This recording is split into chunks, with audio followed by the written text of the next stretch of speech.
Ante ustedes, los delegados y delegadas de los Estados miembros de las Naciones Unidas, en el año que se cumple el 80 aniversario de su fundación. Es un momento oportuno para hacer algunas reflexiones sobre el presente, el pasado y el futuro de esta organización universal y su aportación a la paz, a la estabilidad y el desarrollo en unos tiempos extremadamente complejos.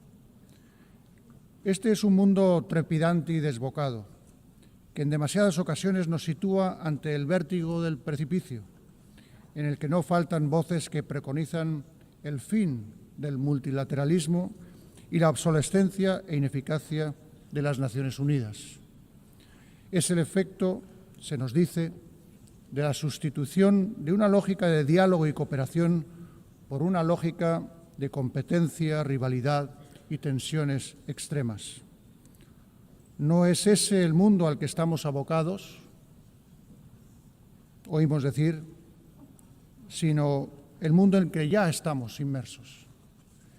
Ante esa impresión de desmoronamiento habría que aducir: es evidente que los tiempos han cambiado y debemos adaptarnos, anticiparnos incluso, sin refugiarnos en el idealismo, la autocomplacencia o la imprevisión. Pero es precisamente en estos momentos de zozobra cuando más importa leer bien las claves de nuestro tiempo, para no caer en errores ya cometidos, para no entrar en espirales sin retorno. Contamos para ello con la memoria, que es la herramienta más útil para cualquier generación para afrontar sus desafíos. La memoria del siglo XX nos interpela cada vez que nos reunimos en esta Asamblea General, nos recuerda para qué se creó esta Casa de la Comunidad Internacional, en qué circunstancias nació, qué oscuros capítulos de la historia procuró cerrar definitivamente. Conviene dejar que resuenen de nuevo las palabras iniciales del preámbulo de la Carta de las Naciones Unidas, las que comienzan con nosotros, los pueblos de las Naciones Unidas, resueltos a preservar a las generaciones venideras del flagelo de la guerra. ¿Cuál de las grandes palabras recogidas en este preámbulo, la paz, la dignidad, la justicia, el progreso, ha dejado de estar vigente, de suponer una exigencia ética inaplazable? ¿En cuál de esos caminos hemos avanzado lo bastante en estas 8 décadas para poder dar por concluida la senda del multilateralismo y la cooperación?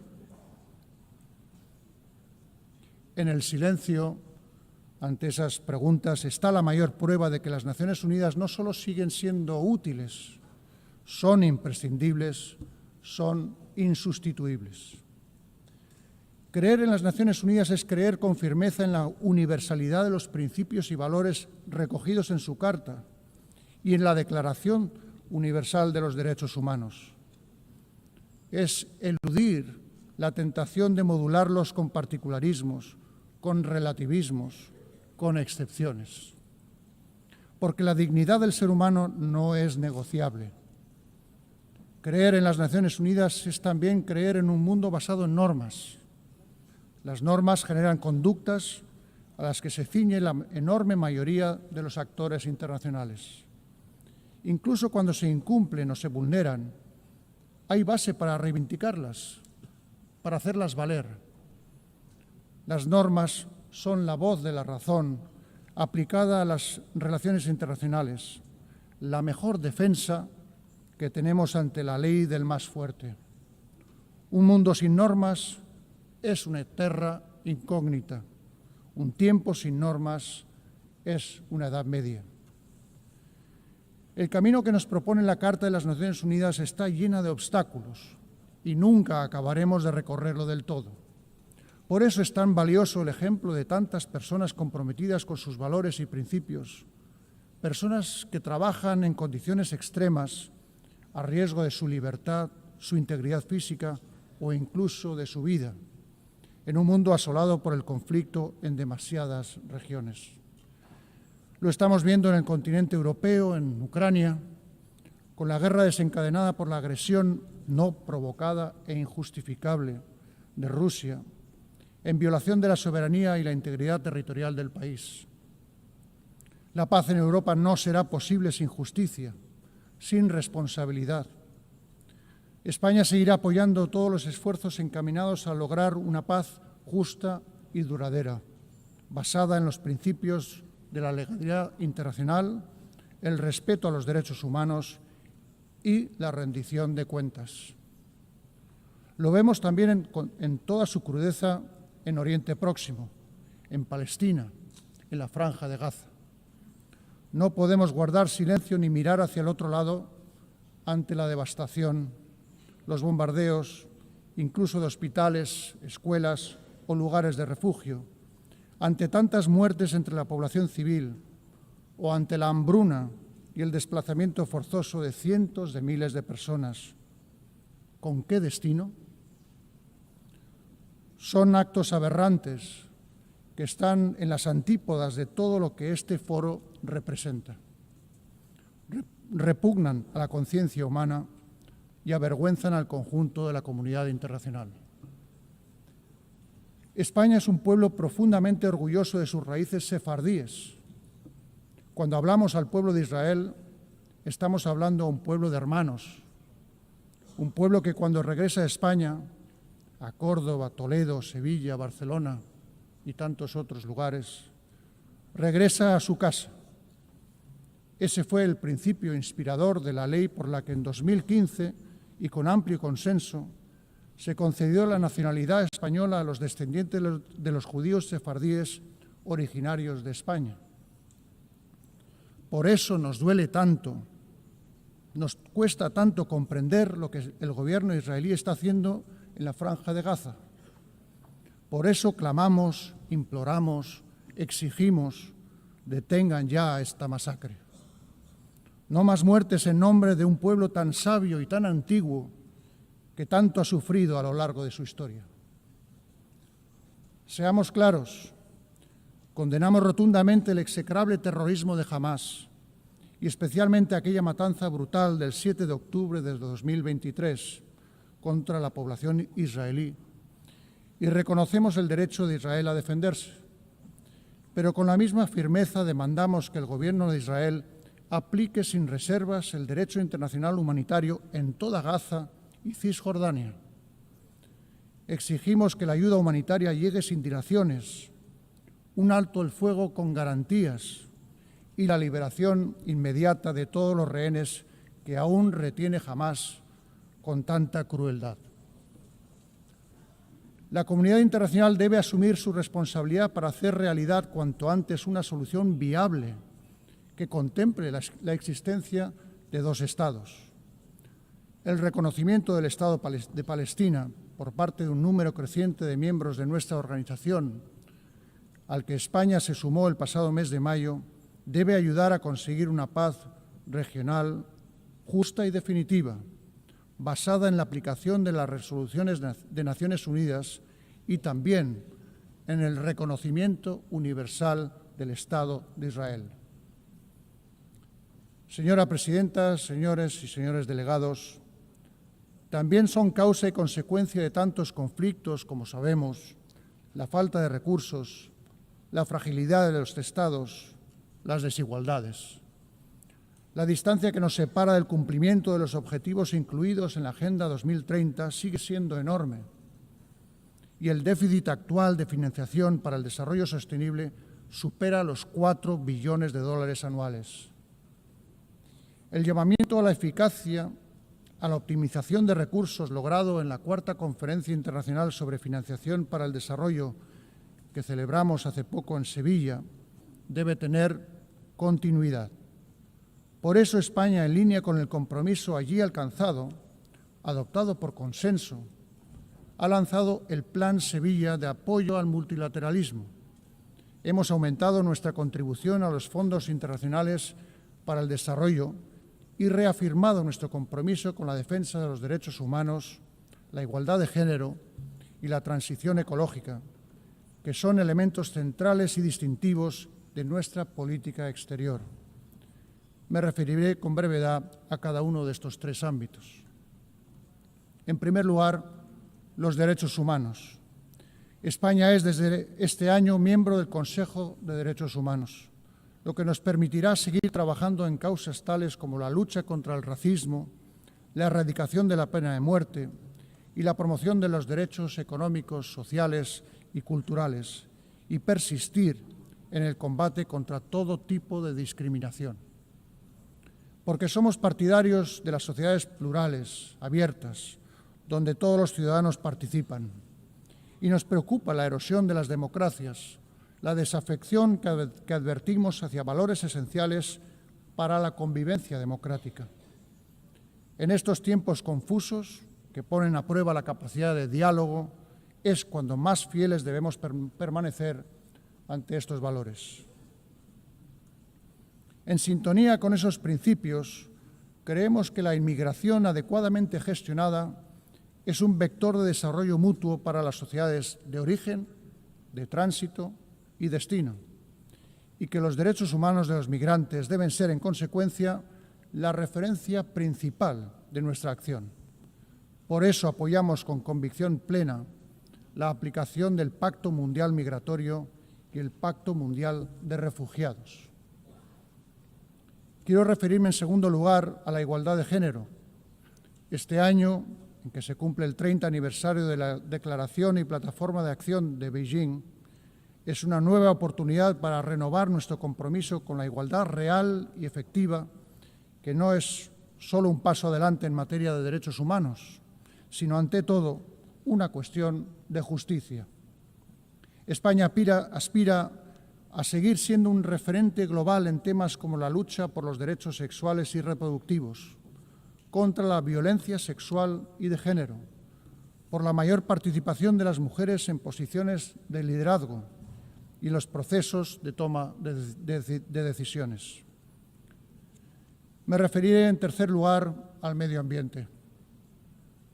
La triple crisis planetaria a la que nos enfrentamos, cambio climático, contaminación y pérdida de biodiversidad, nos exige un refuerzo de la gobernanza y unos recursos suficientes para acelerar la transición energética justa, que nos permita triplicar las capacidades de energías renovables, duplicar la eficiencia energética y continuar descarbonizando nuestras economías. Son objetivos tan ingentes como necesarios y, por eso, las dudas deben quedar fuera de la ecuación. España hace un llamamiento al consenso y a la ambición de cara a la próxima COP30, que nos reunirá en Brasil el próximo mes de noviembre. Hay otros desafíos no menores, como la gestión del impacto de esa revolución copernicana llamada inteligencia artificial, que puede acelerar los avances de la Agenda 2030 si sabemos orientarla a una transformación digital que sea justa y equitativa. Y en el ámbito de la salud, cuya dimensión global se hizo tan evidente con tintes trágicos en los tiempos no tan lejanos del COVID, celebramos que se haya alcanzado un consenso en torno al acuerdo sobre pandemias, lo que refuerza la posición central de la Organización Mundial de la Salud dentro de la arquitectura global de salud. Señora presidenta, vertebran la política exterior española, por posición geográfica, por historia y por convicción, tres ejes fundamentales: hacia África y el Mediterráneo, hacia América y el Atlántico y hacia Europa. Quisiera hacer algunas consideraciones sobre estos espacios. España es muy consciente que África constituye un interés estratégico mundial de primera magnitud. El presente está marcado en ciertos países por carencias estructurales y algunas guerras y conflictos atroces, con poca atención en comparación con otros ya mencionados. Pienso en las numerosas organizaciones, misiones de paz en la región, a las que mi país contribuye de manera decidida. Es el caso del Sáhara Occidental, donde España seguirá apoyando al enviado personal del secretario general de Naciones Unidas para alcanzar una solución aceptable y concorde con las normas y el marco de Naciones Unidas. El futuro de África seguirá el rumbo que marque una población joven, dinámica, con iniciativa, cada vez más presente en los asuntos globales. Ese es el futuro que debemos apoyar. Por eso mi país ha adoptado la Estrategia España-África 2025-2028. Queremos desarrollar un partenariado basado en acciones concretas e intereses compartidos y que sirva además para impulsar el vibrante multilateralismo africano que encarnan la Unión Africana y otros organismos subregionales. En clave estrictamente bilateral, no puedo olvidar la especial relación de vecindad y cooperación que nos une con el Reino de Marruecos, al que en los últimos años hemos dado un nuevo impulso en beneficio de nuestros pueblos. América Latina y el Caribe representa para España una comunidad de países hermanos, parte insustituible de nuestra identidad afianzada por un patrimonio, la lengua española, que comparten 600 millones de hablantes en todo el mundo. Nuestro país ostenta hasta finales de 2026 la Secretaría Pro Tempore de la Comunidad Iberoamericana de Naciones y Madrid acogerá la próxima cumbre iberoamericana. Seguiremos apoyando la acción de la Unión Europea en la región, que este año tendrá su punto álgido en la cumbre Unión Europea-CELAC, que se celebrará en Colombia el próximo mes de noviembre. La Unión Europea, uno de los más altos logros de la concordia y un ejemplo para el multilateralismo, tiene una voz en estos tiempos más necesaria que nunca y por eso apostamos por una unión cada vez más eficaz, cohesionada, capaz de garantizar su seguridad y competitiva en la economía global. Creo importante recordar que el pasado 11 de junio se anunció un acuerdo político definitivo sobre los aspectos fundamentales del futuro acuerdo entre la Unión Europea y el Reino Unido. Un pacto histórico, respetuoso con la posición de mi país con respecto a la soberanía y jurisdicción sobre Gibraltar, que aportará confianza, seguridad jurídica y estabilidad a las vidas de la población del campo de Gibraltar y del propio Gibraltar. Señora presidenta, he comenzado hablando del pasado y el presente de las Naciones Unidas y dedicaré mis últimas palabras a su futuro. Apelo en estos momentos de graves tensiones presupuestarias al compromiso de todos los Estados miembros de esta organización. Animo a todo su personal, con su secretario general a la cabeza, a persistir en su enorme esfuerzo de eficiencia y eficacia, priorizando aquellos ámbitos cuyo abandono supondría una quiebra inasumible de los parámetros éticos que siempre deben regir su tarea. Seguimos creyendo en la necesidad de desarrollar las iniciativas de reforma y ponemos a disposición de ese ejercicio nuestra capacidad de diálogo y de creación de consensos, nuestra firme convicción multilateral. Con motivo de este 80 aniversario, que coincide además con el 70 aniversario de la incorporación de España, quiero renovar, señora presidenta, el reconocimiento de mi país a todos los hombres y mujeres que trabajan en las Naciones Unidas. Son ustedes los custodios de la memoria del siglo XX y los garantes de las esperanzas puestas en el siglo XXI. Y es ahora, cuando más preguntas surgen en torno al multilateralismo y la cooperación, cuando más les necesitamos. Muchas gracias.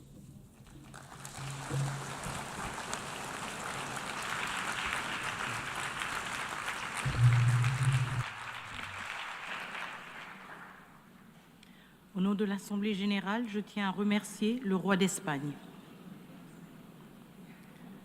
L'Assemblée va entendre l'allocution de son Excellence, M. Volodymyr Zelensky, président de l'Ukraine. Je prie le protocole de bien vouloir accompagner son Excellence que j'invite à prendre la parole devant l'Assemblée.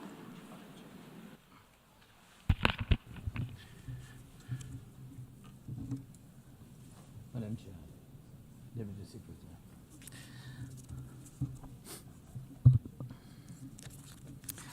Dear leaders, dear friends, and all those who can become our friends, because you want safety and peace just as much as we do. Today, no one but ourselves can guarantee security. Only strong alliances, only strong partners, and only our own weapons. The 21st century isn't much different from the past. If a nation wants peace, it still has to work on weapons. It's sick, but that's the reality. Not international law, not cooperation. Weapons decide who survives. Excellencies, you know perfectly well international law doesn't work fully unless you have powerful friends who are truly willing to stand up for it. And even that doesn't work without weapons. It's terrible, but without it, things would be even worse. There are no security guarantees except friends and weapons. No Ukrainian choice this kind of reality. And knowing our people, they would have chosen a different priority. Ukrainians are peaceful people, but they are people who want to live freely in their own independent country. That's why we invest in defense. For many nations, there is simply no other way left. Nations can speak about their pain from stages like this, but even during bloodshed, there isn't a single international institution that can truly stop it. That's how weak these institutions have become.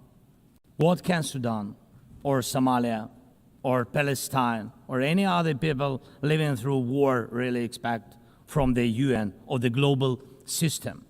For decades, just statements and statements. And even everything happening in Gaza remains without a way out. Even now, Syria, after all the changes, still has to appeal to the world to ease the sanctions that are choking its economy. It has to ask and wait. Syria deserves stronger support from the international community. And as Russia's war against my country goes on, people are still dying every week. Yet there is no ceasefire because Russia refuses.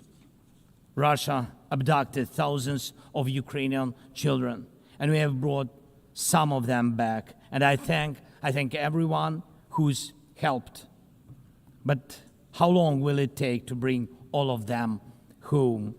Childhood slips away faster than adults are able to help. Look at Israel. Nearly 2 years have passed and hostages still haven't been freed. They must be freed, but even that still hasn't happened. And for years, there have been no real answers to other threats, either chemical weapons and famine used as a weapon. Last year, at this assembly, I warned the world about the risk of radiation disasters, especially due to Russia's occupations of our Zaporizhzhia nuclear power plant, the biggest in Europe, but nothing's changed. Nothing's. And yesterday, the plant went into blackout again, and Russia hasn't stopped shelling even in areas near a nuclear facility. And because of international institutions are too weak, this madness continues. Even being part of a long-standing military alliance doesn't automatically mean you are safe. Just recently, 19 simple Russian drones violated Polish airspace, and only 4 were shut down. Luckily, they were not shaheeds or even worse. Otherwise, the results would have been horrific. Estonia had to call a UN Security Council meeting for the first time in history because Russian fighter jets deliberately entered its airspace. Moldova is defending itself again from Russia's interference. We are helping Moldova, and Russia's trying to do to Moldova what Iran once did to Lebanon. And the global response, again, not enough. We have already lost Georgia in Europe. Human rights and the European nature of the state system are only shrinking there. Georgia is dependent on Russia. And for many, many years, Belarus has also been moving toward dependence on Russia. Europe cannot afford to lose Moldova too. It's important to remember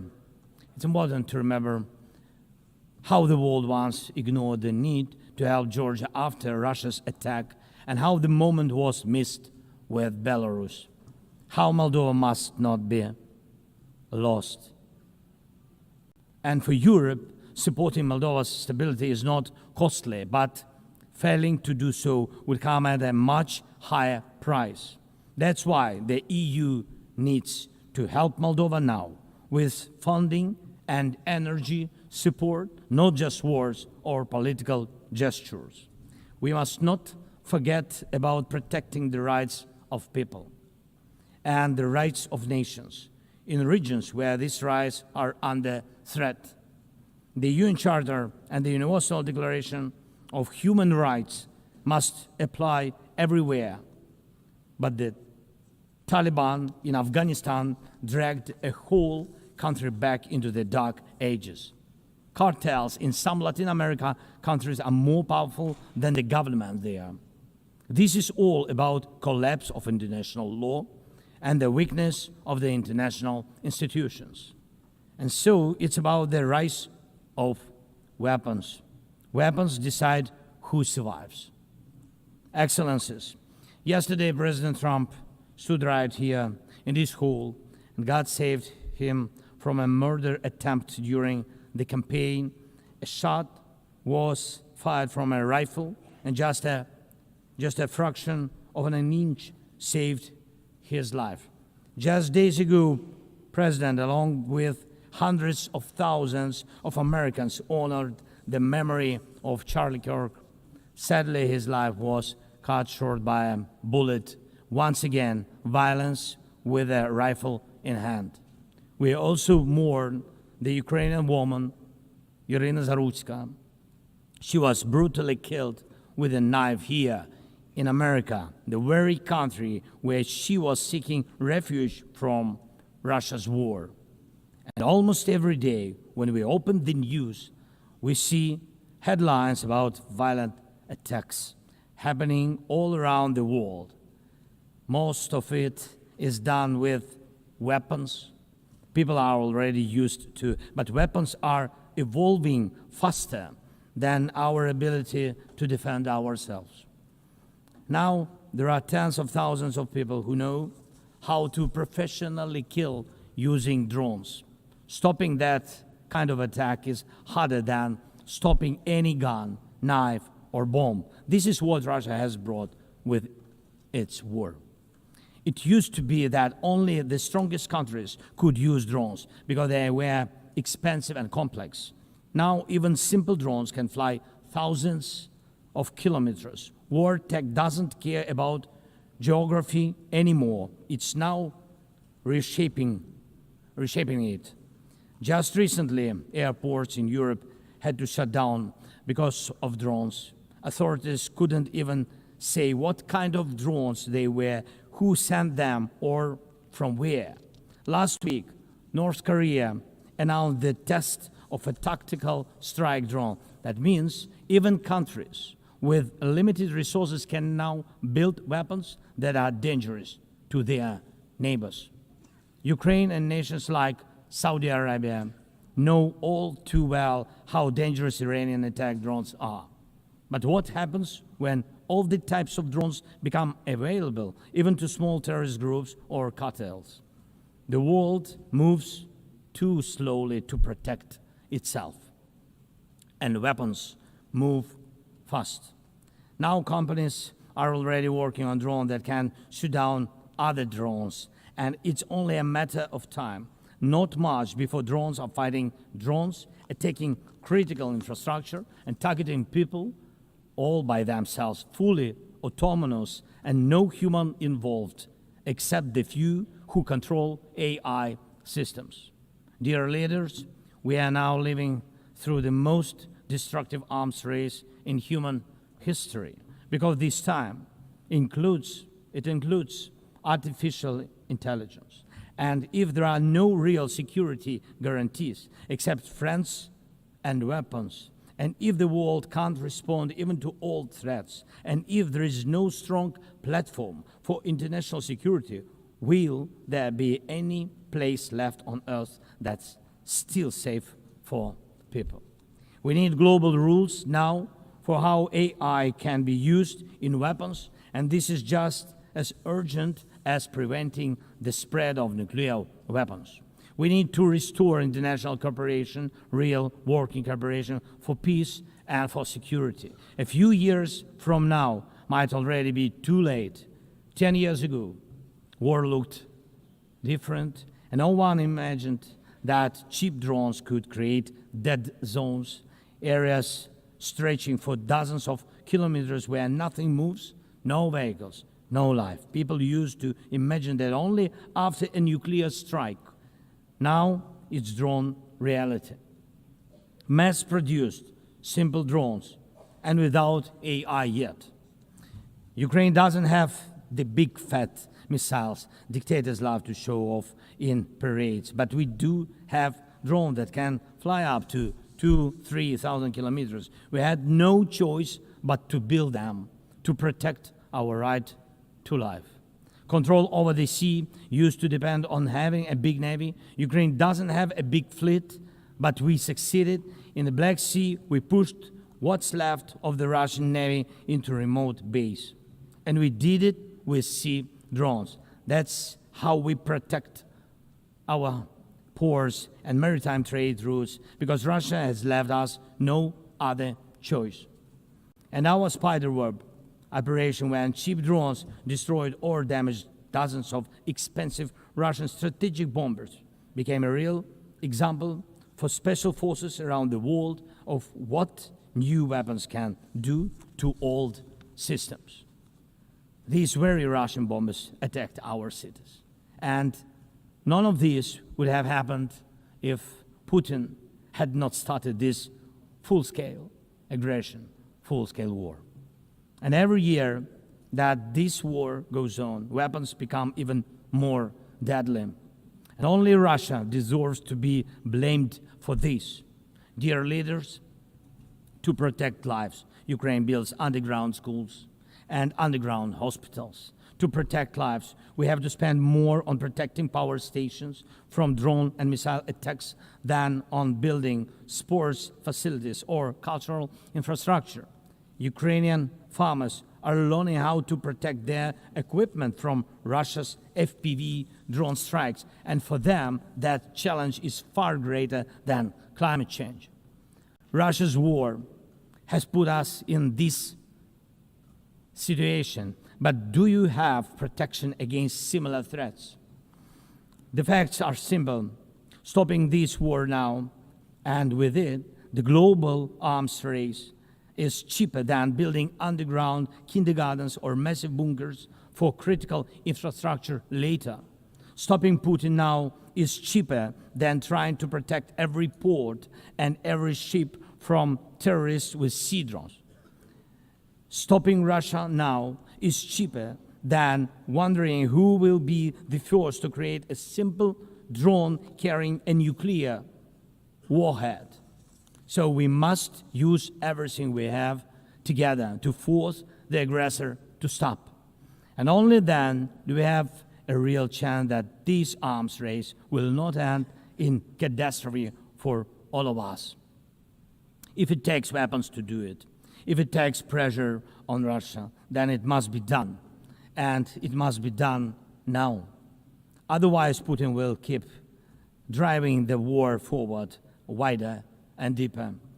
And we told you before, Ukraine is only the first, and now Russian drones are already flying across Europe, and Russian operations are already spreading across countries, and Putin wants to continue this war by expanding it, and no one can feel safe right now. So first, we are now building a new security architecture for ourselves. More than 30 countries are already part of our coalition, and we are strengthening army, launching joint weapons production with partners, and defining financial commitments for defense in a way that could become a security model for any other nation. If security guarantees work for Ukraine something more than just friends and weapons, it will mean that people were able to make national security not a privilege for a few nations, but a right for everyone. Second, we are ready to make our modern weapons become your modern security, your modern weapon. And we have decided to open up arms exports. And these are powerful systems tested in a real war when every international institution failed. And we are also ready to grow our defense production together with strong partners so that their protection is modern and reliable. You don't need to start this race from scratch. We're ready to share what has already proven itself in real defense. And third, many in the world are still relaxed. Still. But look at how many countries are here at this General Assembly, countries that are at war or just came out of war or are trying to stop one or openly getting ready for one. War has already reached too many people to pretend it has nothing to do with you. So it depends on you. Whether you help peace or continue trading with Russia and helping Russia to fund this war, it depends on you. Whether prisoners of war will be freed, whether abducted children will come home, whether hostages will be free, it depends on you. What will define existence? War like now, or our joint strong actions as it should be? Yesterday we had a good meeting with President Trump, and I also spoke with many other strong leaders, and together we can change a lot. Of course, we are doing everything to make sure Europe truly helps. And of course, we count on the United States. I appreciate the support we are receiving. Yes, much depends on the G7 and G20, but in the end, peace depends on all of us, on the United Nations. So don't stay silent while Russia keeps dragging this war on. Please speak out and condemn it. Please join us in defending life and international law and order. People are waiting for action. Thank you so much. Slava Ukraini!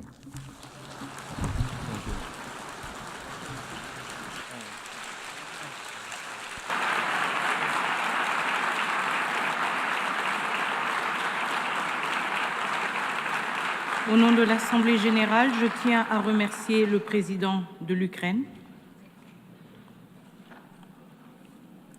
L'Assemblée va entendre l'allocution de Son Altesse Sérénissime, le prince Albert II, prince souverain de Monaco. Je prie le protocole de bien vouloir accompagner Son Altesse Sérénissime, que j'invite à prendre la parole devant l'Assemblée.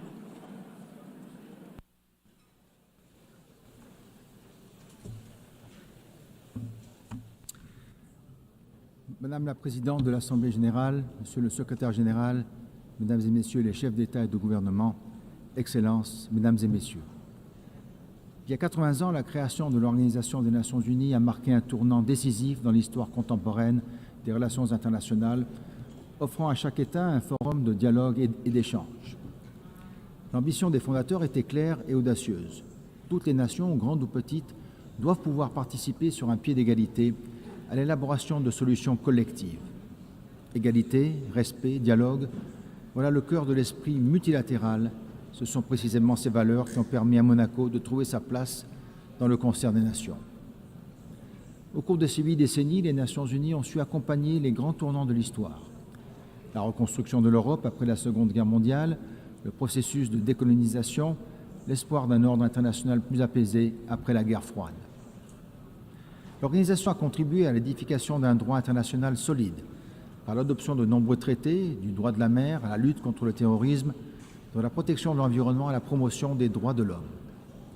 Monaco a ratifié plus de 270 de ces traités qui, bien au-delà de leur dimension symbolique, régule la vie quotidienne de sa population. L'ONU a également joué un rôle central dans le maintien de la paix et de la sécurité internationale. Sur tous les continents, ces opérations ont permis de prévenir les conflits et d'accompagner les transitions démocratiques. La justice internationale, notamment à travers les jugements et arrêts rendus par les tribunaux pénaux internationaux, a marqué une avancée majeure dans la lutte contre l'impunité des crimes les plus graves, tandis que la Cour internationale de justice demeure un pilier du règlement pacifique des différends. Par ailleurs, l'ONU a été pionnière dans la prise de conscience écologique et la protection de notre planète, mobilisant gouvernants, scientifiques et sociétés civiles pour bâtir des stratégies concertées. Et vous savez à quel point ces questions me tiennent à cœur. Enfin, l'ONU a mis en lumière le rôle du sport comme vecteur de paix, d'inclusion et de développement. La principauté se réjouit que le sport prenne une place de plus en plus importante dans les travaux de l'organisation. Madame la Présidente, conscients du chemin parcouru depuis 80 ans, nous devons être encore davantage des défis à relever qui appellent une action résolue et collective. Car au bilan positif que je viens d'exposer s'oppose désormais maintenant une réalité beaucoup plus sombre. Nous vivons dans un monde multipolaire où les intérêts nationaux tendent à primer sur la recherche d'un idéal international commun. La multiplication des opérations de maintien de la paix montre que le dialogue et la diplomatie préventive n'ont malheureusement pas toujours les résultats escomptés. La sécurité internationale est aujourd'hui gravement menacée. Les tensions régionales et les conflits qui se propagent aux quatre coins du monde rendent plus que jamais indispensable la réaffirmation des principes fondateurs de l'ONU. Souveraineté des États, règlement pacifique des différends, respect du droit international et des droits humains. À cet égard, la principauté de Monaco condamne fermement la guerre d'agression qui frappe l'Ukraine et les souffrances qu'elle inflige aux populations civiles. J'ai pu réitérer ce message il y a quelques instants au président Zelensky. Je forme le vœu qu'un accord de paix juste, durable et négocié puisse être trouvé dans les meilleurs délais, garantissant la sécurité et répondant aux aspirations du peuple ukrainien. Au Moyen-Orient, les violences ont entraîné des pertes humaines inacceptables. Le risque d'embrasement régional impose une désescalade immédiate, la protection des civils, l'acheminement sans entrave de l'aide humanitaire et une relance sincère du processus de paix sur la base de 2 États. La paix n'est pas une utopie, elle est une impérieuse nécessité. À ces défis sécuritaires viennent s'ajouter les enjeux environnementaux. La communauté internationale s'est récemment réunie à Nice pour la 3e conférence des Nations Unies sur les océans, rappelant avec force l'urgence d'agir pour la protection des mers et des océans. La principauté a organisé en amont de la dite conférence le Blue Economy and Finance Forum. Chefs d'État, dirigeants économiques, investisseurs, philanthropes, banques de développement, ONG, 1800 participants venus de près de 100 pays ont répondu à l'appel de mobiliser davantage de ressources financières pour investir dans une économie bleue, durable et régénérative. Et pourtant, en dépit des engagements pris, les actions concrètes tardent à suivre. L'entrée en vigueur de l'accord BBNJ, le 17 janvier de l'année prochaine, doit nous conduire à sa mise en œuvre sans délai pour assurer la conservation et l'utilisation durable de la biodiversité en haute mer. La lutte contre les changements climatiques est une responsabilité historique. L'accélération des phénomènes extrêmes exige des réponses immédiates, crédibles et financées. Bien qu'elle traverse une période difficile qui commande un soutien sans faille, la science est abondante, accessible et plus fiable que jamais. En outre, l'accord de Paris, dont nous célébrons cette année le 10e anniversaire, fournit un cadre structuré et transparent qui doit instaurer une confiance solide entre tous les acteurs. La publication cette année de nouvelles contributions déterminées au niveau national traduit cette nécessité de toujours faire preuve de plus d'ambition. Je tiens ici à rappeler que ces engagements revêtent une valeur morale, particulièrement envers la jeunesse et les générations futures, mais surtout légale, ainsi que l'a récemment rappelé la Cour internationale de justice dans son avis consultatif. À ce titre, et conformément au nouvel objectif collectif de financement adopté à Bakou l'année dernière, j'ai décidé que mon pays doublerait le financement international spécifique qu'il accorde au titre de l'action climatique, et ce d'ici 2028. Néanmoins, n'oublions pas qu'il serait vain d'investir dans la lutte contre les changements climatiques sans tenir compte de l'appauvrissement de la biodiversité dans le monde. La COP17 sur la Convention de diversité biologique en octobre 2026 à Yerevan est une échéance cruciale pour transformer le cadre mondial de Kunming-Montréal en résultats tangibles, notamment en matière de financement et de protection effective des écosystèmes.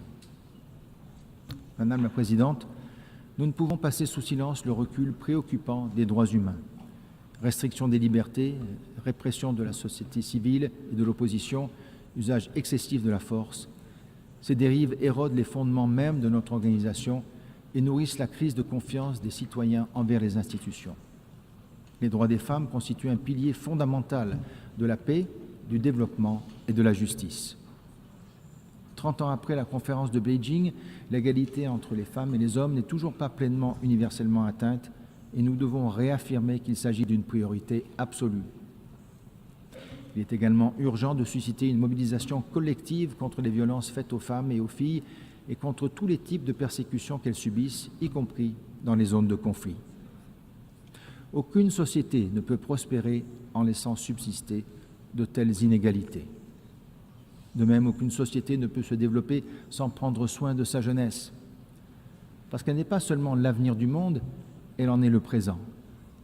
30 ans après le programme d'action mondiale pour la jeunesse, il nous appartient de renforcer la place des jeunes dans les processus de décision dans l'économie, dans la vie civique. L'accès à l'éducation, à l'emploi, à la formation numérique n'est pas un privilège, mais un droit. Madame la Présidente, la santé publique mondiale ne peut attendre. Aujourd'hui, les maladies non transmissibles sont la principale cause de mortalité prématurée et leur prévention exige une mobilisation intersectorielle. Je tiens à saluer le rôle moteur de l'OMS dans la coordination de l'action mondiale contre ces maladies, mais il faut aller plus loin en renforçant les synergies entre les parties prenantes pour améliorer l'efficacité de son action, surtout dans un contexte budgétaire contraint. La 4e réunion de haut niveau consacrée à cette problématique doit donner un nouvel élan pour intensifier la prévention et assurer un accès universel à des soins de qualité. Madame la Présidente, le 80e anniversaire de notre organisation offre l'opportunité de relancer le multilatéralisme, de réformer son fonctionnement et de répondre à la crise de liquidité. La réforme de notre organisation doit restaurer la confiance des peuples et les rassembler au sein d'une structure efficace et centrée sur ses valeurs fondatrices. L'ONU reste la seule institution universelle capable de défendre la souveraineté des États et d'incarner l'idéal de coopération entre les peuples. Mais elle ne se résume pas à son siège new-yorkais. Les institutions spécialisées, UNESCO, FAO, OMS, PNU, AIEA et tant d'autres jouent un rôle essentiel en soutenant concrètement les politiques sociales, éducatives et environnementales des États. Permettons-leur de s'acquitter pleinement de leurs responsabilités sans dupliquer leur mandat à New York et recentrons les travaux de notre organisation sur les priorités de la Charte. Nous devons renouer avec l'esprit de dialogue qui a inspiré la création de l'organisation. Le débat général doit redevenir ce moment unique où les dirigeants s'écoutent, confrontent leurs visions et aboutissent à une meilleure compréhension mutuelle. La principauté de Monaco fonde l'espoir qu'en se réformant, l'ONU redevienne ce centre où s'harmonisent les efforts des nations pour maintenir la paix et la sécurité conformément à l'article 1 de notre charte. Aucun État ne peut résoudre seul les crises de notre temps. C'est en partageant idées, ressources et volontés que nous pourrons bâtir ensemble un avenir de paix et de progrès durable, parce qu'ensemble, nous sommes meilleurs. Je vous remercie.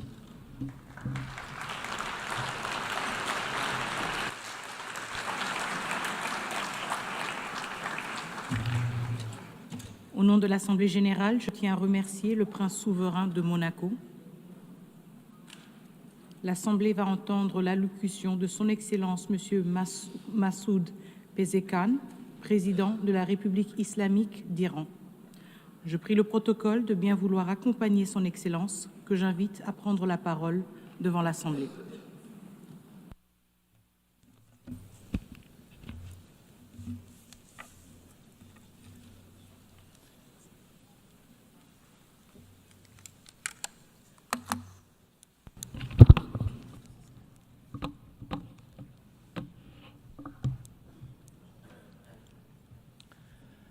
بسم الله الرحمن الرحيم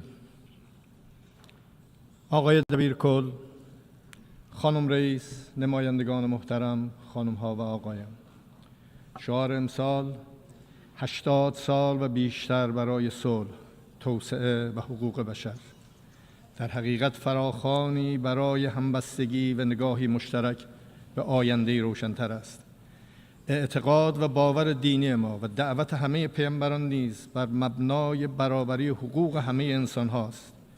آنچه انسان را شایسته‌تر می‌سازد تقواست، یعنی راستی، خرد، پاکی و نودوستی. زیربنای همه ادیان الهی و وجدان بشری این قاعده طلایی است که هر آنچه بر خود نمیپسندی بر دیگران نیز نپسند. حضرت مسیح علیه السلام فرمود با دیگران چنان رفتار کنید که دوست دارید با شما رفتار شود. پیامبر اسلام صلی الله علیه و آله و سلم فرمود هیچ یک از شما مؤمن واقعی نیست مگر آنکه برای دیگران همان را بخواهد که برای خود میخواهد.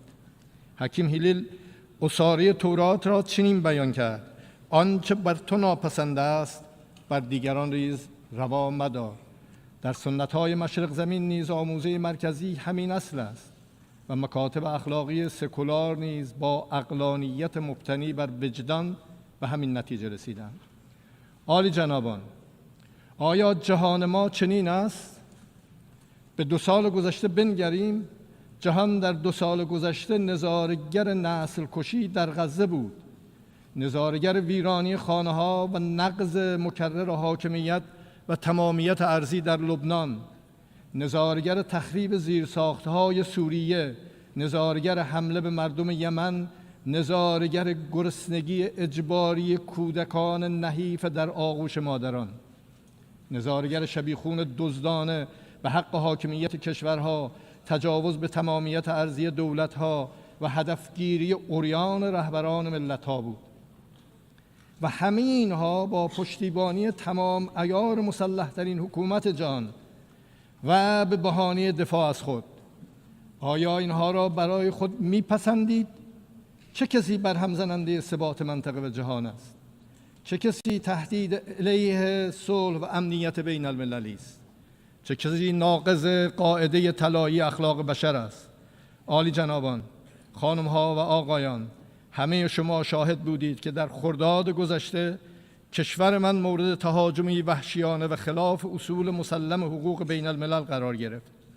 حملات هوایی رژیم صهیونیستی و ایالات متحده آمریکا به شهرها، خانه‌ها و زیرساخت‌های ایران، آن هم درست در زمانی که در مسیر مذاکرات دیپلماتیک گام برمی داشتیم، خیانتی بزرگ به دیپلماسی و تضعیف کننده تلاش برای استقرار ثبات و صلح بود. این تجاوز گستاخانه علاوه بر شهادت رساندن تعدادی از فرماندهان، شهروندان، کودکان، زنان، دانشمندان و نخبگان علمی کشور، ضربه‌ای سنگین به اعتماد بین المللی و چشمانداز صلح در منطقه وارد کرد. آنچه که از این قتل و جنایت شما میتونید کشتار بچه‌ها، کودکان، زنان و در حقیقت یک کتابی است از کشتاری که اسرائیل در کشور ما از همه انسان‌های زن و مرد و کودک و جوان در کشور ما ایجاد کرد. یعنی اینها به اسم آرامش و صلح در کشور و در منطقه ایجاد شده، ناآرامی رو در کشور اونا ایجاد کردن و با همین روند 35,000 انسانهای بیگناه را در غزه به خاک و خون کشیدن، خانه هاشون رو ویران کردند، بیمارستان ها رو، درمانگاه ها رو، مدارس رو و راه آب و غذا و نان و دارو رو بر مردم بستند. اگر در برابر این هنجار شکنی های خطرناک نایستیم، این بدعت ها دامن جهان را خواهد گرفت. حمله به تأسیسات هستی تحت پادمان و نظارت بین المللی، تلاش علنی برای کشتن رهبران و مقامات رسمی دولت‌های عضو سازمان ملل، هدف گرفتن سیستماتیک خبرنگاران و اهالی رسانه، کشتن انسان‌هایی که صرفاً به علت داشتن دانش و تخصصشان به اهداف نظامی تبدیل می‌شوند. آیا اینها رو بر خود می‌پسندید؟ کسانی که مرتکب این جنایات شده‌اند باید بدانند که ایران این کهن‌ترین تمدن پیوسته جهان همواره در برابر تندبادهای تاریخ استوار ایستاده است. این ملت با روحی سترگ و اراده‌ای جاودان بارها ثابت کرده است که در برابر مهاجمان سرفرود نمی آورد و امروز نیز در برابر متجاوزان با اتکا به قدرت ایمان و انسجام ملی سربلند ایستاده ایم. در دفاع 12 روزه مردم میهن‌دوست و دلاور ایران محاسبه وهم‌آلود خودستایان متجاوز را به رخ آنان کشیدند.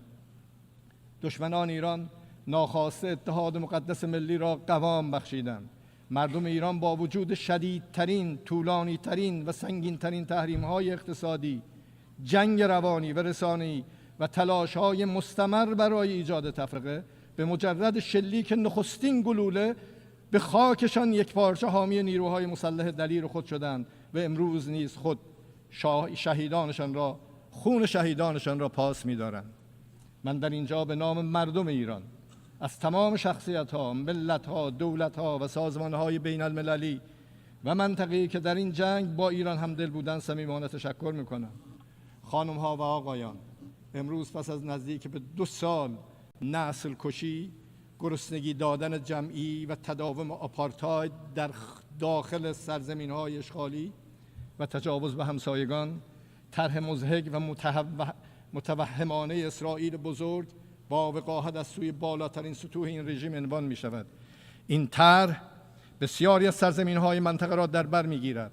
این نقشه نشانگر اهداف و مقاصد واقعی رژیم صهیونیستی است که اخیراً مورد تایید نخست وزیر آن قرار گرفته است و هیچ کس در جهان از نیات متجاوزانه این رژیم در امان نیست. مسلم است که رژیم صهیونیستی و حامیان آن دیگر حتی به عادی سازی از راه سیاسی رضایت ندارند. حضور خود را با زور و عریان تحمیل می‌کنند و آن را صلح از طریق قدرت نامگذاری کردند. اما نه صلح است و نه قدرت، بلکه تجاوزگری مبتنی بر زورگویی و قلدری است. اما ما ایران قدرتمندمان را در کنار همسایگان قدرتمند و در منطقه قوی با آینده روشن می‌خواهیم. ما در برابر کلان پروژه‌ای که نسل کشی، تخریب و بی‌ثباتی را به منطقه تحمیل می‌کند، از چشمانداز مشترک و امیدبخش دفاع می‌کنیم. چشماندازی که امنیت جمعی را با سازوکارهای واقعی همکاری دفاعی و واکنش مشترک به تهدیدات تضمین می‌کند. چشماندازی که کرامت انسانی و تنوع فرهنگی را به عنوان ارزش بنیادین پاس می‌دارد. چشماندازی که توسعه جمعی را با سرمایه‌گذاری مشترک در زیرساخت‌ها و دانش‌های نوین به واقعیت بدل می‌سازد. چشماندازی که امنیت انرژی و بهره برداری عادلانه از منابع حیاتی را ستون ثبات اقتصادی می‌بیند و چشماندازی که از محیط زیست برای آیندگان محافظت می‌کند. چشماندازی که حاکمیت ملی و تمامیت ارضی کشورها را اصول غیر قابل مذاکره می‌داند و چشماندازی که نه به دنبال صلح متکی به زور، بلکه بر پایه قدرت از طریق صلح است. در این منطقه قوی کشتار و خونریزی جایی ندارد. به همین خاطر سالهاست کشور من از سرسخت‌ترین حامیان ایجاد منطقه عاری از سلاح‌های کشتار جمعی بوده است. اما آنها که خود را دارای بزرگترین زرادخانه‌های هسته‌ای هستند و در نقض فاحش معاهده NPT سلاح‌هایشان را روز به روز کشنده‌تر، ویرانگرتر می‌کنند، سالهاست با اتهام‌های واهی مردم ما را در معرض فشار قرار دادند. هفته گذشته 3 کشور اروپایی پس از آنکه نتوانستند با بدعهدی 10 ساله و به دنبال آن با حمایت از تجاوز نظامی مردم سربلند ایران را به زانو در بیاورند، به دستور ایالات متحده با فشار، قلدری، تحمیل و سوء استفاده آشکار کوشیدند قطعنامه‌های لغو شده شورای امنیت علیه ایران را بازگردانند. در این مسیر حسن نیت را کنار گذاشتند، الزامات قانونی را دور زدند، اقدامات جبرانی قانونمند ایران در برابر خروج آمریکا از برجام و بدعهدی و ناتوانی مطلق اروپا را نقض فاحش جلوه دادند، خود را به دروغ طرف‌های خوش سابقه توافق معرفی کردند و تلاش‌های صادقانه ایران را ناکافی خواندند. و این همه برای نابودی همان برجامی بود که خودشان بزرگترین دستاورد دیپلماسی چند جانبه‌اش می‌دانستند. این اقدام غیرقانونی که مخالفت برخی از اعضای شورای امنیت نیز مواجه گردید مشروعیت بین المللی نداشته و با اقبال جامعه بین المللی روبرو نخواهد شد. یک بار دیگر در این مجمع اعلام می‌کنم که ایران هرگز به دنبال ساخت هسته‌ای، سلاح هسته‌ای نبوده و نخواهد بود. ما به دنبال سلاح هسته‌ای نیستیم و این یک باور اعتقادی و فتوای رهبری است. در نتیجه به هیچ وجه به دنبال اون سلاح‌های کشتار جمعی نبودیم و نخواهیم بود. در جایی که برهم زننده آرامش در منطقه اسرائیل هست، ایران باید تحریم شود. ما یک شعری داریم میگه گناه کرد در بلخ آهنگری، به شوشتر زدن گردن مسکری. یکی یه جای دیگه داره منطقه رو به هم میزنه و کسان دیگه ای رو دارن تحریم میکنن. خانم ها و آقایان، جمهوری اسلامی ایران از صلح و ثبات استقبال میکند. ما باور داریم که آینده منطقه و جهان باید بر پایه همکاری، اعتماد و توسعه مشترک شکل بگیرد و در این چارچوب ایران از روند صلح میان جمهوری آذربایجان و جمهوری ارمنستان حمایت میکند. ایران امیدوار است تلاش‌ها برای پایان دادن به جنگ در اوکراین به توافقی عادلانه و پایدار بین روسیه و اوکراین بیانجامد. ایران از پیمان دفاعی بین دو کشور برادر مسلمان عربستان سعودی و پاکستان به عنوان آغازی برای نظام امنیت فراگیر منطقه با همکاری کشورهای مسلمان غرب آسیا در حوزه‌های سیاسی، امنیتی و دفاعی استقبال می‌کند و بالاخره تجاوز جنایتکارانه رژیم اسرائیل به قطر که منجر به شهادت تعدادی از اتباع فلسطینی و قطری شد را محکوم می‌کنیم و حمایت و همبستگی خود با دولت و ملت قطر را اعلام می‌کنیم. خانم‌ها و آقایان، امنیت واقعی نه از راه زور بلکه از طریق اعتماد سازی، احترام متقابل و همگرایی منطقه‌ای و چند جانبه گرایی مبتنی بر حقوق بین الملل به دست می‌آید. بر این مبنا من همگان را دعوت می‌کنم شنیدن یکدیگر را به جای بلند کردن صدا تمرین کنیم. در مبانی فکری دو قطبی سازی و خشونت سیاسی که امروز نه تنها گریبانگیر جامعه بین المللی است که درون جوامع را نیز به تنش و آشوب کشانده است رو بازنگری کنیم و به عنوان فصل مشترک همه باورها و فرهنگها و به جای تفسیر مغرضانه مفاهیم و روایتها هرچه را برای خود نمیپسندیم برای دیگران نیز روا نداریم. اعتبار نهادها و سازوکارهای حقوق بین الملل را ترمیم و بازسازی کنیم و برای ایجاد یک نظام امنیت و همکاری منطقی در غرب آسیا متعهد شویم. خانم‌ها و آقایان، ما ایرانیان قدرت خود را در جهان گسترده ایم، نه با تولید و استفاده از سلاح‌های هسته‌ای و کشتار صدها هزار انسان در قرن 20 و نسل کشی و تحمیل گرسنگی به کودکان غزه در قرن 21 و حتی نه در امپراتوری‌های تاریخی ایران، بلکه با فرهنگ هم نوع دوستی و پیام همدلی جهانگشایانی همچون مولوی و حافظ و اشعاری که سعدی در 800 سال پیش فرمود: بنی آدم اعضای یک پیکرند که در آفرینش ز یک گوهرند. چه عضوی به درد آورد روزگار، دیگر عضوها را نماند قرار. تو که از مهنت دیگران بیغمی، نشاید که نامت نهند آدمی. جنایتکارانی که با کشتن کودکان قلدری میکنند شایسته نام انسان نیستند و این بیگمان شرکای مطمئنی نیز نخواهند بود. ایران با تکیه بر سنت دیرین نودوستی شریکی پایدار و همراهی مطمئن برای همه کشورهای صلح طلب است. دوستی و شراکتی که نه بر مصلحت جوی گذرا، بر پایه عزت، اعتماد و آینده مشترک استوار است. ما راست قامتان ایران زمین با ایستادگی در برابر یاغیان بی قانون، بی عدالتی ها، تبعیض ها و استانداردهای دوگانه را با سربلندی پشت سر گذاشته ایم و خواهیم گذاشت. و امروز با نگاهی فرصت محور این دستاورد تاریخی مردم ایران را به سکویی برای جهش به آینده پر امید تبدیل کرده ایم. بیایید با ما از تهدید فرصت بسازیم. متشکرم.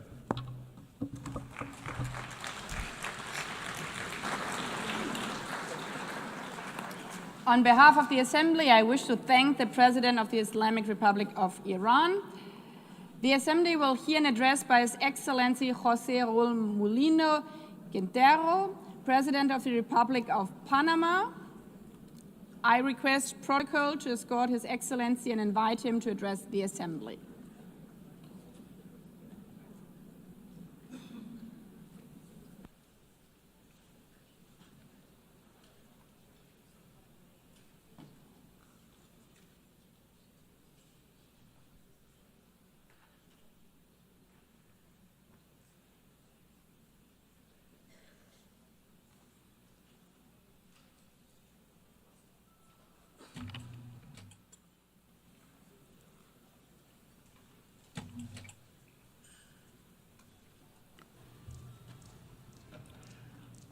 Muy buenos días, señora presidenta,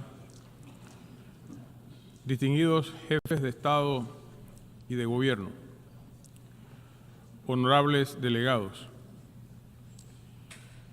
En nombre del pueblo panameño, con profundo respeto y renovadas esperanzas, me presento ante esta honorable Asamblea en el aniversario número 80 de esta organización, que sigue siendo un faro para la paz, la cooperación y el progreso. Panamá se comprometió desde la Carta de San Francisco en 1945 en favor de la pacificación, la seguridad, el desarrollo sostenible y los derechos humanos. En estas 8 décadas, nuestro país ha apostado por la diplomacia multilateral y el derecho internacional público como un eje cardinal de su política exterior. La iniciativa ONU 80, presentada por el secretario general Antonio Guterres, ofrece la oportunidad de reflexionar sobre el pasado, hacer un llamado de atención por las amenazas del presente para vislumbrar un futuro más justo. Tenemos la firme convicción de que hoy, más que nunca, debemos fortalecer el valor del multilateralismo para responder a los retos y crisis globales como herramienta de mitigar las asimetrías entre las naciones. En ese sentido, quiero destacar que la política multilateral coadyuvó para que nuestro país, por ejemplo, lograra salir de las listas discriminatorias donde nos había colocado la Unión Europea y el GAFI. Pues es una incoherencia ser parte del Consejo de Seguridad de esta organización y a la vez compartir listas con países que propician el terrorismo. Consideramos oportuna una reforma integral para asegurar que el Consejo de Seguridad sea más efectivo, la Asamblea General más representativa, las agencias especializadas más inclusivas y, sobre todo, reducir la burocracia. Panamá, al igual que otros países, pide una mayor representación de América Latina y el Caribe en los órganos de toma de decisiones. Ha llegado el momento de que la arquitectura de la gobernanza multilateral se actualice. Nuestra región es la principal exportadora de alimentos del planeta. Tiene un canal estratégico que une el Atlántico con el Pacífico y detentamos más del 50% de la biodiversidad del mundo. Somos grandes proveedores de minerales, tenemos las mayores reservas acuíferas, convivimos en paz y luchamos por ella. Todos estos elementos nos transforman en un actor principal a nivel mundial y debemos tener la representación de acuerdo a nuestro rol e importancia global. Cumpliendo con su labor de contener y evitar el trágico desenlace de una guerra global, misión fundamental de su razón de existir, la Organización de Naciones Unidas enfrenta además el desafío de impulsar acciones urgentes para alcanzar los objetivos de desarrollo sostenible. El mundo se encuentra hoy ante 3 crisis, devastadoras todas: la climática, la de contaminación y la pérdida de biodiversidad.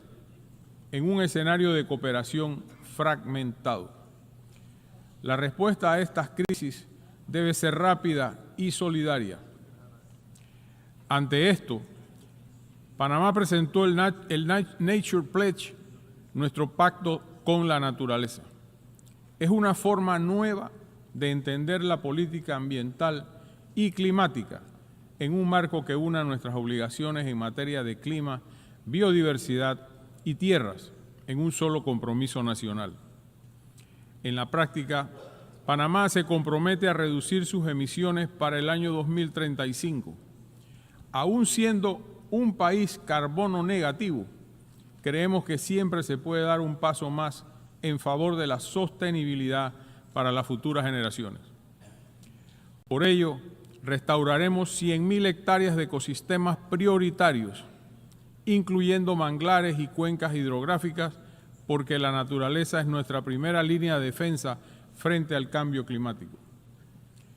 Panamá confía en una Naciones Unidas renovada, que fortalezca la seguridad digital y la cooperación internacional con criterios éticos y con participación, que acompañe transiciones energéticas justas y que defienda la libertad de expresión. En ese sentido, reiteramos el inalienable respeto a la libertad y a la democracia en nuestra región, que sigue sufriendo inestabilidad por parte de quienes no respetan la voluntad popular expresada en las urnas o simplemente no permiten elecciones abiertas y transparentes. Queremos ser parte de una organización de Naciones Unidas capaz de prevenir conflictos antes de que ocurran, que pueda actuar con prontitud en emergencias humanitarias, que coordine mejor sus agencias a nivel de campo y que represente más fielmente la diversidad de personas en el mundo. Panamá se ha ofrecido a acoger oficinas de organizaciones del sistema de las Naciones Unidas en apoyo a los esfuerzos de reforma en el marco de la iniciativa ONU 80.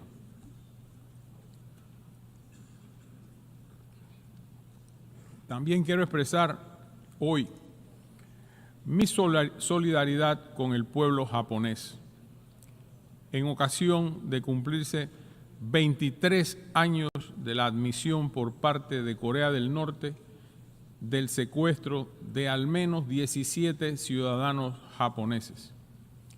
El mundo necesita saber la verdad para que estos hechos no se repitan. Y Japón merece justicia. Señores y señoras, no puedo dejar pasar esta oportunidad para destacar que hemos cumplido en un cuarto de siglo desde que nuestro canal pasó a manos panameñas.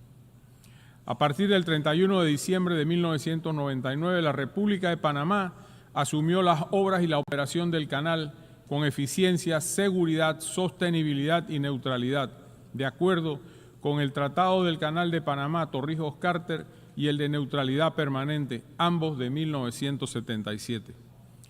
Desde entonces hemos administrado de manera ejemplar la vía acuática, contribuido al desarrollo económico del país y operado el canal para beneficio de la navegación internacional.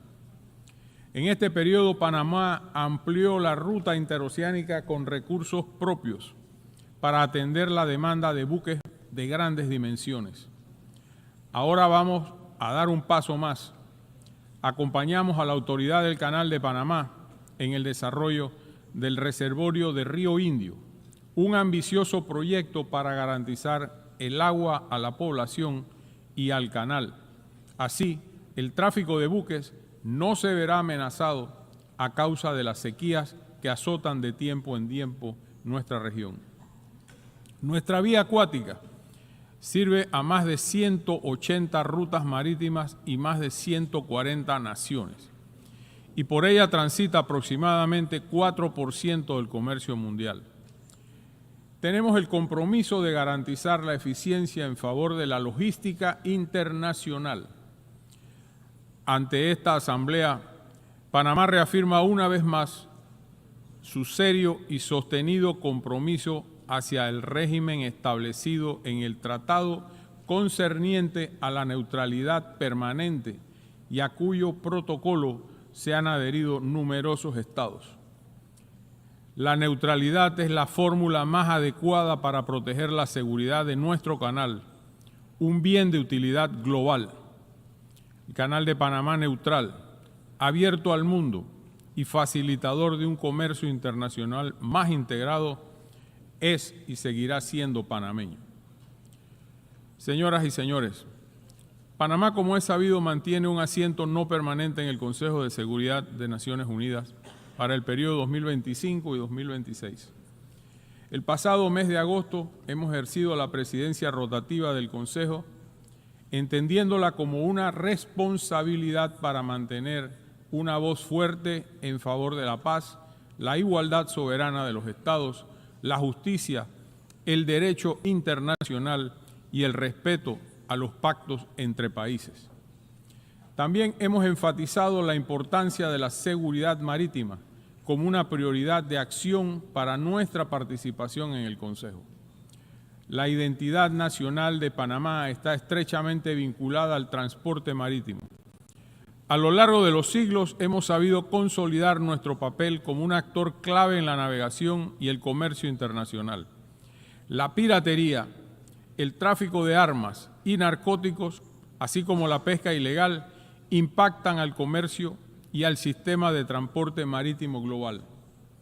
Como nación de tránsito y centro logístico del continente, Panamá sugiere fortalecer la cooperación entre agencias especializadas, incluyendo una red regional para promover la seguridad marítima que opere bajo el paraguas de la gobernanza oceánica atenida al derecho internacional. Quiero reiterar en esta Asamblea el trabajo que debe hacer este organismo para mitigar los efectos de la migración ilegal propiciada por organizaciones vinculadas directa o indirectamente al narcotráfico. Por nuestro Darién, frontera con Colombia, durante años pasaron millones de personas y en un solo año de mi gestión redujimos a cero el flujo de migrantes hacia el norte. Esta crisis se resolvió cumpliendo así la promesa de cerrar los pasos ilegales por el Darién. Las consecuencias humanitarias y ambientales fueron extremas. El sufrimiento de mujeres y niños víctimas de abusos y la contaminación de una de las áreas más diversas del mundo aún generan dolor en quienes hemos tenido contacto directo con esta situación. Hoy tenemos una migración norte-sur de mucho menor escala, pero que renueva el compromiso con el tránsito ordenado de personas para que puedan retornar a sus hogares. Debo decir que el drama migratorio fue solucionado, mas no las causas que originaron la masiva migración de personas. Que nuestro país haya resuelto este flagelo no significa que debamos cesar en el pedido de respuestas concretas, como en el caso de la frontera entre Haití y República Dominicana, que enfrenta una migración descontrolada que también impacta a toda la región. Es fundamental encontrar soluciones claras tanto para la crisis haitiana como para el control efectivo del flujo migratorio. Actualmente sufrimos el crecimiento de una actividad ilícita, el narcotráfico. Hoy constituye una amenaza para las vidas de las personas y un altísimo riesgo de inestabilidad en toda la región a través de los distintos carteles que operan. Para que tengan una idea, solo en lo que va de este año, en Panamá se han incautado cerca de 150 toneladas métricas de cocaína y otras drogas, un hecho histórico y alarmante. Esto nos obliga a redoblar esfuerzos, contar con más cooperación y sumar recursos en una lucha que debe ser una causa común entre todas las naciones del mundo. Honorables miembros, el año entrante el Congreso Anfictiónico de Panamá, efectuado por el libertador Simón Bolívar, celebrará su bicentenario. Su propuesta es un sistema internacional basado en la igualdad soberana de los estados, la justicia, el derecho y la cooperación internacional para alcanzar fines comunes a los pueblos. Esperamos que esta conmemoración sirva como un nuevo punto de partida en la cooperación internacional que respete y enaltezca los valores de soberanía, paz y coexistencia pacífica que deben guiar nuestro trabajo en este y los demás foros del mundo. Honorables miembros, ante este foro de la paz mundial y la cooperación internacional, reitero la fe del pueblo panameño en el sistema de las Naciones Unidas. En tiempos de crisis, cuando soplan los vientos de unilateralismo, polarización y fragmentación, Panamá hará oír su voz en defensa del multilateralismo. Panamá seguirá siendo miembro entusiasta de las Naciones Unidas, defensor del derecho internacional e incansable promotor de la paz mundial. Porque, como dice el lema que nos convoca hoy, unidos somos más fuertes. Y cuando estemos unidos, podremos construir un futuro más justo y humano para todos. Muchísimas gracias por esta oportunidad.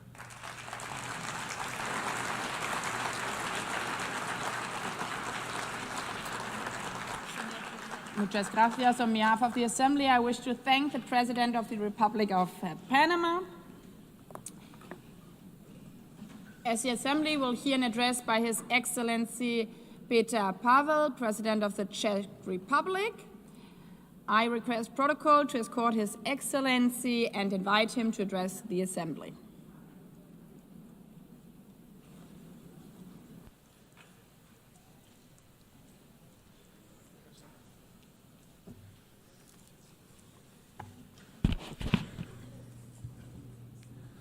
Madam President, Excellencies, ladies and gentlemen, I am humbled to speak here in front of you again. Today, I wish to address two main issues: United Nations achievements and necessity of its reform, and prospect of multilateralism in the light of Russian aggression. 80 years ago, the United Nations was founded with great hope to prevent war and destruction, never to repeat the horrors of World War II. My country proudly stood amongst the founding nations, signing the charter that would become our collective moral compass. Since 1945, we have witnessed remarkable achievements. The United Nations helped to prevent another full-scale world conflict. It assisted in dissolution of colonialism and rise of new sovereign countries in Asia, Africa, Europe, and Latin America. Together, we created a robust multilateral system of rules and global cooperation in international security, human rights, and economic development. Together with the UN, we have fought famine, disease, illiteracy, and poverty in some of the world's most vulnerable regions. Dozens of peacekeeping missions have helped to ease tensions in conflict zones.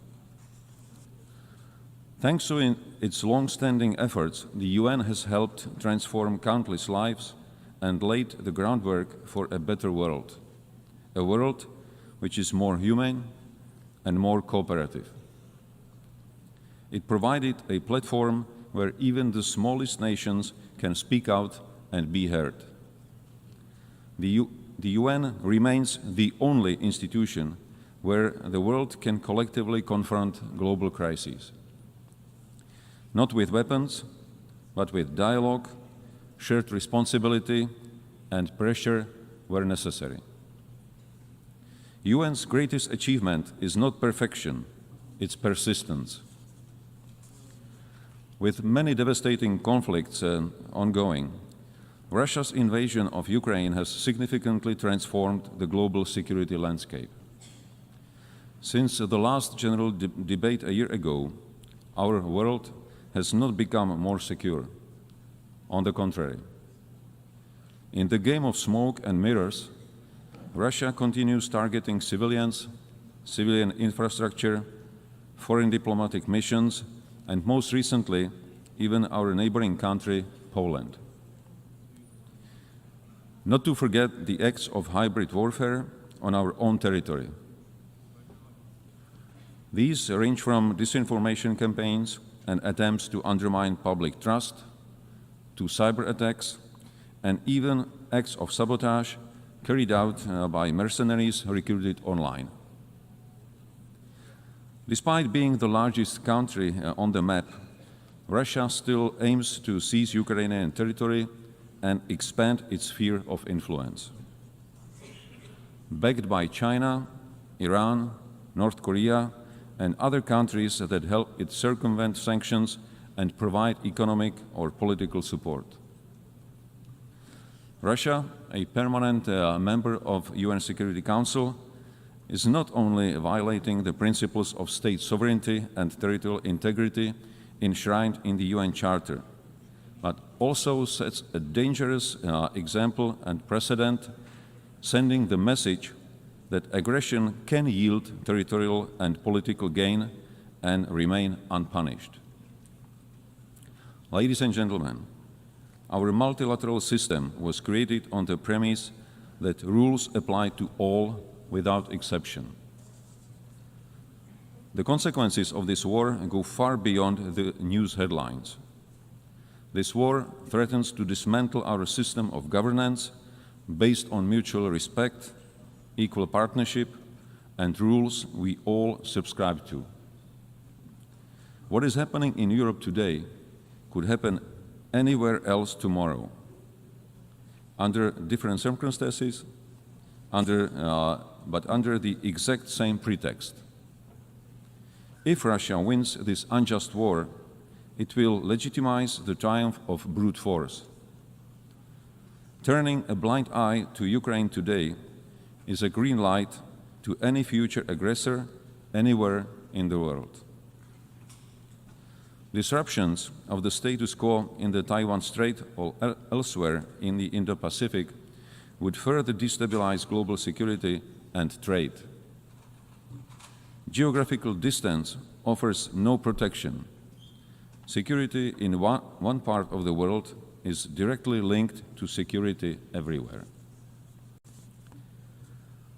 Tolerating the principle of might makes right will lead to the end of multilateralism and the beginning of life under principles dictated by a powerful few.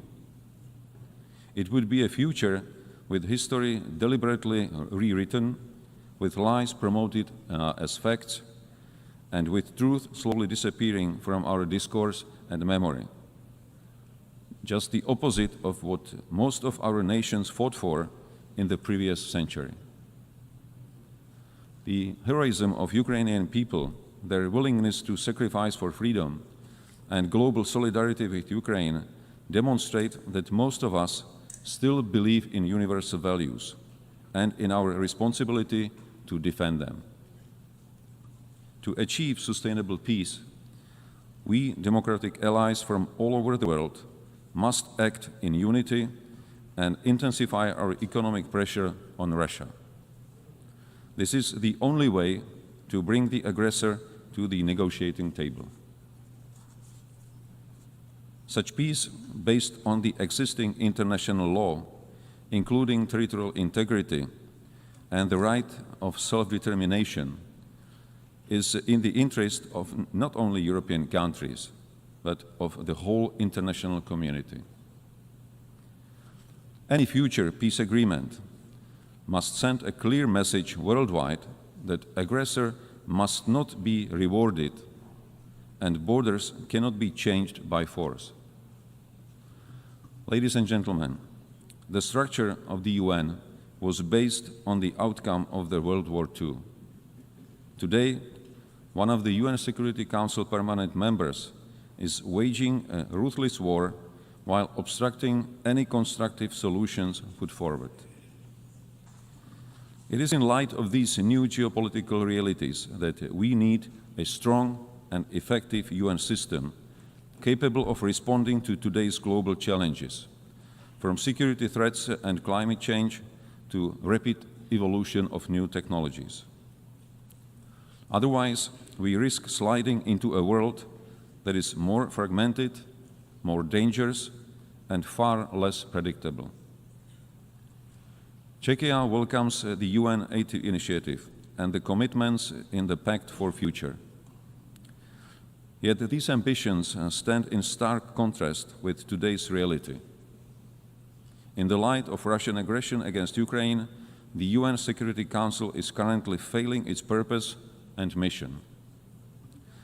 Therefore, we advocate for a comprehensive reform of the UN Security Council for greater effectiveness, inclusiveness, transparency, and accountability, with the aim to honor the principles of the UN Charter and to strengthen the voice of underrepresented regions.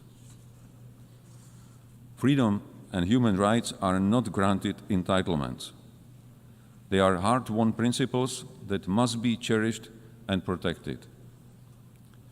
Security Council membership should not be seen as a matter of prestige or privilege, but above all, a responsibility to defend global peace. That's why Czechia is seeking a non-permanent seat on the UN Security Council for the term 2032-33, with a clear commitment to uphold the rules-based international order. We cannot afford to have the UN paralyzed or blocked in its ability to respond to crises and challenges. Current urgent crises are already consuming too much of our attention and resources at the expense of other major, equally pressing issues.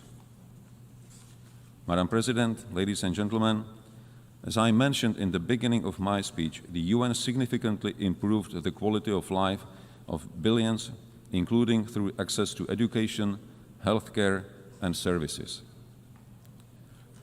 In this year's Sustainable Development Report, Czechia ranked 10th out of 167 countries. I am fortunate to be a citizen of a country which by global standards offers a secure and comfortable life. This doesn't mean that there are no challenges. Much work still lies ahead if we are to achieve the Sustainable Development Goals 2030, both at home and globally. After all, most of the challenges we are facing are global.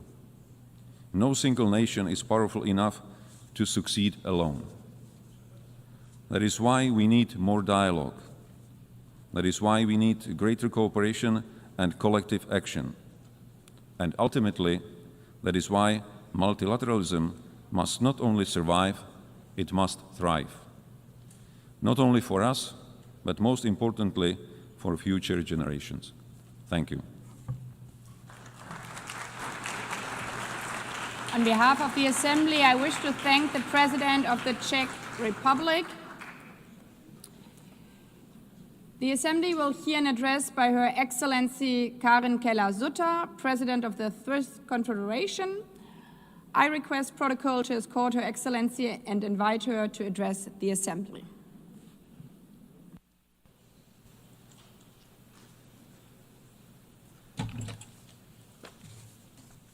Madame la Présidente de l'Assemblée générale, Excellences, Mesdames, Messieurs, il y a 80 ans, le monde entrait dans une nouvelle ère, des temps meilleurs. Le 27 janvier 1945, le camp de concentration d'Auschwitz était libéré. Le 8 mai, la guerre en Europe prenait fin. Et le 25 juin, 50 États adoptaient la Charte des Nations Unies à San Francisco. Ils étaient, je cite, résolus à préserver les générations futures du fléau de la guerre qui, 2 fois en l'espace d'une vie humaine, a infligé à l'humanité d'indicibles souffrances. Fin de citation. Sur les ruines de la Deuxième Guerre mondiale, un nouvel ordre naissait d'une conviction et d'une volonté commune d'apporter au monde de la paix et la prospérité. C'est aussi au lendemain des horreurs de cette période que naissaient les conventions de Genève de 1949 qui protègent les victimes des conflits armés. À cette époque, les fondements de décennies florissantes pour la démocratie, l'état de droit et l'économie de marché étaient posés. Des fondements qui, malgré les limites et les revers, ont servi aussi la coopération internationale, le libre-échange, la paix et le droit international. Sans faire de parallèle historique, force est de constater Nous célébrons cette année le 80e anniversaire des Nations Unies, alors que nous vivons une nouvelle époque de bouleversements politiques et économiques extrêmement violents. Une époque où trop de guerres font à nouveau rage et où les populations subissent des souffrances intolérables. Une époque où une paix juste et durable semble toujours hors de portée au Proche-Orient et en Ukraine, où les tendances autocratiques se renforcent en Europe aussi. Une époque où le libre-échange est mis à l'épreuve et où, en fin de compte, le droit international, y compris la Charte des Nations Unies, risque de devenir lettre morte. Ce sont des bouleversements qui ne viennent pas de nulle part. Ils sont le résultat d'évolutions qui remontent parfois loin et que l'on a rétrospectivement trop longtemps pris trop peu au sérieux. Il faut être honnête, ce sont des évolutions pour lesquelles il n'y a pas de réponse facile, ni au niveau international, ni au niveau national, et il ne suffit pas non plus de rappeler ici, pour la énième fois et seulement par des discours, les mérites d'une certaine forme d'État, de l'État de droit, du droit international, du libre-échange et du multilatéralisme. Non, si nous voulons relever les défis auxquels nous sommes confrontés, nous devons redoubler nos efforts. Car que valent tous les acquis de la civilisation s'ils ne contribuent pas concrètement à la liberté, à la sécurité et à la prospérité, si leurs avantages ne deviennent pas tangibles pour les populations dans leur vie de tous les jours? Il y a deux erreurs que nous ne devons pas faire. Premièrement, pointer du doigt uniquement les autres États. Deuxièmement, laisser les organisations internationales seules avec le travail et faire comme si elles étaient distinctes de nous. Mesdames, Messieurs, nous devrions commencer là où nous pouvons dès maintenant garantir la liberté et contribuer à la sécurité et à la prospérité. Et c'est en général chez nous, dans notre propre pays. Entendons-nous bien, il ne s'agit pas de faire l'éloge de l'égoïsme national, ni de condamner le multilatéralisme, bien au contraire. La Suisse est convaincue que le multilatéralisme, que les organisations internationales, que les Nations Unies sont essentielles à la coexistence pacifique des peuples, à la prospérité économique mondiale, à la résolution de défis tels que la migration, le changement climatique, la transition numérique et, je le dis aussi en tant que ministre des Finances, à la stabilité financière mondiale.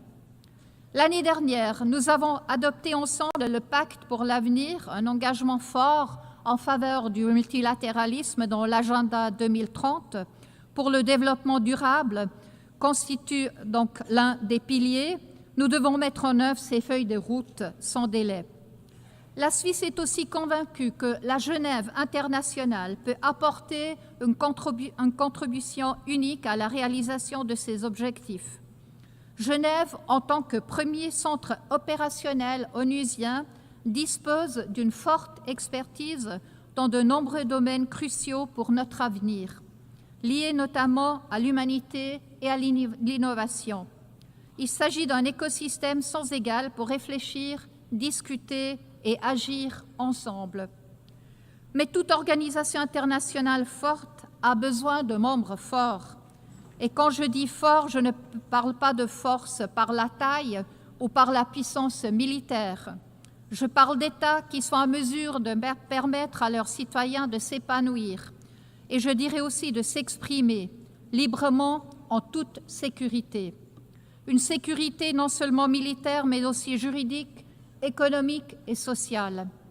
La sécurité et la liberté sont les conditions préalables essentielles au développement économique et donc à la prospérité. Elles nécessitent des institutions qui soient juridiquement solides, fiables et capables d'agir. Et elles nécessitent une stabilité politique, sociale et financière. Et là, chaque État doit également assumer ses propres responsabilités. Nous ne pouvons pas simplement les déléguer à une organisation internationale. Mesdames, Messieurs, la communauté internationale ne peut que profiter de la force intérieure, de la prospérité et de la stabilité de chaque État. Seuls les États solides sur le plan intérieur peuvent être véritablement solidaires et contribuer à une communauté internationale prospère. Mais nous devons redoubler les efforts aussi en tant que communauté internationale. Aujourd'hui, surtout, les Nations Unies doivent-elles aussi se remettre en question? Sont-elles encore en mesure de remplir leur mission comme les 50 États l'avaient prévu le 25 juin 1945 à San Francisco lorsqu'ils adoptaient la Charte? Le multilatéralisme connaît lui aussi des bouleversements sans précédent. Ces bouleversements sont marqués par une recrudescence des violations du cadre normatif et des principes et valeurs mêmes qui fondent l'action multilatérale. Le dialogue, la coopération, la recherche du consensus, le respect du droit international et l'égalité souveraine entre États, quelle que soit leur taille ou leur poids économique ou politique.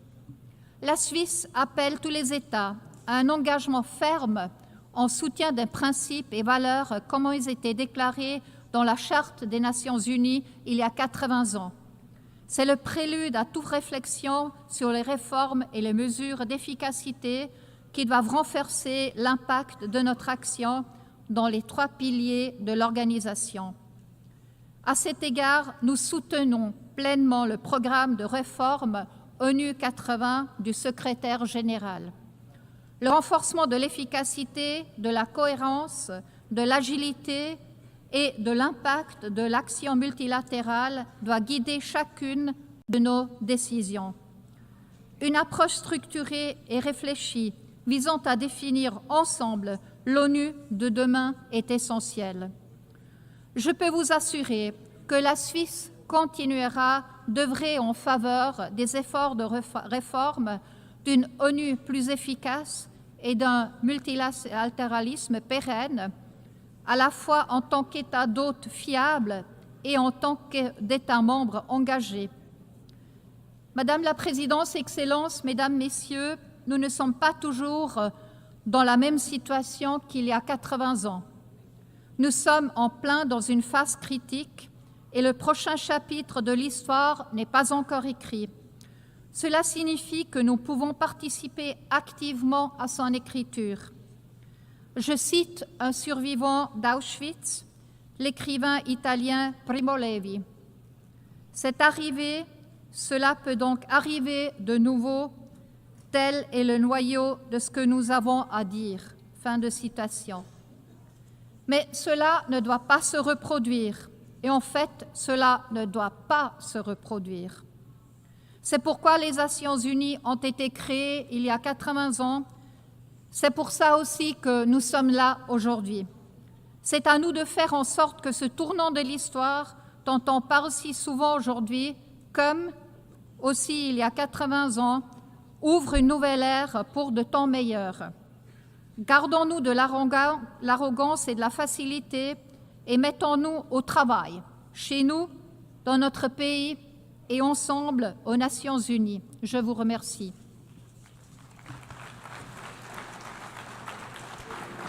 Merci.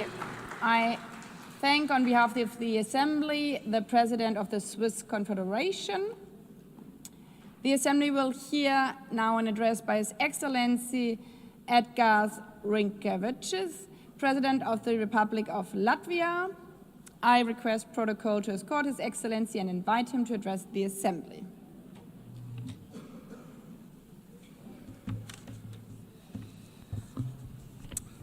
Madam President, Excellencies, distinguished delegates. First of all, allow me to congratulate Your Excellency, Madam Annalena Baerbock, on assuming the presidency of the General Assembly. You will have Latvia's full cooperation. Latvia believes that we are stronger together, stronger in advancing peace, fostering development, upholding human rights. Standing here on this world stage, I would like to congratulate us on the 80th anniversary of the United Nations. 80 years working together to build a better, more just and peaceful world. This task has never been easy, but it is our duty to persist with determination and give our very best. I want to express Latvia's gratitude for the overwhelming support for our candidacy for the United Nations Security Council. We are beginning our term next year. This is our first term. Latvia will take on this responsibility with a strong sense of duty, a duty to serve with integrity, transparency, and with a clear commitment to the principles of the United Nations. Latvia is honored to serve on the Security Council for the good of people around the world. And we will stand together for peace and resilience. Latvia's three priorities in the Security Council are: first, protect our rules-based international order. Second, advocate for women, peace, and security agenda. Also protect the most vulnerable people amongst us. Third, find solutions to emerging security threats. These include climate change, hybrid threats, the challenges related to the safety of artificial intelligence. Excellencies, the world is in disarray. Before our eyes, we see blatant attempts to weaken or even to destroy the rules-based international order, the order that is rooted in the United Nations Charter. In effect, a new world order is emerging, and it is not a better one. There is an attempt to recreate the world where the might makes right. The permanent members of the Security Council undertook to maintain international peace and security, to prevent wars, to prevent devastation and loss of life. But it seems that one permanent member, Russia, doesn't want this. Russia wants a world where brute force prevails over international law. Russia does not want peace. Russia wants to get what it wants. And Russia is willing to inflict destruction and misery on others. Unfortunately, Russia has partners in crime, notably Iran and North Korea. Ukraine is fighting back, bravely, with all it has. Ukraine is facing an existential threat to its people, to its land, to its freedom. Ukraine is fighting for all of us, for the rules-based international order, for independence and sovereignty, for territorial integrity, so that international borders are not changed by force. These actually are the very principles at heart of the United Nations. Latvia stands with Ukraine and will advocate for its sovereignty and territorial integrity at the United Nations Security Council. We are and we will be advocates for Ukrainian children abducted by Russia. They must be returned. We will be advocates for the Ukrainian civilians who have lost their homes and livelihoods. Latvia will use its position on the United Nations Security Council to help achieve a just and lasting peace in Ukraine. I want to express my appreciation to President Trump, President Zelensky, and my European colleagues for their efforts to achieve peace, for trying to stop the unnecessary destruction and the misery we are witnessing in Ukraine. It is our collective duty to uphold the principles of the United Nations Charter, especially when a permanent member of the United Nations Security Council openly violates them. We need no reminding that the United Nations was founded on the ruins of the World War II, to save future generations from the scourge of war, to maintain international peace and security, to protect human life. Distinguished delegates, in war, it is the most innocent that pay the highest price. It is our duty to strengthen international cooperation to tackle the escalating crisis in Gaza. The humanitarian catastrophe in Gaza continues to spiral. Urgent action is needed to end civilian suffering. Latvia condemns all terrorist attacks. Nothing can justify terrorism. We recognize Israel's legitimate right to self-defense, but it must be exercised in line with the international law, and particularly international humanitarian law. The law is there to protect every one of us. Latvia calls for an immediate ceasefire in Gaza. The terrorist organization Hamas must release all hostages. Hamas must be destroyed, as this organization is responsible for so much human suffering in the region. We need to ensure that the access to humanitarian aid in Gaza is safe and unconditional. The ongoing escalation confirms the need for a sustainable political solution, the need for a two-state solution in accordance with international parameters, the need to break the cycle of violence, to reach a just and lasting peace, a peace that addresses the security concerns and the legitimate aspirations of both the Israelis and Palestinians. Latvia is keenly aware of the ongoing conflicts around the world. We must work together to resolve the dire humanitarian situation in Sudan and Democratic Republic of the Congo. We will not look on helplessly as crises unfold. As a member of the Security Council, we will call on the international community to take collective action and to facilitate humanitarian aid, to try to end unnecessary human suffering. Distinguished delegates, we must do everything in our power to protect the most vulnerable people, especially women and children. Women and girls suffer disproportionately in times of war. We, the global community, have a responsibility to protect the rights of women and girls, to empower them, to ensure their voices are heard in peace processes.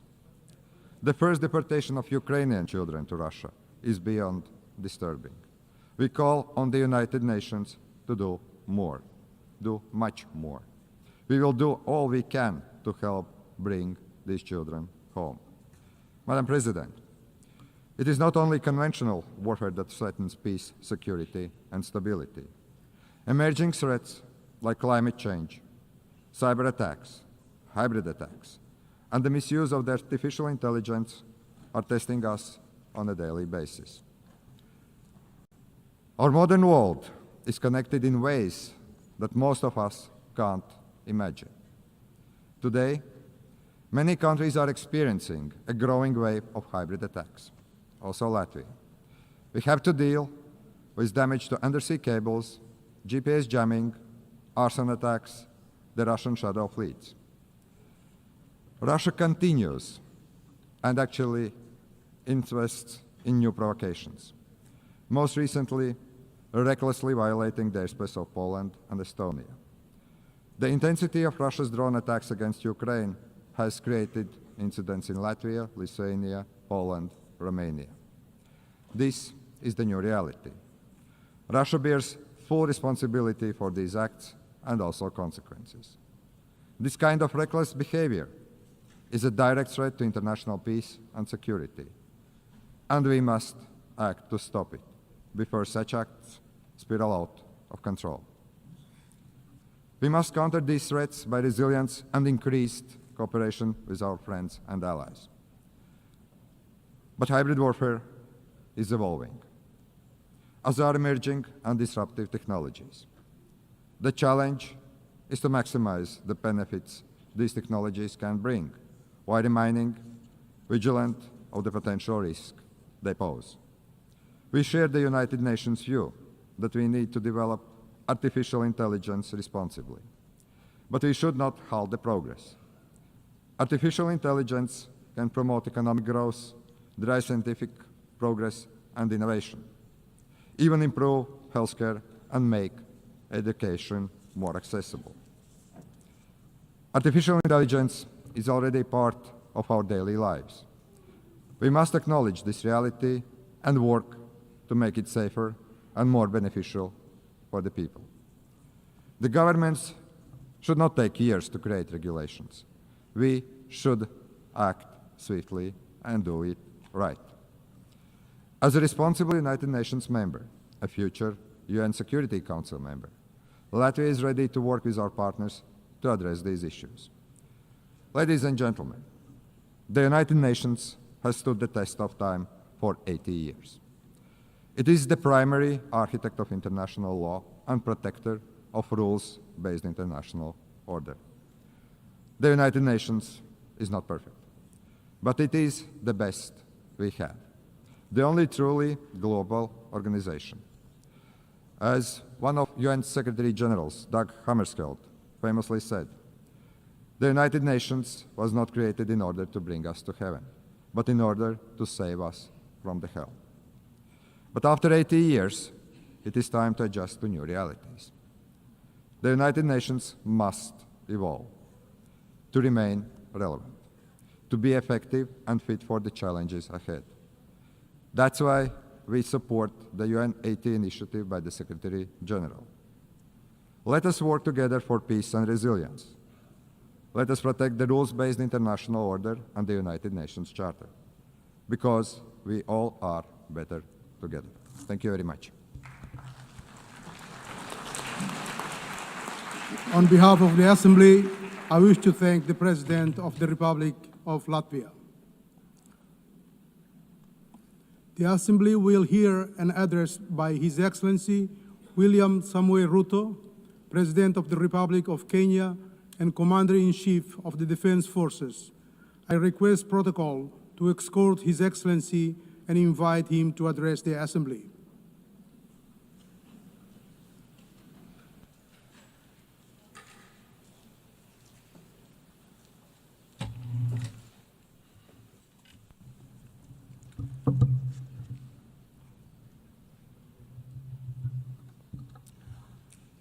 Madam President, the President of the 88th session of the UN General Assembly, Madam Annalena Baerbock, Secretary General of the United Nations, Antonio Guterres, Excellencies, Heads of State and Government, distinguished delegates, ladies and gentlemen. I congratulate you, Madam President, on your election to preside over the 80th session of the UN General Assembly.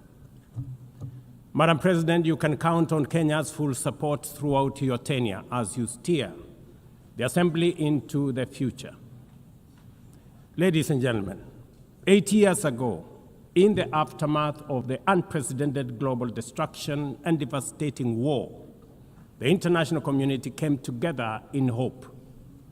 They created this organization, the United Nations, as a shield against the horrors of war, as a platform for dialogue, and as a bridge to a better, fairer, more secure global community. What is often forgotten or not mentioned today is that the United Nations grew out of the failure of the League of Nations that existed between 1919 and 1945. The League of Nations did not collapse for lack of good intentions or noble objectives. Formed at the end of the First World War and as part of the Treaty of Versailles, it was humanity's first attempt to build a permanent international organization to stop aggression and war and bring nations together. Its ambitions were to achieve collective global security, disarmament, peaceful dispute resolution, and cooperation on humanitarian and social issues. Despite these ideals, the League of Nations failed. The United States never joined, other great powers came and went, and without enforcement authority, its condemnation carried little weight. When Japan invaded Manchuria, when Italy marched into Ethiopia, and when Hitler openly defied its rules, the League stood by, helpless and powerless. By the late 1930s, its credibility had collapsed, and with the outbreak of the World War II, it was rendered irrelevant. Madam President, this history is both a lesson and a warning. Institutions rarely fail because they lack vision or ideals. More often, they drift into irrelevance when they do not adapt, when they hesitate to act, and when they lose legitimacy. To remain relevant, institutions must be reimagined, must be reformed, renewed, and aligned with emerging realities. 8 decades ago, the founders of the UN sought to correct the failures of the League of Nations by creating a stronger, more inclusive organization anchored in the principles of, and I quote, "We the people of the United Nations, determined to save succeeding generations from the scourge of war," end of quote. Today, we are gathered for the UN at 80. The question is unavoidable. Is the United Nations relevant to the demands of our time? Can it continue to serve humanity in the face of current realities? Or has it become a relic of a bygone era? Madam President, Excellencies, we meet against a grim global backdrop. Conflict rages in Eastern Europe, the Middle East, the Sahel, the Horn of Africa, and beyond. Climate disasters grow fiercer by the day. Inequality deepens, pandemics loom, and technological disruptions outpaces governance. Instead of trust, mistrust is spreading. Instead of solidarity, fragmentation is taking root. In place of hope, anxiety fills our global community. We are living, to borrow from the words of the founders of this institution, not in larger freedom, but in growing uncertainty. At this moment of turbulence, when we most need a strong United Nations, the organization faces its deepest crisis in credibility and capacity. Funding cuts have paralyzed its operations. Bureaucracy has slowed its response. The Security Council remains frozen in the post-war structures of 1945, unable to act inclusively, with fairness, and with speed. Ladies and gentlemen, I can, however, state with absolute conviction that the United Nations has been one of humanity's greatest achievements. For 8 decades, it has held back the specter of global war, calmed conflicts from Cambodia to Liberia, and stood guard in some of the world's most dangerous places through the courage of its peacemakers and peacekeepers. Few institutions in humanity's history can claim such a legacy. The United Nations has stood at the front lines of humanitarian crisis, from famine relief in the Horn of Africa to emergency shelter for millions of Syrian and Ukrainian refugees. It was at the forefront in the eradication of smallpox, coordinated global responses to HIV and AIDS, Ebola, and COVID-19, and continues to champion universal vaccination. Its agencies have advanced women's rights, protected children, safeguarded refugees, and set global norms on everything from disarmament to climate action. The UN Sustainable Development Goals remain a shared blueprint for human progress. These are achievements no nation could have achieved alone, however rich, however great, or however powerful. And yet, every institution, no matter how noble its origins or impactful its legacy, must adapt to changing times or slide into irrelevance. Today, the United Nations stands at a crossroads of renewal on one hand or decay on another. Put differently, after 80 years, the rhymes of time are calling on us to reimagine the original promise that inspired the founding of the United Nations, and that is the quest for global peace, development, and human rights. But this call must now be answered in a global context that is profoundly different from the post-war era in which the UN was conceived then. We would be denying the cold, hard truth if we say that the United Nations is delivering as it should. On peace and security, its voice is too often drowned by the rivalries of great powers, while some nations simply ignore its resolutions and do as they please. Too often, the UN's blue helmet, once a symbol of moral authority, no longer commands the same respect. From the conflicts in Gaza to Ukraine, to the crisis in Sudan, DRC Congo, Somalia, and the Sahel, we see actors proceed undeterred by the United Nations calls. Excellencies, ladies and gentlemen, Kenya speaks from the experience of a nation deeply invested in multilateralism. For decades, we have placed our troops and police in harm's way for peacekeeping missions across Africa and beyond, from Somalia to Democratic Republic of Congo, from South Sudan to most recently in our neighborhood here in Haiti. Over the past 15 months, we are proud to have led the multinational security support mission in Haiti, not because it has been easy, but because solidarity is the essence of the United Nations.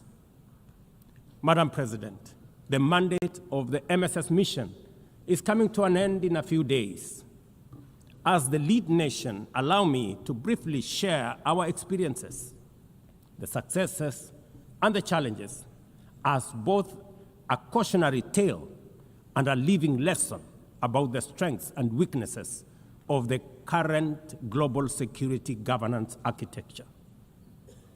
For far too long, the people of Haiti called out to the world. Too often, their pleas were met with silence, hesitation, or half measures. Haiti became a tragic reminder of what happens when the international community looks away, prevaricates, or offers half-hearted support. When Kenya responded to the quest for the Haitian authorities, it was in the belief that we were joining a genuinely multinational effort. We welcomed and fully embraced Resolution 2699, by which the United Nations Security Council authorized the MSS with Kenya as the lead nation. Drawing on our decades of peace support operations, we stepped forward, stepped up, and deployed our officers to confront the rampant menace of gang violence in Port-au-Prince and its environs. Madam President, ladies and gentlemen, the mission has operated in a volatile environment under enormous constraints. It has been underfunded, under-equipped, and operated below 40% of its authorized personnel strength.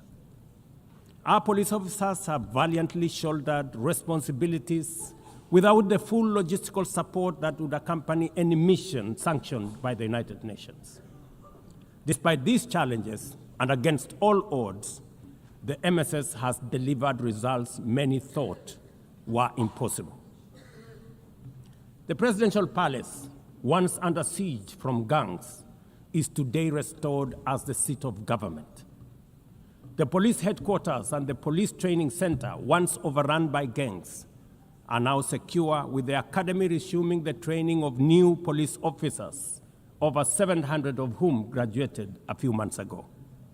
Schools that have been shattered by violence have reopened, with children back in class, learning and progressing.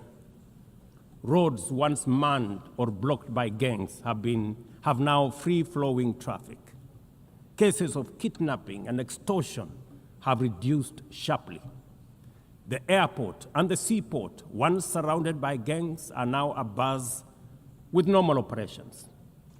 Which begs the question, if so much could be achieved with limited resources and stretched personnel within just 15 months, what more could have been accomplished if the United Nations fraternity had truly acted together in solidarity with the people of Haiti?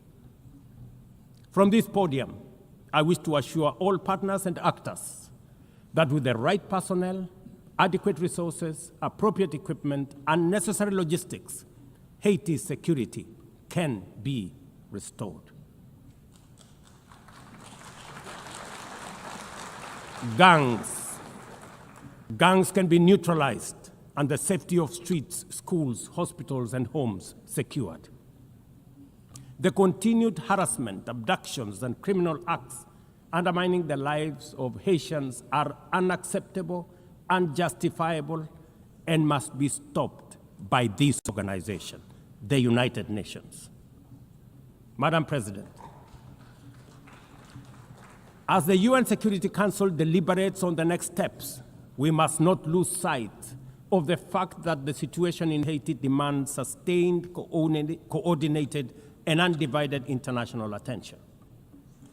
A careful and orderly transition from MSS is essential to consolidate the hard-won gains so far achieved. I urge the Security Council and all partners to remain steadfast in ensuring that Haiti moves forward on a path of peace, stability, and renewal. Ladies and gentlemen, on human rights, our principle is clear and unwavering. The protection of civilians and respect for humanitarian law cannot be applied selectively. We cannot condemn suffering in one place and turn a blind eye in another. Kenya is gravely concerned by the humanitarian catastrophe in Gaza and by the immense suffering of civilians caught in the devastation of disproportionate military operations. At the same time, we call for the unconditional release of Israeli hostages. In line with the African Union and United Nations resolutions, we also call for a permanent ceasefire, for strict adherence to international humanitarian law, and for the launch of a credible political process. Only through such a process can the vision of a two-state solution be realized, where Israel and Palestine live side by side in peace, security, and stability. Kenya is equally deeply troubled by the worsening humanitarian situation in Sudan, where innocent citizens are caught in the crossfire of a needless war. We fully endorse the Guard comprising Egypt, Saudi Arabia, the United Arab Emirates, and the United States in affirming that there cannot be a military solution and that only political dialogue offers a viable path forward. We join the Guard in urging all parties, including SAF, RSF, and the external actors, to respect Sudan's sovereignty, unity, and territorial integrity, and firmly reject any attempts to divide the country, reaffirming our unwavering support for a unified Sudan for the benefit of all its people. Excellencies, distinguished delegates, those who look to the future with a clear vision know that climate change is not only the single greatest threat of our age, but also one of the greatest transformation opportunities of our time.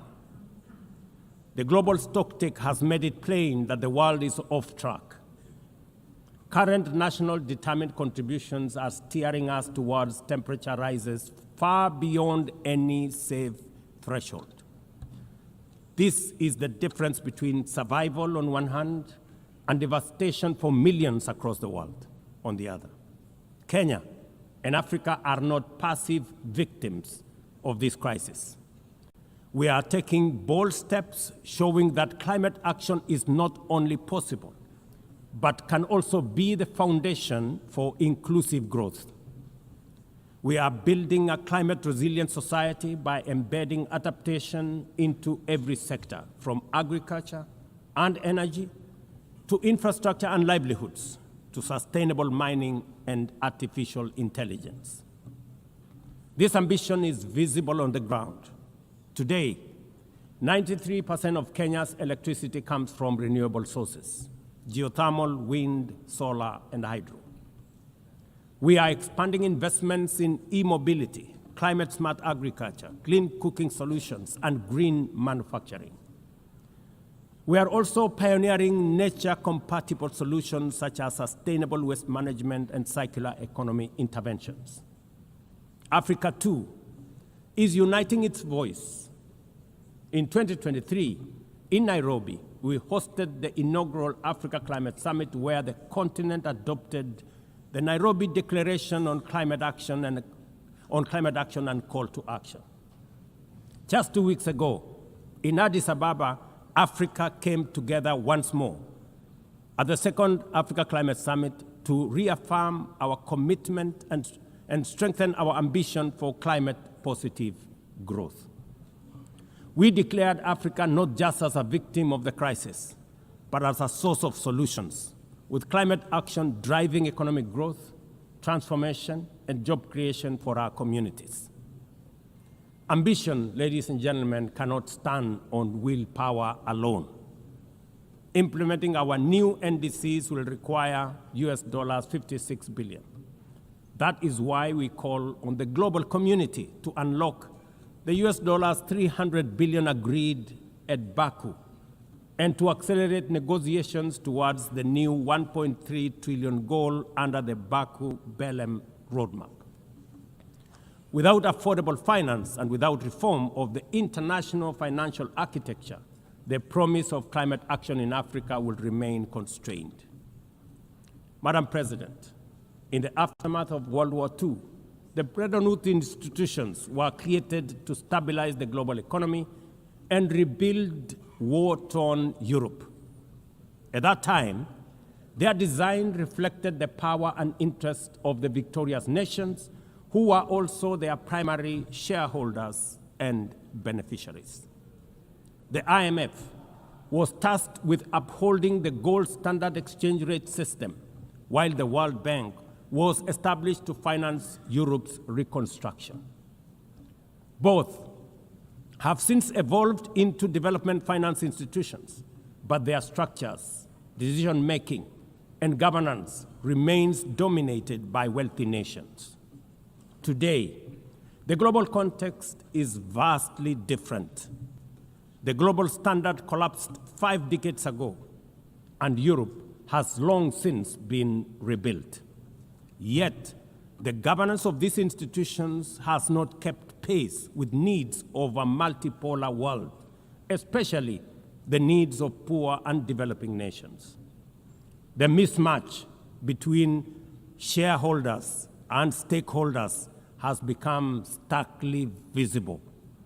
For instance, during the IMF's recent allocation of special drawing rights, 64% went to wealthy nations. Just imagine, 64%. With little need for liquidity support. They didn't need the money anyway, but they got 64%. While the poorer countries received just 2.4%. What a disconnect. The imbalance highlights how the very institutions meant to safeguard global finance stability often perpetuate inequality and instability. I have argued, and I say it again, that the current global financial architecture punishes poor countries with high interest rates and enormous conditionalities, while rewarding rich nations with lower interest rates and softer lending rates. Its rules, priorities, and allocation mechanisms consistently favor those already prosperous, while trapping vulnerable economies in cycles of debt, high borrowing costs, and inadequate access to emergency support and concessional funding.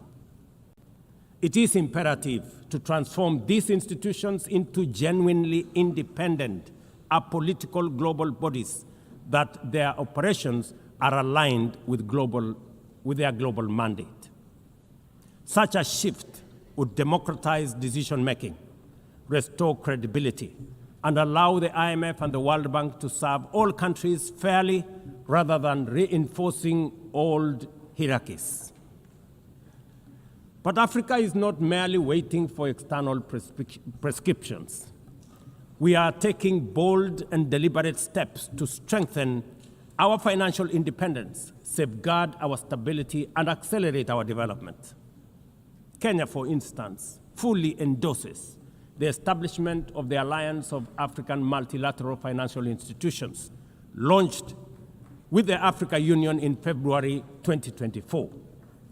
This alliance brings together our homegrown banks, Afrexim Bank, the Africa Finance Corporation, the Trade and Development Bank, Shelter Africa Re, Africa Development Bank, Africa Trade and Investment Development Insurance, and ZEPRI, institutions that embody Africa's determination to mobilize resources, finance trade, and build resilience on our own terms.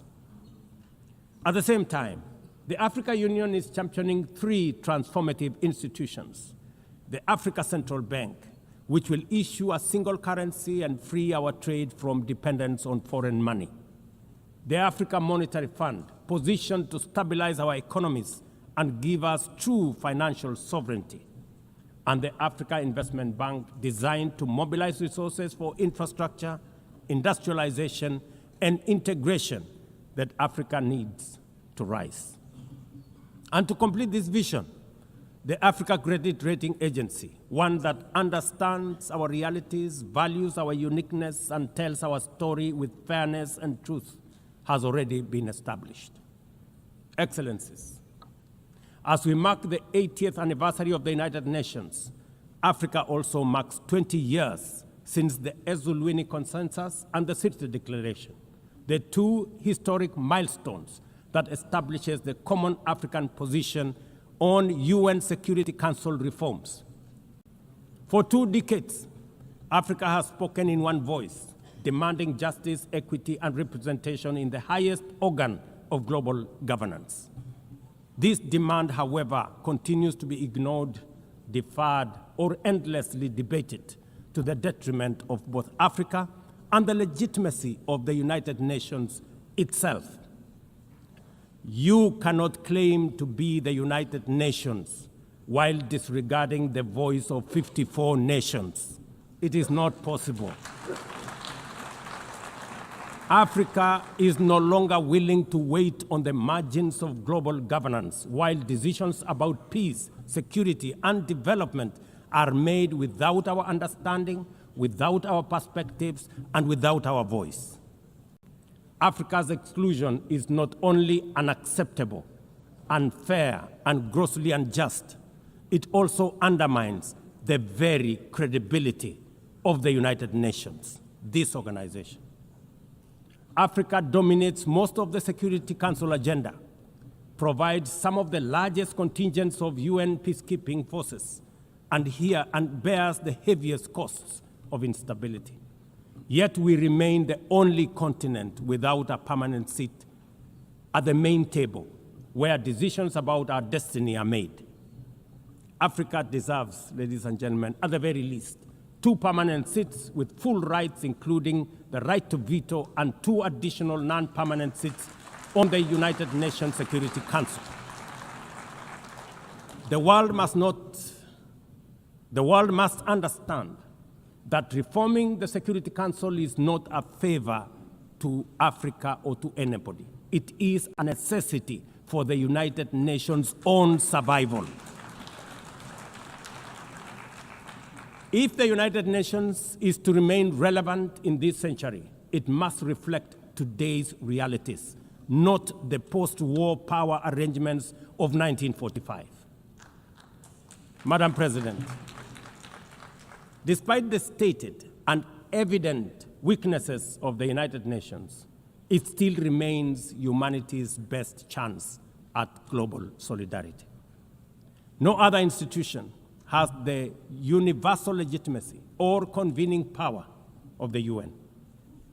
From coordinating humanitarian relief in times of war and disaster, to mobilizing the global response to COVID-19, to driving consensus on climate change through the Paris Agreement, the UN has consistently shown that the world can achieve together what no nation can accomplish on its own, however mighty or great or powerful. As Doug Hammarskjöld, the UN's Second Secretary General, once observed, and I quote, The United Nations was not created to take humanity to heaven, but to save it from hell. End of quote. That mission is as urgent today as it was 8 decades ago. At a time when conflicts are multiplying, when climate change threatens every economy, and when inequality is widening, the need for a functioning, credible, effective, and a multilateral system has never been greater. It is through the UN that nations have pooled resources to vaccinate billions of children, to protect refugees from through the work of the UNHCR, and to keep the peace in more than 70 missions across the world. Without the UN, these achievements, modest though they may sometimes seem, would not have been possible. That is why we must resist the temptation to give up on the UN or abandon it. We must make it fit for purpose, reform its structures, strengthen its mandate, and ensure its decisions reflect today's realities rather than the geopolitical map of a bygone era. As one of the hosts of the UN headquarters and the only one in the Global South, Kenya stands ready to do its part to enable the organization to go through this phase of renewal successfully as envisaged by the Secretary General under UN 80 reforms. In conclusion, Madam President, ladies and gentlemen, the 80th anniversary of the United Nations must be more than a commemoration. It must be a turning point for the organization. Let us seize this moment to reimagine and rebuild the UN into a body that commands legitimacy, responds with speed, and delivers justice for all. I thank you, and God bless you. On behalf of the Assembly, I wish to thank the President of the Republic of Kenya and Commander-in-Chief of the Defense Forces. The Assembly will now hear an address by His Excellency Santiago Peña Palacios, President of the Republic of Paraguay. I request protocol to escort His Excellency and invite him to address the Assembly.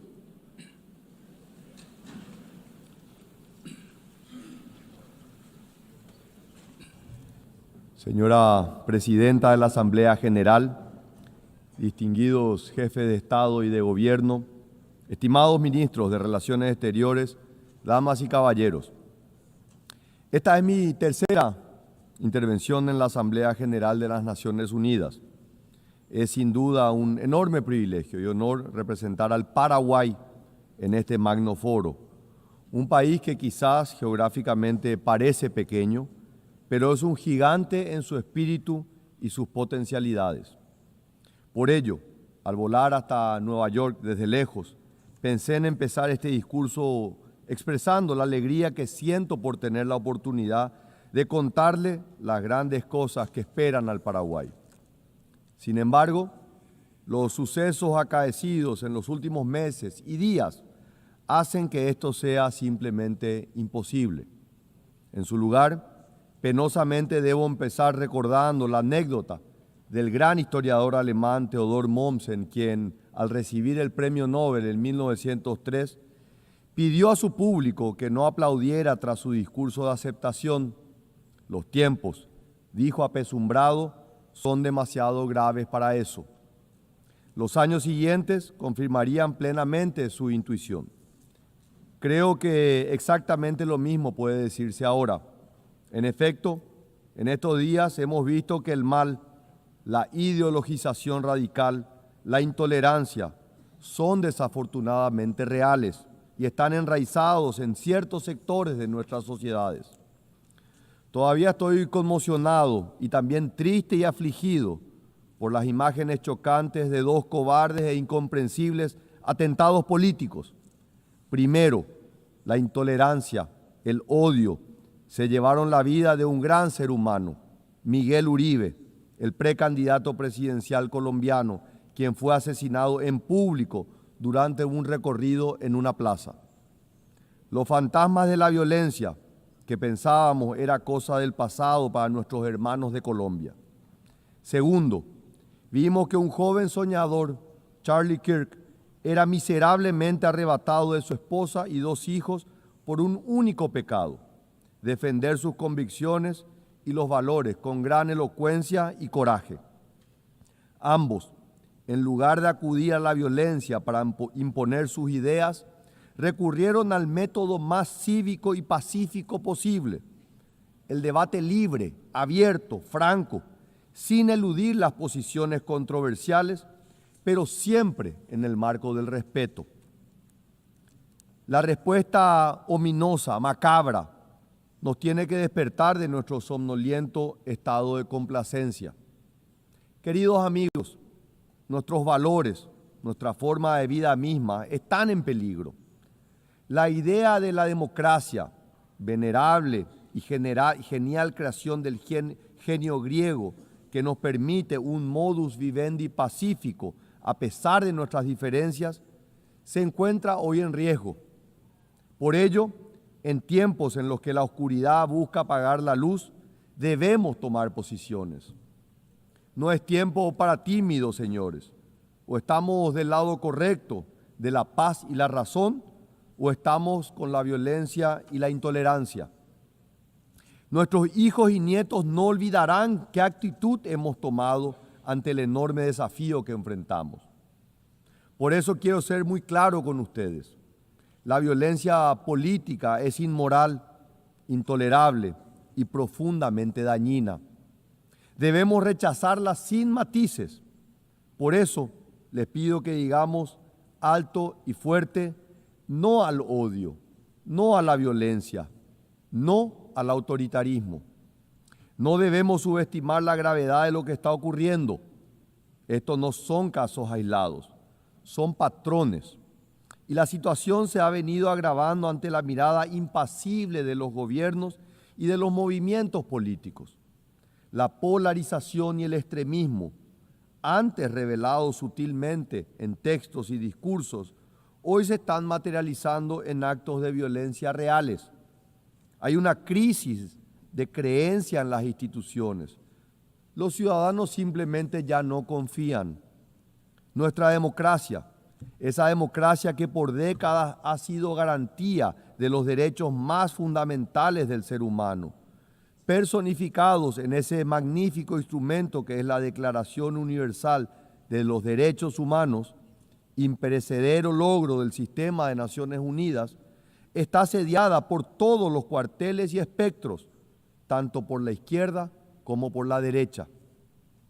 Y esto, señores, puede ser un camino sin retorno.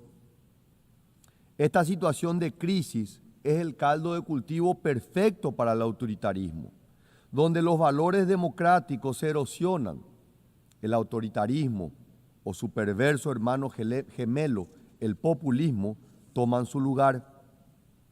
Paraguay ve con enorme preocupación las restricciones al ejercicio de derechos fundamentales, como el acceso a la libre información y la libertad de expresión en algunos países hermanos, que ya son demostraciones palpables que la crisis es real y es profunda. Así, lamentablemente, la situación en Venezuela se ha vuelto verdaderamente alarmante. A las violaciones sistemáticas de los derechos humanos y las libertades fundamentales se suman acciones contrarias al derecho internacional y la persecución a líderes políticos. El proceso electoral de julio del 2024 pisoteó la voluntad del pueblo venezolano. 7 millones de venezolanos han abandonado su patria, la mayor crisis migratoria en la historia del hemisferio occidental. En Nicaragua, por otro lado, la persecución a opositores políticos persiste y se expande agresivamente. La situación de los derechos humanos y las garantías fundamentales es demasiado grave. Han expulsado a órdenes religiosas completas, han despojado de la nacionalidad a cientos de nicaragüenses cuyo único crimen fue disentir. Incluso la Iglesia Católica es perseguida, algo impensable en América Latina. Paraguay conoce mejor que nadie la calamidad del autoritarismo y la dictadura, pues vivimos el régimen militar más largo en el continente del siglo XX, cuyas cicatrices aún no cerraron del todo. Por eso no podemos ni debemos permanecer en silencio mientras nuestros hermanos latinoamericanos sufren la misma opresión que ha marcado a fuego nuestro pasado. La crisis de la democracia, amigos, no se resuelve con mano dura ni censura, ni autoritarismo, ni mucho menos con violencia. Debemos resistir a estos impostores atrayentes. La crisis de la democracia, como decía el filósofo italiano Norberto Bobbio, se resuelve de una sola manera, con más democracia.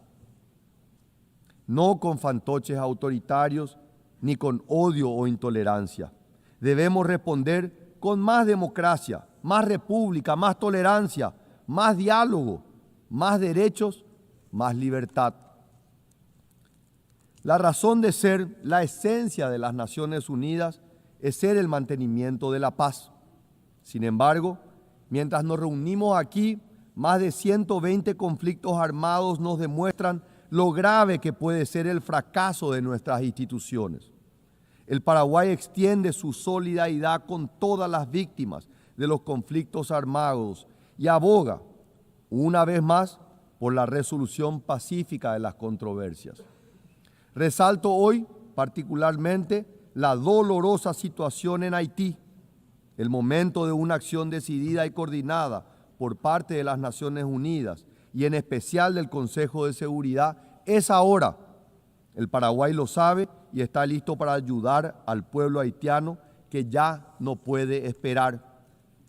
Por otro lado, quiero poner de relieve una situación que va más allá de los conflictos armados, pero que reviste la misma gravedad. Enfrentamos una crisis silenciosa pero devastadora, el colapso de las cadenas de suministros globales. La pandemia nos mostró cuán frágiles eran. La guerra en Ucrania las tensó aún más y ahora la fragmentación geopolítica amenaza con romperlas definitivamente. El mundo necesita urgentemente cadenas de suministro más confiables, más diversificadas, más resilientes. No podemos seguir dependiendo de sistemas que colocan la eficiencia por encima de la seguridad, el costo por encima de la confiabilidad. Quiero ser claro, no todas las asociaciones comerciales son iguales. Debemos ser cuidadosos con modelos económicos engañosos que vienen acompañados de autoritarismo político, vigilancia masiva y erosión de libertades fundamentales.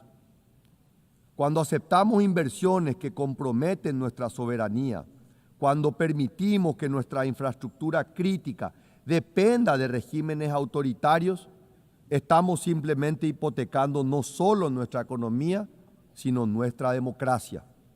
Por eso, abogamos por una integración más profunda entre nuestros países, basada no solo en el comercio, sino en valores compartidos, el Estado de Derecho, las libertades individuales, una economía de mercado libre, la defensa de la familia tradicional y el derecho a la vida desde la concepción del ser humano.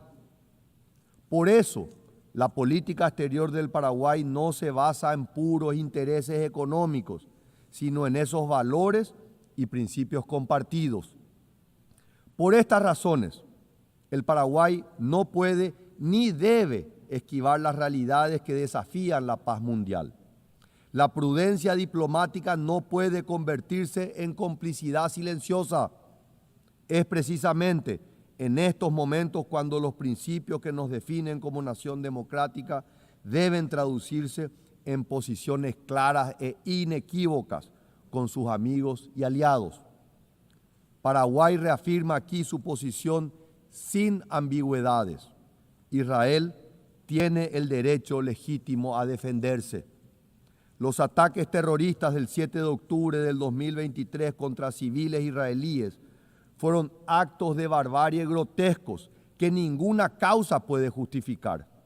Rechazamos cualquier intento de equiparar sesgadamente la responsabilidad entre las autoridades democráticamente elegidas de Israel y los líderes del grupo terrorista Hamás. El antisemitismo, señores, como los hechos diarios lo demuestran, no es un accidente del siglo XX. Está vivo y está fuerte. Forma parte de ese ciclo de violencia irracional y de odio del que hablaba al inicio de mis palabras. Debo confesar aquí que nunca he entendido cómo tanta gente ha adoptado esta horrible visión del mundo, dado que el pueblo judío ha dado tanto material, cultural y espiritualmente al mundo. Y sin embargo, lamentablemente esa perversión sigue entre nosotros. La única respuesta es estar alertos, no al odio. Shoah nunca más.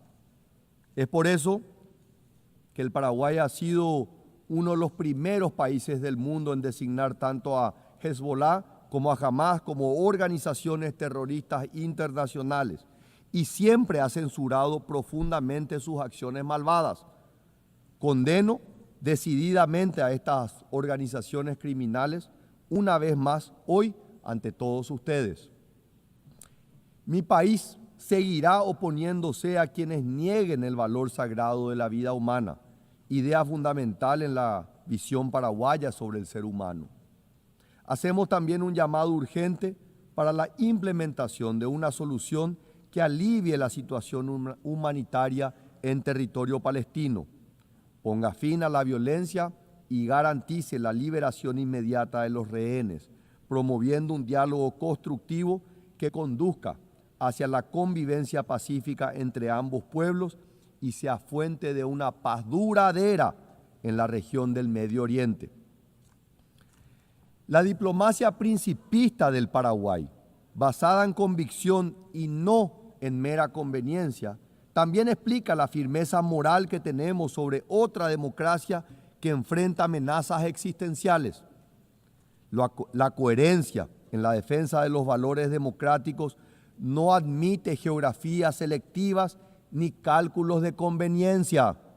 Los principios, cuando son genuinos, se sostienen por su valor intrínseco, no por su rentabilidad política. Paraguay mantiene con orgullo 67 años de relaciones diplomáticas con la República de China, Taiwán. Esta amistad, forjada en valores democráticos compartidos, ha demostrado que la cooperación entre naciones puede basarse en más que en el mero interés. Seguramente esta decisión nos cuesta mucho económicamente, pero créanme, el valor de hacer lo correcto no tiene precio. Las crecientes tensiones en el estrecho de Taiwán nos preocupan profundamente.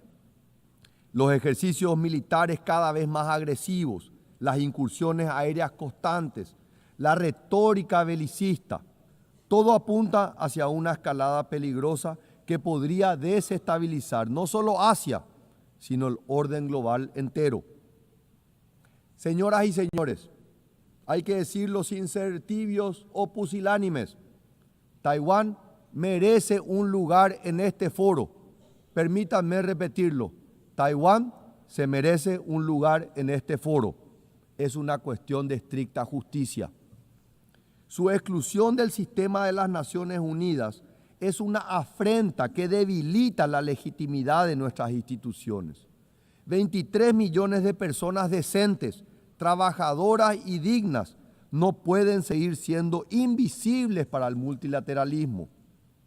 Señores, como en otros casos, la cuestión de Taiwán y su estatus internacional también debe, de forma ineludible, ser parte de los debates de esta Asamblea General. Es hora de cortar de raíz este árbol de injusticia que ya tiene décadas de crecimiento y dar lugar a China-Taiwán en las Naciones Unidas. Estas posiciones principistas, basadas en convicciones y no en conveniencias, dan al Paraguay algo que es relativamente escaso en estos días: genuina autoridad moral para discutir los problemas que nos aquejan.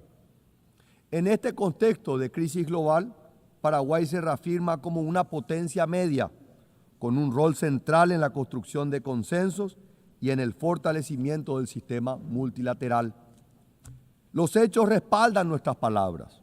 Paraguay procede con un característico espíritu constructivo en los debates del sistema multilateral.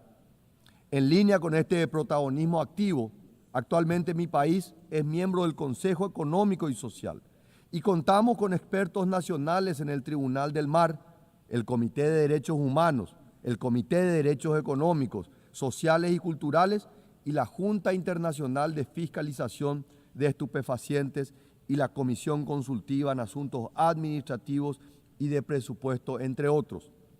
En el periodo 2026-2027 aspiramos a la presidencia del Buró de la Sexta Comisión de la Asamblea General y asumiremos la responsabilidad de ser miembros de la Comisión de Consolidación de la Paz.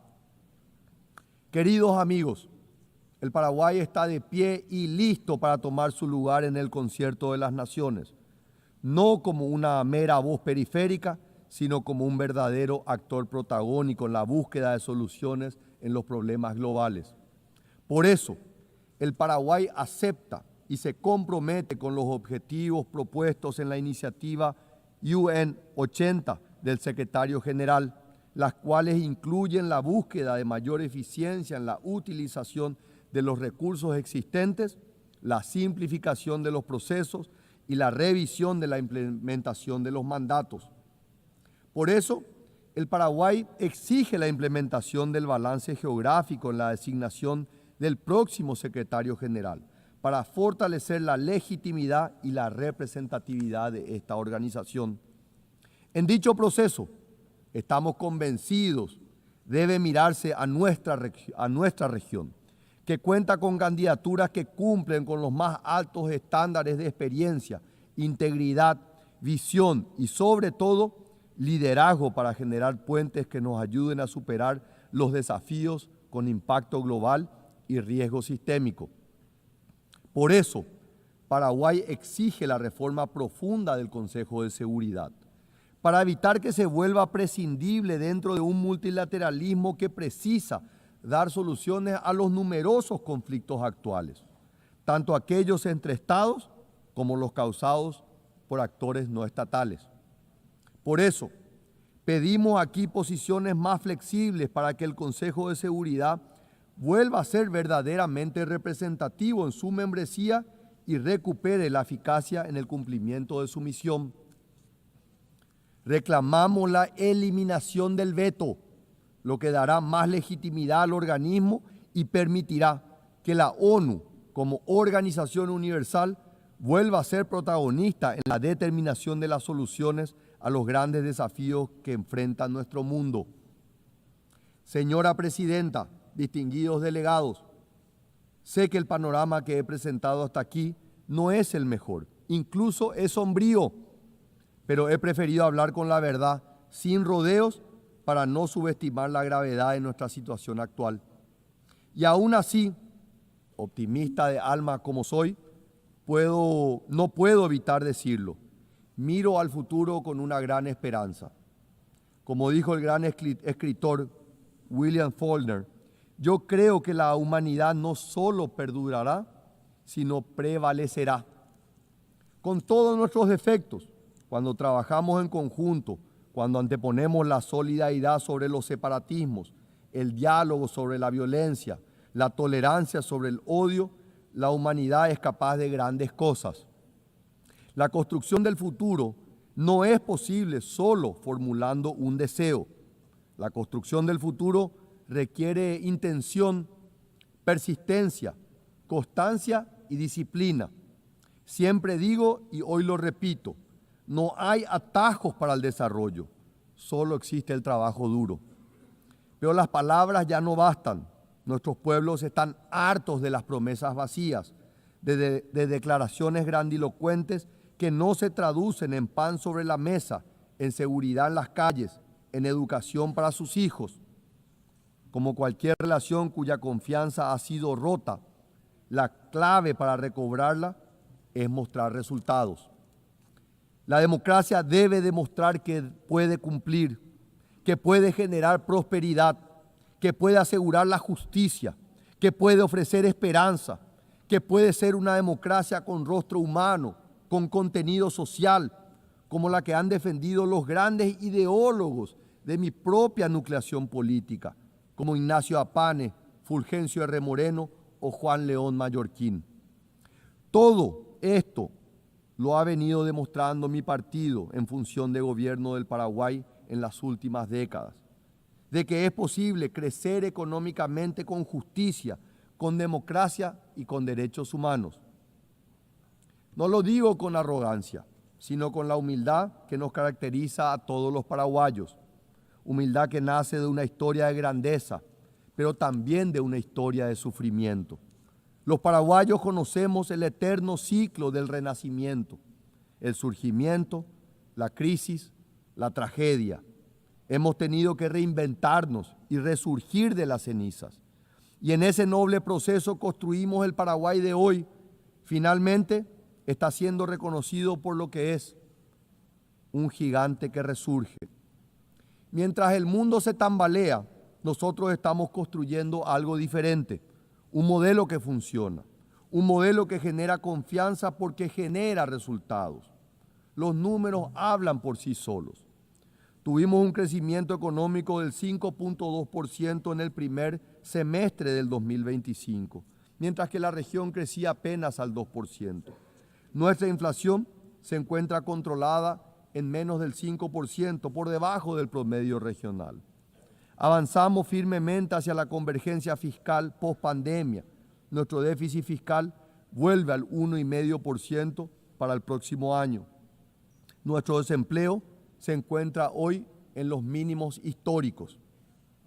Pero el crecimiento sin justicia social es vacío. Por eso implementamos programas ambiciosos que están transformando la vida de las personas más vulnerables. Nuestro programa de hambre cero en las escuelas alimenta diariamente a más de 1 millón de niños en 7.000 escuelas. Xeroga Porá está convirtiendo a miles de familias trabajadoras en propietarias de su propia vivienda. Por primera vez, el Estado ofrece créditos hipotecarios con cuotas equivalentes a lo que sería un alquiler. Transformamos un gasto mensual en patrimonio familiar. Resalto que 120.000 personas salieron de la pobreza en solo un año. La pobreza extrema cayó al 4.1, el nivel más bajo de nuestra historia. Pero nada de esto sería posible sin instituciones sólidas. Por eso emprendimos un proceso de reformas audaces. Impulsamos la ley del servicio civil para profesionalizar la función pública, terminando con décadas de clientelismo. Con la ley de integridad y transparencia, creamos mecanismos reales de control y rendición de cuentas, fortaleciendo a la Contraloría General de la República. Aprobamos la ley del Registro Nacional Unificado, una ley que propone una transformación estructural y ordena, luego de más de 100 años, la propiedad inmobiliaria en Paraguay. El resultado, en julio del año pasado, el Paraguay alcanzó el grado de inversión por primera vez en su historia. Distinguidos delegados, el modelo de Paraguay no es perfecto, desde luego. Tenemos enormes desafíos y falta mucho todavía, pero estamos cambiando la realidad. Estamos demostrando hoy Paraguay no es solo un país. Al decir del presidente de la Federación de Automovilismo, Mohamed Ben Sulayem, durante la celebración del Rally Mundial en Paraguay, el Paraguay es el país. Señora Presidenta, distinguidos delegados, comencé este discurso con algunas advertencias bastante oscuras sobre el estado de la democracia global y nuestras sociedades. Los tiempos son graves y hay mucho de qué preocuparse. Pero no quiero terminar con una nota pesimista. Un futuro distinto, mejor, más luminoso es posible. Depende solamente de nosotros, de todos nosotros, de diagnosticar los problemas con valentía y enfrentarlos con perseverancia y convicción. El futuro no está predeterminado. El Paraguay es prueba viviente de que incluso a pesar del caos y la desolación de la guerra, es posible reconstruir. Es posible compatibilizar la prosperidad con justicia, el crecimiento con sostenibilidad, la apertura con soberanía. Paraguay está listo, queridos amigos, para ser parte de la solución. El gigante dormido de Sudamérica ha despertado y resurge con fuerza. Estamos listos para ser un protagonista central en la lucha por los grandes valores de la humanidad, para ser un actor protagónico en el concierto de las naciones, porque creemos en un futuro donde la democracia no solo sobreviva, sino que florezca, porque creemos en un futuro en el que el desarrollo llegue a todos y no solo a unos pocos, porque creemos en un futuro donde la cooperación se base en valores compartidos y no en meras conveniencias, porque creemos en un futuro donde la confianza se gane con resultados, no con retórica, porque creemos efectivamente que la humanidad no solo perdurará, sino que prevalecerá. Ese futuro distinto es posible. Los paraguayos lo estamos construyendo todos los días. Los invito a construirlo con nosotros, todos juntos, para dejar un futuro mejor a nuestros hijos y nietos. Un mundo con más democracia, con más libertad, con más tolerancia, con más justicia. Un mundo en el que la esperanza derrote al pesimismo, la luz se imponga sobre la oscuridad y el bien triunfe victorioso por siempre y para siempre sobre el mal. Muchas gracias.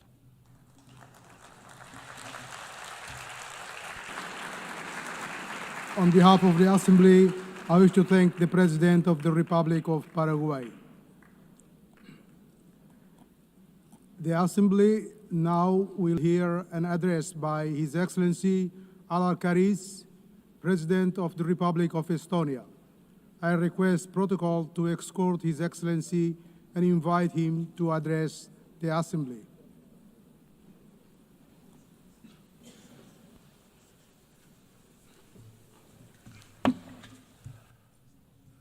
President, Excellencies, ladies and gentlemen.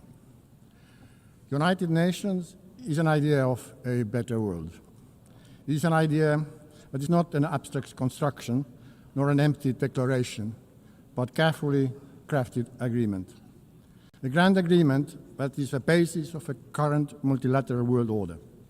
An agreement designed to protect international peace and foster prosperity. An agreement to ensure a free and dignified life for everybody. An agreement that is based on the understanding that destruction and horrors of war must not be repeated. Unfortunately, the international law-based multilateral system with the UN and its charter at the core that is supposed to keep us all safe is increasingly under strain. Its fundamental principles are violated in numerous conflicts across the world. Brutality prevails. We simply cannot let this go on. We all should be asking, what kind of future do we want? Will it be a world dominated by barbaric use of force and violence, where might is always right? Or do we want a peaceful and prosperous world, where law and order, justice, and universally agreed rules and principles prevail? This question is relevant for everyone in this room, despite the distance of our own homes from front lines in Ukraine, Gaza, Sudan, or DRC. Multilateral world order based on international law and the principles of the UN Charter must be maintained and strengthened. What our peoples are expecting from us as world leaders today is to bring back the San Francisco spirit, to preserve peace and to reinforce the principles of the UN Charter.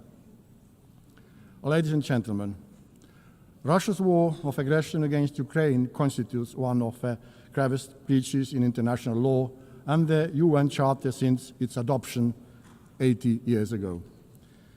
Despite repeated calls by the General Assembly to stop the aggression and set the course towards peace, Russia continues its savage assault on the Ukrainian state and nation. Russia's war and its war crimes undermining the reputation and credibility both of the Security Council and the entire United Nations. This blatant assault on the principles of Charter is undermining the multilateralism, global peace and security. Regrettably, as we speak, Russia is targeting Ukrainian kindergartens, schools, hospitals, nurseries with missiles, drones, gliding bombs, mines, shells and bullets. The same permanent member has been systematically abducting and deporting Ukrainian children, erasing their identity and forcing them into integration. A human suffering in Ukraine has reached unprecedented levels. Only the Human Rights Monitoring Mission in Ukraine has documented the death of at least 40,000 civilians, including almost 1,000 children, and for about 35,000 civilians injured, including more than 2,000 children. The death toll increases with every year, month, week, and day. In total disregard of President Zelensky agreeing to ceasefire in March and the recent peace efforts by the United States, Russia has significantly intensified its campaign of terror with a barrage of drone and missile strikes on civilian targets. It is evident that Russia has no intention of agreeing to a ceasefire, let alone a lasting peace. Russia's objectives have not changed. They remain of the subjugation of all the Ukraine and the reshaping of Europe's security order to satisfy Russia's own neo-colonial and imperial ambitions. The increasing violations of neighboring countries' airspace by Russian drones and missiles are yet another escalation and a stark reminder of Russia's aggression threatens not only Ukraine, but the security of the entire region. Hereby, I have to regrettably tell you that just weekdays ago, the Russian fighter planes violated Estonian airspace, a hostile act that is part of a pattern of similar recent incidents happening on the European Union's eastern border. Therefore, the only viable way forward towards a ceasefire and just and lasting peace is to increase collective international pressure on Russia to force them to peace in Ukraine and to act in a way that is expected from the permanent member of the Security Council. Let me assure that my own country, Estonia, will continue to do everything possible to reinforce Ukraine's ability to defend itself in full conformity with Article 51 of the United Charter. Doing so, we are defending the sovereign equality of all member states, large and small, one of the core principles of which the United Nations was founded. We are also advocating for making Russia accountable for its crimes in Ukraine, including for the crime of aggression, as we know too well that impunity only leads to new crimes, new suffering, and even greater injustice. Ladies and gentlemen, the international law-based multilateral system has also failed to protect Palestinians and Israelis. Having visited both Israel and Palestine this year, I witnessed firsthand the devastating impact of a long-lasting conflict. Hamas's brutal terrorist attacks on October 7 have been condemned by the whole world. Hamas cannot have any role in the future governance of Gaza and Palestine. It has to be guaranteed that the horrors of terrorism would never be repeated. However, ordinary people and children in Gaza must not be the ones to pay the price. I am devastated that so many innocent lives, including children's lives, have been lost due to the military action, starvation, and the spread of disease. The promise of international humanitarian law was to ensure that people do not suffer during their armed conflicts. And yet, what has unfolded in Gaza has crossed all red lines. Estonia has supported all efforts for a ceasefire that would end the killing, destruction of lives, and bring all the hostages home. In order to alleviate the unbearable humanitarian situation, Israel must fully respect international humanitarian law and implement its commitments regarding access and delivery of humanitarian aid and security of all workers. In order to truly end the cycle of violence, we need a comprehensive political process with the end goal 2 states, Israel and Palestine, living side by side in peace and security. In command of efforts of France and Saudi Arabia to step up international action to implement the 2-state solution. Dear friends, the United Nations must be capable of fulfilling its core functions.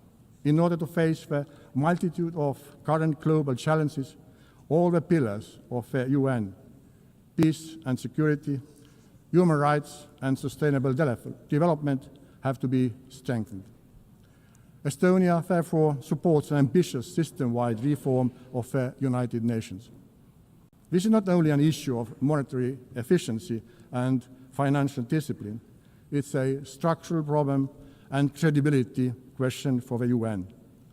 For this reason, we are fully behind the Secretary General in endeavors in pushing the UN 80 reform vigorously forward. Within this transformation, the reform of the Security Council is of central importance.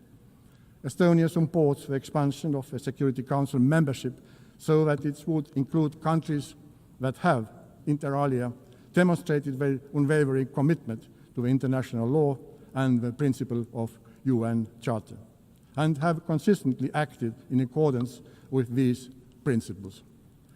Furthermore, if we want to have functional and respected council, we also need to restrict the use, or rather abuse, of the veto, increase the transparency of the council's work and its accountability. Last but not least, we also need to ensure transparency when it comes to the selection of the next Secretary General of the United Nations. After 80 years of men-only leadership, we are very supportive to the idea that based on a fair process seeking the most qualified candidate, it is high time for a woman to be chosen as a UN Secretary General.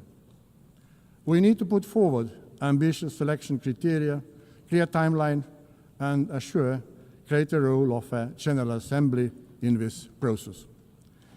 Given the current credibility crisis of the UN, we cannot afford to fall short in the selection process. Dear ladies and gentlemen, sustainable development with clearly defined goals remains a central focus of the UN. We have to redouble our united efforts to address global challenges, like the effects of ongoing climate change, which are getting worse in all parts of the world. The upcoming COP30 in Brazil should be a turning point. Countries should submit strong climate plans.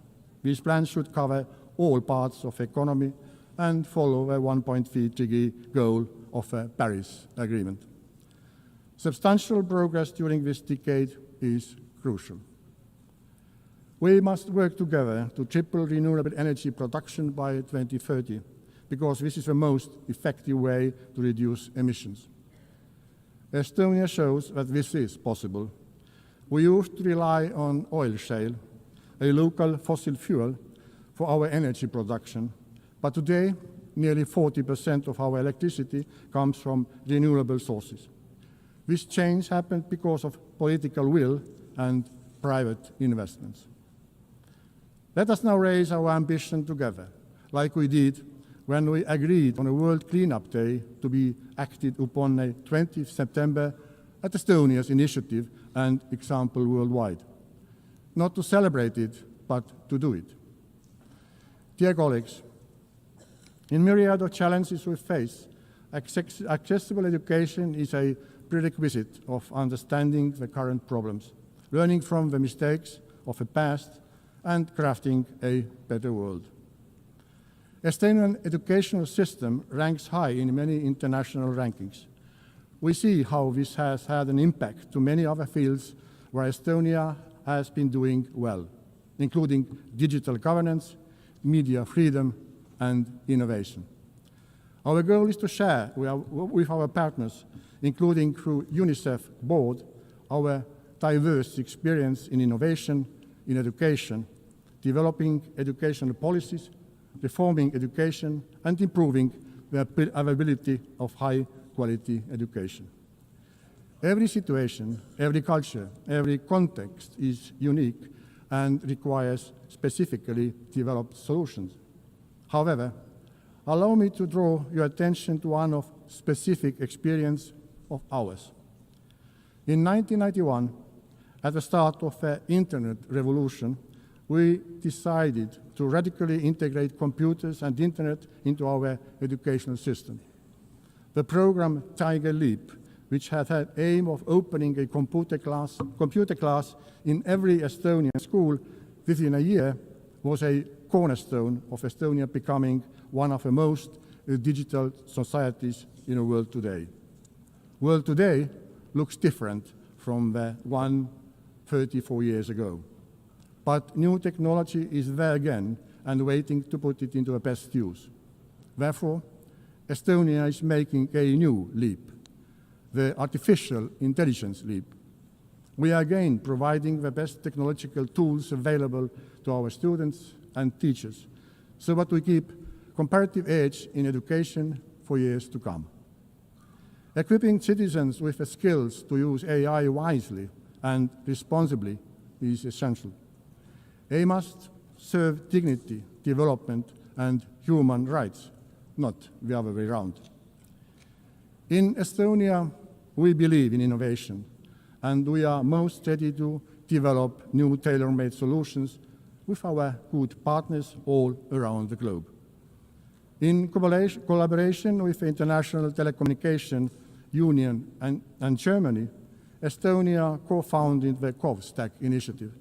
This innovative platform provides governments with digital public infrastructure toolbox aimed at modernizing digital services by creating modular, open source, and scalable framework for governments worldwide.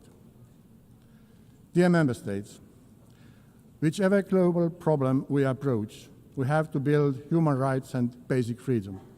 Yet today, human rights and fundamental freedoms are increasingly under pressure worldwide. This is a deeply worrying trend that demands our collective response. This is the idea that guides us also on the way to becoming a member of a Human Rights Council for a period of 2026-2028. And I would ask your support at the election next month. Our priorities during our membership are the promotion and protection of children's rights, safeguarding digital rights and reducing the digital divide, and advancing media reform. All three are critical for advancing democracy and protecting international law-based multilateral world order. We are capable of learning as human beings and as a mankind. We learn from mistakes. We get up and will do better. Let us do it. Thank you for your attention.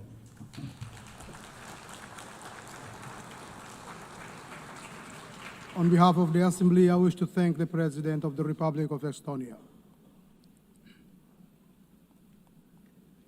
The Assembly will now hear an address by His Excellency Javier Gerardo Milei, President of Argentina Republic.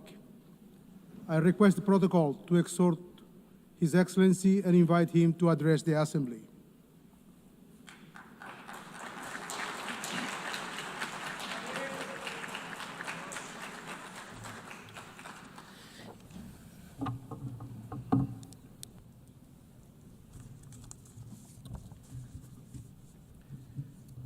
A las autoridades de las Naciones Unidas, a los representantes de los países miembros y a todos los ciudadanos del mundo que sigan atentamente esta cumbre, buenos días.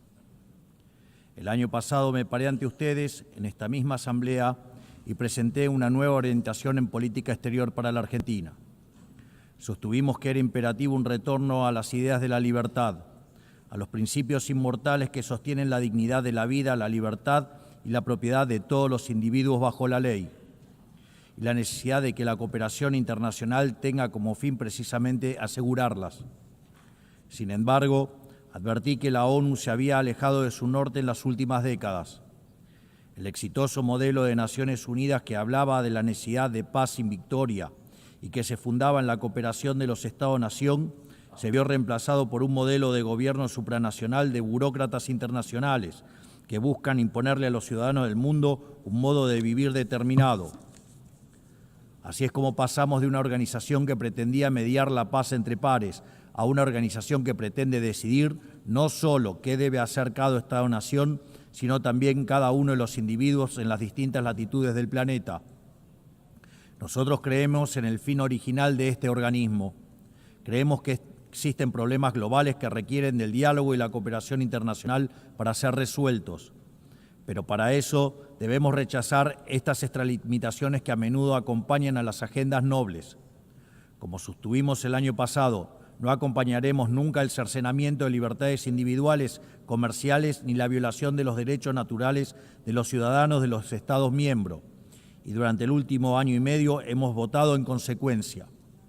Esto lo digo a sabiendas de que muchos no comparten mis palabras, porque como siempre dije, es preferible decir una verdad incómoda que una mentira confortable. En esta línea, hoy quiero hablarles acerca de un problema específico que enfrentan todos los países modernos. Actualmente, en todo el mundo se está planteando una contradicción entre el presente y el futuro, un problema de índole política, económica y filosófica, en cuya respuesta se juega el destino de la humanidad toda. Si lo llevamos a los términos de comodidad e incomodidad que he planteado, el mundo entero parece estar estancado en el confort del presente, haciendo caso omiso a las consecuencias que esto pueda traer en el futuro.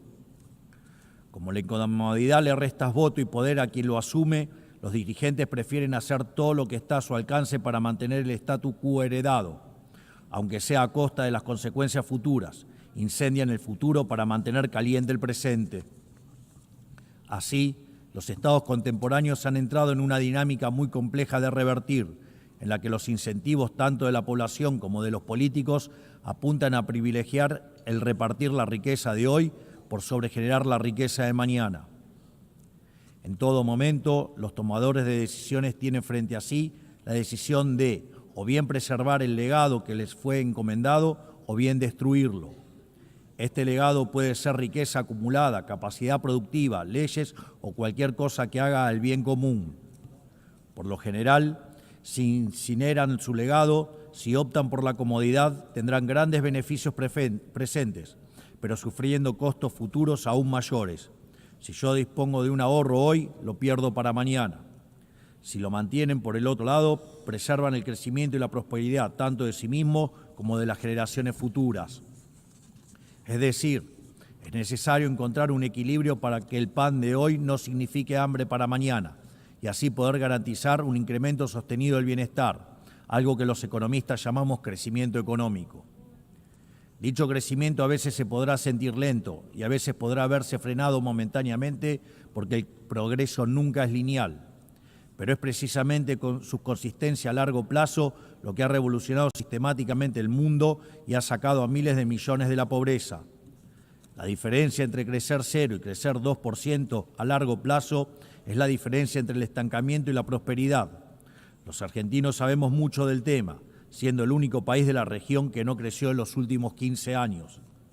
En el plano legal, la condición del crecimiento es la sacralidad de la propiedad y del libre mercado, que no es otra cosa que la libre cooperación entre pares, porque sin derecho de propiedad no hay ahorro, sin ahorro ni capacidad de intercambiarlo libremente no hay inversión, y sin inversión no hay crecimiento posible.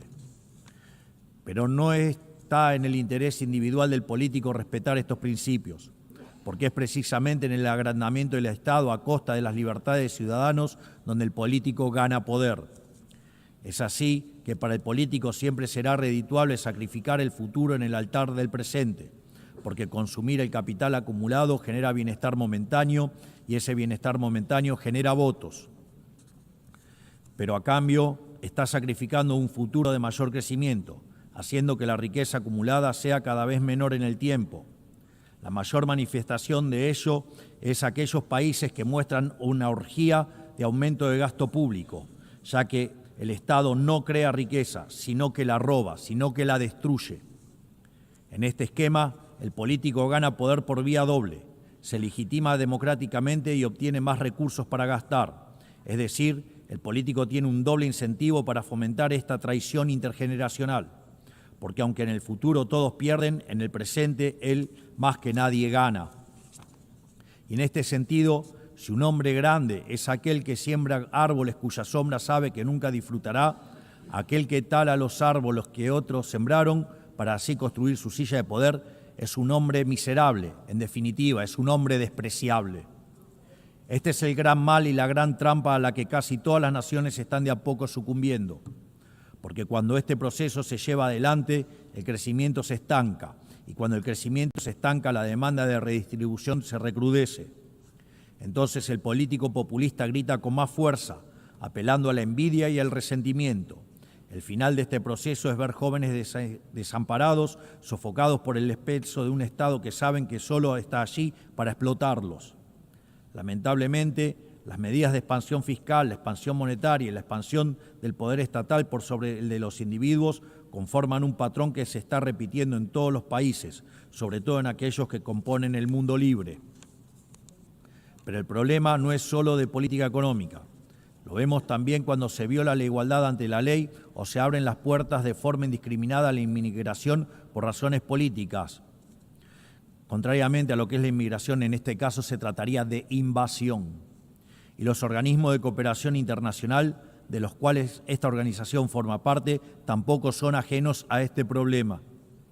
Con el correr de los años, esta organización ha ido adquiriendo funciones ajenas a su espíritu fundacional.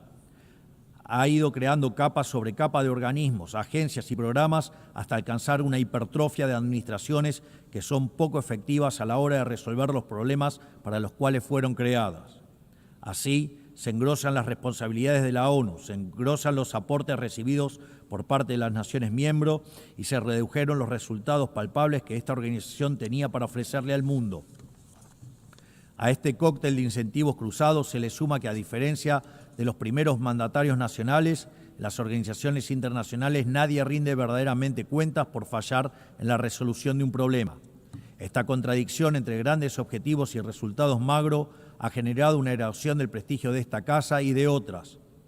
Sin ir más lejos, los malos resultados de la Agenda 2030 dan testimonio de esto que describo. Lo que persiste en la práctica es un ciclo de estructuras que se reciclan, recursos que se multiplican y metas que se reprograman. Por esta razón, la Argentina decidió en su momento apartarse de este proceso, porque veíamos en esta agenda un malgasto de recursos escasos, con fines que no compartíamos y con el efecto de distraer la atención de las dificultades reales de un mundo encaminado al estancamiento. Es mi deber advertir contra este mal porque en Argentina lo vivimos hasta su consecuencia natural.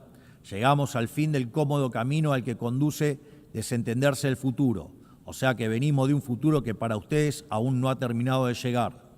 Y quiero decirles que están a tiempo de evitarlo, porque ninguna sociedad puede sobrevivir si incendia el futuro para calentar el presente.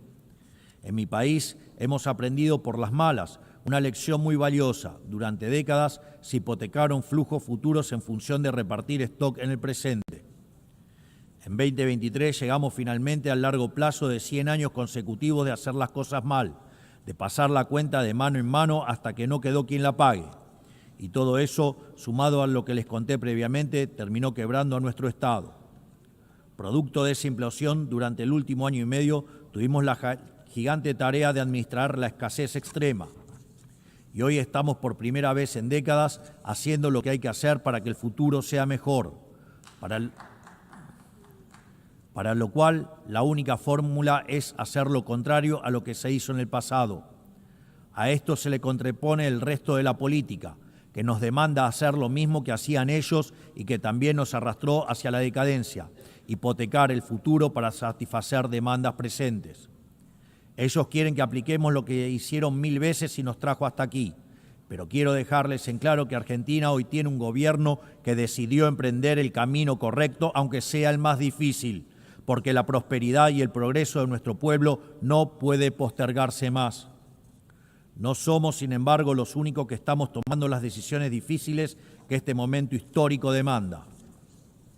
El presidente Trump en Estados Unidos también entiende que es el momento de revertir una dinámica que estaba llevando a Estados Unidos a una catástrofe. Y sabemos que una catástrofe en Estados Unidos es una catástrofe global.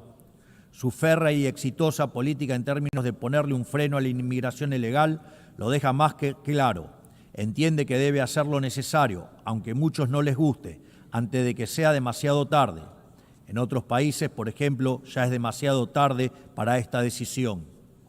No solo eso, sino que también está llevando adelante una reestructuración sin precedentes de los términos del comercio internacional, una tarea de magnitudes titánicas que hacen al corazón del sistema económico global, porque este sistema estaba depredando el corazón industrial de su país y sumiéndolo en una crisis de deuda sin parangón. Más aún, está llevando adelante una limpieza de la captura institucional del Estado americano, porque en el mismo se habían infiltrado facciones de izquierda que atentaban contra cualquier programa de reforma por más necesario que fuera. Este tipo de desafíos que tanto el presidente Trump como yo estamos abordando tienen un denominador común que todos los países del mundo e incluso las organizaciones supranacionales deben enfrentar. Deben encontrar la manera de recuperar un interés por el futuro y no sucumbir a la tentación de solo atender el presente. Esto es algo que las grandes naciones de Occidente durante mucho tiempo practicaron y necesitamos recuperar. Hace falta volver a las bases. Debemos recuperar una noción de lo prioritario, acompañado por recuperar una noción de hacer lo difícil y correcto por sobre lo fácil y cómodo. Tal como dije anteriormente, esto también es cierto para los distintos organismos internacionales que han sido incorporando gradualmente este accionar en su ecosistema. Creo que hablo por todos al decir que nos gustaría que la ONU lidere este cambio de paradigma, regresando a las bases que la han convertido en la gran organización que supo ser en el pasado. Por eso, quisiera humildemente poner a disposición de esta Asamblea 4 principios que creemos pueden ser útiles para seguir en pos de este objetivo. 1. Principio del mandato esencial. La misión central de la ONU es preservar la paz y la seguridad internacional. Todo lo demás debe concebirse como complementario a ese fin. La gestión estratégica de los recursos de esta institución requiere, por lo tanto, apegarse a esas prioridades, no a otras. 2. Principio de subsidiariedad internacional. La ONU debería intervenir sobre un tema únicamente cuando sea evidente que el problema excede de manera demostrable las capacidades de acción nacional. En todos los demás casos corresponde devolver la iniciativa a los Estados, que son quienes poseen legitimidad democrática y responden ante sus pueblos. 3. Principio de eficiencia institucional. Así como la Argentina ha iniciado un proceso de optimización del Estado, eliminando estructuras redundantes y devolviendo recursos a los contribuyentes, entendemos que la ONU necesita un camino similar. Ello implica la realización de auditorías confiables, el cierre de programas ineficaces, la consolidación de agencias únicas y un financiamiento condicionado a resultados verificables. 4. Principio de simplificación y racionalización normativa. La paz no es solo ausencia de conflicto, requiere sociedades prósperas. La cooperación internacional no debe transformarse en un obstáculo para el crecimiento económico y la generación de oportunidades. Por ello, solo debemos apoyar iniciativas que no restrinjan la capacidad de los Estados de liberar sus fuerzas productivas, atraer inversión y fomentar el comercio, que son el camino más exitoso para reducir la pobreza.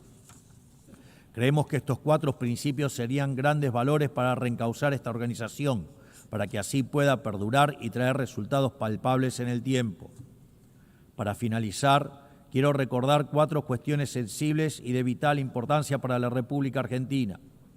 En primer lugar, quiero reiterar nuestro reclamo legítimo e irrenunciable sobre la soberanía de las Islas Malvinas, Georgias del Sur, Sandwich del Sur y los espacios marítimos circundantes que permanecen ocupados ilegalmente.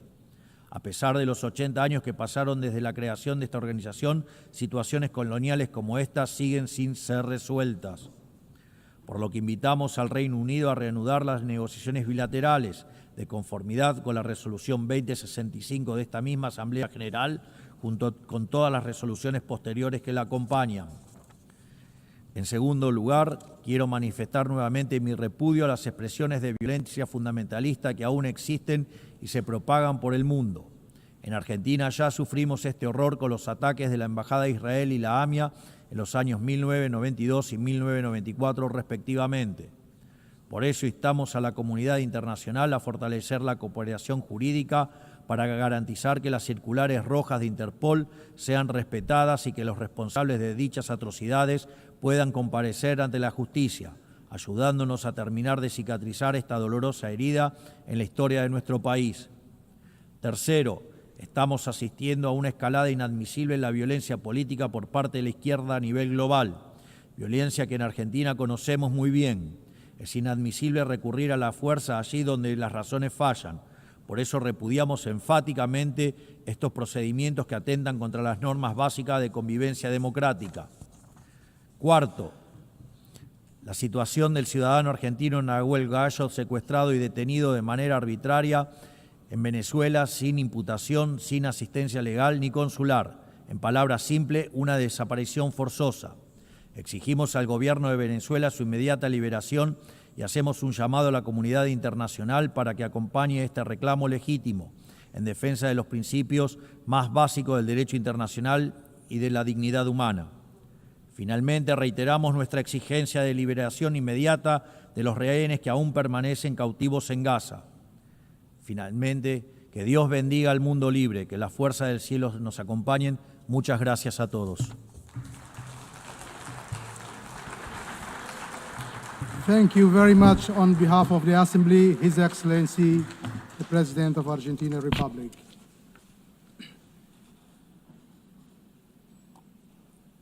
The Assembly will now hear the address by His Excellency Alexander Vučić, President of the Republic of Serbia. I request protocol to escort His Excellency and invite him to address the Assembly.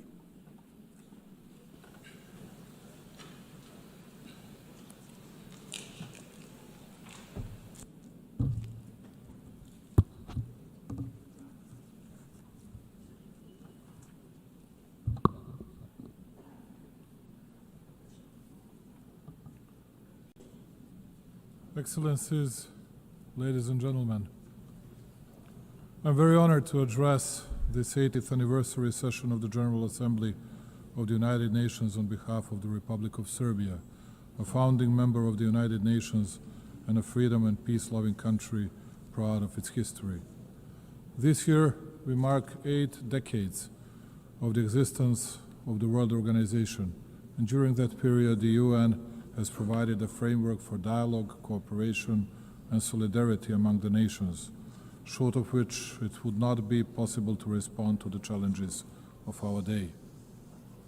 Only by joint efforts we can create a future featured by security and dignity. This brings me, ladies and gentlemen, to the 5 essential principles that guide Serbia and its foreign policy vision and constitute pillars in its international actions. Number 1, the United Nations is not a relic of the past, it is a compass for the future. 80 years on, this is a moment for reflection, but also for candor. The UN should not be a stage where giants wrestle while smaller countries hold their breath. It should be a round table where every seat counts. Countries like ours, countries that belong to Global South, are too often treated as chess pieces. It's time to show that we can be conveners, innovators, and guarantors of cooperation. We may not have the loudest voice, but we often have the clearest vision, because we see both East and West at once. Our engagement with all partners does not mean blind agreement. It means respect for sovereignty, territorial integrity, and a belief that dialogue is stronger than division. Serbia is a reliable, predictable partner, but reciprocity matters. We will defend our autonomy as firmly as we defend cooperation. The United Nations Charter was not written to serve one moment in history. It was written to withstand the test of time. In a world facing deep geopolitical fractures, the United Nations Charter remains the only framework capable of holding us together. Serbia is not a buffer zone, it is a bridge, and bridges connect, they do not divide. Therefore, as the President of Serbia, for the first time I would like to offer Belgrade, the capital of Serbia, as a place of dialogue for all the conflicts around the world. I believe that we will offer the best possible hospitality and absolute security for the participants. The world is facing its deadly surge in violence since World War II. In 2024, 61 armed conflicts erupted across 36 countries, the highest number in more than 7 decades. The proliferation of misinformation, particularly via digital platforms, has fueled distrust between countries, targeting elections, trade negotiations, and public sentiment. Serbia believes in pragmatic cooperation, finding common ground even where disagreements persist. People around the world are frustrated with governments and businesses, and they want a better future for themselves and their families. The best way to deliver that is through collaboration across nations. We live in times of the most difficult conflicts and the most difficult divisions within countries, continents, and regions since the foundation of the UN. A particularly worrying thing is a fact that, provoked by different factors, we have the deepest and the most difficult divisions within each society, with, most often, extremely violent consequences of actions of mutual non-understanding, non-communicating, and distancing from what used to be accepted as elementary decency and behavior in both country-to-country and people-to-people relations. The world is divided, believe it or not, less by ideological, but much more by emotional, hate-driven differences caused by undermining of countries, societies, elementary moral values as well. In each village and hamlet worldwide, and particularly with the members of the citizens' alleged elite, at least it used to be the case, no matter who dies of natural causes, and especially if someone dies in an accident or gets killed, the biggest part of the society felt the need to pay their respect to the deceased, even those who didn't think highly of the respective person during his or her lifetime. Today, we are witnessing the unprecedented wonder, a sick expression of joy for the crime committed against an innocent person. The example of Charlie Kirk is the best confirmation of that. He was savagely assassinated just because his killer didn't like his ideas. He was shot, even after death, by the same ones who had prepared political and media grounds for his assassination. And please do not be surprised because I'm speaking about this more than about big world conflicts. It is precisely that such a development devastates in a deepest and the clearest way the world political community much more than conflicts with clear and visible actors. In the era of social networks, in the era of freedom, we have reached the point of the biggest unfreedoms and unambiguous limiting of freedoms of the others. How can it be possible that, let's say, ABC television hosts get bigger media attention in the US than the attempted assassination against, let's say, President Trump? Who are these shadow rulers who impact the key political movements and who want to run the world and each country individually, and almost as a rule without the people's will and legitimacy? They run all the processes, and all of us because they're chosen by God, as they like to put it. The elite and other people who are, I suppose, incapable of choosing their own path. Those are extremely dangerous things, which will lead to further dissolving of our societies and our countries, but also the overall world politics. It was mostly spoken here about Palestine and Israel. Both are our friends. And I cannot easily, because of more likes on social networks, nor I want to take sides and speak about good and bad people just because it brings us another point in daily politics. But speaking of which, let me bring you back to the beginning of this part of my speech. Big pro-Palestinian demonstrations were held in Italy during the past weekend. People were shouting, Gaza, Gaza, but at least in Milan, some of them did not even think of Gaza. The only thing that was on their mind was demolishing and burning down of what the Italian people had created for centuries. just because it is popular to be against the government and take part in some kind of violence. And when otherwise very composed Italian Prime Minister Giorgia Meloni calls such hooligans, rightly so, thugs, we all ask ourselves what the next stage would be like and what awaits us in the future. During the past month, Serbia was facing unrest and attacks against the constitutional order. In spite of the violence exerted by the protesters, we tried to find a significant share of blame in myself, ourselves, and in us running the country. I wanted to listen, and I understood the message of the people in the streets. That is why, just like here at the United Nations, I believe that the dialogue between the nations and countries has no alternative. I offer dialogue and unconditioned discussion on all the topics of significance for our society to people who think differently, and I'm absolutely certain that in the upcoming period we will overcome all the difficulties from the past months.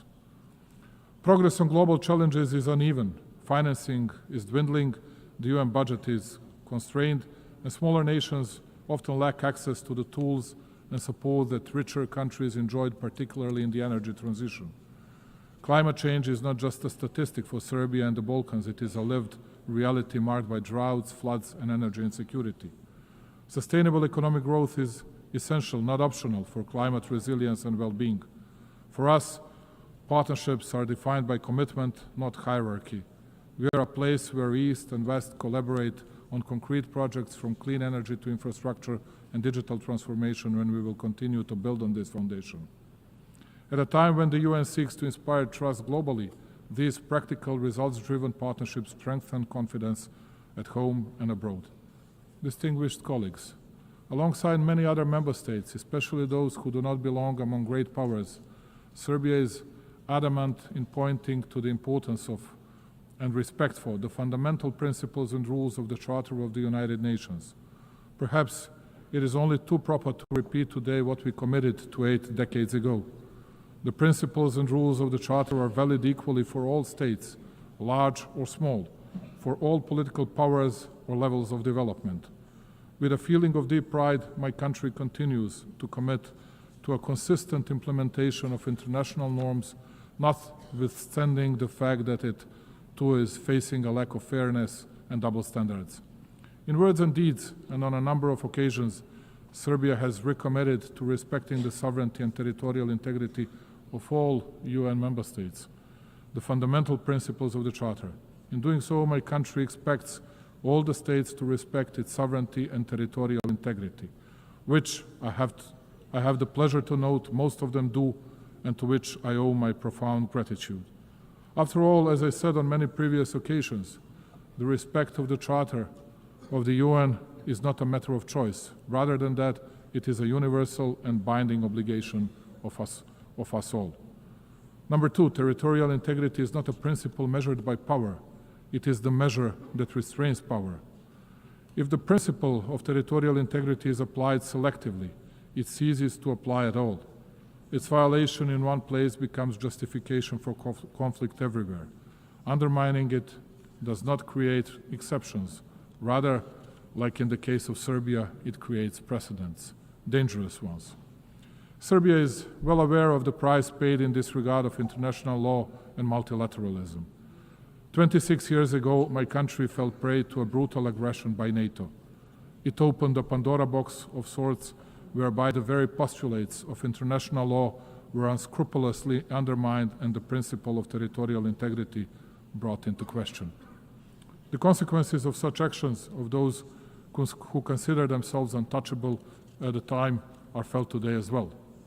Even though small in respect of global powers, Serbia is not deterred from commitment to the principles of international law.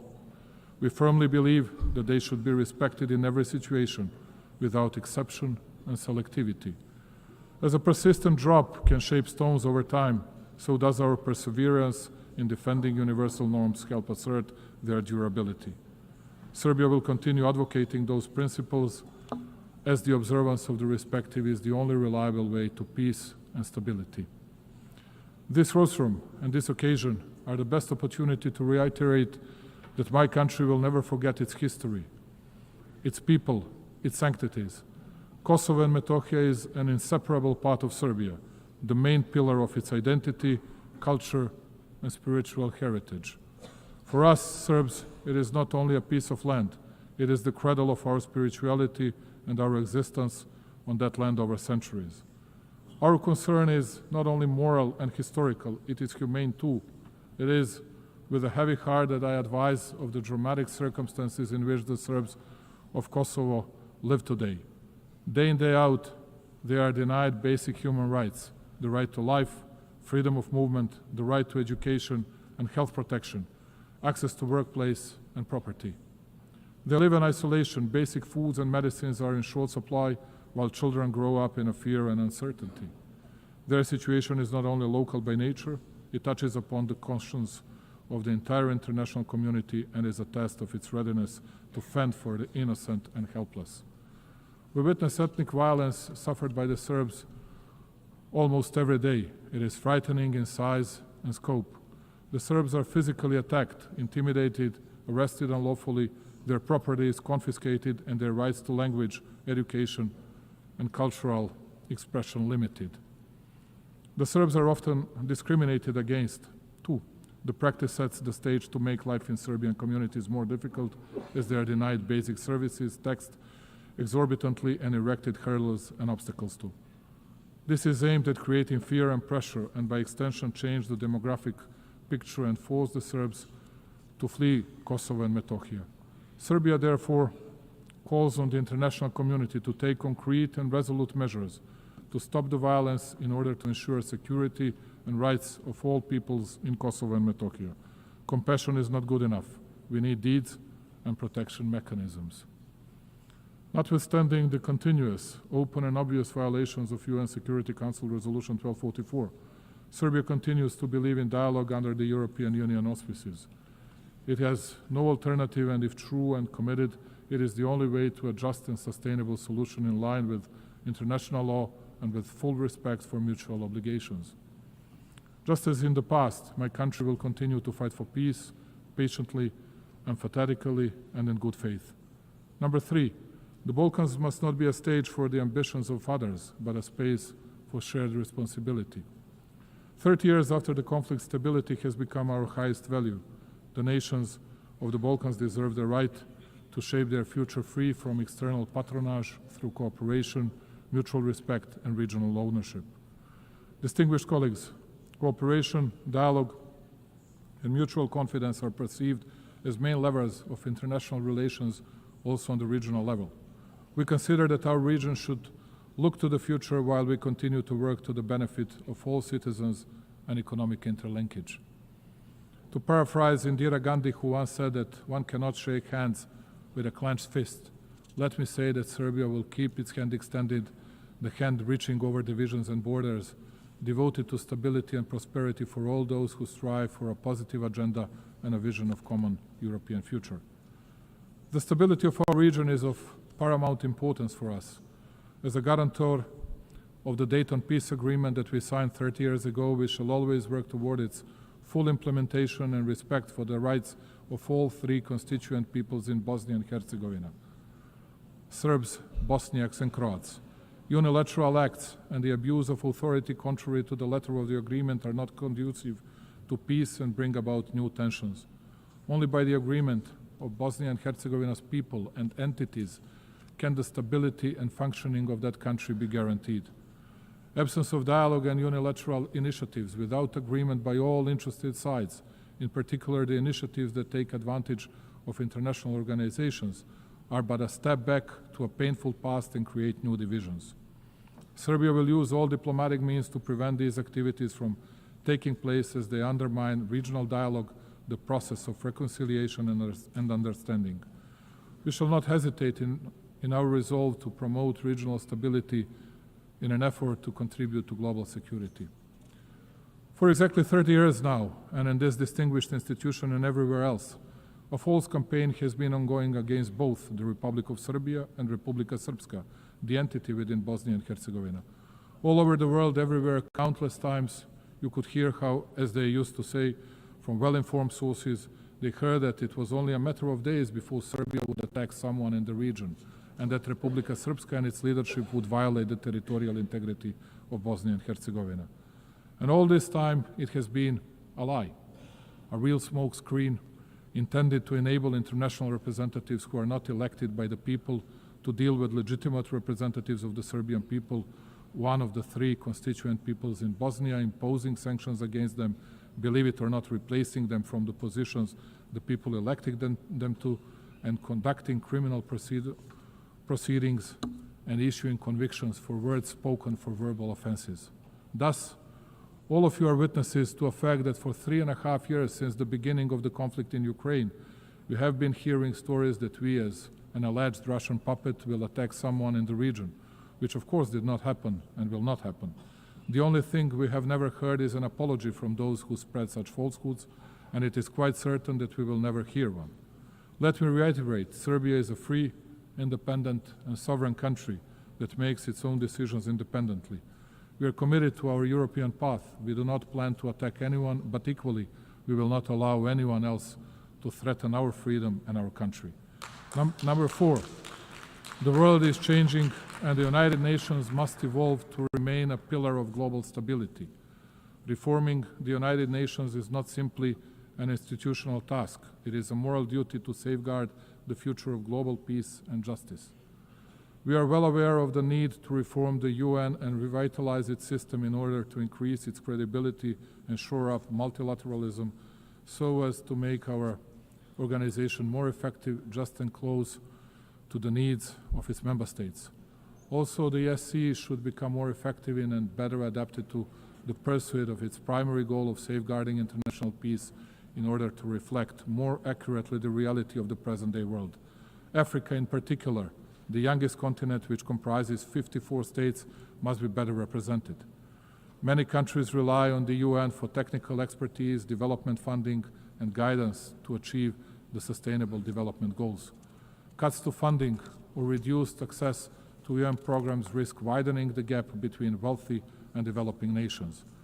As the UN looks for ways to reduce costs, we are happy to offer to host any of UN bodies, institutions, agencies in Serbia with the best possibility to continue being a bridge between developed and developing regions.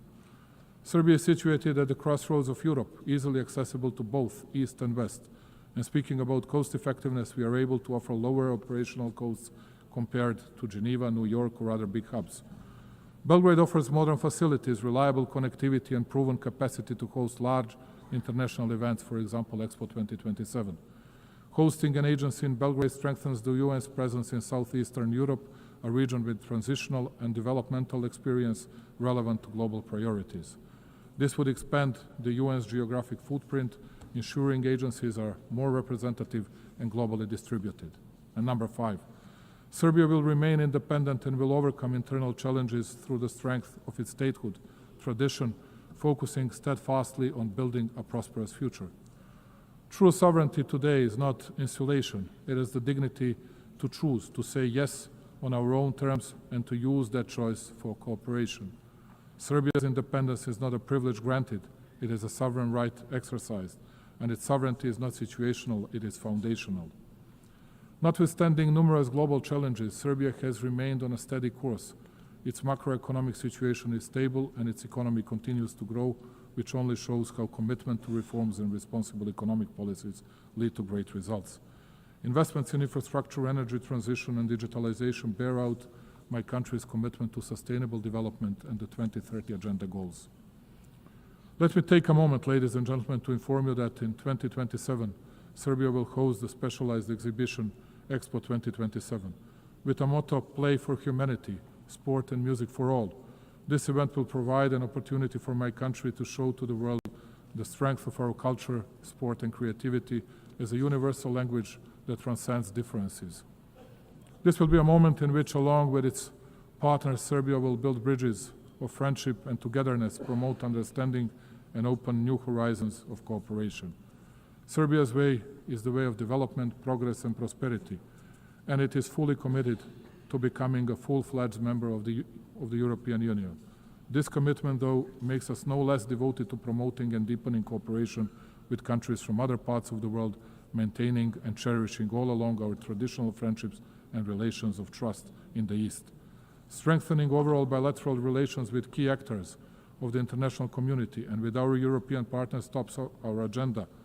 Also, Serbia has raised in the past several years the level of cooperation with numerous countries in Africa, Asia, and Latin America, and played in that way a respectable role on the global stage. I trust and believe that we can count on mutual respect and the traditional bonds of friendship with these countries in our future relations. Ladies and gentlemen, closing it and looking to the future and committed to dialogue and understanding, we in Serbia believe that peace is the highest value and the most solid foundation of development. We shall continue to invest our energies, knowledge, and will in building a world more just, secure, and worthy of the coming generations. I thank you very much. On behalf of the Assembly, I wish to thank the President of the Republic of Serbia. The Assembly will now hear an address by His Excellency Hamad al-Shara, President of the Syrian Arab Republic. I request protocol to escort His Excellency and invite him to address the Assembly.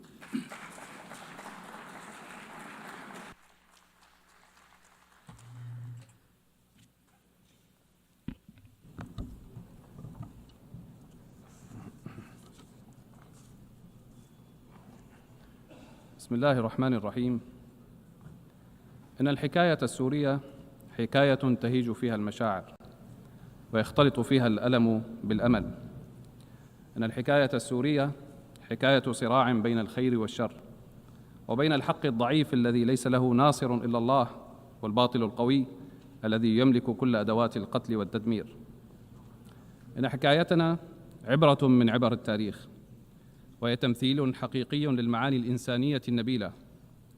في هذه المعركة الأزلية بين الحق والباطل تروى الحكاية السورية لتحكي فصلاً جديداً من فصول هذا الصراع، فصلاً مشرقاً وعظيماً بالإبداع، زاخراً بالمواجهة والإصرار والصبر والعذاب والألم والتضحية والفداء، والتمسك بالقيم النبيلة والأعراف الحميدة، والإعداد الجاد والعمل الدؤوب، ثم الاتكال على الله.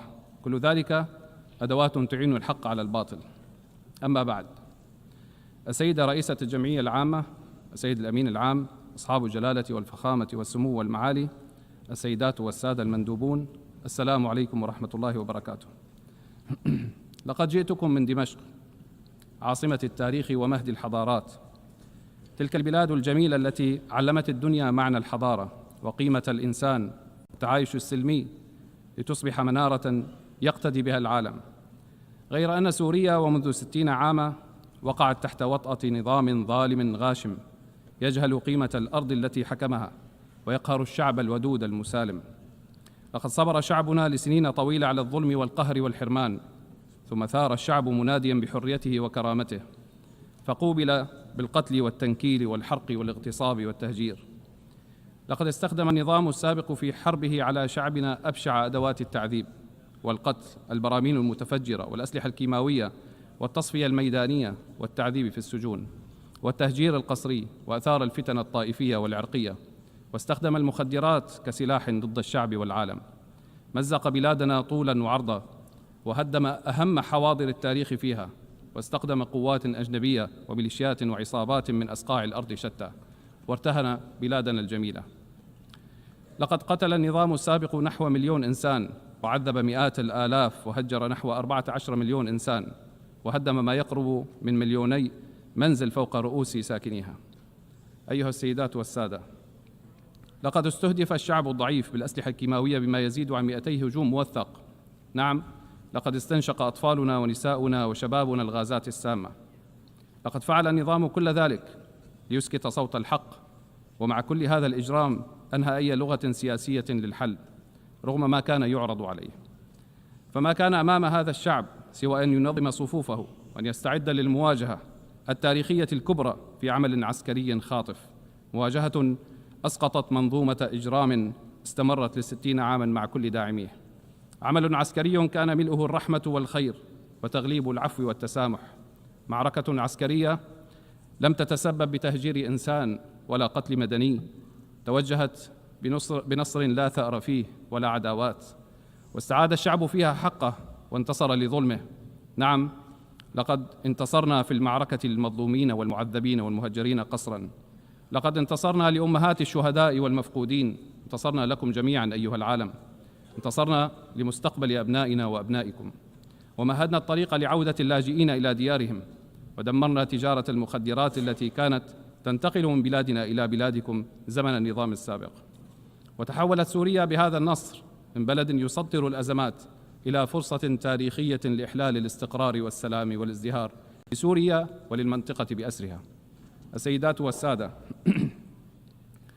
إن الإنجاز السوري الفريد والتكاتف الشعبي الحاصل دفع بأطراف لمحاولة إثارة النعرات الطائفية والاقتتالات البينية، سعياً لمشاريع التقسيم وتمزيق البلاد من جديد، غير أن الشعب السوري كان يملك من الوعي ما يمنعه من استمرار حصول الكوارث والعودة بسوريا إلى مربعه الأول.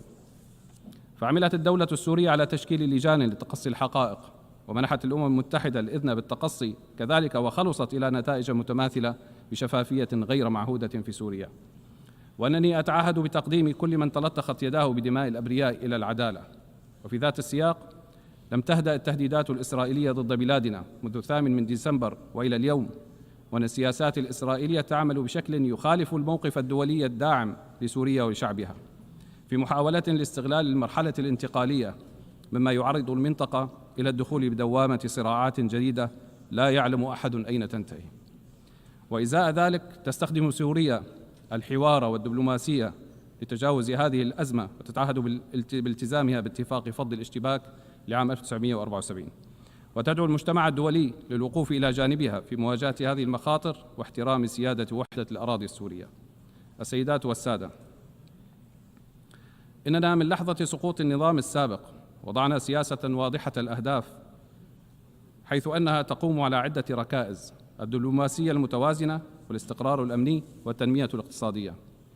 فقد عملنا على ملء فراغ السلطة، ودعونا إلى حوار وطني جامع، وأعلنا عن حكومة ذات كفاءات، وعززنا مبدأ التشارك، وقمنا بتأسيس هيئة وطنية للعدالة الانتقالية، وأخرى للمفقودين إنصافاً وعدلاً لمن ظلم. وها نحن ماضون في انتخابات ممثلي الشعب في المجلس التشريعي، وأعدنا هيكلة المؤسسات المدنية والعسكرية عبر حل جميع التشكيلات السابقة تحت مبدأ حصر السلاح بيد الدولة. وبنشاط دبلوماسي مكثف استعادت سوريا علاقاتها الدولية، وأنشأت شراكات إقليمية وعالمية، وتوجهت برفع معظم العقوبات تدريجياً عن سوريا، ونطالب برفعها بشكل كامل حتى لا تكون أداة لتكبيل الشعب السوري ومصادرة حريته من جديد. لقد عدلت قوانين الاستثمار، وبدأت كبرى الشركات الإقليمية والدولية بالدخول إلى السوق السورية والمساهمة من خلال الاستثمار إلى إعادة الإعمار. إن سوريا اليوم تعيد بناء نفسها من خلال التأسيس لدولة جديدة عبر بناء المؤسسات والقوانين الناظمة التي تكفل حقوق الجميع دون استثناء. فإن سوريا بلد صاحب حضارة وثقافة تاريخية يليق بها أن تكون دولة القانون الذي يحمي الجميع ويصون الحقوق ويضمن الحريات، وتزدهر في ظله الحياة، وتطوى فيه صفحة الماضي البائس لنعيد مجد سوريا وعزتها وكرامتها. واستكمالا للحكاية السورية، أعلن اليوم أمامكم انتصار الحق على الباطل، وقل جاء الحق وزهق الباطل إن الباطل كان زهوقا. وها هي سوريا اليوم تعود إلى موقعها التي تستحق بين العالم. إن هذا الإعلان يمثل صدى لإرادة شعب عظيم صاغ المجد على مر العصور، ولطالما نهض من تحت الركام ليستعيد حقوقه وحريته وكرامته.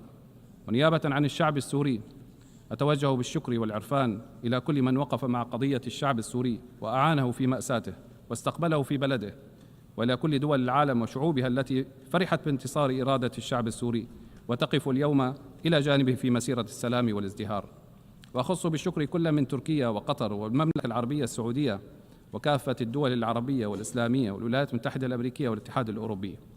وقبل الختام، فإني أود التأكيد بأن الألم الذي عاشته سوريا لا تتمناه لأحد، فنحن من أكثر الشعوب التي تشعر بحجم معاناة الحرب والدمار، ولذا فإننا ندعم أهل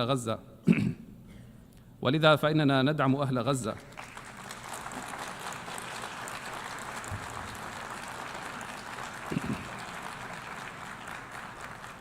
ولذا فإننا ندعم أهل غزة وأطفالها ونسائها وباقي الشعوب التي تتعرض إلى الانتهاك والاعتداء وندعو لإيقاف الحرب فوراً. وفي الختام إن الحكاية السورية لم تنتهي بعد، فهي مستمرة في بناء فصل جديد من فصولها عنوانه السلام والازدهار والتنمية. والسلام عليكم ورحمة الله وبركاته.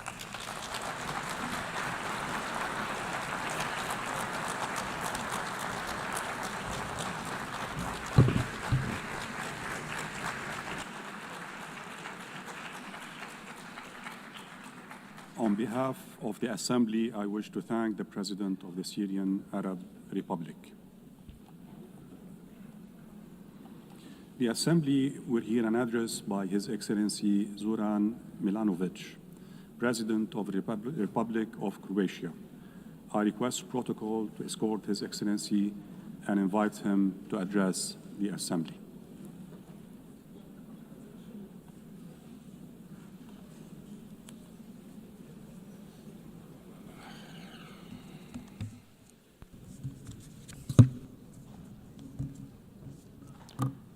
Mr. Vice President, Excellencies, ladies and gentlemen, for Croatia, the United Nations has always been a core, essential global institution. During our own struggle for independence, sovereignty, recognition, and territorial integrity, the UN played a decisive role. Our path to admission and early years of membership were about braving the stormy seas rather than smooth sailing. And it was this organization and what it represents, the principles of the Charter of the UN, that served as our safe harbor. I believe this experience proved productive for both Croatia and the UN and has provided many lessons for the future, including on how to successfully end a complex war and conduct peaceful territorial integration and reintegration. Today, the international community faces daunting challenges. Armed conflicts are more numerous than at any time since the Second World War. They are multiplying and intensifying, overwhelming humanitarian systems and eroding trust in our capacity to prevent or resolve crises. In Ukraine, we hope the senseless loss of human lives will end as soon as possible. We welcome recent diplomatic efforts and encourage inclusive dialogue that can restore peace. Beyond Europe, other regions faced devastating crises. In Gaza, tens of thousands of women and children, human beings after all, or before all, have been killed and are being killed. Millions live without safety, food, medicine, and basic human dignity. This is worse than a mere war. It's a carnage, and we urgently call for it to end, for safe delivery of aid, especially to children, and for the release of all hostages. Lasting peace can only come through the universal recognition of the legitimate political aspirations of the Palestinian people, long denied. Time to close the chapter. The suffering is in less visible crisis is no less real.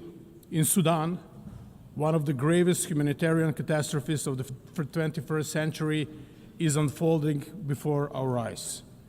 UN peacekeeping must adapt to today's conflicts. Missions must be flexible, realistic, and sequenced towards achievable goals, reasonable goals. This requires the Security Council to focus on political solutions and remain committed to sustaining peace long after missions withdraw. Peace is more than silencing the guns. It requires preventing new wars and breaking the cycles of violence from the past. Lasting peace rests on democracy, legitimate governance, and full respect for the right of each people to freely choose their leaders and representatives. Excellencies, in our region of Southeast Europe, Croatia continues to champion and promote legitimate political processes as the foundation of progress. The EU membership is not a cure-all, but it remains a strong driver of prosperity, as can be witnessed in my country, Croatia. We promote good neighborly relations and urge all countries to refrain from actions that undermine stability in the region. In Bosnia and Herzegovina, we call for full respect of the constitutional order, sovereignty and equality of three constituent peoples. All parties and the international community must uphold the Dayton-Paris Peace Accord. Respecting the right of constituent peoples to choose their legitimate political representatives at all levels of government is fundamental prerequisite of lasting stability and progress in European Bosnia and Herzegovina. Lasting peace cannot be imposed. It must be built. And if it's to be sustainable, it must include respect for human rights and development that is inclusive and fair, basic building blocks of any just and prosperous society. The humanitarian system must be reformed to respond with speed, innovation, and stronger partnerships with local actors. Croatia supports the UN's humanitarian reset in order to make responses more agile, effective, and grounded in resilience. Above all, strict respect for international humanitarian law must remain the moral core of multilateralism.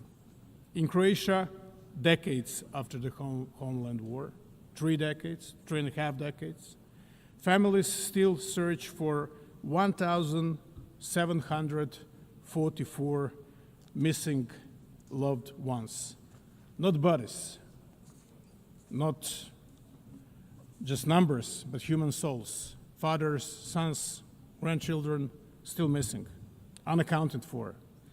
As co-chair of the Global Alliance for the Missing, Croatia draws on its painful experience to raise global visibility of this issue, share good practices, and strengthen cooperation, survivor-centered justice is enshrined in our laws in Croatia, and we encourage the others to follow this path. We also share the Croatian model for searching for the missing. It rests on an effective interdepartmental cooperation and a comprehensive, transparent approach without discrimination, consistent with the highest international standards, of whom some are set by us. With this in mind, Croatia is proud to host later today a high-level side event on missing persons in armed conflict, dedicated to advancing the search for answers. Another legacy of the homeland war is the issue of landmines. Croatia has been active in promoting the Human Rights Council's first resolution on landmines, adopted by consensus on April 4th, International Mine Action Day. The resolution reaffirms the treaty banning anti-personnel mines and sends a clear message. The needless cruelty of these weapons violates basic human rights, violates the sense of humanity, the notion of humanity.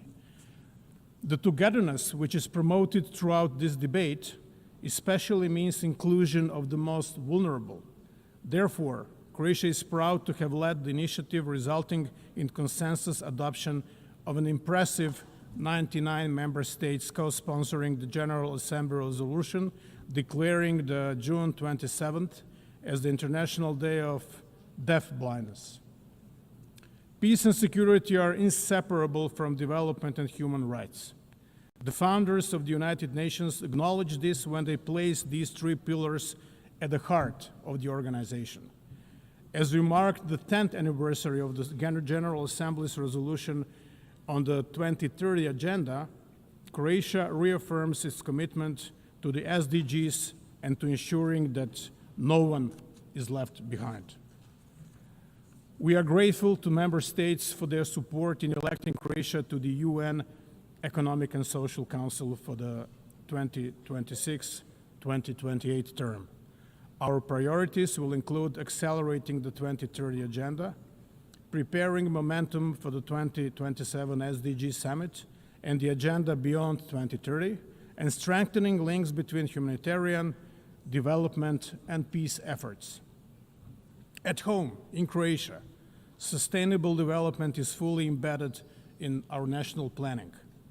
Croatia's National Development Strategy 2030 is closely aligned with the SDGs, placing us among leading global performers. We reaffirm our commitment to progress made at SOP meetings, including the landmark SOP 28 agreement to begin phasing out fossil fuels. COP 29 in Baku, Azerbaijan, must deliver a new quantified climate finance goal, and COP 30 in Belém must raise ambition, advance fossil fuel transition, and scale up climate finance. Croatia supports a credible climate finance roadmap. The triple planetary crisis also threatens global public health.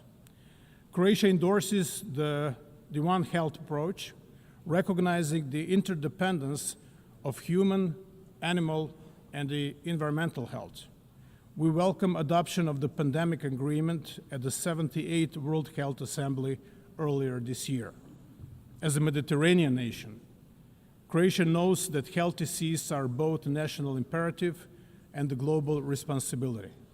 We remain committed to multilateral ocean protection under the United Nations Convention on the Law of the Seas. We welcome the outcome of the third UN Ocean Conference in Nice, France, have ratified the BBNG agreement, and urge others to do so without unnecessary delay. Croatia's contribution to development cooperation and humanitarian aid continue to grow. Since 2011, we have steadily increased our support, reaching record levels in 2023. We share lessons from our own recovery, from democratic transition to mine action and veteran reintegration. In Ukraine, our expertise in humanitarian demining is particularly valued, making us one of the leading contributors relative to GDP. Our support extends far beyond our neighborhood, reaching whole Southeast Europe, the eastern and southern neighborhoods, and Africa. Excellencies, fundamental changes we are witnessing in our world are not mere historical echo, but an all-encompassing global transformation. We are at the defining moment of an era to come. Emerging technologies are reshaping every aspect of society: how we live, how we trade, and how we defend ourselves. Drones are a clear example. They did not only increase the lethality of war, they changed its economics. They showed us that assumptions we held only a decade ago about defense and deterrence are already outdated, total bygones. This disruption brings danger, but also opportunity. New tools can be misused by hostile actors, spreading instability and lowering the threshold for conflict. But the same tools, used responsibly, can strengthen our defenses, improve disaster response, and drive economic growth. Artificial intelligence, cyber capabilities, space technologies, robotics, each can be a threat or a solution. The choice is ours. We need to rethink security, not only nationally but globally. Rules, safeguards, and cooperation must keep pace with innovation. If they do not, we risk instability and peril. But if they do, these technologies can become engines of resilience and stability. The task is urgent. The world must act with clarity, not hesitation. Emerging technologies are not tomorrow's challenge. They are today's reality. And how we choose to guide them will define not just the future of defense, but the future of peace. Reforming the United Nations is an existential necessity. At 80, the UN must adapt to stay relevant and effective. We welcome the Secretary General's UN 80 initiative as an opportunity not only to celebrate achievements, but also to reform and revitalize the organization. Security Council remains essential. Its reform is at the fundamental. The Council must become more inclusive, effective, transparent, and accountable. Croatia supports comprehensive reform, including enlargement in both categories of membership and stronger representation of unrepresented regions, in particular Africa. The financial stability of the UN is also vital. All member states must pay their due, their contributions, in full, on time, and without conditions. Without predictable financing, mandates fail and trust weakens. The upcoming peace-building architecture review offers another chance to turn commitments into action. Croatia will contribute actively, emphasizing prevention, coherence, and strong links between peace, development, and human rights. We welcome the decision to provide assessed contributions for the Peace Building Fund from 2025, but needs still outpace resources. Mr. Vice President, Your Excellencies, ladies and gentlemen, the UN does not exist for itself, but to serve humanity, to save and improve lives, protect dignity and freedoms, and advance peace, security, and sustainable development. On its 80th anniversary, we have a duty to leave to future generations a UN system that is stronger, not weaker. Croatia will continue to defend the principles of the Charter and international law, not rules-based order, to support multilateral solutions, and to build partnerships rooted in respect and responsibility. The world is not short of strategies and grand ideas, reports, or debates. What it lacks is political courage and determination. Let us find that courage together and prove that multilateralism can meet this moment and rise to the challenges of our times. Thank you so much.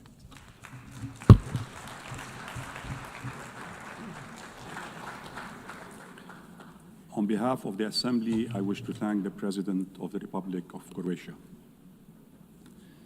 The Assembly will hear an address by His Excellency Nikos Christodoulidis, President of the Republic of Cyprus. I request protocol to escort His Excellency and invite him to address the Assembly.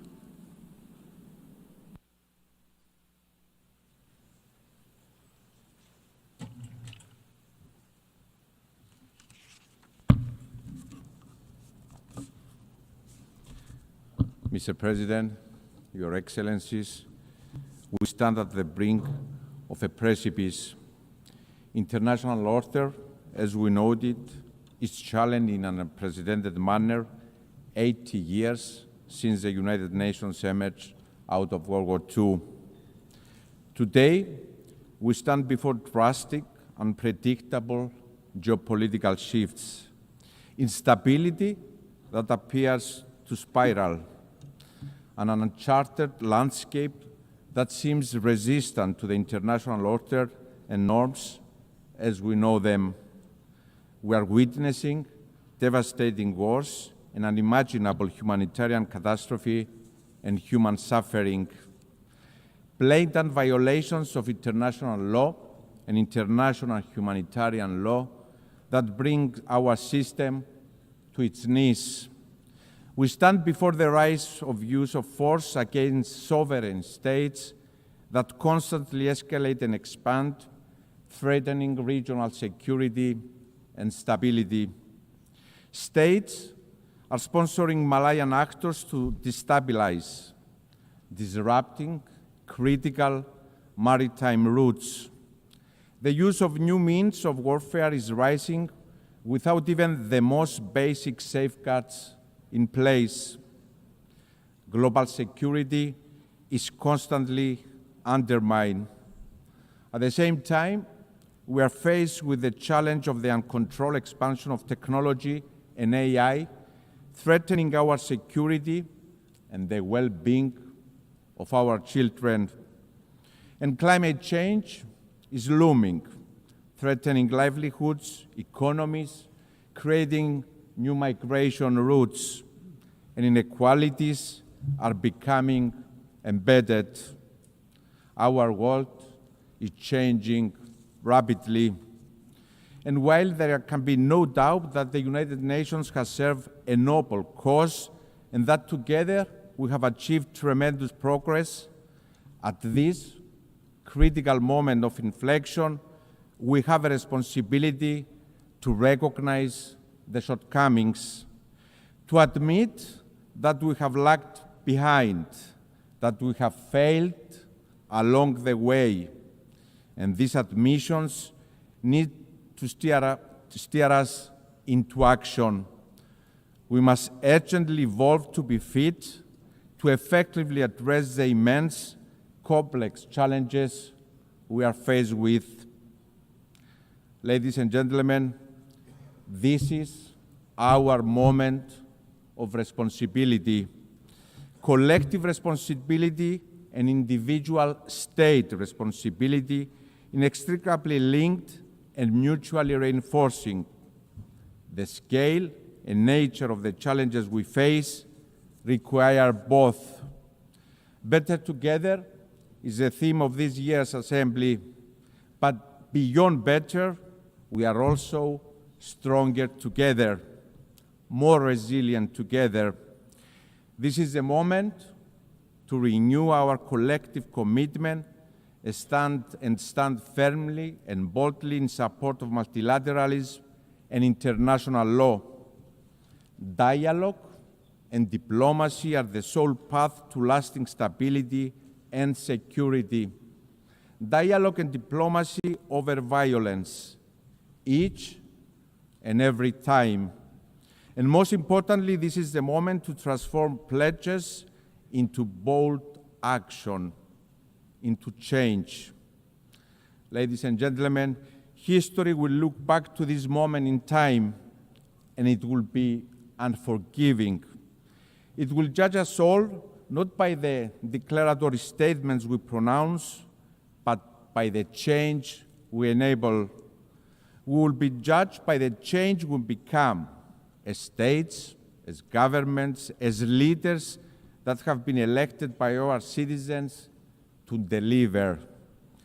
Your Excellencies, my country, Cyprus, walks this path of responsibility, and it stands ready to step up further, to assume even more its role as an enabler of security and stability in the Eastern Mediterranean and the greater Middle East, as a driver of cooperation underpinned by a vision of strength through partnership with like-minded countries and a safe harbor in turbulent waters, determined to transform our geography in a complex region into a blessing by building on our long-standing historical ties with our neighbors that are anchored on trust, mutual respect, and cooperation, always part of the solution to the region's challenges as a credible, reliable, responsible partner. We have proven this time and time again. Cyprus will always be a stable, trustworthy, safe harbor. And let me be clear, this is not theoretical. It takes shape and form through concrete initiatives that build on Cyprus' role as a hub of stability and cooperation in a challenging part of the world.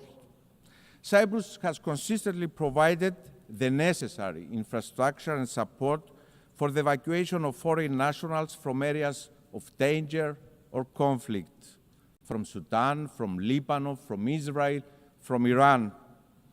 Following the barbaric Hamas terrorist attack of October 7 and the subsequent war that has led to a humanitarian tragedy in Gaza, Cyprus assumed yet again its moral responsibility to its region. We did so through the development of the Amalthea Maritime Corridor for the delivery of humanitarian assistance to the civilian population in Gaza. The route was reactivated as recently as this past week.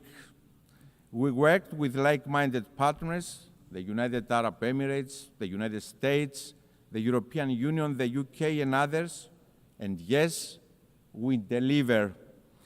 Furthermore, in the face of persecutions in the region towards religious and other minorities, Cyprus couldn't remain idle, proving our long-standing commitment to upholding fundamental rights and freedoms, demonstrating once again responsibility. We appointed a special envoy on the protection of religious freedom and the protection of minorities in the Middle East. At the same time, my country has responded to the calls of our neighbors for assistance in the face of fires, sending our brave firefighters as reinforcement, and our neighbors have reciprocated. Also, as a part of our regional responsibility in addressing climate change, Cyprus and Jordan's proposed initiative for a European firefighting hub in Cyprus covering our region is now in the path of implementation by the European Union. And the aforementioned example, dear friends, are only a snapshot of Cyprus's active, tangible responsibility. And I'm very proud that my country walks this path of responsibility, and we are determined to expand it, always part of the solution and never part of the problem. Your Excellencies, Cyprus stands ready to assume its regional responsibility also in the context of bringing an end to the war in Gaza, and given our proximity, to play a role in its reconstruction. Let me be clear, there are no substitutes for peace. This war must end. A first necessary step is the immediate ceasefire in Gaza, and I really hope that President Trump's initiative has a positive outcome. At the same time, the humanitarian catastrophe must be alleviated. This means unhindered flow of aid in Gaza. The displacement must also end. International humanitarian law must be respected. We also call with the same fervor for the immediate release of all hostages. And, dear friends, as unreachable as it may seem at this moment, we must not lose sight of the path for peace, for a two-state solution in line with the United Nations Security Council resolutions. We have a responsibility to continue our work for a future in which Israel and Palestine live side by side in conditions of lasting security and peace. And we must be clear and unequivocal that Hamas, a terrorist organization, has no place in such a future. Your Excellencies, as part of our responsibility, my country will assume the rotating presidency of the Council of the European Union in January of 2026. The European Union that has evolved into an unprecedented political union embodying the essence of multilateralism anchored on respect for the UN Charter.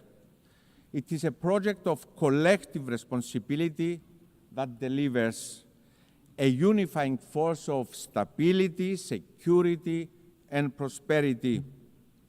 And the European Union presidency is yet another moment of responsibility for Cyprus.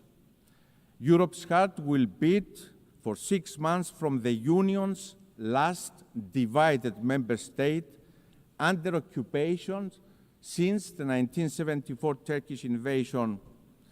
We will exercise our responsibility fully aware of what is at stake. An imperative need to deliver stronger multilateralism, more integration, and more cooperation between Europe and the world.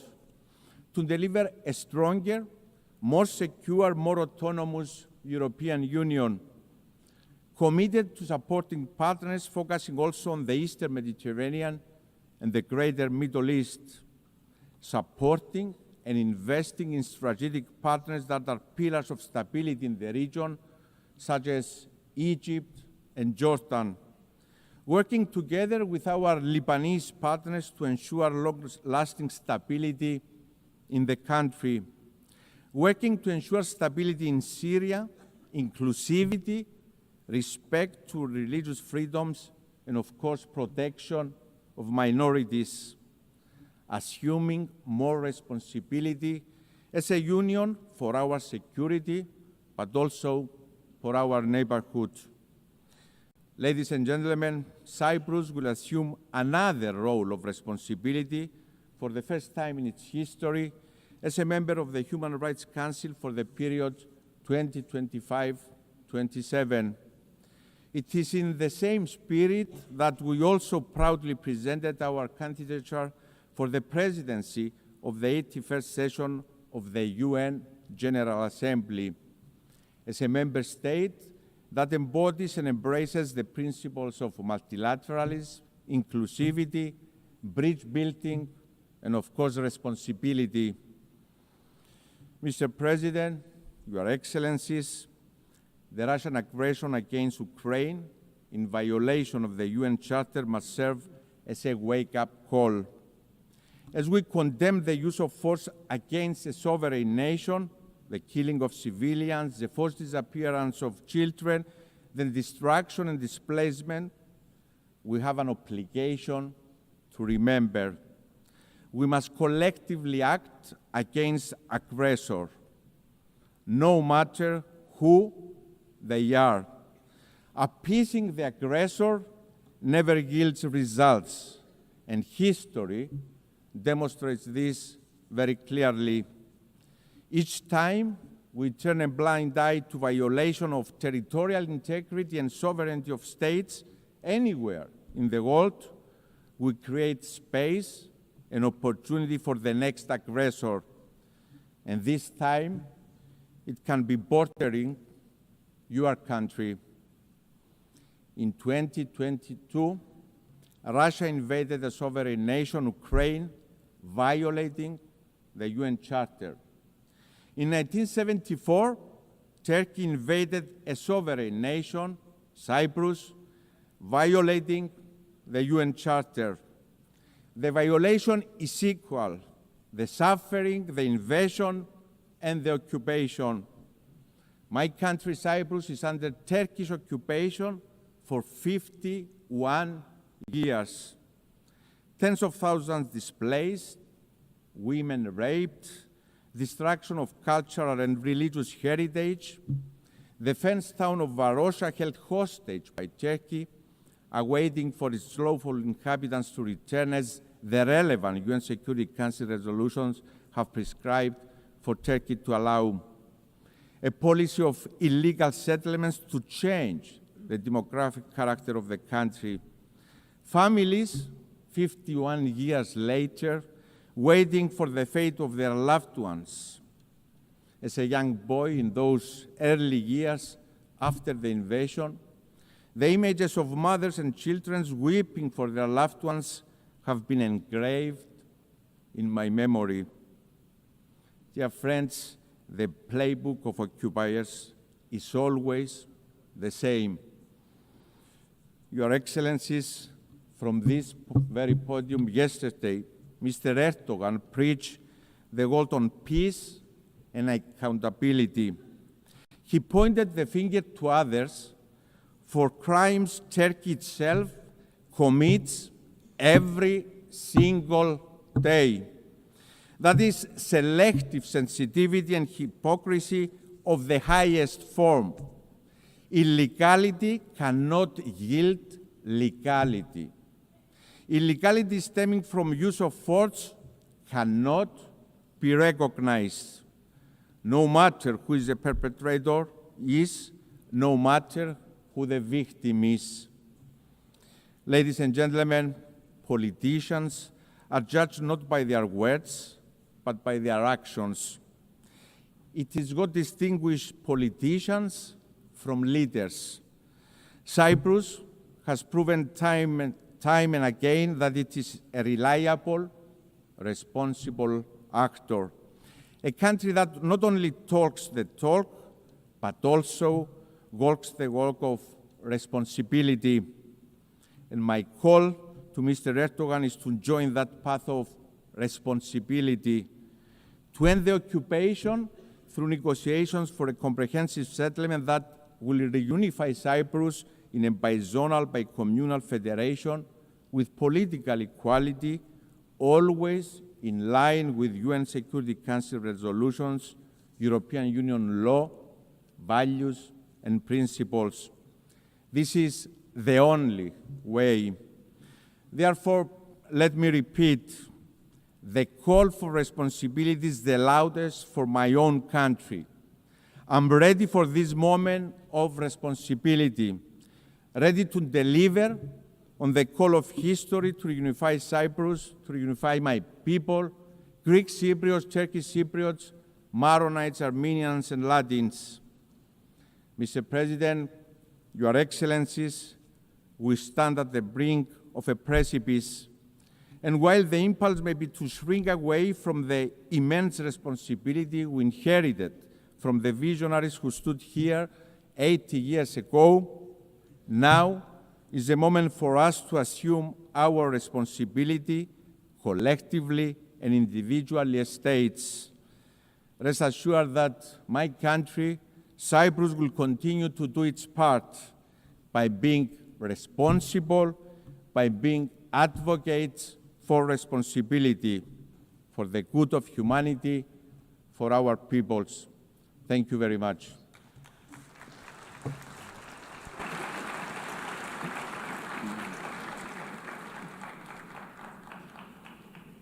On behalf of the Assembly, I wish to thank the President of the Republic of Cyprus. The Assembly will hear an address by His Excellency Alexander Stubb, President of the Republic of Finland. I request protocol to escort His Excellency and invite him to address the Assembly.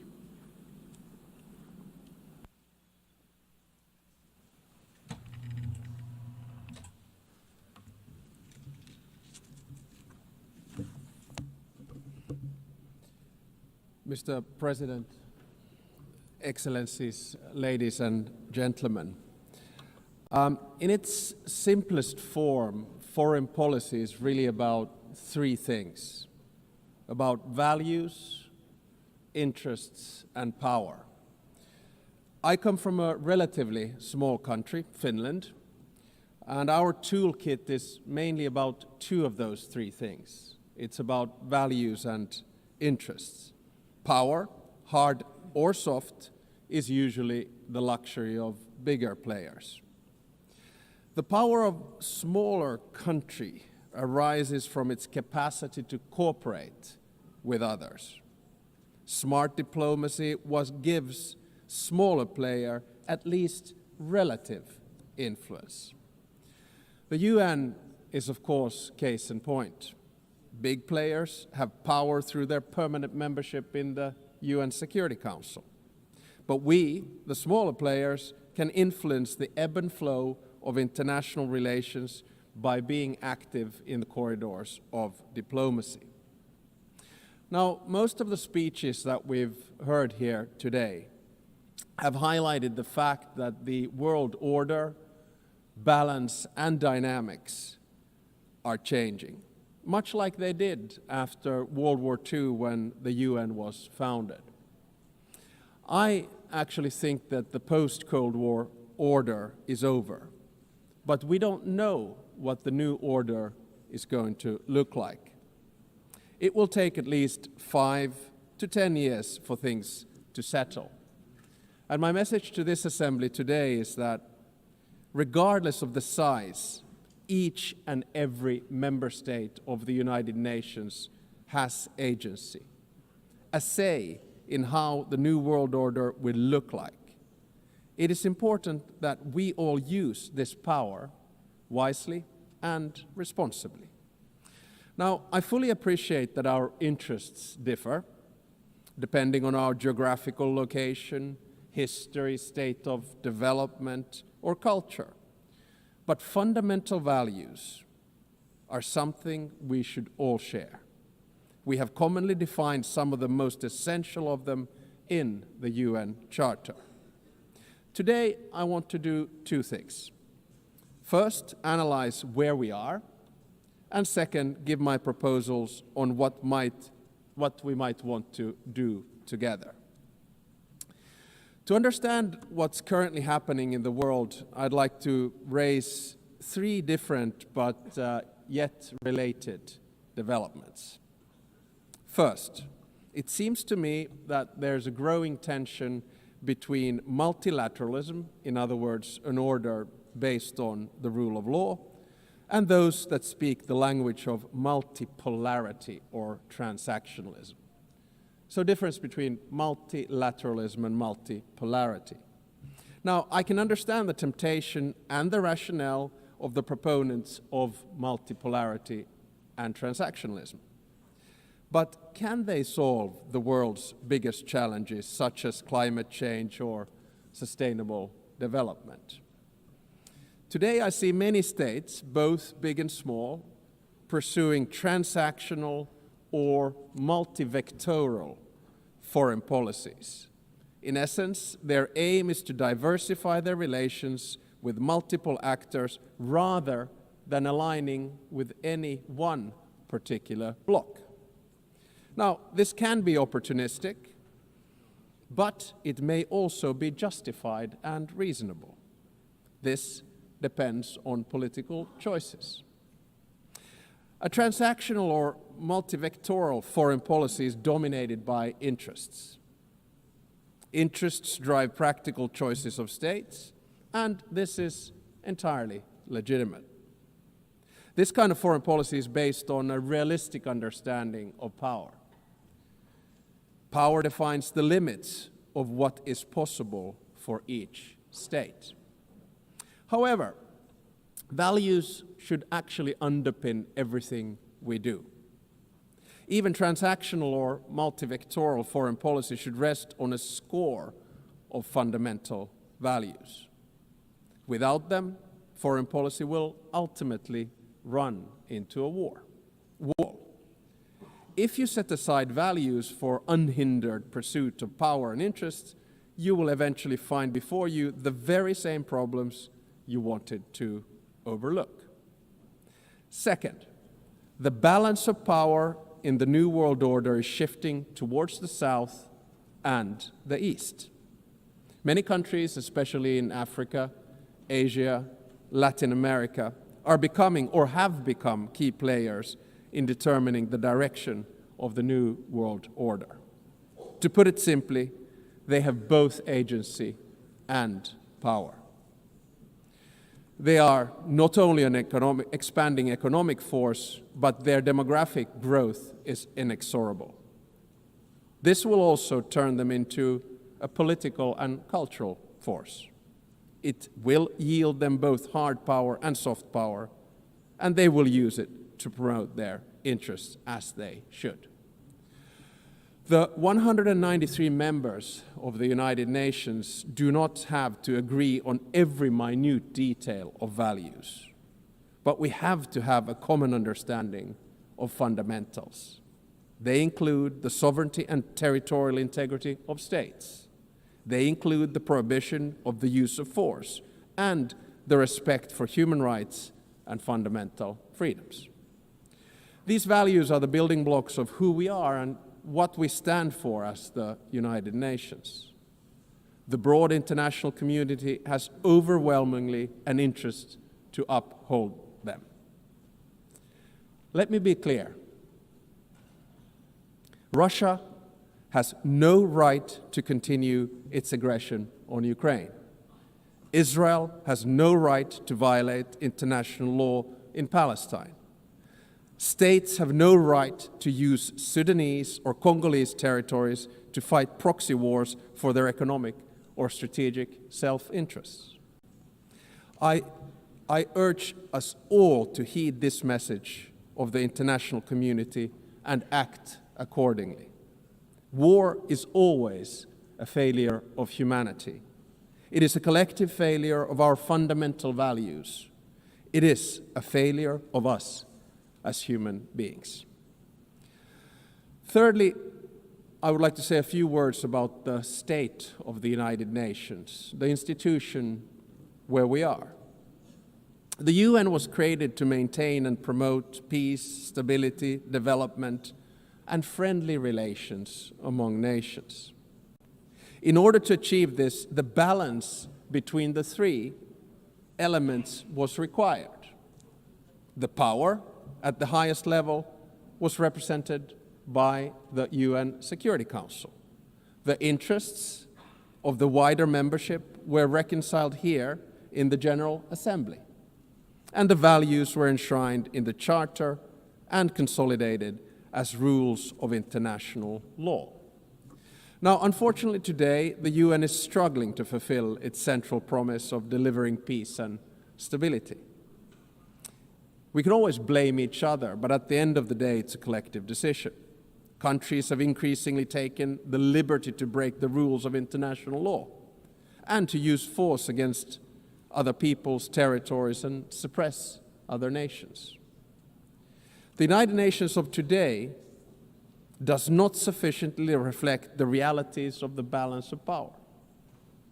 All too often, it fails to serve as a forum for the coordination of interests, and the values at its core are too often not respected in good faith. We all want to have the freedom to make choices and a possibility to influence the world around us. Today, many countries are seeking answers in multipolarity or transactionalism. If the UN fails to deliver, this trend will accelerate. So, let me sum up in the terms of the three pillars: values, interests, and power. Our values can divide us. Fundamentally, however, they should unite us around the basic principles of humanity, the rule of law, and the prohibition of aggression.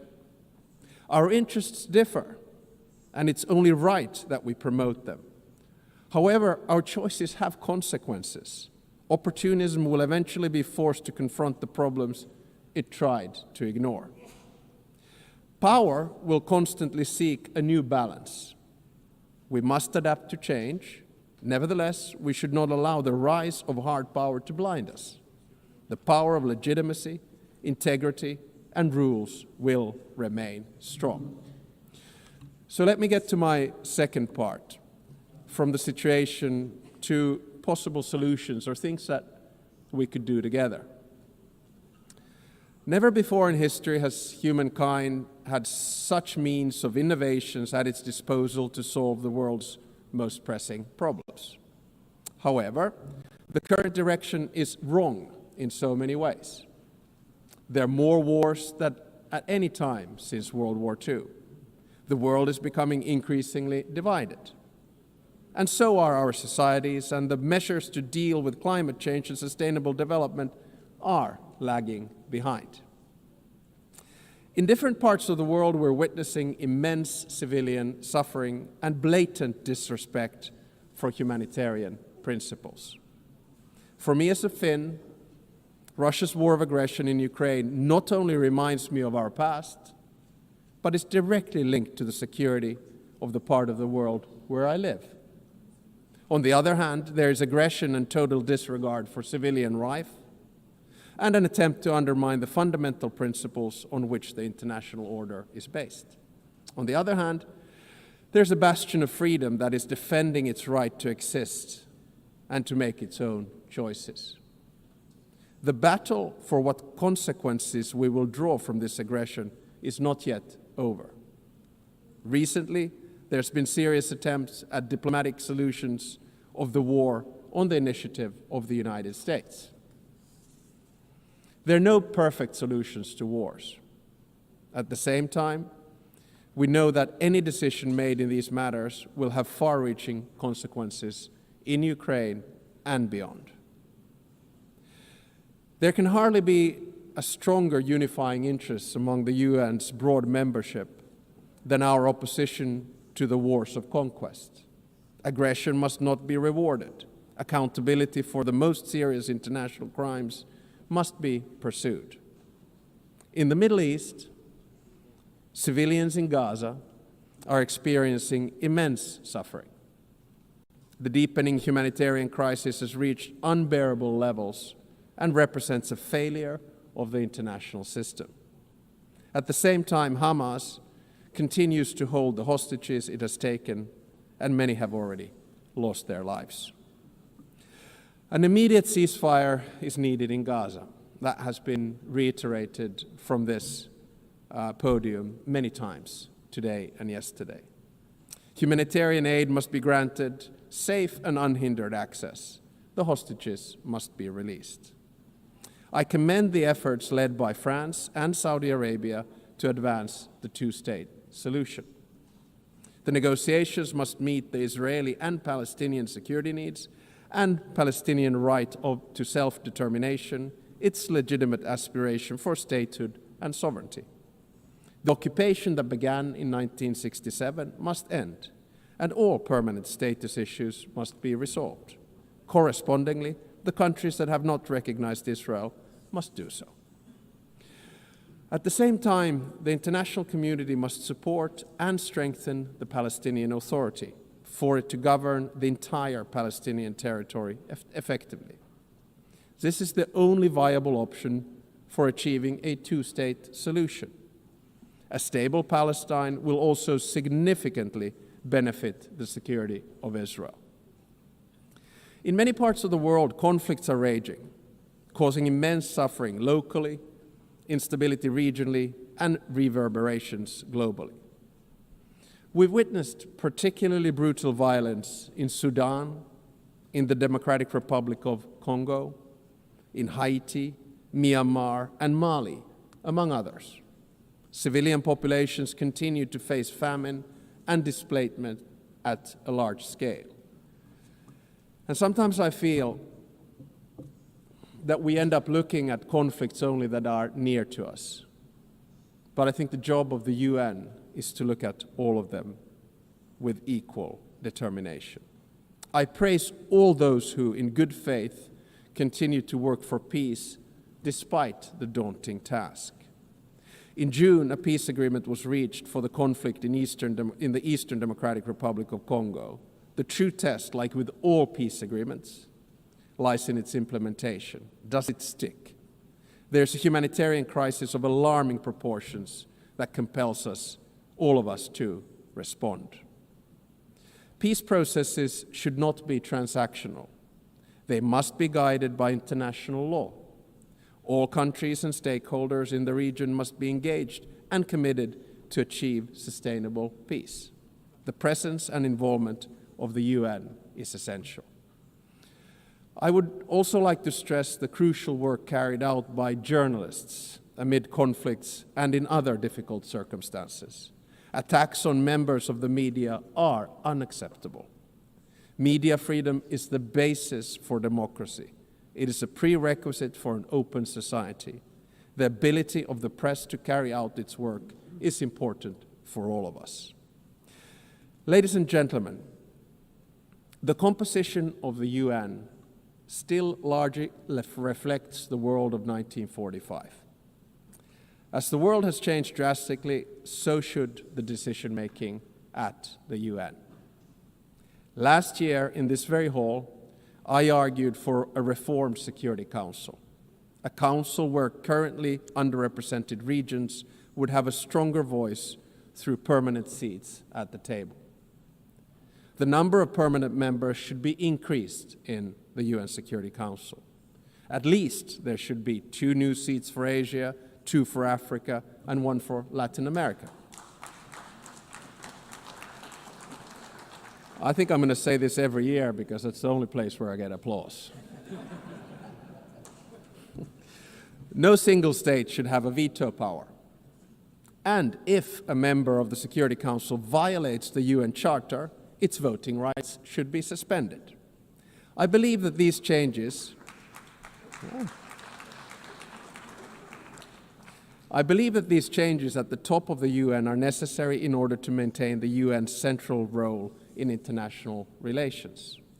At the same time, a more comprehensive reform of the UN is needed.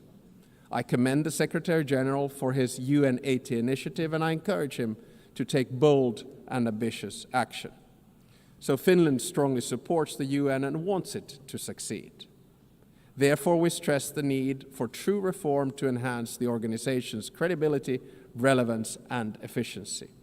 This will ensure that the UN can act. The UN needs to focus its efforts on its most important goals: ending and preventing wars, protecting human rights, and acting as a catalyst for sustainable development. And also, we need to get the UN back into peace mediation. I would argue that one of the reasons that we have so many wars right now is that the UN is absent from peace mediation. No other organization can offer the legitimacy comparable to that of the UN. If the UN is absent, conflicts are not resolved without it, which is not in our common interests. The UN is needed as a mediator, and the member states should support it at this endeavor. Finally, Finland is strongly engaged in the work of the UN and will remain so. Therefore, we're also standing for election to the Security Council for the term of 2029 to 2030. Should we be elected, Finland pledges to be a principled and pragmatic partner for peace. We are principled in our commitment to international law with the Charter at its core. We are pragmatic in seeking solutions that truly advance international peace and security, recognizing that progress is often incremental. At the outset of my speech, I said that each and every one of us has agency, a say how the new world order will look like. We want to be able to make our own choices and have an impact on the world around us. Nelson Mandela saw truth and reconciliation as the only hope for nations that are bitterly divided. The same applies to relations between states. We should learn from history, but always look to the future, bearing in mind that our decisions will shape it. Thank you very much.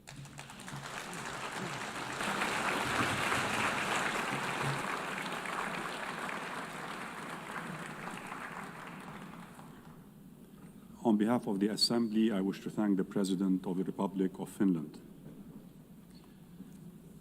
The Assembly will hear an address by His Excellency Julius Maada Bio, President of the Republic of Sierra Leone.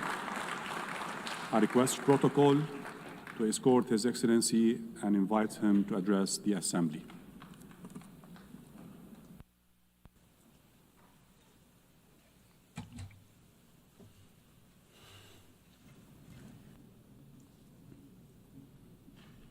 President of the General Assembly,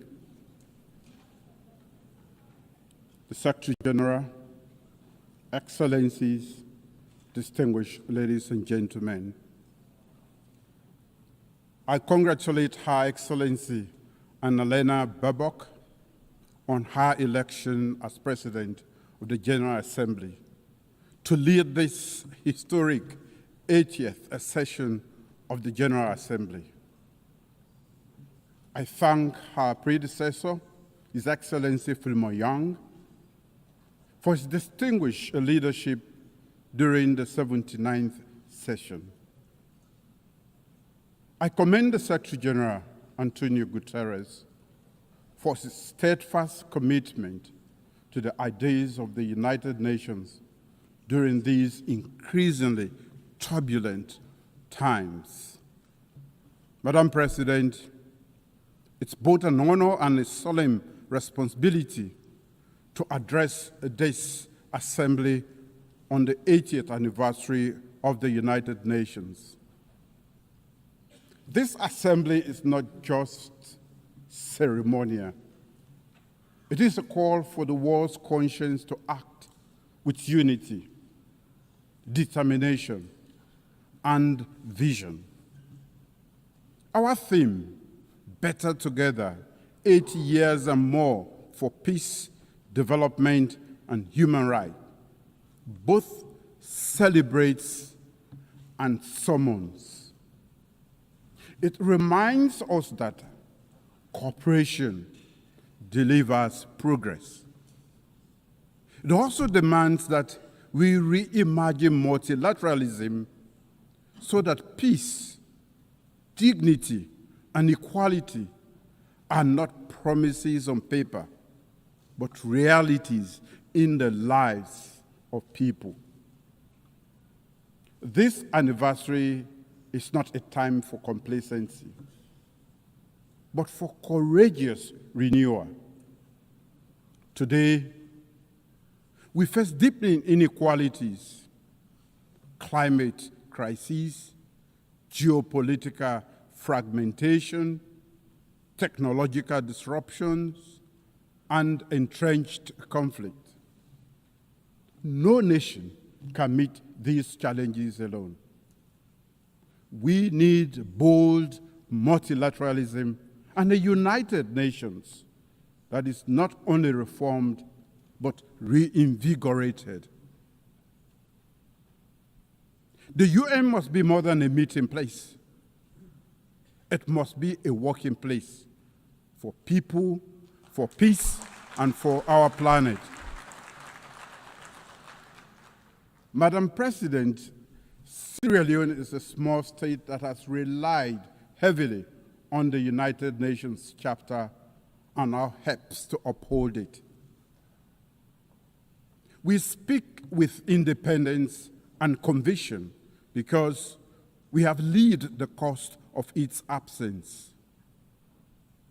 I also serve as chair of ECOWAS Authority of Heads of State and Government and coordinator of the African Union Committee of 10 Heads of State and Government on Security Council Reform, C10. For both myself and the people of Sierra Leone, these roles are not just titles, they are responsibilities. They reflect Sierra Leone's conviction that principled multilateralism is the surest defense of law, equity, and peace. Since 1945, the Charter's promise of sovereign equality, non-aggression, and human dignity have been the bedrock of small states like ours. In 1961, when Sierra Leone first addressed this assembly, our founding Prime Minister, Sir Milton McKay, pledged that our voice would be independent and principled, guided not by bitterness, but by conviction. That pledge remains our compass. We stand for justice and equality. We uphold the rights of all people to self-determination. We speak truth. We speak truth to power and act in defense of humanity and the rule of law. Small states are not inherently small. Our sovereignty is equal and our responsibilities are the same. Leadership is not the loudest voice in the room. It is the clearest voice for justice. Madam President, our current term on the UN Security Council has deepened these convictions. Guided by the Charter, we have championed peace through dialogue, upheld international law, and promoted prevention as the first duty of collective security. We have supported efforts to stabilize Eastern Democratic Republic of Congo, de-escalated tensions in the Middle East, and supported political transition in Lebanon and Syria for peace and stability. We have also seen the Security Council's limits, its paralysis in the face of grave human suffering. Nowhere has this failure been heart-wrenching than in Gaza.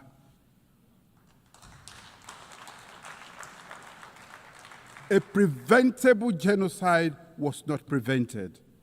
Mass starvation that could have been avoided was not avoided. A broadly supported two-state solution has been obstructed by division and inaction. We therefore welcome all member states that have recently announced their long overdue recognition of the State of Palestine. Yet, much more remains to be done. We must bring an end to the war and ensure the release of all hostages and prisoners. Sierra Leone has not wavered. We have spoken with independence, voted with principle, and pressed for urgent action to end atrocities and revive hope. We say again, cease fire now in Gaza. Cease fire now in Sudan. Cease fire now in Ukraine. These are not just slogans. They are calls to conscience, calls to action. In fact, they are echoes of the UN's founding pledge to save succeeding generations from the scourge of war. A veto should never be a verdict against humanity.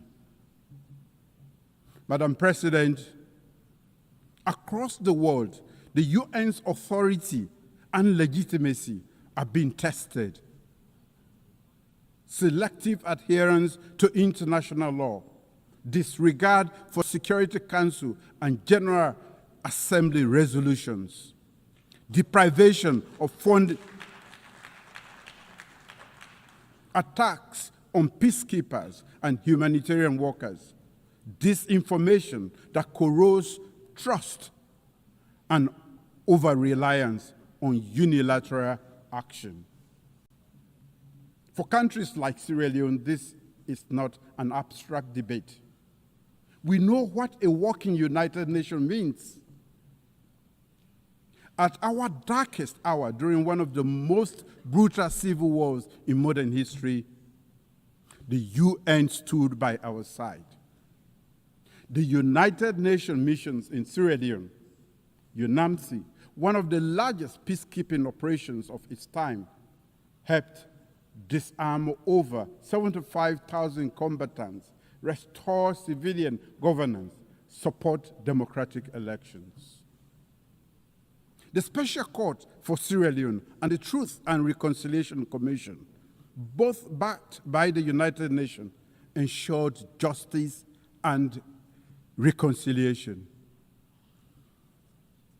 When the United Nations Integrated Peacebuilding Office in Sierra Leone closed in 2014, it signaled something rare in our world: a successful transition from war to peace.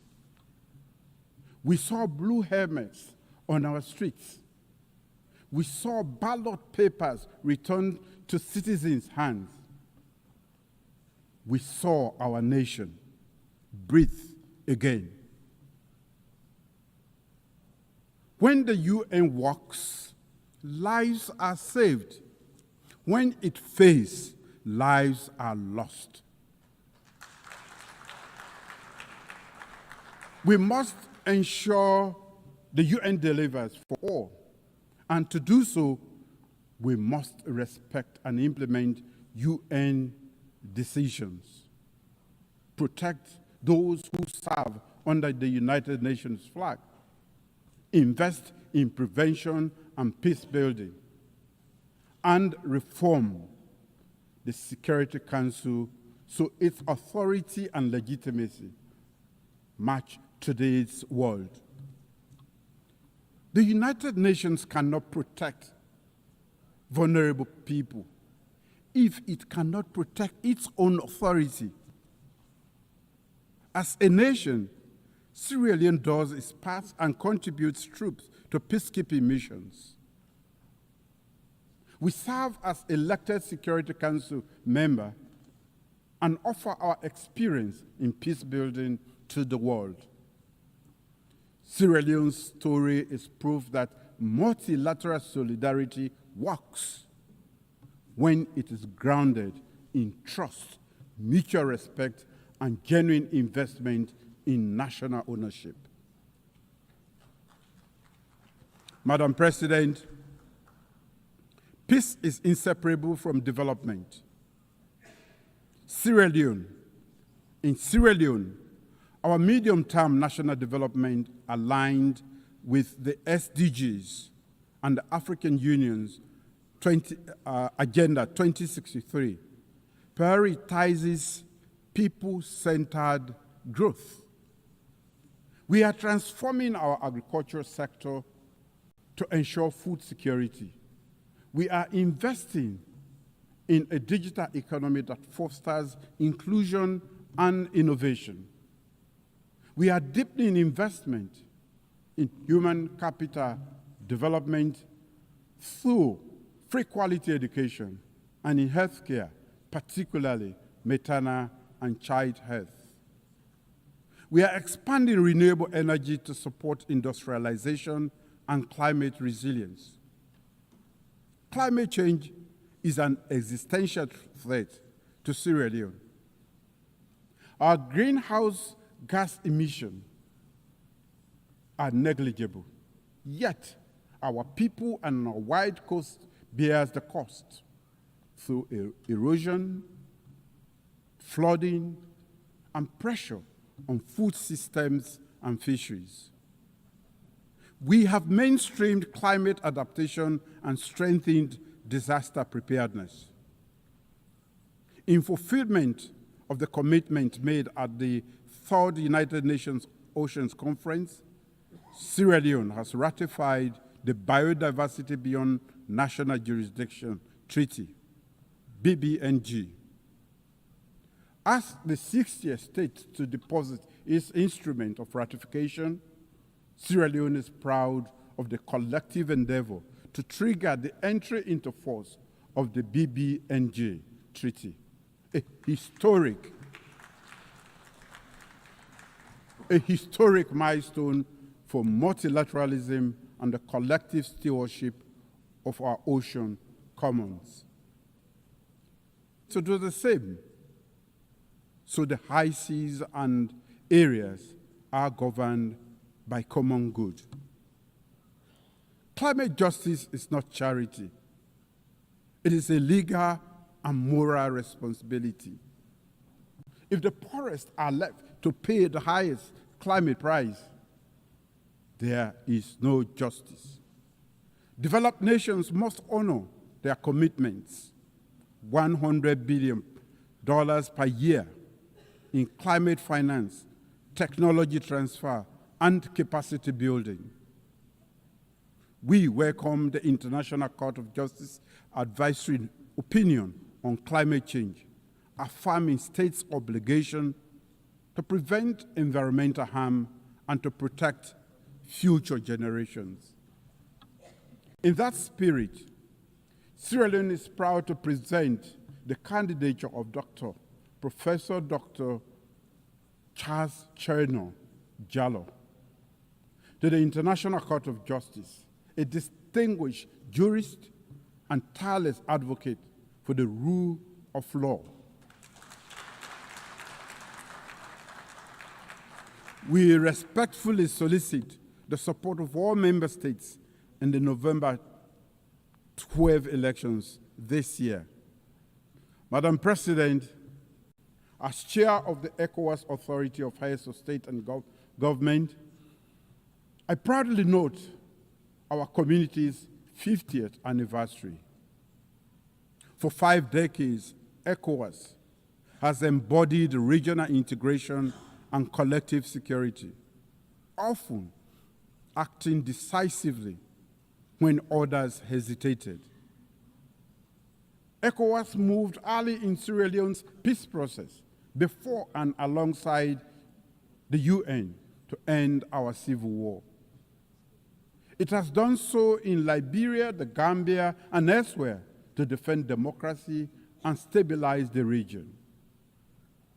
These are African solutions to African challenges, open to global partnerships anchored in regional legitimacy and trust. Partnership with Africa must move from promise to practice.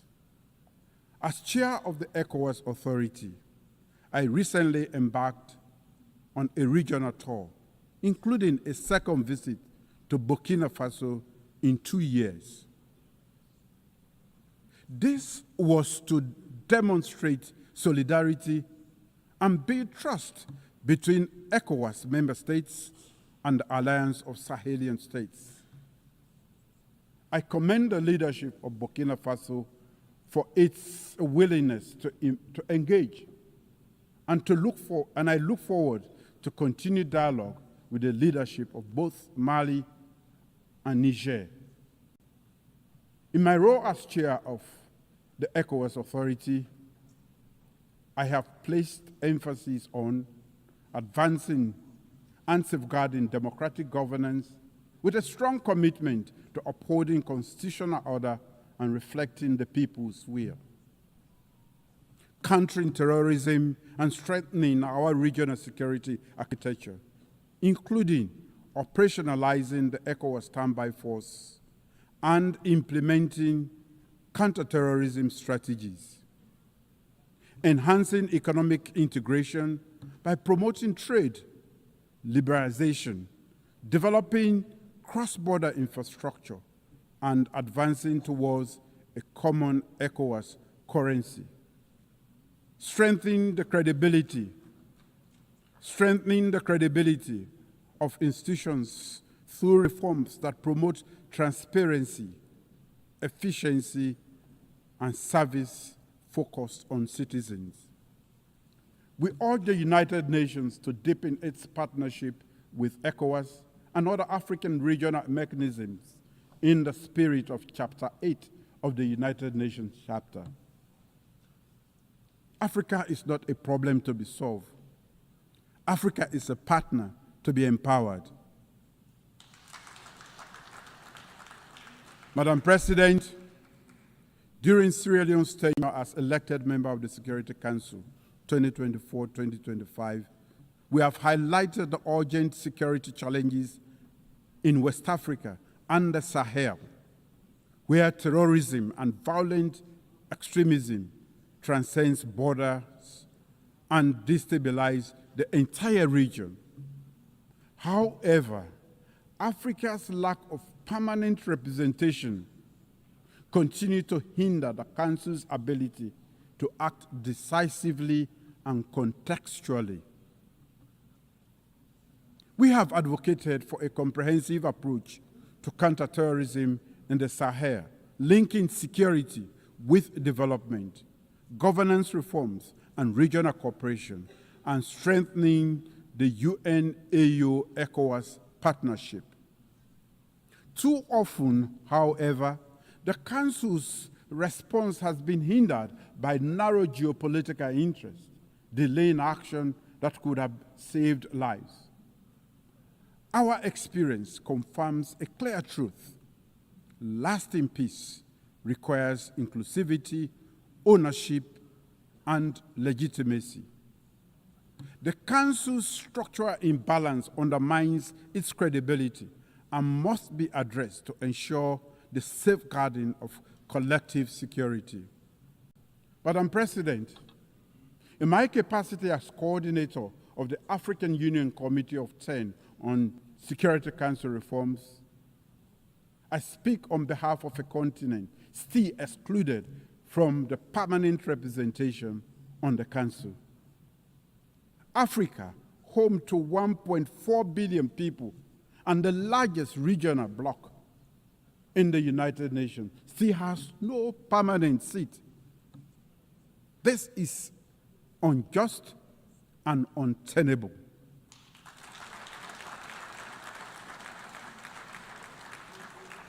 It undermines the credibility of the Council and the legitimacy of its decisions.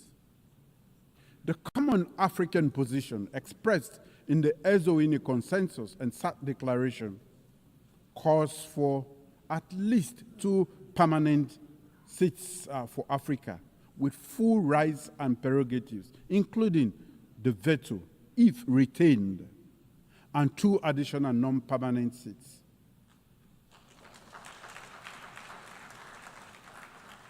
This is not a request. It is a demand for equity.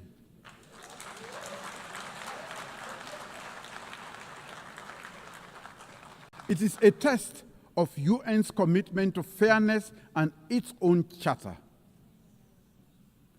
During our Security Council presidency in August last year, we gave this issue unprecedented prominence. As we mark the 80th anniversary of the United Nations and the 20th anniversary of the Ezowini Consensus and SALL Declaration, let this be the moment that the international community answers Africa's call. Let us not pass on to the next generation a Security Council reform that fails to reflect the world as it is today. Madam President, the United Nations at 80 must look forward. Sierra Leone stands ready, committed to principled multilateralism, to speaking with independence and conviction, and to working for justice, solidarity, and the dignity of all peoples. Let this anniversary be a turning point, measured not in the many speeches we make here, but service, not in declarations, but in delivery. Let us build a United Nations more representative, more responsive, and more resilient. The world does not need a louder United Nations. It requires a braver United Nations. Now is the time to make the United Nations work for all. Together, let us forge a future of peace, shared prosperity, and human dignity. For in unity, we are not only better, we are stronger. Thank you.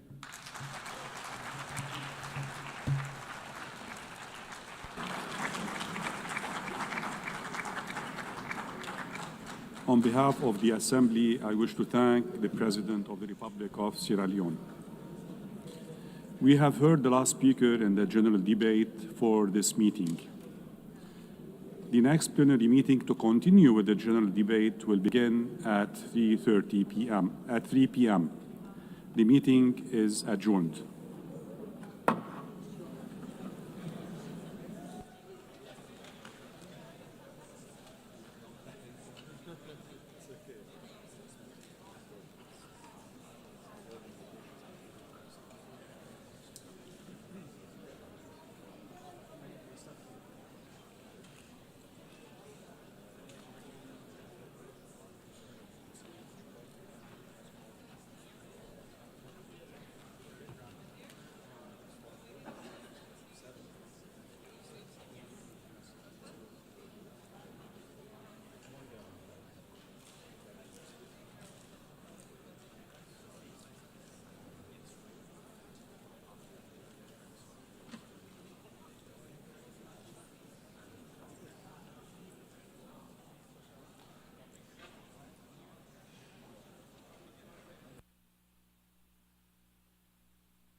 The 7th plenary meeting of the General Assembly is called to order.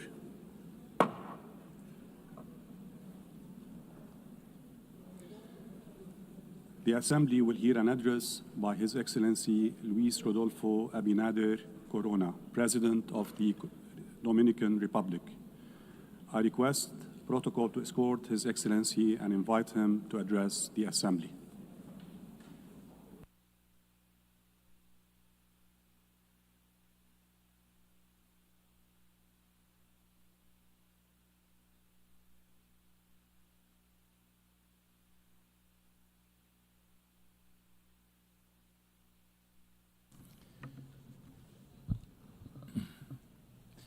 Excelentísima señora Annalena Baerbock, Presidenta de la Asamblea General.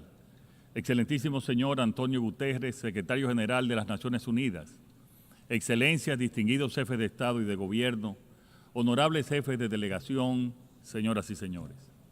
Hace 80 años, de las cenizas de la guerra, nació esta organización, con el firme compromiso de evitar que la humanidad volviera a naufragar en el odio y la barbarie, y la convicción de que la cooperación y el diálogo debían regir nuestra convivencia. En República Dominicana tenemos plena conciencia de nuestra responsabilidad como nación miembro de la comunidad internacional y del impacto que las decisiones globales tienen sobre nuestras sociedades. Por eso, exigimos con convicción un orden internacional más justo, y donde el desarrollo de unos no signifique el sacrificio de otros. Vivimos un momento de alta complejidad internacional, donde se combinan 5 fuerzas que agitan profundamente el destino de nuestros pueblos: la polarización política, el resurgimiento del proteccionismo comercial, la revolución tecnológica, el cambio climático y la competencia geopolítica. Estos desafíos globales tienen consecuencias muy concretas para países como el nuestro. Las recientes y persistentes guerras han generado disrupciones en los mercados, creando volatilidad e incertidumbre en los precios de las commodities. Los recientes aranceles introducen un nuevo factor de imprevisibilidad para el comercio internacional. Los huracanes y el afloramiento descontrolado del sargazo nos recuerdan nuestra vulnerabilidad climática. Y la desinformación, amplificada en entornos digitales, erosiona la confianza ciudadana. Estos son desafíos que convergen y ponen a prueba los principios de la Carta de San Francisco. La clave para asumirlos fue enunciada por Franklin Delano Roosevelt. La verdadera salvaguardia de la paz solo puede encontrarse en la cooperación basada en la justicia económica y social. Ante este panorama, República Dominicana reafirma su fe en el mandato fundacional de la Organización de las Naciones Unidas, en sus principios y valores, no como opciones secundarias, sino como las únicas vías para preservar la paz y la dignidad humana. Celebramos el lema que hoy nos convoca: mejor juntos, 80 años y más por la paz, el desarrollo y los derechos humanos. Lo asumimos como mandato histórico y como clamor legítimo de nuestros pueblos. Señora Presidenta, el multilateralismo atraviesa desafíos profundos, agravados por la crisis financiera que afecta a esta organización y por la creciente dificultad para alcanzar consensos que detengan los conflictos. En este contexto, necesitamos con urgencia espacios de diálogo más francos, más eficaces y orientados a resultados en todos los niveles. Debemos escucharnos con mayor apertura y disposición genuina al entendimiento mutuo. Si no transformamos las Naciones Unidas, corremos el riesgo de que caiga en la irrelevancia, y esto sería una catástrofe que no debemos permitir. La iniciativa ONU 80 nos ofrece una oportunidad histórica para revitalizar mandatos, renovar estructuras y devolver eficacia y credibilidad a este techo común de las naciones. República Dominicana respalda firmemente este proceso. En los próximos meses debe elegirse un nuevo secretario general. Corresponde ahora a Latinoamérica y el Caribe ofrecer un liderazgo renovado con visión, independencia y compromiso que los tiempos exigen. Nuestra región tiene la diversidad, capacidad y experiencia para levantar una voz firme en favor de la paz, la justicia climática, los derechos humanos y el desarrollo sostenible. Estoy plenamente convencido de que ha llegado el momento de que una mujer ocupe la Secretaría General.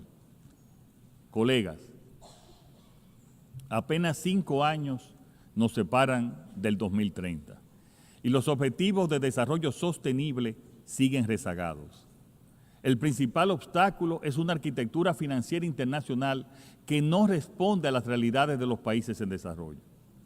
Los compromisos asumidos durante la reciente conferencia sobre financiamiento para el desarrollo en Sevilla son un paso positivo, pero insuficiente. Necesitamos una transformación real, un nuevo pacto financiero internacional con acceso a financiamiento concesional, alivio de deuda, mecanismos innovadores y mayor cooperación técnica. El compromiso dominicano es sólido. A pesar de los desafíos, hemos logrado avances tangibles en la implementación de la Agenda 2030. Destacamos en particular el progreso sostenido en los 2 primeros ODS, reducción de la pobreza y hambre cero. Como resultado de nuestras políticas de protección social, del impulso a la producción agropecuaria y del incremento del salario mínimo, logramos reducir la pobreza moderada de 25.8 en 2019 a 18.05 en el primer trimestre del 2025. Y la subalimentación descendió de 8.6 en 2018 a 3.6 en el 2025. Señoras y señores, con responsabilidad y coherencia, he sostenido ante esta Asamblea y en todos los foros internacionales relevantes que la crisis multidimensional de Haití representa una grave amenaza a la paz y la seguridad para la República Dominicana y para toda la región. Desde el 2021 hemos sostenido con claridad la única salida para Haití es una acción internacional coherente y sostenida que garantice condiciones mínimas de seguridad y abra paso al más amplio acuerdo democrático y soberano entre los propios haitianos. Ese vecino país vive una tragedia humana sin precedentes, violencia extrema, colapso institucional y control territorial de numerosas bandas criminales que aterrorizan a la población. Grupos que los gobiernos dominicanos y estadounidenses han clasificado como organizaciones terroristas y con los cuales no puede haber negociación alguna. Frente a esta realidad, República Dominicana ha desplegado una continua ofensiva diplomática con el objetivo de lograr una respuesta internacional efectiva. En este tenor, el Consejo de Seguridad aprobó una misión multinacional de apoyo a la seguridad MSS, junto a un embargo de armas y un régimen de sanciones para las personas e instituciones que fomentan a esas organizaciones criminales. Agradecemos el liderazgo de Kenia, Jamaica, Belice, Bahamas, Guatemala y El Salvador, y el apoyo financiero de Estados Unidos, Canadá y otros países que han hecho posible el despliegue inicial.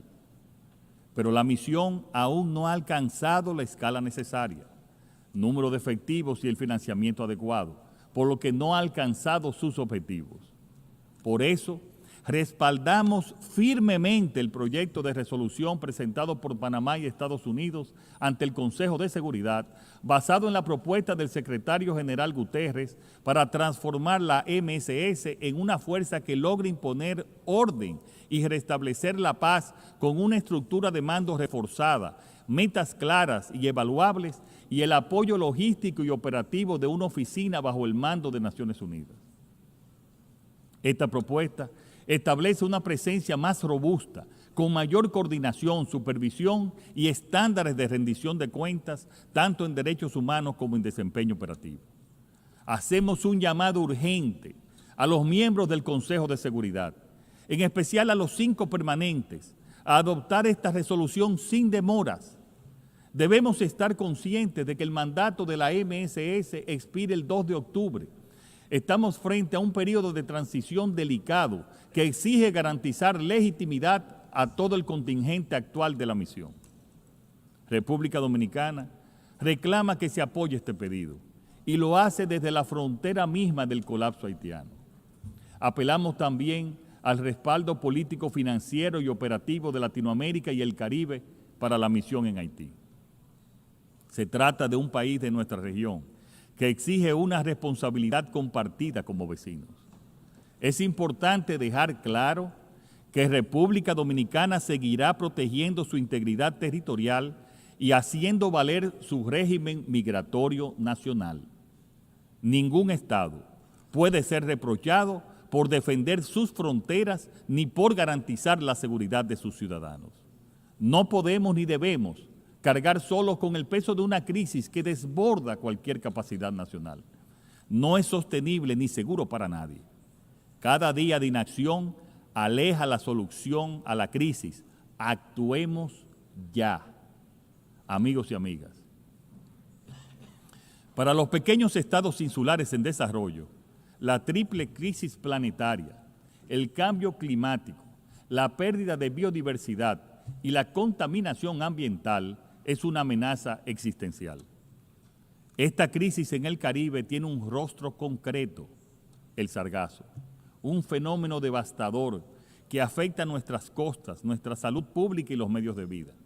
Exigimos solidaridad y justicia climática, que se traduzca en financiamiento accesible, transferencia tecnológica y acciones urgentes para proteger nuestros océanos. República Dominicana avanza hacia la ratificación del Tratado BBNJ, convencida de que la protección de la biodiversidad marina es un deber compartido. Los mares son fuente de vida y cuidarlos es cuidar nuestro futuro.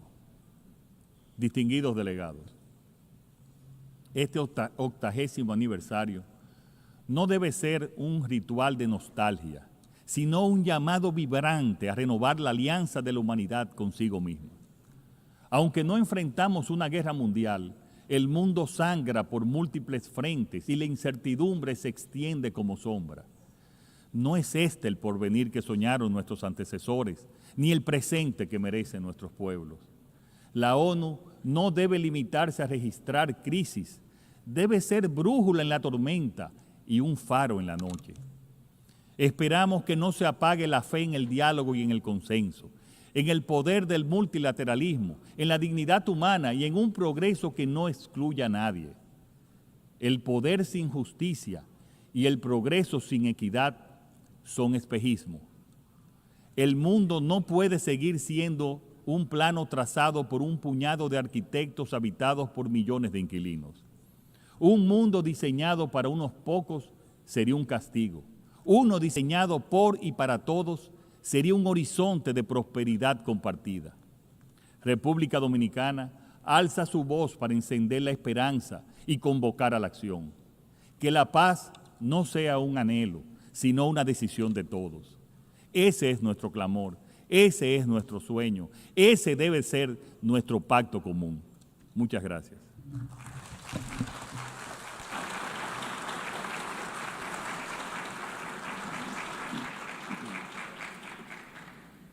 On behalf of the Assembly, I wish to thank the President of the Dominican Republic.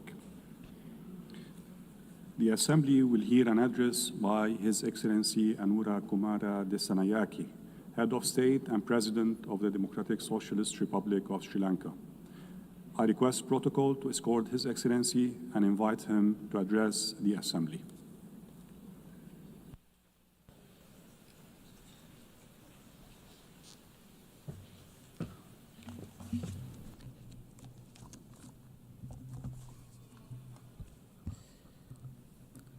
सभापतिතුමියනි ගෞරවනීය ආරාධිතයනි සම්භාවනීය නියෝජිතයනි ලෝකේ ජාතීන් අතර සාධාරණ හා කල්පවතින සාමයක් ස්ථාපිත කිරීම සහ පවත්වාගෙන යාමේ උදාර අරමුණු පෙරදරි කරගෙන බිහි කළ මේ සුවිශේෂී සංවිධානයේ 80 වෙනි සැසිවාරයේ සභාපතිනිය ලෙස තේරීපත් වූ යුරෝපයේ හදවතේ පිහිටි අපූර්ව ජර්මනී අතිගරු අන්නලේනා බෙවබර්ග් මැතිනියට මා උණුසුම් සුභාශිංසන පිරිනමනවා. ඒ වගේම ලෝකයේම මවිතයට පත් කරන භූගෝලීය හා සංස්කෘතික විවිධත්වයක් ඇති කැමරෝනීය අතිගරු ෆෙලෝමාන් යෑන් හිටපු සභාපතිතුමා ලබා දුන් නායකත්වය වෙනුවෙන් ශ්‍රී ලංකාව සිය ප්‍රශංසාව පිරිනැමීමට මේ අවස්ථාවක් කරගන්නවා. සාමීන් ප්‍රජාතන්ත්‍රවාදයෙන් පිරුණු ලස්සන ලෝකයක් වෙනුවෙන් දශක 8ක් පුරා අපකැප වූ සංවිධානයක බහුපාර්ශ්වික ගමන් මඟ සහ ඉදිරි අනාගතය පිළිබඳව සැලසුම් සකස් කරන මෙම සුවිශේෂී අවස්ථාවේදී ශ්‍රී ලංකාවේ ජනාධිපතිවරයා ලෙස පළමු වරට මෙම ගෞරවනීය සභාව ඇමතීමට ලැබීම පිළිබඳ ඉමහත් සතුටට පත් වෙනවා. ඔබ අප සෑම දෙනාම මේ ලෝකයේ විවිධ රටවල් නියෝජනය කරමින් පැමිණි ඒ රටවල ජනතාවගේ නියෝජිතයින් වෙනවා. මගේ රට වන ශ්‍රී ලංකාව මෙන්ම අනෙක් සෑම රටකමත් ජනතාව අප වෙත පවරා දුන්න ඓතිහාසික වගකීමක් අප සියලු දෙනාගේම උරහිස් මත පැවරී තිබෙනවා. අප ගනු ලබන සෑම තීන්දුවක්ම මේ ලෝකයේ කොතනක හෝ ජීවත් වෙන සෑම දෙනාටම බලපානවා. ඒ සියලු තීන්දුව සහ තීරණ ලෝකයේ අනාගත පැවැත්ම වෙනුවෙන් තීරණාත්මක මැදිහත් වීමක් කරනවා. මිනිස් ශිෂ්ටාචාරය ආරම්භ වූ දා සිට මේ දක්වා මුහුණ දෙන අතිශයින් බරපතල ඛේදවාචකයක් ලෙස දුප්පත්කම හඳුන්වා දෙන්න පුළුවන්. ඒ මහ ව්‍යසනයේ හේතු කොටගෙන නිර්මාණය වූ තවත් බරපතල ගැටලු කීපයක් අප ඉදිරියේ අන්ධකාර පීඩාවක් නිර්මාණය කොට තිබෙනවා. ඒ පිළිබඳ මේ සුවිශේෂී සමුළුවේ අවධානය යොමු කිරීම කළ යුතුම බවට මගේ හෘද සාක්ෂිය හඬනගා කියනවා. බොහෝ විට මේ සියල්ල ඔබේ හෘද සාක්ෂියටත් අඩු වැඩි වශයෙන් බලපෑම් කරනවා ඇතැයි මා සිතනවා. සම්භාවනීය නියෝජිතයිනි.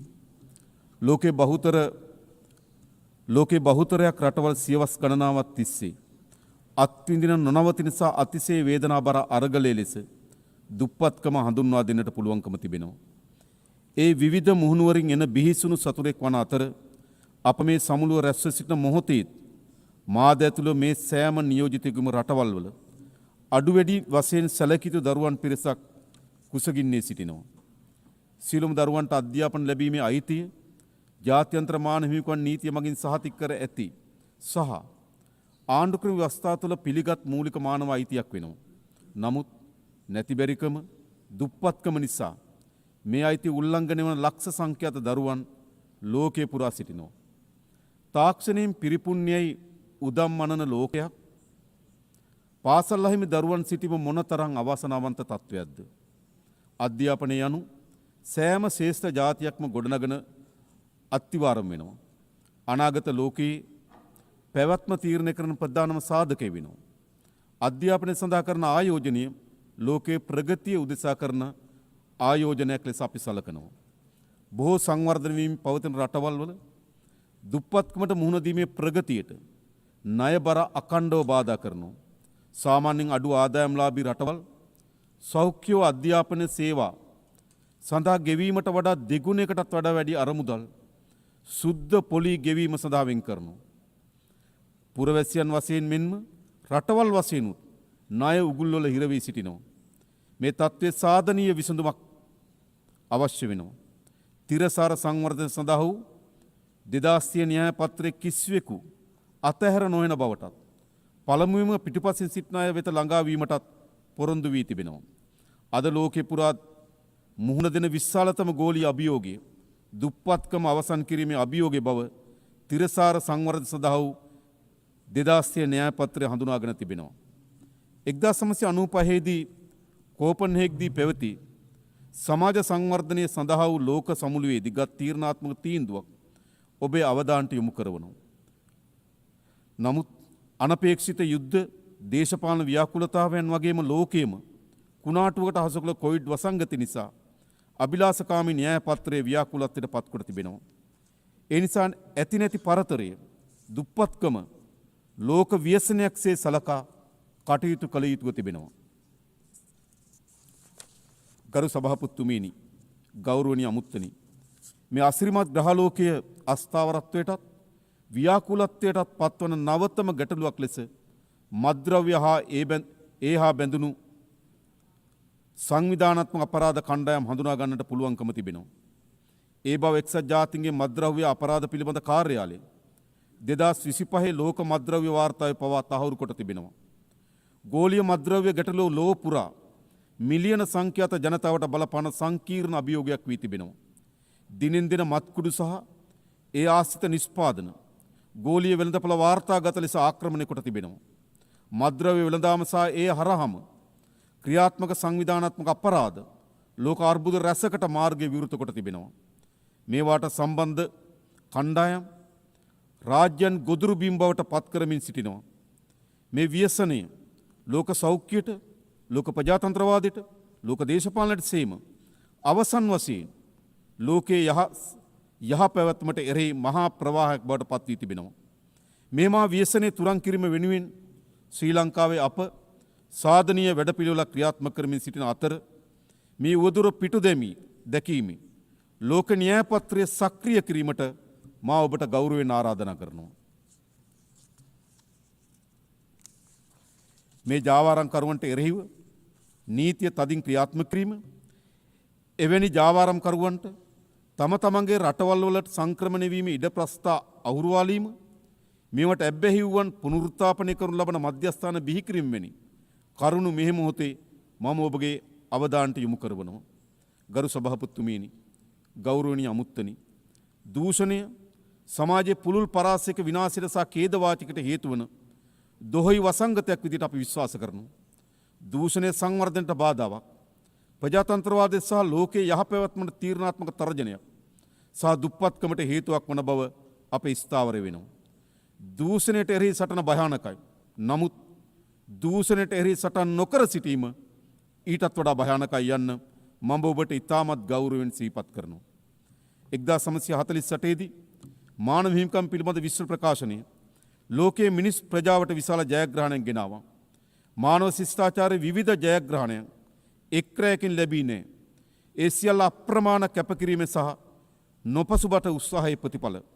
දූෂණයට එරෙහි සටනත් අසිරු පියවරක්, එහෙත් අපි මේ පියවර තැබිය යුතුයි. අප තබන පළමු පියවර අසිරු විය හැකියි. නමුත් අප නිර්භීතව තබන පියවර නිවැරදි නම් ඒ පියවර පිටුපස තවත් පියවර දහස් ගණනක් අප සමග ඒවියයි මා විශ්වාස කරනවා. ගරු සභාපතිතුමීනි, නියෝජිතවරුනි, නිර්භීත වන්න. ඉතුරු සියල්ල ඉබේම වේ යයි ජවහර්ලාල් නේරුතුමන් කළ ප්‍රකාශය මේ මොහොතේ මා සිහිපත් කරනවා. මම නියෝජනය කරන්නේ මිලියන 22කට ආසන ජනගහනයක් ජීවත් වන පුංචි දීප්තිමත් දූපතක්. ශ්‍රී ලංකාවේ ජනගහනය ආසන්න වශයෙන් මුළු ලෝක ජනගහනයෙන් 0.3ක් පමණ වෙනවා. අපේ රටේ වගේම රටේ සිටින ජන සංඛ්‍යාව ප්‍රමාණාත්මක සහ සංඛ්‍යාත්මක කුඩා බව ඇත්ත. නමුත් අපේ රටෙත් ලෝකෙත් මතු පරපුර වෙනුවෙන් දූෂණයට එරෙහි සටන අපි ආරම්භ කොට තිබෙනවා. දූෂණයට එරෙහි සටන සෑම රටකම සංස්කෘතියේ කොටසක් විය යුතුයි කියා මා යෝජනා කරනවා. ගරු සභාපතිතුමනි, ගෞරවනීය අමුත්තනි, ඔබ කුමන රාජ්‍ය නියෝජනය කළත් මේ සෑම නියෝජිතයෙක්ම යුද්ධය ප්‍රතික්ෂේප කිරීමට මා සමග එක්වන බව මට විශ්වාසයි. යුද්ධයක් ප්‍රාර්ථනා කරන ජාතියක් ලොව නැහැ. කොතන හෝ කෙසේ යුද්ධයක් හෝ ගැටුමක් ඇති වුණත් ඒ හරහා සිදුවන්නේ ඛේදවාචකයක් බව අපි දන්නවා. මේ මොහොතේ පවා ඒ ඛේදවාචකයේ වේදනාව ලෝකේ බොහෝ තැන්වල අත්විඳිමින් ඉන්නවා. දශක 3කට වඩා වැඩි කාලයක් යුද්ධයේ කටුක අත්දැකීම් ලැබූ රටක් ලෙස එහි විනාශකාරී බව ගැන අපි ඉතා හොඳින් දන්නවා. යුද්ධය නිසා මියගිය දහස් ගණන් සැමරුම් ස්මාරක අසල පැමිණි ඔවුන්ගේ දෙමව්පියන් දූ දරුවන් බිරින්දෑවරුන් දෑත් එක් කරගෙන නගන වේදනාබර ආයතනය දකින ඕනෑම කෙනෙක් යුද්ධයක සිහිනයක් දැකීමට පවා අකමැති වෙනවා. ඒ වේදනාබර දසුන අපි ඇස් දෙකෙන් දැක තිබෙනවා. ගැටුම් නිසා මිනිසුන්ට විඳින්න සිදුවී ඇති දුක් පෙර නොවිරු මට්ටම ළඟා වී තිබුණත් බොහෝ විට ජාත්‍යන්තර ප්‍රජාව මිලියන ගණනකගේ දුක් වේදනා අවසන් කිරීමට අපොහොසත් වූ හුදු නරඹන්නෙකු බවට පත් වී තිබෙනවා. දරුවන්ගේ සහ අහිංසක සිවිල් වැසියන්ගේ ජීවිත එහාට මෙහාට පහර වදිමින පාපන්දෝ බවට පත් කිරීම අවස්ථාවාදී බල දේශපාලන ඛේදවාචකයක් වී තිබෙනවා. තමන්ගේ බලය වැඩි කර ගැනීමට තවත් කිසියෙකුට ජීවිතවලට බලපෑම් කිරීම සහ පීඩා කිරීමට කිසියෙකුට අයිතියක් නැහැ. පාලකයන් කළ යුත්තේ ජීවිත ආරක්ෂා කිරීම මිස ජීවිත විනාශ කිරීම නොවේ.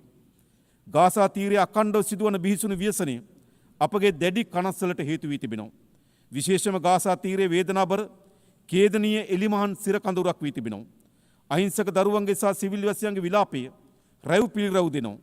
එක්සත් ජාතීන්ගේ සංවිධානය සහ අනිකුත් සියලු පාර්ශ්වයන්ගේ එකතාවය මත දෙපාර්ශ්වයේ කඩිනමින් සටන් විරාමයකට යොමු වීමත් බාධාවකින් තොරව සියලු මානසික ආධාර යොමු කිරීමත් සියලු පාර්ශ්වයන්ගේ ප්‍රාණපකරුවන් නිදහස් කිරීමත් පිළිබඳව අපි හඬ නගනවා. මෙහි බීසුණු ඝාතන අවසන් කිරීම උදෙසා අපි දැඩිව බලපෑම් කළ යුතුව තිබෙනවා. පලස්තීන ජනතාවට රාජ්‍ය සඳහා ඇති අහිමි කළ නොහැකි අයිතිය අපි පිළිගන්නවා. ඒ වගේම ඊශ්‍රායල සහ පලස්තීන ජනතාව යන දෙපිරිසෙගේම නීත්‍යානුකූල ආරක්ෂක මානව ගැටලු හඳුනා ගත යුතු තිබෙනවා. 1967 දේශ සීමා මත පදනම්ව රාජ්‍යන් දෙකක් එකිනෙකට යාබද පැවතීම පදනම සපේන එක්සත් ජාතීන්ගේ යෝජනාවලට අනුකූලව සාධාරණ ස්ථීර විසඳුමක් වෙනුවෙන් එක්විය යුතුව තිබෙනවා. නිරර්ථක යුද්ධයක් හේතුවෙන් මිලියන ගණනක් ලෝකවාසීන්ගේ දුක් වේදනා ඉදිරිපිට හුදු නරඹන්නක බවට පත් වී සිටීම අවසන් කළ යුතු තීරණාත්මක මොහොතකට අප එළඹ තිබෙනවා.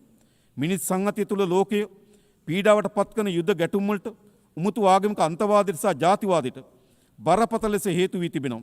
වහල්භාවයේ අහෝසි කර සියවසක් ඉක්ම ගොස් ඇතත් වර්ගවාදයේ විස තවමත් තැන තිබෙන බව නැවත නැවත සිහිපත් කළ යුතුයි. අන්තවාදී සහ ජාතිවාදී අදහස් මාරාන්තික වසංගත රෝග තරමටම සාහසික වී තිබෙනවා.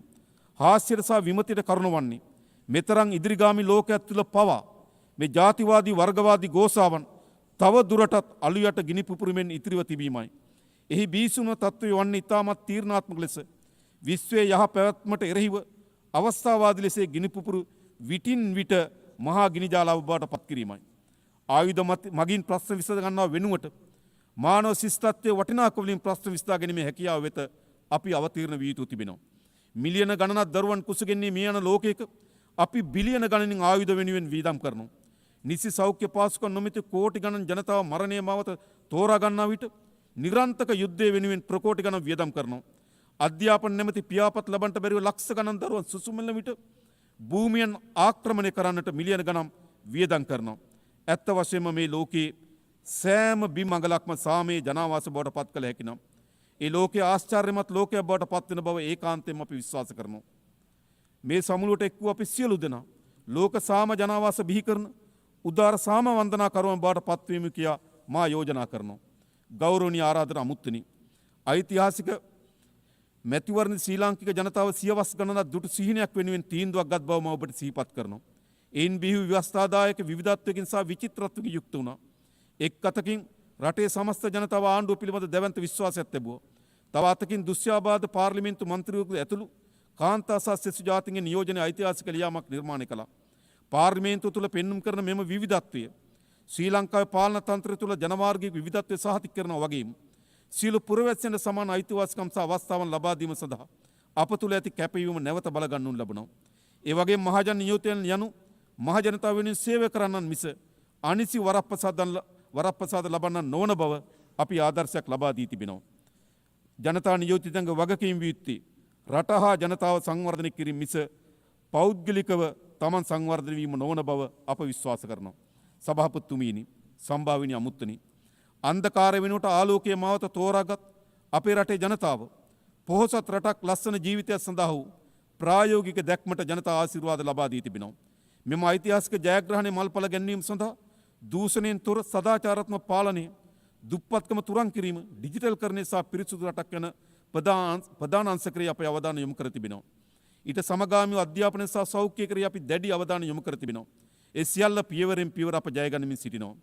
වර්තමානයේ ඩිජිටල් ප්‍රජාතන්ත්‍රවාදී අපගේ නව ඉලක්කය ලෝක ඉදිරියේ අති අභියෝගය වන්නේ සෑම පුද්ගලයෙකුටම සහ සෑම රාජ්‍යයකටම ඩිජිටල් යුගයේ අවස්ථාවන්ට ප්‍රවේශ වීම හැකි බවට සහතික වීමයි.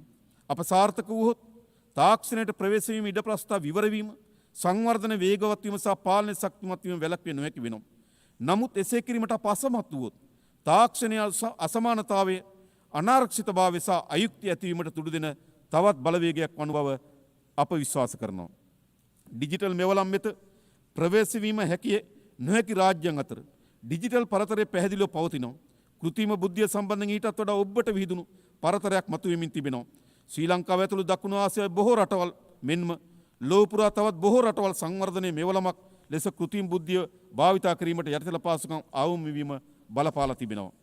ගෞරවනීය සභාපතිතුමිනි, ආරාධිතයිනි, අප නව ලෝකයක්, බොහෝ යාපත් ලෝකයක්, මිනිසාගේ සදාකාලික ගෞරවයට ගරු කරන ලෝකයක් ගොඩනගා ගත යුතුයි.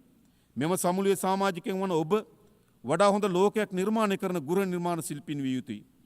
අපගේ අනාගතය ඔබේ අතේ යනුවෙන් 1945 එක්සත් ජාතීන්ගේ සංවිධාන පිහිටීමේ ප්‍රඥප්ති අත්සන් කිරීමට සමගාමීව ඇමරිකන් ජනපති හැරි ට්‍රූමන් කළ ප්‍රකාශය සිහිපත් වෙනවා.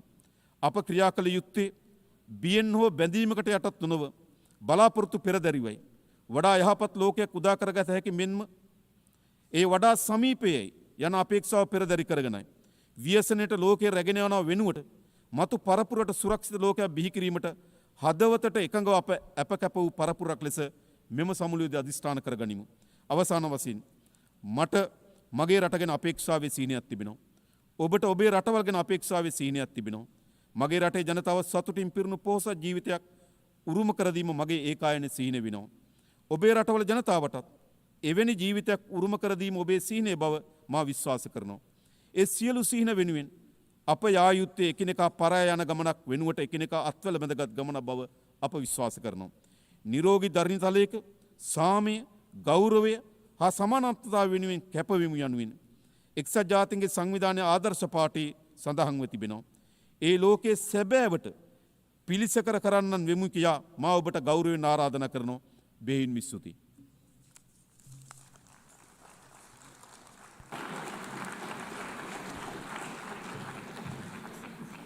On behalf of the Assembly, I wish to thank the Head of State and President of the Democratic Socialist Republic of Sri Lanka.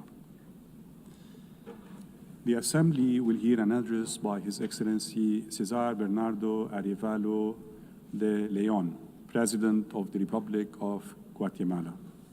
I request protocol to escort His Excellency and invite him to address the Assembly.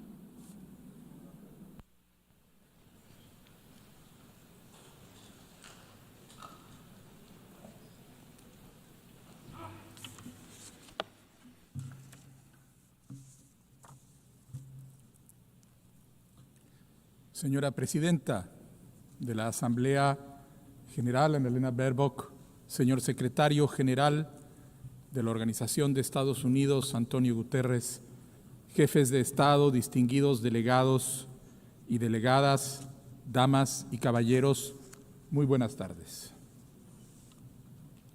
Ninkam Chakhun Resilal, Tuktuk Ilal, Ut Sail Cholejil, Chok Reheb Litenamit, Sarau Chichoch, Sa Ishkabaeb, Likaib Chi Tenamit Re Guatemala. Traigo un mensaje de paz y armonía a los pueblos del mundo en nombre de los 4 pueblos de Guatemala. Estas palabras vienen desde el centro de América, desde los territorios que durante siglos ha habitado el pueblo quechí en el norte de Guatemala. Les saludo con el idioma que se habla en la región de la vera paz, de la paz verdadera. Esa región que solo pudo ser incorporada al gobierno colonial español por medios pacíficos tras 20 años de digna resistencia. Traigo conmigo esas palabras para llamar a la paz verdadera que hoy parece tan lejana. En el calendario ancestral de los pueblos mayas, los periodos de 20 años se llaman catunes. Por eso podemos decir que en 2025 se cumplen 4 catunes desde que se fundó la Organización de las Naciones Unidas. Eso implica que estamos cerrando un ciclo e iniciando otro. Se abre ante nosotros una oportunidad para buscar el bienestar, para reflexionar y reparar, para hacer justicia, para empezar de nuevo. Hace 80 años los pueblos y los gobiernos del mundo decidimos fundar una nueva manera de relacionarlos. De los escombros de una guerra que conmovió las convicciones más profundas de la humanidad en todos los rincones del planeta, emergió la certeza del diálogo y la cooperación como herramientas centrales para construir un mundo nuevo. Para convertir el miedo, la consternación y la vergüenza en esperanza, responsabilidad y compromiso firme con la paz. Hoy, las sombras de la guerra aparecen de nuevo en el horizonte y los abusos militares cometidos contra comunidades vulnerables ofenden a la humanidad entera. La crisis actual es un golpe de realidad, pues está claro que no hemos hecho lo suficiente para alcanzar el ideal de un mundo donde la vida y la dignidad de todas las personas se respete de forma incuestionable. Debemos recordar el impulso transformador de 1945 y la valentía de aquellos líderes que se atrevieron a pensar que un mundo de paz, justicia, solidaridad y armonía era posible y comenzaron a trabajar para construirlo. Quienes nos antecedieron imaginaron, construyeron y nos heredaron un foro permanente de diálogo y conocimiento mutuo, basado en el convencimiento de que el destino de cada nación es también el destino de la humanidad, donde las voces de todos los países serían escuchadas independientemente del tamaño de su territorio, de su economía o de su ejército. Un foro multilateral guiado por el principio de igualdad soberana, orientado hacia la paz y comprometido con la no repetición del sufrimiento del pasado y con la vigencia plena de los derechos humanos. Esta organización se construyó sobre el principio de que ninguna nación puede garantizar por sí sola la seguridad mundial. Debió habernos quedado claro que el poderío sin controles efectivos tiene el potencial de producir rupturas irreparables en el tejido de la humanidad. Debimos haber aprendido que los avances en la ciencia y la tecnología pueden producir catástrofes inimaginables si los dejamos en manos de un poder sin frenos. Debimos haber aprendido que cualquier mecanismo internacional necesita incluir acuerdos fuertes, vinculantes y ejecutables para ser eficaz. Señoras y señores delegados, ¿cuánto ha cambiado el mundo desde 1945? Esta organización contribuyó significativamente a los procesos de descolonización y ha contribuido a la finalización y estabilización de conflictos armados en todo el mundo, incluyendo mi país, Guatemala. Los distintos órganos de las Naciones Unidas han buscado activamente el bienestar en todos los rincones de la tierra, logrando avances importantísimos a través de la cooperación y el apoyo mutuo en ámbitos como la salud pública, la protección del medio ambiente, el combate a la pobreza y la promoción de la igualdad de género. Guatemala ha experimentado de primera mano el parteaguas que supuso la fundación de la Organización de Naciones Unidas al universalizar la diplomacia multilateral para el abordaje de distintos conflictos. Nuestro país asistió a la Conferencia de San Francisco con el ímpetu y el entusiasmo transformador de la Revolución Democrática del 20 de octubre de 1944, revolución que aún hoy es un asidero fundamental para las aspiraciones continentales de soberanía, dignidad y genuina independencia. Sin embargo, a partir de 1960, las y los guatemaltecos nos enfrentamos en una de las guerras internas más largas y sangrientas de nuestro continente, que costó la vida de cientos de miles de personas, que implicó innumerables violaciones de derechos humanos y que abrió una herida profunda en el alma colectiva de la sociedad guatemalteca.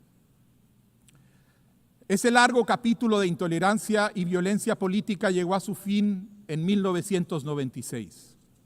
Desde entonces, nuestros gobiernos adoptaron los acuerdos de paz como marco para asegurar la vigencia de los derechos humanos y la no repetición del horror que dejamos atrás.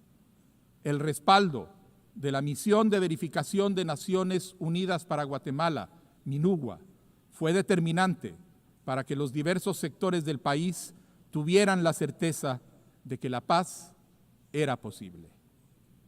Pero esta es una lucha que no cesa y continúa planteando retos importantes para nuestra sociedad. La democracia guatemalteca ha sido respaldada por las Naciones Unidas y por otros órganos multilaterales como la Organización de Estados Americanos. En décadas recientes hemos recibido apoyo para fortalecer nuestras instituciones de justicia y para combatir la corrupción y la impunidad. Esto ha contribuido a que el pueblo de Guatemala fortalezca su lucha por garantizarse un gobierno efectivo, un sistema de justicia independiente, elecciones limpias y transparentes y un futuro de progreso y bienestar. Después de un largo siglo de desmantelamiento institucional en que la corrupción era la forma convencional para que el sistema funcionara, Guatemala está retomando el camino de la recuperación democrática. Estamos convencidos de que sanear las instituciones es una vía indispensable para consolidar la democracia, a pesar de las dificultades que implica el acoso constante que recibimos por parte de actores antidemocráticos atrincherados en nuestro sistema de justicia. En un contexto hostil, hemos tomado acciones para luchar contra la corrupción y la impunidad y para favorecer la transparencia y la rendición de cuentas. Mi administración defiende, promueve y protege los derechos humanos con firmeza y mantiene su compromiso de resguardar las libertades consagradas en la Declaración Universal de los Derechos Humanos. Abrimos las puertas nuevamente, después de más de 7 años, a los mecanismos de control del Sistema Universal de Protección de Derechos Humanos. Hemos recibido 7 visitas oficiales, entre ellas la del Alto Comisionado de las Naciones Unidas para los Derechos Humanos, la de la Relatora Especial sobre la independencia de magistrados y abogados y la del Relator Especial sobre una vivienda adecuada. Sin embargo, los resultados que hemos alcanzado hasta hoy no nos bastan. El proceso de cambio que actualmente atravesamos exige mejorar la forma en que tomamos decisiones colectivas. En un país donde la exclusión y la discriminación era algo cotidiano en la administración pública, mi gobierno está rompiendo barreras históricas y trabajo de la mano con las autoridades ancestrales de los pueblos indígenas, con la sociedad civil y con diversos sectores empresariales, para que juntos podamos propiciar el desarrollo en todos los rincones del país. Sabemos que no hay democracia sin justicia social, ni justicia social sin democracia. Estamos ante una lucha definitiva contra corruptos y autoritarios que buscan a toda costa mantener capturadas las instituciones y perpetuar la impunidad. En su afán de pervertir la justicia, criminalizan y persiguen a líderes indígenas que defendieron la democracia como Luis Pacheco, a periodistas que denuncian la corrupción como José Rubén Zamora, a operadores de justicia como Virginia La Parra y a cualquier persona que se oponga a sus designios de corrupción e impunidad, empujándolos al exilio o encarcelándolos espuriamente. El año 2026 será crucial para Guatemala, pues corresponde elegir nuevas autoridades en órganos clave de control y justicia. Es indispensable que estos procesos de elección se desarrollen con transparencia, imparcialidad y apego a la ley, por lo que hemos solicitado formalmente el acompañamiento técnico y político de nuestros socios estratégicos para asegurar que se cumplan con los más altos estándares de legitimidad. Preservar nuestra democracia y la posibilidad de construir un verdadero Estado de Derecho en Guatemala dependen de ello. Invito a la comunidad internacional a seguir respaldando estos esfuerzos mediante el seguimiento técnico, el apoyo institucional y la vigilancia cooperativa. Señora Presidenta, señoras y señores delegados, además de nuestros esfuerzos domésticos, Guatemala ha asumido sus compromisos con sus vecinos y con el mundo. Estamos fortaleciendo nuestra capacidad para atender a los miles de migrantes que transitan por nuestro territorio, asegurando para ellos el trato digno que exigimos para las y los guatemaltecos que se encuentran fuera de nuestro territorio. En paralelo, estamos abordando decididamente las causas estructurales de la pobreza que obliga a tantos guatemaltecos a migrar y estamos reforzando la atención que brindamos a nuestros ciudadanos en Estados Unidos y México. Junto a nuestros vecinos estamos impulsando iniciativas importantes para combatir el crimen organizado transnacional y el narcotráfico. Participamos activamente en 7 misiones de mantenimiento de la paz y contribuimos también con 150 efectivos a la misión multinacional de apoyo a la seguridad en Haití.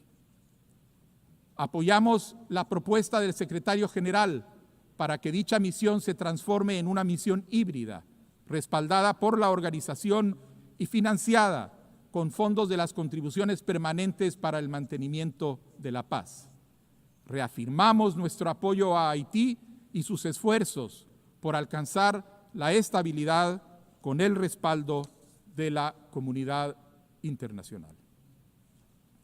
Señoras y señores delegados, el cambio climático es la mayor amenaza existencial que enfrenta la humanidad y solamente podremos abordarla a través de la acción conjunta de los pueblos y de los gobiernos del mundo. Una muestra de ello es la colaboración que hemos establecido con nuestros vecinos de México y Belice para asegurar la protección del corredor biocultural de la Gran Selva Maya, que es uno de los principales pulmones del continente. Pese a que Guatemala es responsable de una mínima fracción de las emisiones globales, somos uno de los países más vulnerables a sus efectos. Por eso, hemos reactivado y fortalecido el Consejo Nacional de Cambio Climático, encargado de revisar planes, estrategias y metas nacionales que aportan a la búsqueda de soluciones comunes. Guatemala reconoce que muchos países necesitamos acceso efectivo a financiamiento climático, transferencia de tecnología y fortalecimiento de capacidades, por lo que instamos a todos los países a cumplir sus compromisos de financiación climática y acelerar la implementación del Acuerdo de París, cooperando con nuestros vecinos para proteger a las personas que migran, tomando las medidas necesarias para recuperar nuestro medio ambiente, participando activamente en las operaciones de mantenimiento de la paz, ofreciendo nuestra experiencia y nuestro conocimiento en donde se necesite. Así es como Guatemala hace su parte en este gran mosaico de las Naciones Unidas. Señora Presidenta, la futura resolución de la Corte Internacional de Justicia pondrá fin al diferendo territorial, insular y marítimo con nuestro vecino Belice. Concluida ya la fase escrita y a la espera de las audiencias orales para el próximo año y de una eventual sentencia, estamos ante una oportunidad histórica para abrir una nueva etapa en la relación entre ambos países. Resolver esta controversia por la vía pacífica es un ejemplo de cómo incluso los diferendos más complejos pueden conducir a la paz y la cooperación. Guatemala reitera su compromiso con fortalecer nuestras relaciones bilaterales con Belice sobre la base del respeto mutuo, la cooperación pacífica y la observancia del derecho internacional. Distinguidos delegados y delegadas, nos encontramos ante una encrucijada. En tiempos donde el diálogo y la búsqueda de consenso son vistos como signos de debilidad, en tiempos donde la sombra del autoritarismo crece en muchos lugares del planeta, en tiempos donde la desinformación lleva a muchas personas a desear soluciones rápidas, aunque eso signifique sacrificar las libertades, tenemos la obligación de reafirmar los valores y principios solidarios que durante 80 años han guiado el espíritu de esta organización. Mi país hace un llamado urgente a recordar que el multilateralismo es un asunto de humanidad entendida como el conjunto de seres humanos que habitamos este planeta y que aspiramos a la igualdad, la felicidad y el bienestar, pero también de humanidad entendida como la cualidad que tenemos los seres humanos de sentir empatía, de sentir compasión, de sentirnos profundamente ofendidos por cualquier tipo de injusticia cometido contra uno de nuestros semejantes.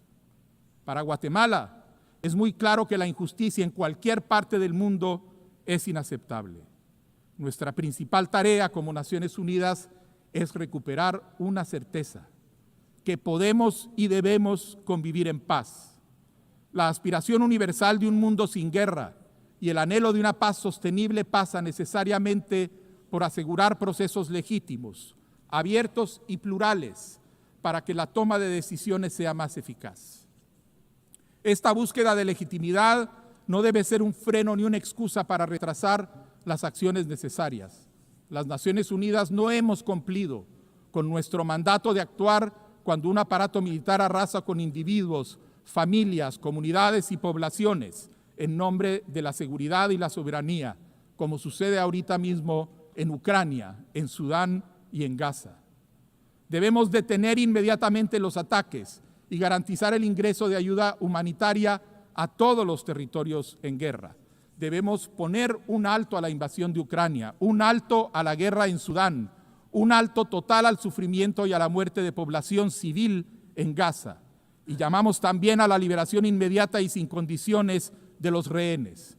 Guatemala, de manera consistente con la posición que mantiene desde 1947, hace un llamado a retomar la búsqueda de una solución pacífica al conflicto entre Israel y Palestina que garantice la existencia de un Estado para el pueblo palestino y que le permita coexistir pacíficamente con el Estado de Israel.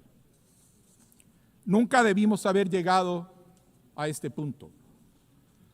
Nos corresponde aprender de este doloroso momento y actuar en consecuencia, como lo hicieron otros durante los últimos 80 años en este mismo lugar. Por ello, es necesario discutir e impulsar reformas al sistema de Naciones Unidas que hagan de nuestro trabajo algo más eficiente y cercano a los pueblos del mundo. Debemos fortalecer el impacto de las Naciones Unidas en sus tres pilares fundamentales: la paz y seguridad internacionales, el desarrollo sostenible y los derechos humanos. Reiteramos la necesidad urgente de reformar el Consejo de Seguridad de las Naciones Unidas. Este órgano, llamado a velar por la paz y la seguridad internacionales, debe reflejar las realidades del siglo XXI y no las estructuras geopolíticas del pasado.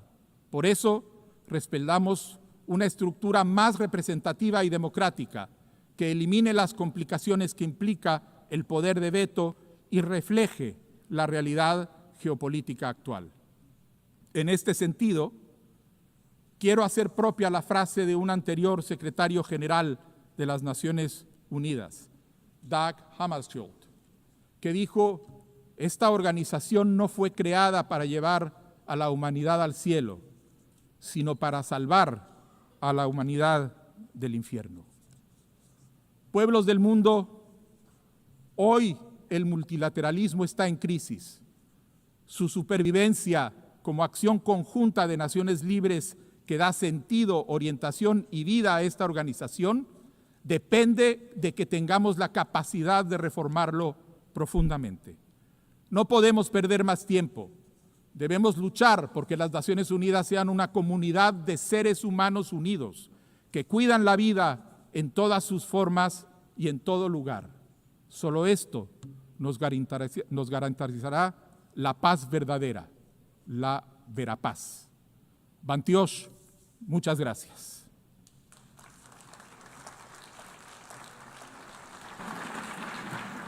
Au nom de l'Assemblée générale, je remercie le président du Guatemala.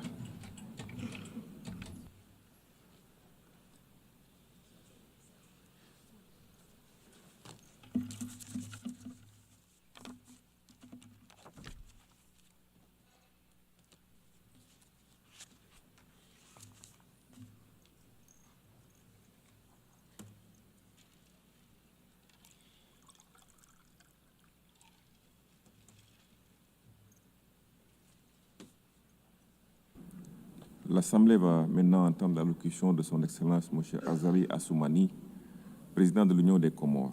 J'ai pris le protocole de bien vouloir accompagner son Excellence, que j'invite à prendre la parole devant l'Assemblée.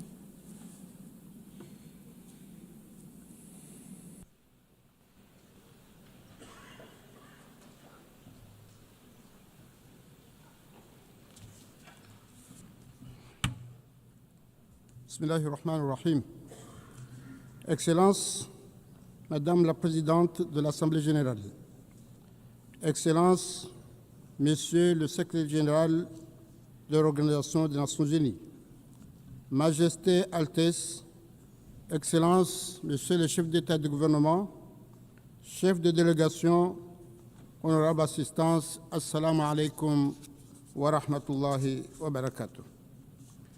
Permettez-moi tout d'abord d'adresser aux autorités américaines, au nom de la délégation comorienne, nos sincères remerciements pour l'accueil chaleureux et les excellentes dispositions prises à l'occasion de cette 80e session de notre Assemblée.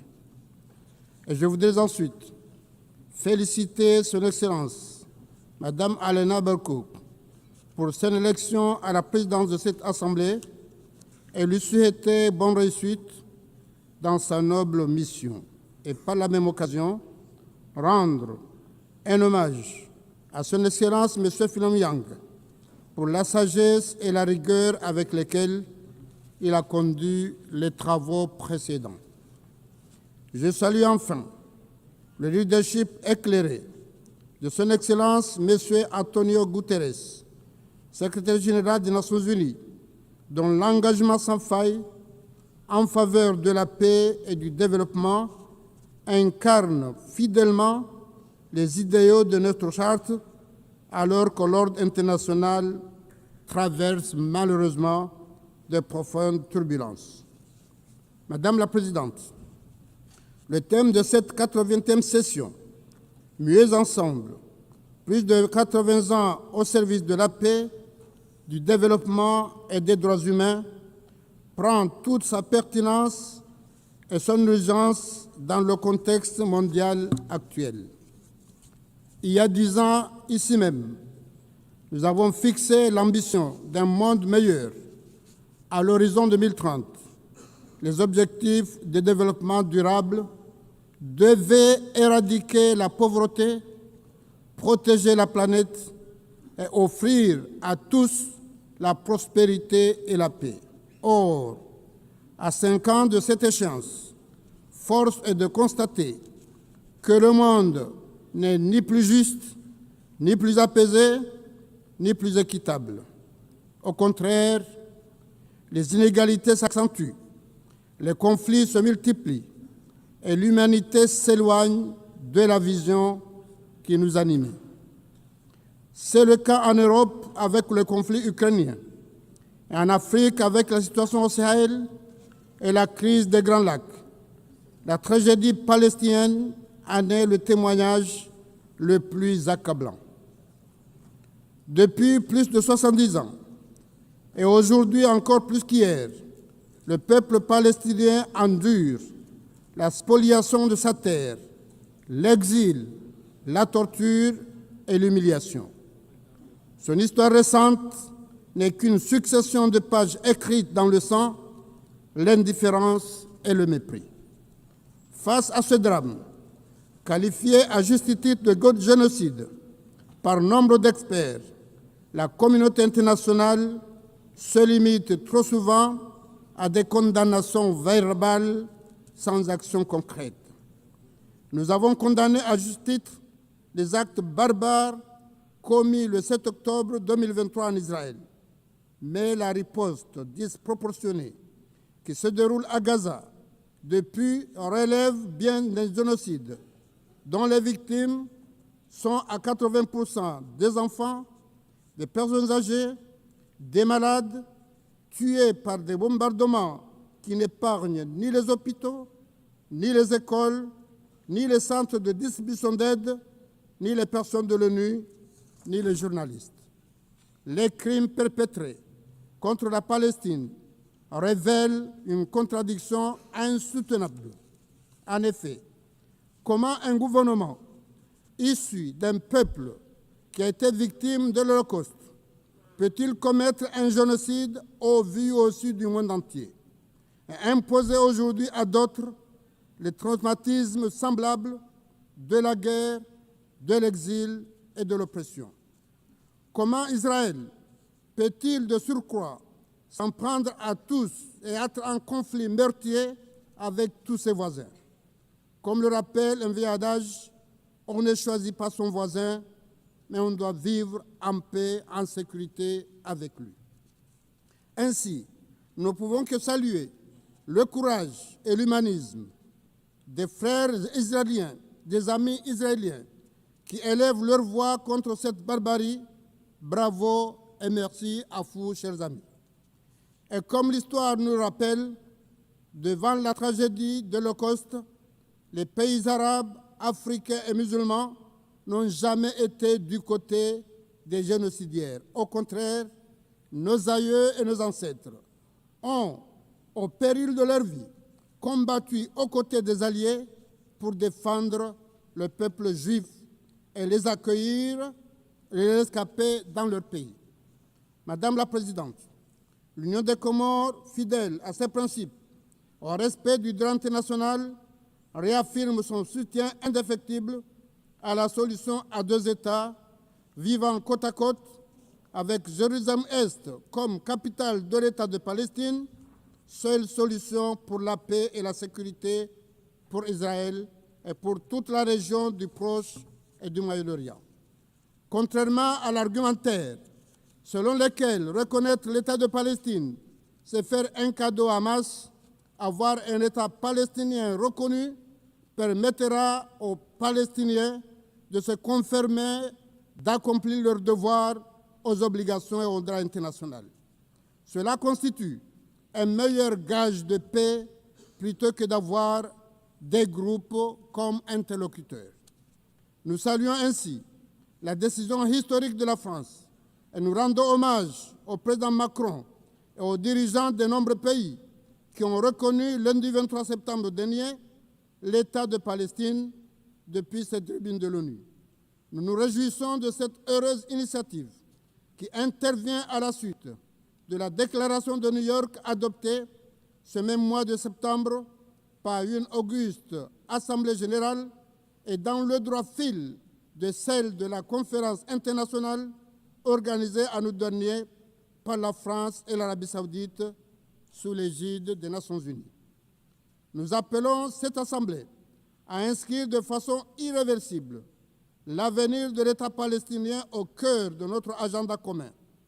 Il est de notre responsabilité morale et physique d'agir, car chaque jour qui passe sans action entraîne la mort de milliers innocents, femmes et enfants. Personne ne pourra plus dire « je ne savais pas ». L'histoire est un juge implacable, incorruptible, qui ne pardonnera ni le silence, ni l'action, ni l'inaction. Pensons aux futures générations pour que demain, ils soient fiers de nos actions. Madame la Présidente, la paix et le développement ne sauraient se construire sans justice et sans inclusion. Et c'est pourquoi, 65 ans après les indépendances, l'Afrique, continent de près de 2 milliards d'habitants, doit obtenir sa place légitime au sein du Conseil de sécurité des Nations unies. La vision de l'Union africaine, une Afrique unie, prospère, pacifique et actrice de son destin, rejoint pleinement l'esprit de cette session. Durant ma présidence de l'Union africaine, j'ai fait de la résolution des conflits et de la médiation une priorité afin de concrétiser l'ambition de faire taire les armes. Projet phare de l'Union africaine dans le cadre de l'agenda 2063, l'Afrique que nous voulons est conformément aux normes et principes du protocole de l'Union africaine relatif à la réaction du Conseil de paix et de sécurité de l'Union africaine. Cet engagement est la clé de la mise en œuvre effective de la zone de libre-échange continentale africaine, pilier d'une Afrique forte dans le concert des nations. Madame la Présidente, honorable assistance, dans la même dynamique, je tiens à rappeler que la déclaration adoptée par l'Assemblée générale à sa 26e session a fait de l'océan Indien une zone de paix exempte d'armes nucléaires et de bases militaires. Or, aujourd'hui encore, des ambitions contraires menacent cette stabilité. Je dénonce ainsi avec fermeté tout projet d'installer une base navale militaire à Mayotte, île comorienne qui reste malheureusement toujours sous l'administration française. L'Union des Comores, qui vient de célébrer le cinquantenaire de son indépendance et de son admission aux Nations Unies, reste attaché au recouvrement intégral de son territoire national en jouant Grande Comore, Moélie et Mayotte. Je tiens à renouveler la gratitude du peuple et du gouvernement comorien à toutes celles, à tous ceux qui nous ont, à l'occasion de ce cinquantenaire, adressé leurs félicitations et leurs vœux. Et dans ce contexte, du haut de cette tribune, je ne peux passer sous silence la question de Mayotte, île comorienne toujours sous occupation française, malgré les options claires et répétées de l'ONU et entre autres de l'Union africaine et de la GRAB et d'autres structures. Le dialogue engagé avec la France, tout ce que fait le président Mitterrand appelé à qualifier de contentieux désagréable, doit aboutir, car ce différend qui n'a que trop duré coûte chaque année la vie à des milliers de nos compatriotes. Dans le bras de mer séparant Mayotte et les autres îles sœurs, cette semaine encore, des faits d'une extrême gravité ont été révélés par une enquête du journal Le Monde français qui fait état de manœuvres délibérées de la police opérant à Mayotte qui conduisent régulièrement au naufrage d'embarcations et qui provoquent la mort de plusieurs ressortissants comoriens.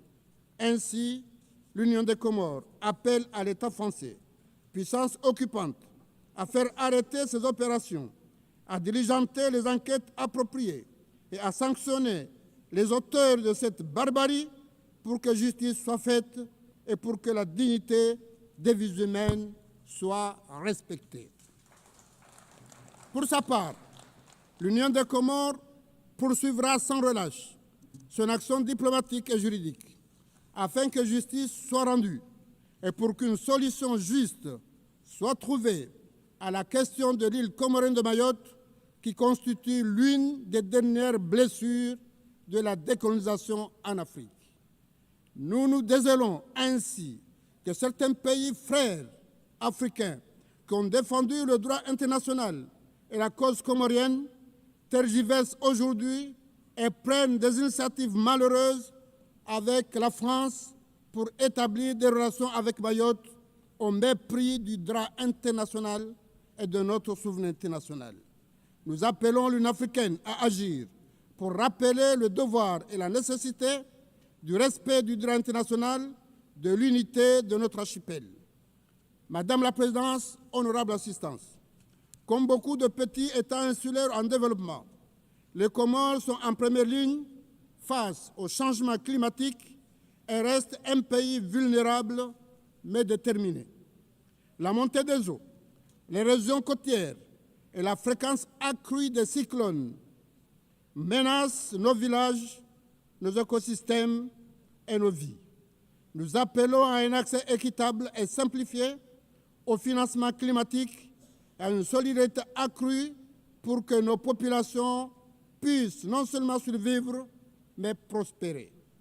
Ces dernières années, l'Union des Comores a engagé un plan commun émergent d'ici 2030 qui vise à transformer notre économie, renforcer nos infrastructures, moderniser notre éducation et améliorer la santé de nos populations. Notre pays dispose d'immenses potentialités, entre autres, en matière d'énergie renouvelable, dont la géothermie. Nous invitons nos partenaires, bi- et multilatéraux, et le secteur privé, de se joindre à nos projets de développement moteur d'avenir fondés sur 3 axes: la croissance inclusive, la transition énergétique et numérique, l'économie bleue, qui constitue une des richesses de l'océan Indien. La sécurité dans cette région dépend de la stabilité de chacun de ces États. Et nous condamnons ainsi avec rigueur toutes les formes de terrorisme et de criminalité transnationale.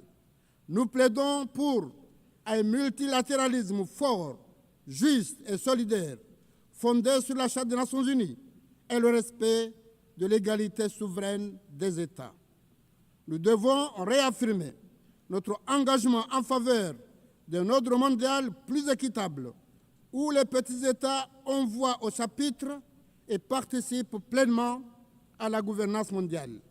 Et pour enrayer les dérives du protectionnisme et du repli sur soi, nous sommes partisans des réformes de l'architecture financière internationale. Après la pandémie de Covid-19, la crise climatique et l'endettement croissant des pays en développement, il est impératif d'adapter le système financier mondial aux réalités économiques, géopolitiques et sociales. 50 ans après la proclamation de son indépendance, la nation comore est encore jeune, mais forte de son expérience et de ses rêves. Le peuple comorien, fier de son histoire et confiant en son avenir, reste attaché à cette Assemblée qui incarne nos aspirations communes à la paix, à la justice, au développement, qui doivent sans cesse être consolidées. J'appelle donc solennellement la communauté internationale et nos partenaires au développement à accompagner nos efforts comme gage d'un monde véritablement au service de la paix, du développement et des droits humains. Je vous remercie de votre aimable attention. Au nom de l'Assemblée, je remercie le président de l'Union des Comores.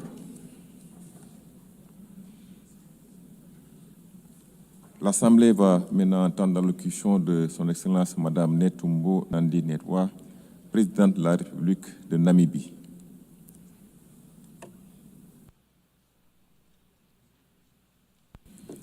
Je prie le protocole de bien vouloir accompagner son Excellence et je l'invite à prendre la parole devant l'Assemblée générale.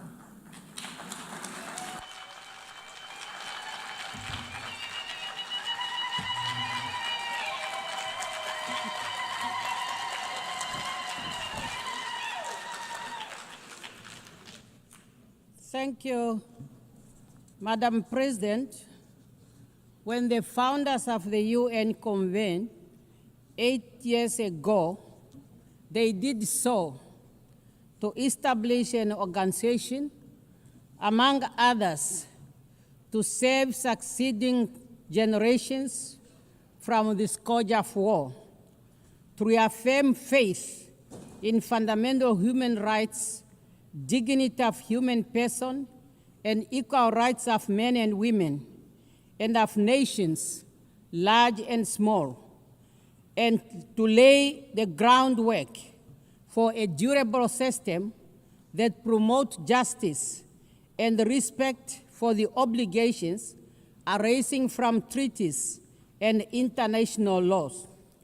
While over the following decades, we have become closer to the brink of war, the United Nations has stood the test of time, from decolonization to promoting the right to self-determination, from conflict prevention and securing peace to the provision of humanitarian assistance. The UN has continued to fulfill its founding mandate under very difficult circumstances. Therefore, the international community must honor the brave men and women who, under the blue flag, have been at the forefront in the securing of world peace. Namibia's journey to independence is one of the UN's most success stories. It was through this very organization that our forebears tirelessly petitioned for the end of apartheid, colonial rule in Namibia, for freedom and independence of our country. At this point, I want to thank the UN family for having held a special session in remembrance of our founding president, Comrade Sam Safishuna Nujoma, when he passed on. Madam President, my personal journey with the United Nations begins in 1974, where I have had the privilege to serve my country and Africa in various capacities within the halls of this distinguished global organ.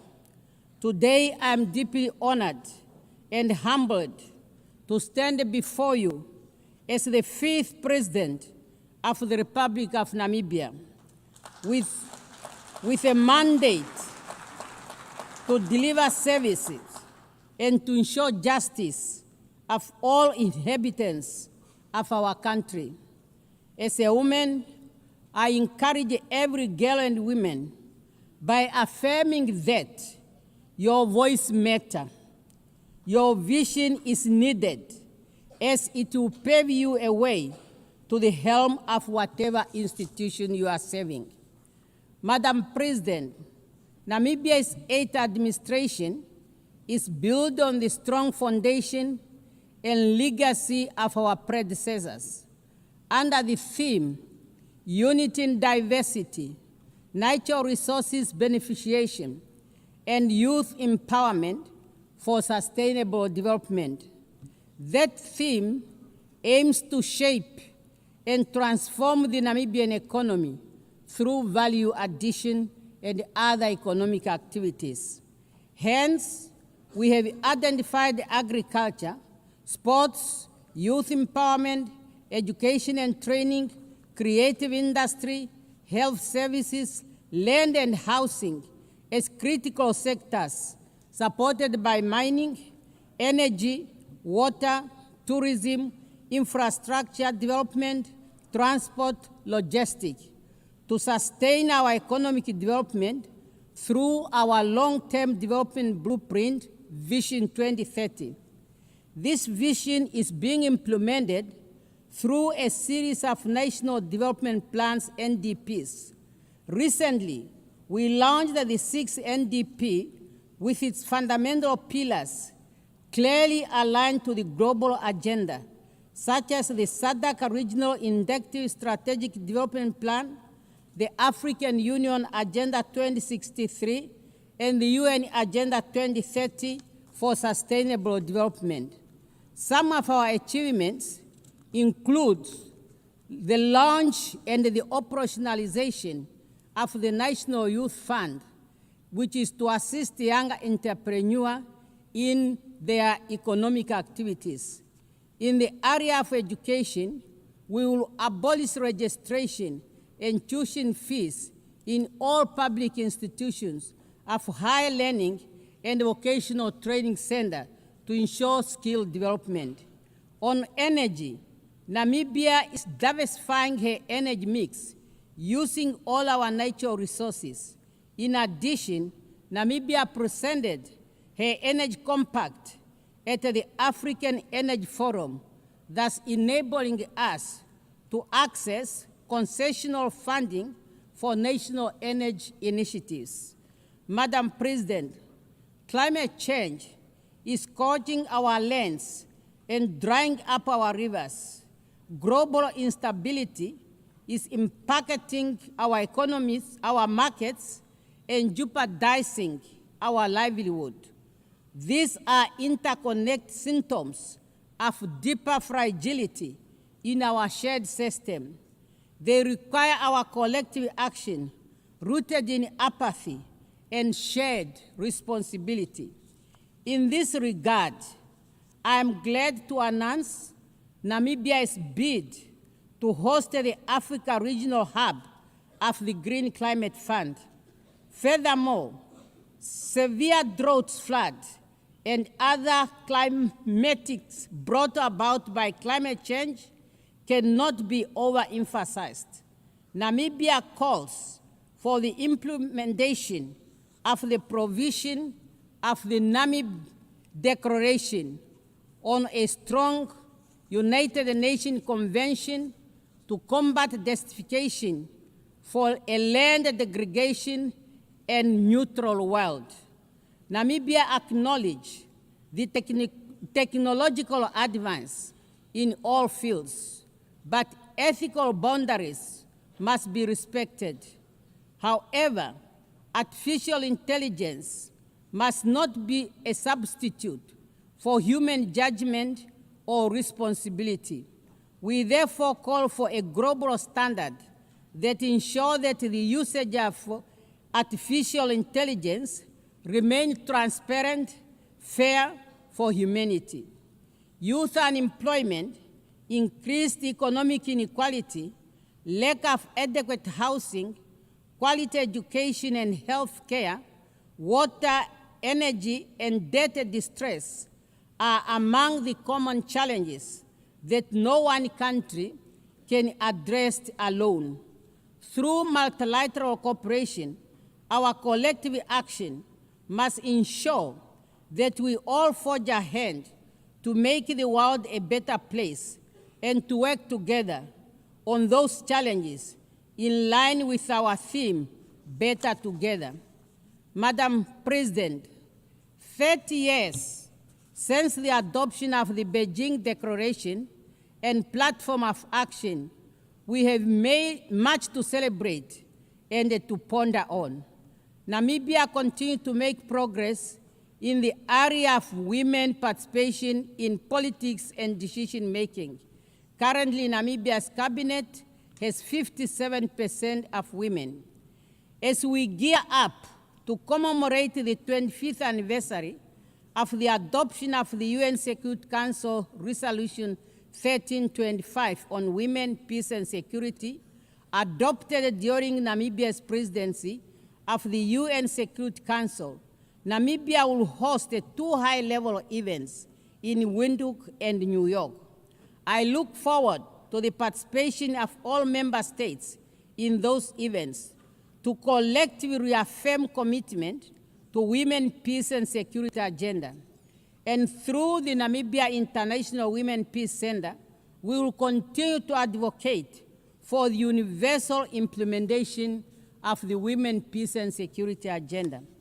Madam President, we note to the ongoing efforts of the UN to ensure that we remain fit for purpose, including the UN 8 initiative. We need an agile United Nations that is inclusive, respect of the UN Charter, and its purpose and principles must be our guiding star for our future endeavors. Madam President, we are meeting against a backdrop of profound global tension. The world is fractured by conflict, displacement, and economic instabilities straining multilateral cooperation and a serious issue for us to reach consensus. A global liquidity crisis threatens to plunge millions of people into poverty and insecurity. For Namibia, those crises are real. They impact our communities, test the resilience of our ecosystem, thus need urgent attention. In this context, the Southern Africa Development Community is committed to promoting peace, security, and stability in the Eastern DRC. Namibia welcomes the ongoing efforts by the AU, SADC, and ACK to align the Rwanda and Nairobi peace process and encourage the continued strengthening of political and security aspects of the challenges faced in our region. We further call upon UN Security Council and good office of the UN Secretary General to strengthen negotiation and peacekeeping initiatives towards resolutions of all conflict, including those in different parts of Africa. The impasse in the UN security over the question of Western Sahara is an injustice. More than 34 years after the adoption of the Resolution 690 of 1991, the time for the holding of the UN referendum on the right to self-determination for the people of Western Sahara is now. This year marks the 20th anniversary of the Ezuwine Consensus and the Third Declaration, which jointly constitute the common African position on the reform of the UN Security Council. We acknowledge the support from all interested groups for the common African position, which culminated in the recognition of Africa as a priority and a special case in the reform process, as reflected in the outcome documents of relevant United Nations process, including the pact for the future. We can no longer delay the urgent call to redress the historical injustice to Africa and address our call for equitable and balanced representation on the Security Council. Madam President, the Charter of the United Nations has laid the foundation for conditions necessary for peaceful coexistence and harmony among nations. Therefore, unilateral cohesive measures should not be used as a tool to undermine sovereign state, for this violates the Charter and the principle of the United Nations. In this regard, we call for an end to the continued illegal economic, financial, and commercial embargo imposed on the friendly people of Cuba and removing her from the list of states sponsoring terrorism. We call for an end to the illegal sanctions on Zimbabwe. We are also gravely concerned about the emerging threats against Venezuela and call for the removal of sanctions and the threats against that country. Madam President, the UN Commission of Inquiry on the occupied Palestine territory, including Israel, Eastern Jerusalem, has just released its findings that indeed a genocide is being committed against the Palestinian people.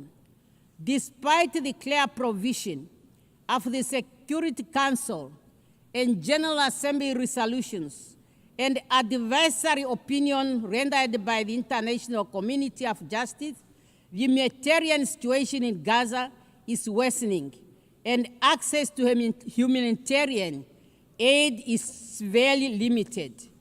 A failure to address the crisis in Gaza could become the moral failure that defines this era. We call on the UN Security Council to find consensus and help put an end to the lasting conflict between Israel and Palestine. Madam President, I call for a meaningful reform of the United Nations. Has a call for the meaningful reform of the United Nations has never been more urgent. This reform necessitated democratizing global governance, amplifying marginalized voices, and ensuring international law is not a tool for convenience, but a shield for most vulnerable. As I conclude, I wish to reaffirm Namibia's commitment to the international obligation and the multilateral order. Respect for international law is not just a legal duty, it's a moral imperative. We must reaffirm our commitment to the principle that unite us, mutual respect, and peaceful resolution of dispute, and solidarity in the face of common challenge. Let us remember that even the smallest nation have a voice. When those voices are heard and heeded, durable peace and justice will prevail. We have an obligation to make this our moment, not to despair, but renewal. We have the opportunity to restore hope, to build a future defined not only by division, but by unity and preservation of human dignity. I thank you for your kind attention. Au nom de l'Assemblée générale, je tiens à remercier la présidente de la République de Namibie. L'Assemblée va maintenant entendre l'allocution de son Excellence M. Mohamed Irfan Ali, président de la République coopérative du Guyana. J'ai pris le protocole de bien vouloir accompagner son Excellence, que j'invite maintenant à prendre la parole.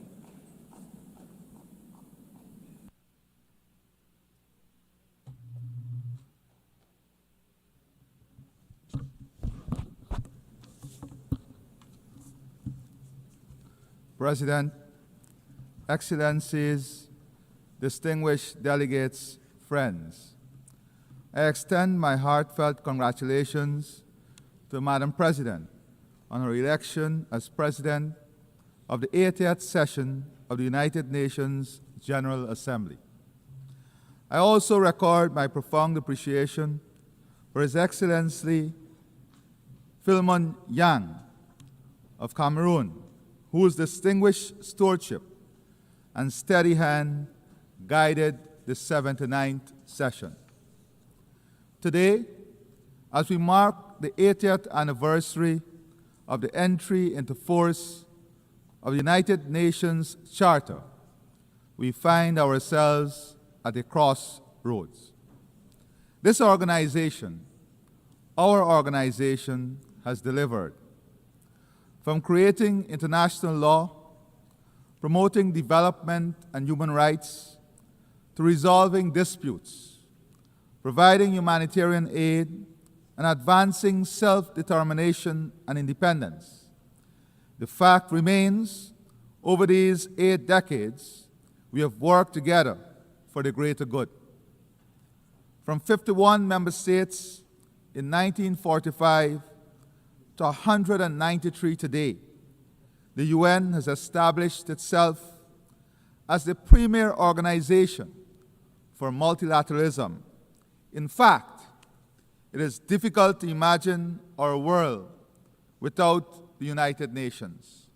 However, as it is with anniversaries, we must reflect honestly and candidly, where are we at 80? Conflicts are raging as geopolitical tensions intensify. Food insecurity is worsening. Displacement is growing.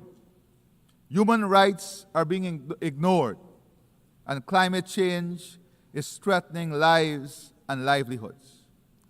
Our Sustainable Development Goals are imperiled by shrinking development and budget support. Spending on peacekeeping budgets is diminishing, and humanitarian costs are soaring. Meanwhile, global military spending in 2024 saw its steepest annual increase since the Cold War. President, the United Nations noble mission to maintain international peace and security will ring hollow if it allows power to triumph over principle and might to override right. In remaining faithful to its charter, the United Nations must ensure that the survival and progress of humanity are not mortgaged to the ambitions of the powerful. The collective will of our membership must be reflected in the institutions and governance structure of the United Nations, including the Security Council. On this note, as we prepare to leave the Security Council at the end of this year, I want to thank our permanent representative and a team from Guyana for their exceptional work at the Security Council and their leadership.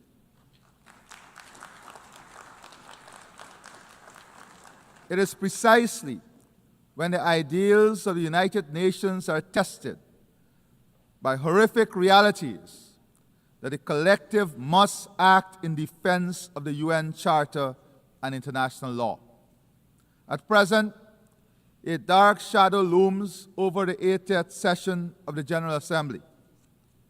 Genocide in Palestine, annexation of Ukrainian territory, persecution of women in Afghanistan, humanitarian catastrophe in Sudan, brutal gang violence in Haiti, increased transnational organized crime, trafficking, and illegal immigration. All this as new challenges are emerging. Cybercrime, cyberterrorism, and the pandemic of misinformation and disinformation alongside the abuse of social media. President, whilst we reiterate our condemnation of the attacks by Hamas on Israel on October 7, 2023, and again call for the immediate and unconditional release of all hostages, Israel's actions have long shattered any pretense of legitimate self-defense. What we are witnessing is not warfare, but mass extermination, a systematic slaughter and displacement of Palestinian men, women, and children. Those who escape the bombs and bullets are condemned to die slowly, starve of food, water, and hope. This is a war crime. The international community must not remain paralyzed while an entire people is annihilated. Impunity must never triumph over justice. We must take urgent action to halt the genocide, return the hostages, and accelerate our efforts towards the two-state solution. We urge Qatar, Egypt, and the United States to continue their efforts in this regard. Further, the situation in Ukraine remains of utmost concern. Guyana reiterates its call for an urgent end to the Russia-Ukraine war and reaffirms its support for Ukraine's sovereignty and territorial integrity.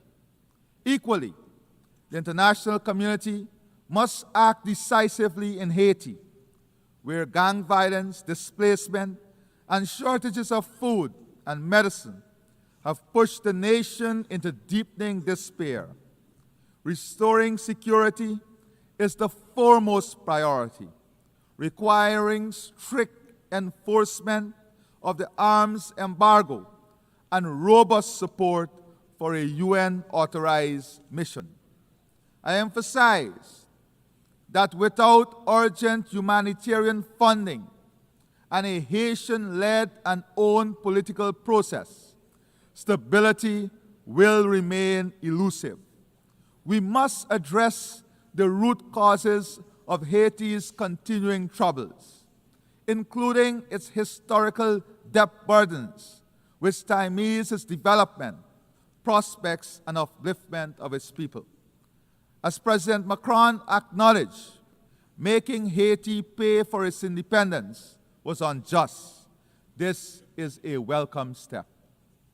President, turning to my own country, Guyana, a small and peaceful state, we have endured repeated threats and aggression from the Bolivarian Republic of Venezuela.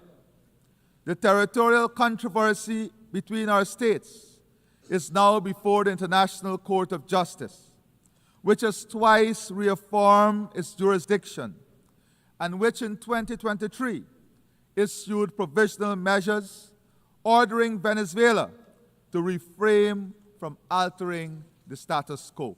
Yet, Venezuela persists with unilateral laws and threats of annexation, flagrantly violating international law, the UN Charter, and the very principles that sustain global order. If the rights of a small state can be trampled upon and legally binding orders ignored, what protection remains for any nation under international law? Yet, Guyana continues to repose confidence in international law. For us, the principles of sovereignty, territorial integrity, and non-interference are non-negotiable. We will not cower to coercion, intimidation, or unilateral action. We thank our international partners and allies for their solidarity. President, at 80, the time has come for a frank conversation on Cuba, one that would lead to the prosperity of its people, optimizing the full potential Cuba offers to its people and the rest of the world. Central to this dialogue is the lifting of the embargo on Cuba and its removal from the list as a state sponsor of terrorism. Also important to our region is our collective effort against drug trafficking, human trafficking, and illegal migration. We support efforts by the international community to addressing these crimes that are destroying the lives of our people, especially young people. The region must continue to champion efforts to enhance democracy, promote good governance, and respect the will of the people in determining governments of their choice through free and fair elections. President, this year marks the 30th anniversary of the Beijing Declaration and Platform for Action. The Declaration remains a blueprint for achieving gender equality, which, despite transformative strides, remains significantly unrealized in most parts of the world. In Guyana, the dividends of strategic investments in leadership and capacity building for women and girls are evident. More women have assumed leadership roles in government, in parliament, and in public and private sectors. We have achieved gender parity in education at all levels and advanced the socio-economic empowerment of women through land and home ownership and diverse job opportunities in traditional and emerging sectors. To enable women to participate equally and competitively in the workforce, government is offering child care support, which will include day and night care centers for children. President, survival of our people, our economies, and our planet depends on accelerating action on the Sustainable Development Goals. It requires a people-centered approach that prioritizes ending poverty and hunger, ensuring protection of children, support for persons with disabilities, and empowerment of young people. Peace, stability, and sustainable development cannot exist in isolation from the urgent need to address climate change, which poses an existential threat to the most vulnerable and to our shared future. Guyana repeats the call for accelerated, unified global action to limit global warming. We continue to match our words with actions, protecting our forests, investing in sea and river defenses, improving drainage and irrigation, and restoring mangrove ecosystems to protect our people, our land, our livelihoods, and our planet. Our low-carbon development strategy 2030 demonstrates that economic growth and environmental stewardship can advance hand in hand. As the first country certified under the RED+ Environmental Excellence Standard and a successful seller of carbon credits, we are demonstrating that nature has tangible value and that innovation and responsibility can and must be rewarded.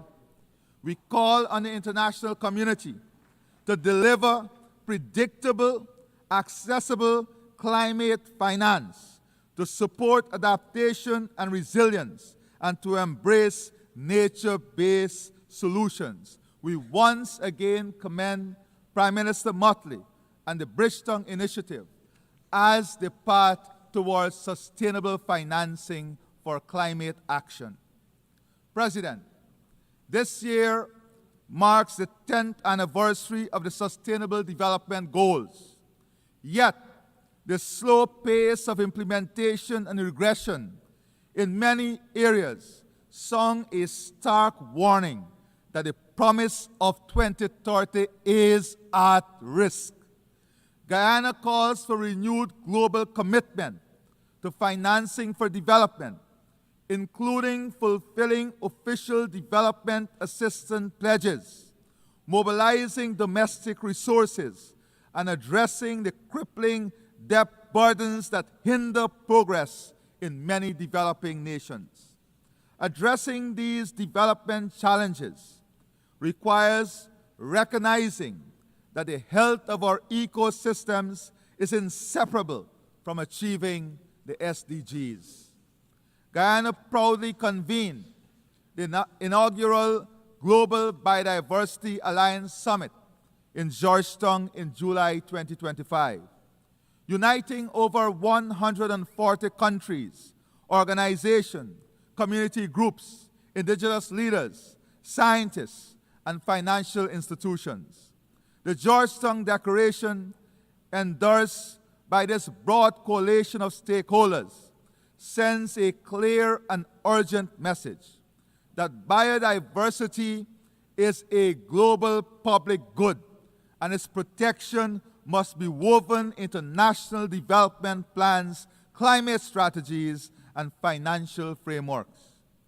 Building on the global pledge to double protected areas by 2025 and achieve the 30 by 30 goal by 2030, the summit underscored the urgent need for innovative financing mechanisms, including biodiversity credit, green bonds, debt for nature swaps to fund nature's protection. Guyana is actively exploring biodiversity credits to create sustainable income streams for forest communities, building on our carbon credit success. We have signed a memorandum of understanding with the Yale Center for Biodiversity and Global Change to co-develop a national biodiversity information system, a digital backbone for data-driven conversation. Guyana is demonstrating that economic development and environmental stewardship can advance together by using natural gas as a bridge away from heavy fuel oil and investing in hydropower, solar, wind, and other renewables. We aim to lower electricity costs for our citizens and businesses while ensuring universal access to affordable, reliable, sustainable, and modern energy. Guyana is pursuing an ambitious energy infrastructure and investment plan. While climate change is an existential threat, the reality is that the world still requires energy, an energy source from petroleum, to power growth and development for which there is growing demand. This is essential for the survival of our economies. AI and digitization are accelerating this demand at an extraordinary pace. As you're aware, Guyana is quickly becoming one of the world's largest energy producers per capita, carefully balancing its green footprint with energy production. We'll use our vast gas reserves through a transformational gas-to-energy project. We'll use this resource, taking advantage of our strategic geographic location, to establish an AI hyperscale data center. Large AI data centers are rarely found in similar-sized territories. As such, implementing a project of this scale is of immense pride for Guyana. This investment will improve the competitiveness of our region, accelerate digitization, build out a fintech ecosystem, modernize the service delivery platform of government, and accelerate private investment, bringing new job opportunities. We recognize the indispensable nature of AI in our collective future. However, while there are immense benefits, there is no clarity on equity, access, and applicability. Regulations, ethical standards, and governance mechanisms are urgently needed. In this regard, we welcome the recent UN General Assembly decision to establish 2 global AI governance mechanisms. President, I now turn to food security. Guyana is actively leading efforts to advance the CARICOM agri-food systems agenda through Vision 2030, aiming to boost food production, end hunger, and ensure food security across the Caribbean region. Our experience demonstrates that strategic investment and political will can transform national and regional food systems. Guyana calls for the transformation of global food systems to be more resilient, sustainable, and equitable by strengthening local production and reducing dependence on volatile markets. Guyana stands ready to share its experience and partner with others to ensure nutritious food for all. As the United Nations commemorates its 80th anniversary, let us recall that this organization was conceived not in comfort, but in crisis, forged from the ashes of war to serve as the conscience and compass of humanity. 8 decades later, that duty has not dimmed, it has only grown more urgent.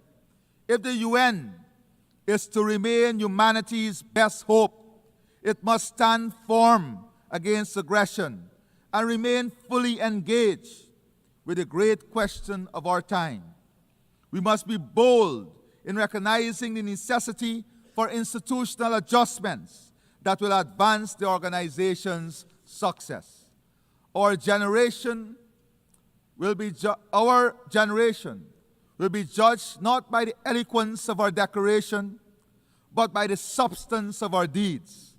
From the ruins of Gaza to the streets of Haiti, from Kiev to the drowning coasts of small island states, the peoples of the world cry out for more than words.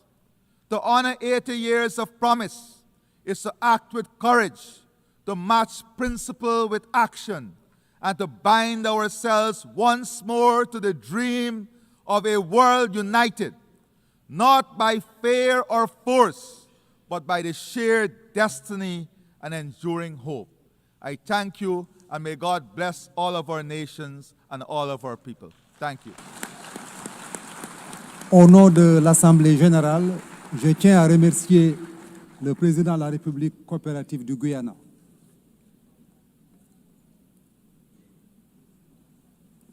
L'Assemblée va maintenant entendre une allocution de son Excellence M. Taneti Mamao, président et ministre des Affaires étrangères et de l'immigration de la République de Kiribati.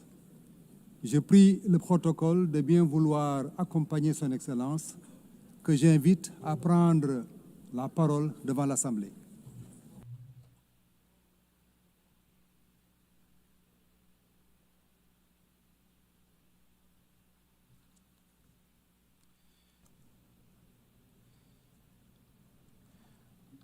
Madam President of the General Assembly, Head of States and Governments, Secretary General of the United Nations, Excellencies, ladies and gentlemen.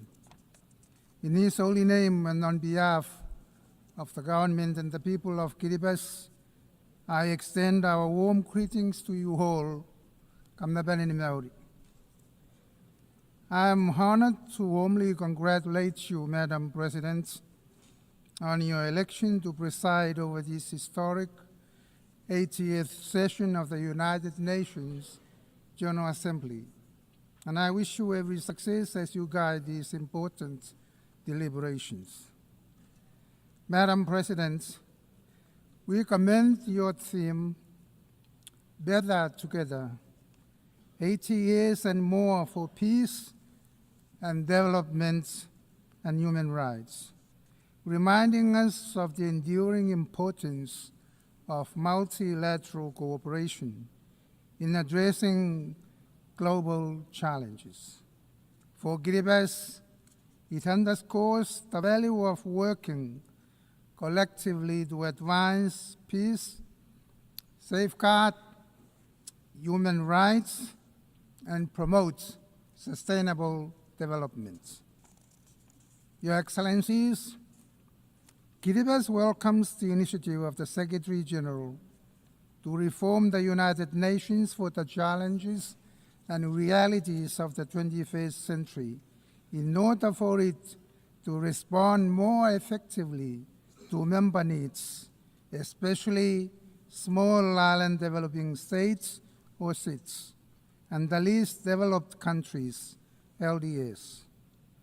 These countries are faced with unique and special circumstances that require targeted assistance and support from the UN. The Secretary General's UN 80 initiative is a crucial step toward a more effective UN. In this context, we encourage reforms that remove duplication, improve efficiency, and ensure that mandates most vital to vulnerable nations, such as climate action, sustainable development, and resilience, are protected and enhanced. Kiribati is proud. Since joining the UN, we have been contributing in our way to its mandates and its initiatives. On the international level, especially peace and security, Kiribati has actively supported the Treaty on the Prohibition of Nuclear Weapons, particularly in the implementation of Articles 6 and 7, efforts which we jointly coordinate with Kazakhstan. We fully support the United Nations push for a world free of nuclear weapons and are committed to addressing man-made disasters like dumping of nuclear waste, radioactivity wastewater discharges, and traversing of nuclear-powered submarines, and testing that pose grave risk to our oceans' fragile health. Advocating for a nuclear-free ocean and the world should be backed by our commitment to peace and security. Kiribati has strengthened governance in the capital and is now working with the outer highlands to improve accountability, develop relevant initiatives, manage assets, and enhance customer service. These efforts are very essential for peace and security. Aligned with our KV20 roadmap to transform Kiribati into a healthy, wealthy, and peaceful nation, we sent our police officers to support the UN peacekeeping missions. Kiribati also actively engages in social and cultural initiatives for peaceful living. Gospel Day, now celebrated across Kiribati, unites all faith-based organizations to worship together, fostering respect, unity, and peace. We hope this approach promotes religious tolerance worldwide, making it a better place to live. Peace, security, and respect for the UN Charter are essential for sustainable development. Kiribati is committed to SDGs, emphasizing SIDS, or small island developing states' unique circumstances. Along with the other SIDS in the Antigua and Barbuda Agenda for SIDS, ABES, we aim for resilient prosperity through technological and digital solutions. These innovations are vital to overcoming challenges from geographical isolation and limited economies of scale. While Kiribati has technological constraints, we see digital solutions as key to enhancing public services, education, commerce, and climate resilience. Kiribati faces climate challenges. but it remains resilient. While some narratives claim our islands are sinking, we have traditional and modern strategies to adapt and thrive. Our efforts, aligned with international climate goals, focus on building resilience, protecting livelihoods, and preserving our culture. We urge global action to limit warming to 1.5 degrees Celsius and support frontline states to the loss and damage fund. We welcome and commend the International Court of Justice in its landmark decision, giving its firm hope and assurance that Kiribati and other vulnerable countries will continue to exist in light of climate change impacts. This milestone demonstrates what the Blue Pacific can successfully achieve collectively, and that is to secure the full legal certainty and permanence of our maritime zones, irrespective of the impacts of climate change. The Multi-Dimensional Vulnerability Index, the MVI, is particularly important for Kiribati as it captures the combined effects of economic, social, and environmental vulnerabilities that are not fully reflected in the income-based measures alone. By incorporating the MVI into development planning and international supports, countries like Kiribati can better access resources, build resilience, and implement effective strategies to achieve sustainable development despite our structural limitations. Kiribati's ocean is vital for its identity, economy, and food security. Protecting marine life, fighting illegal fishing, and supporting the BBNJ agreements are key to sustaining livelihoods and ecosystems. IUU fishing causes over US $600 million annual loss, a moral and economic injustice that could fund universal childcare. Guided by the 2050 Strategy for the Blue Pacific and recent UN Ocean Conference outcomes, Kiribati believes these issues can be addressed through strong multilateral ocean governance based on the UN principles. Your Excellencies, as part of Kiribati's efforts to support the global ocean commitments to protect and sustainably manage the marine resources, we have committed to increase the value of our tuna and maximize economic returns, and at the same time ensure that this resource is protected for our future generations to the parties of the Nauru Agreement or the PNA. Access to sustainable and renewable energy is fundamental to advancing development and resilience in Kiribati. Small island states and Pacific Islands Forum family at large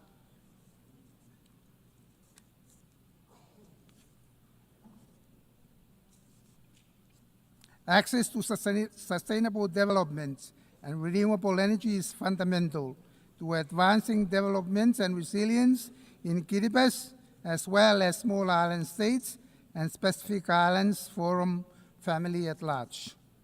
Kiribati is investing in clean energy technologies, such as solar lights at household levels, to reduce our dependence on imported fossil fuels. We call for the enhanced international cooperation and financing to accelerate the transition to sustainable energy systems that are accessible, affordable, and climate resilient. Your Excellencies, The role of education, youth, and women in building resilient communities is vital. Investing in quality education, promoting gender equality, and empowering young people are key to sustainable development, innovation, and social cohesion. We support initiatives that foster youth leadership and women's full participation in the economic, political, and social spheres. Sports, culture, and traditional knowledge further boost community resilience, health, and belonging, supporting peaceful and sustainable societies. Healthcare in Kiribati faces challenges from the dispersed nature of the islands.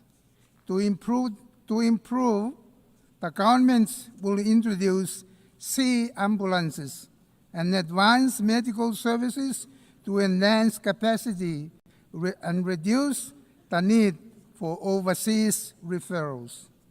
Your Excellencies, equitable and predictable development financing is vital for Kiribati's future. Reforming the international financial system, improving access to concessional finance, data, sustainability, and bridging the digital divide are key to enabling states to meet their development goals. The Blue Pacific recognizes the challenge of accessing climate financing and supports the establishment of the Pacific Resilience Facility, led and known by members, with $162 million pledged to fund it. Kiribati highlights the importance of the Doha Program of Action for Least Developed Countries, which mobilizes international support for the most vulnerable. We await the UN financing for development conference, hoping it would provide concrete solutions to improve access to finance for those in need.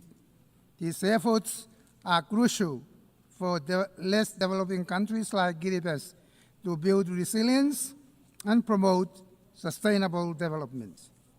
Kiribati reaffirms its belief in the fundamental principle of multilateralism as the cornerstone for addressing global challenges collectively. By embracing cooperation, solidarity, and multilateral engagement, we can shape a future in which all nations, particularly the vulnerable, can thrive and prosper. In this endeavor, we draw inspirations from the wisdom of our forefathers, who taught us that by working hard in resilience and peace, we can secure enough to prosper. This enduring principle guides Kiribati's approach to sustainable development, resilience, and multilateral engagement, reminding us that collective efforts and peaceful collaborations are the foundation of lasting progress. Allow me to close by bestowing upon the United Nations and all its members and all its staff our traditional blessings of the Maori, the Roi, the Tabamoa, meaning abundant health, peace, and prosperity. I thank you, Ambassador. Au nom de l'Assemblée générale, je tiens à remercier le Président et ministre des Affaires étrangères et de l'Immigration de la République de Kiribati.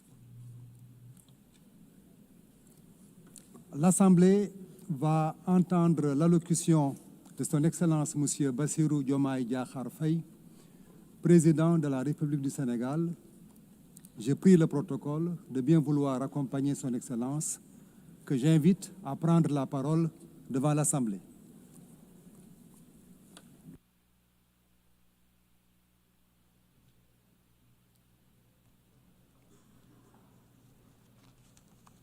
Madame la Présidente de l'Assemblée générale, chers collègues, Monsieur le Secrétaire général, Mesdames, Messieurs, distingués délégués,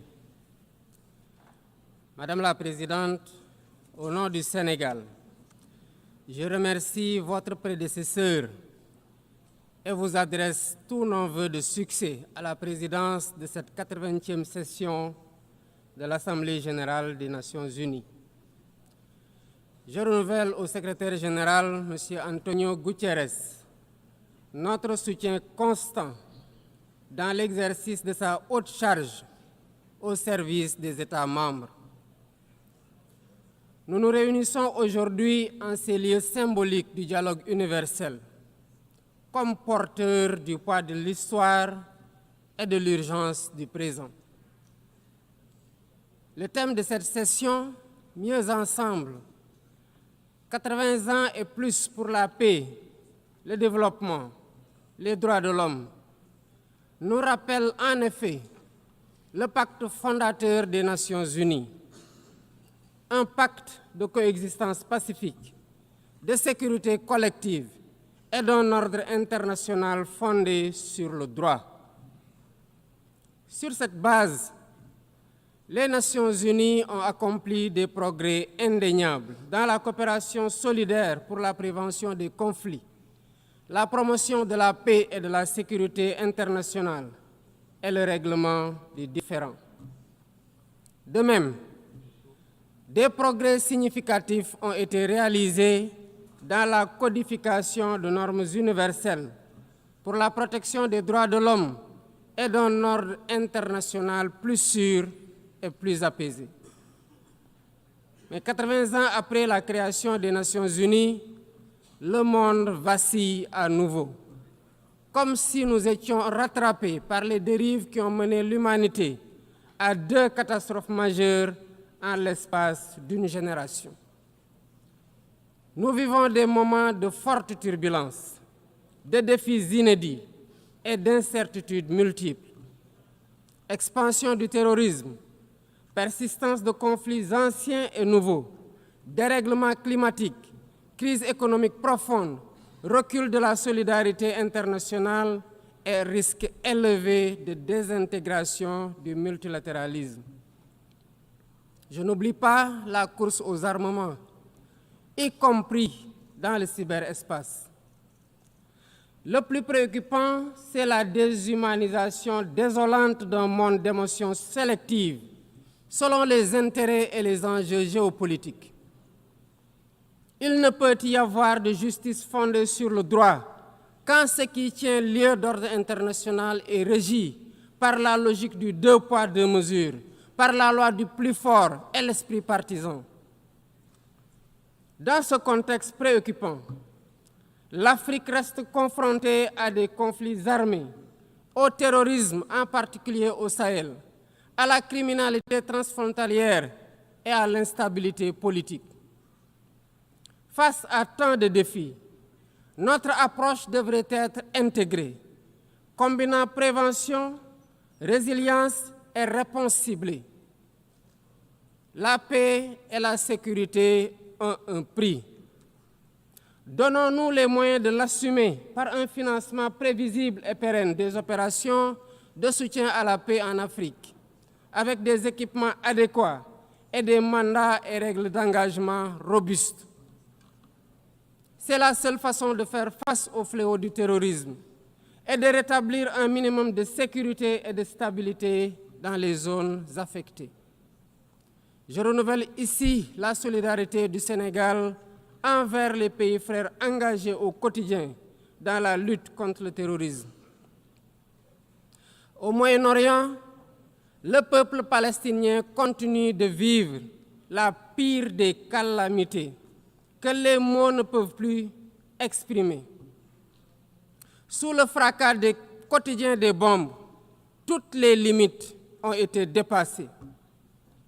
Nous ne pouvons ni nous taire, ni détourner notre regard, car Gaza ne vit plus. Gaza, terre de larmes, de sang et de sueur, est devenu un enfer pour des millions d'âmes de tous âges, piégées dans une prison à ciel ouvert. Hommes, femmes et enfants agonisent tous les jours, privés de nourriture, d'eau et de soins de santé. Le Sénégal réitère sa ferme condamnation de cette tragédie que rien ne saurait justifier. En sa qualité de président du comité pour l'exercice des droits inaliénables du peuple palestinien, le Sénégal considère que seule la création d'un État palestinien indépendant et viable apportera une paix durable pour toutes les parties, chacune à l'intérieur de frontières sûres et internationalement reconnues. Mesdames, Messieurs, il y a 80 ans, les pères fondateurs s'engageaient à travers la création de l'ONU à préserver les générations futures du fléau de la guerre, qui par 2 fois, en l'espace d'un quart de siècle, avait causé des millions de morts et d'indicibles souffrances. Au nom du Sénégal, je rends hommage aux pionniers et à tous ceux qui ont incarné les valeurs universelles de l'organisation, parfois au péril de leur vie. Dans ce monde en crise, les principes et les actes doivent rester les mêmes. La paix plutôt que les conflits, la justice plutôt que l'indifférence, le partenariat plutôt que les rapports de force. Mais cela n'est possible que par un multilatéralisme fort et revitalisé, pour en faire un cadre unique d'action, pour la paix, la stabilité, par le dialogue, la concertation et la résolution pacifique des différends. La survie du multilatéralisme exige qu'il retrouve ses principes fondamentaux, la responsabilité partagée et une solidarité active, le respect du droit international et une justice universelle conformément au statut de la Cour internationale de justice et de la Cour pénale internationale. En outre, nous ne pouvons occulter l'impératif de réforme de la gouvernance politique, économique et financière mondiale. L'ONU, par sa vocation universelle, doit agir en pionnière. Des délibérations et des décisions plus démocratiques, plus légitimes et plus représentatives de ses États membres, qui sont passés de 51 à 1945 à 193 aujourd'hui. Je renouvelle le soutien du Sénégal au consensus des Unies pour une représentation plus juste et plus équitable de l'Afrique au Conseil de sécurité. Il est temps d'instaurer une gouvernance économique et financière mondiale plus juste et plus inclusive pour répondre aux besoins de financement du développement durable.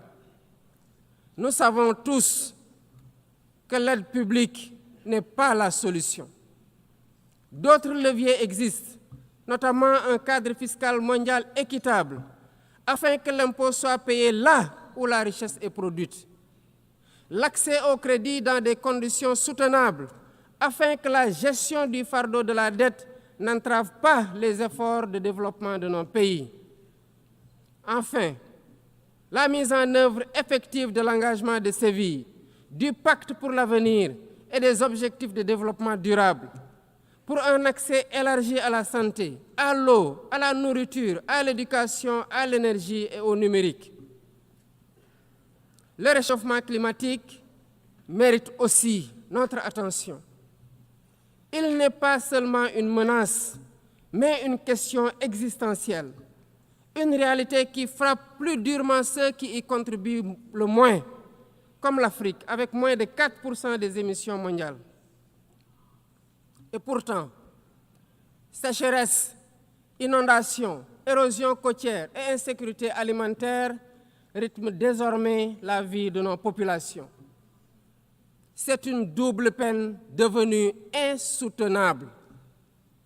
Le Sénégal renouvelle son attachement à l'accord de Paris sur le climat et appelle à une transition climatique juste et équitable par l'exploitation de nos ressources disponibles pour l'accès universel à l'électricité et l'amorce d'une industrialisation compétitive.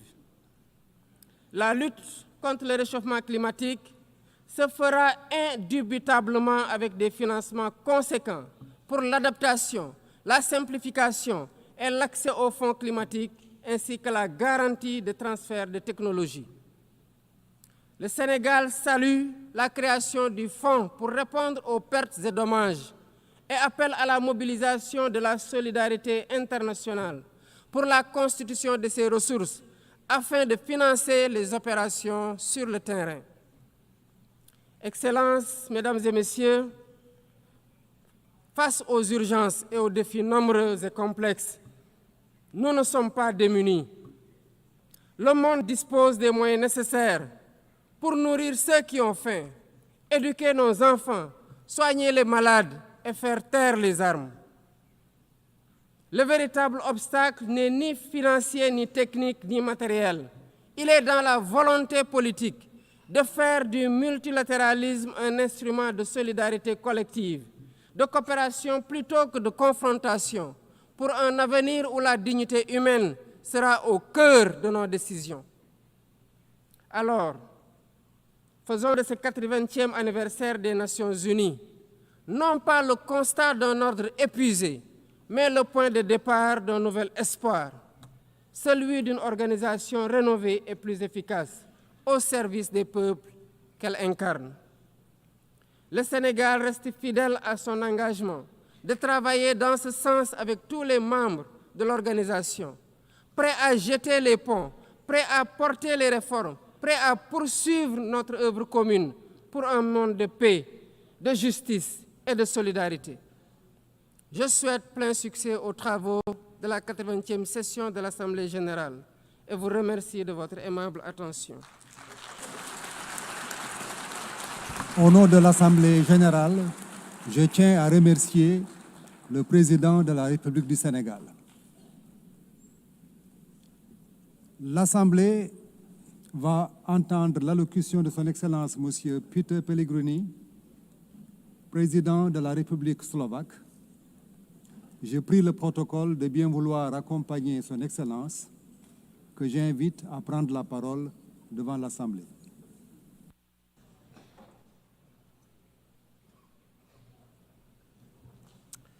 Excellencies, ladies and gentlemen, it is an honor to address this Assembly to mark the 80th anniversary of the United Nations on behalf of Slovakia. Indeed, it was Slovak Jan Papanek who was one of the 14 co-authors of the UN Charter. It proves that also small nations can be part of big things and to contribute to international peace order. This milestone invites us to reflect on the reality of the world that deeply concern all of us, including my country. 80 years ago, humanity emerged from the darkest conflict in history. It claimed millions of lives, left entire regions in ruins. My country witnessed the Holocaust, but also the courage to stand up to evil.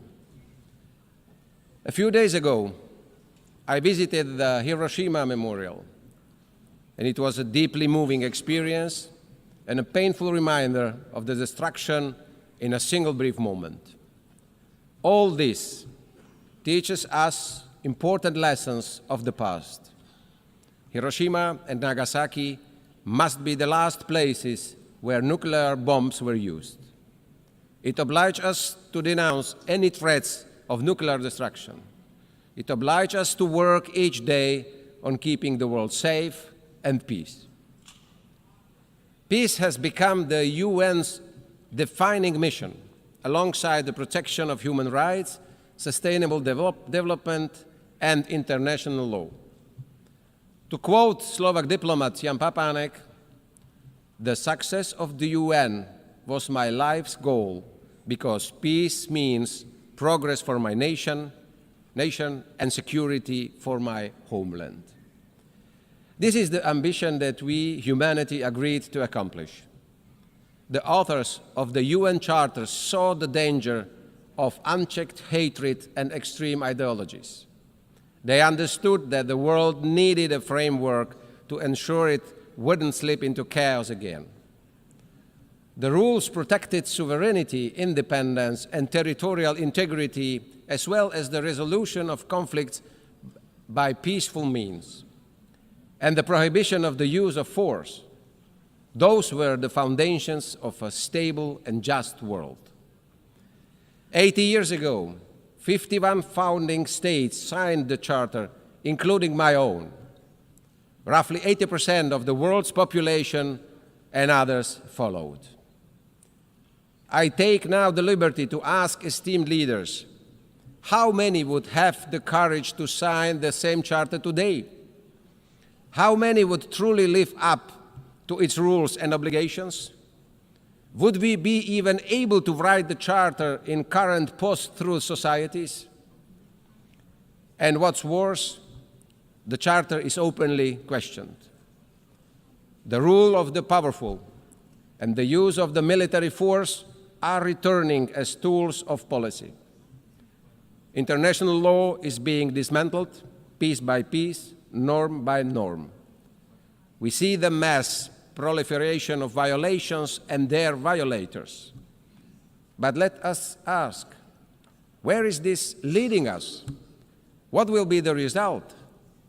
What will hold up the more unpredictable world? As a small country in Slovakia, we believe that small countries must be smart, and not only in times of confrontation. UN Charter and the rules must prevail always the guardrails against the false notion of the right of might and the illusion of spheres of influence where external powers dictate the lives of other nations.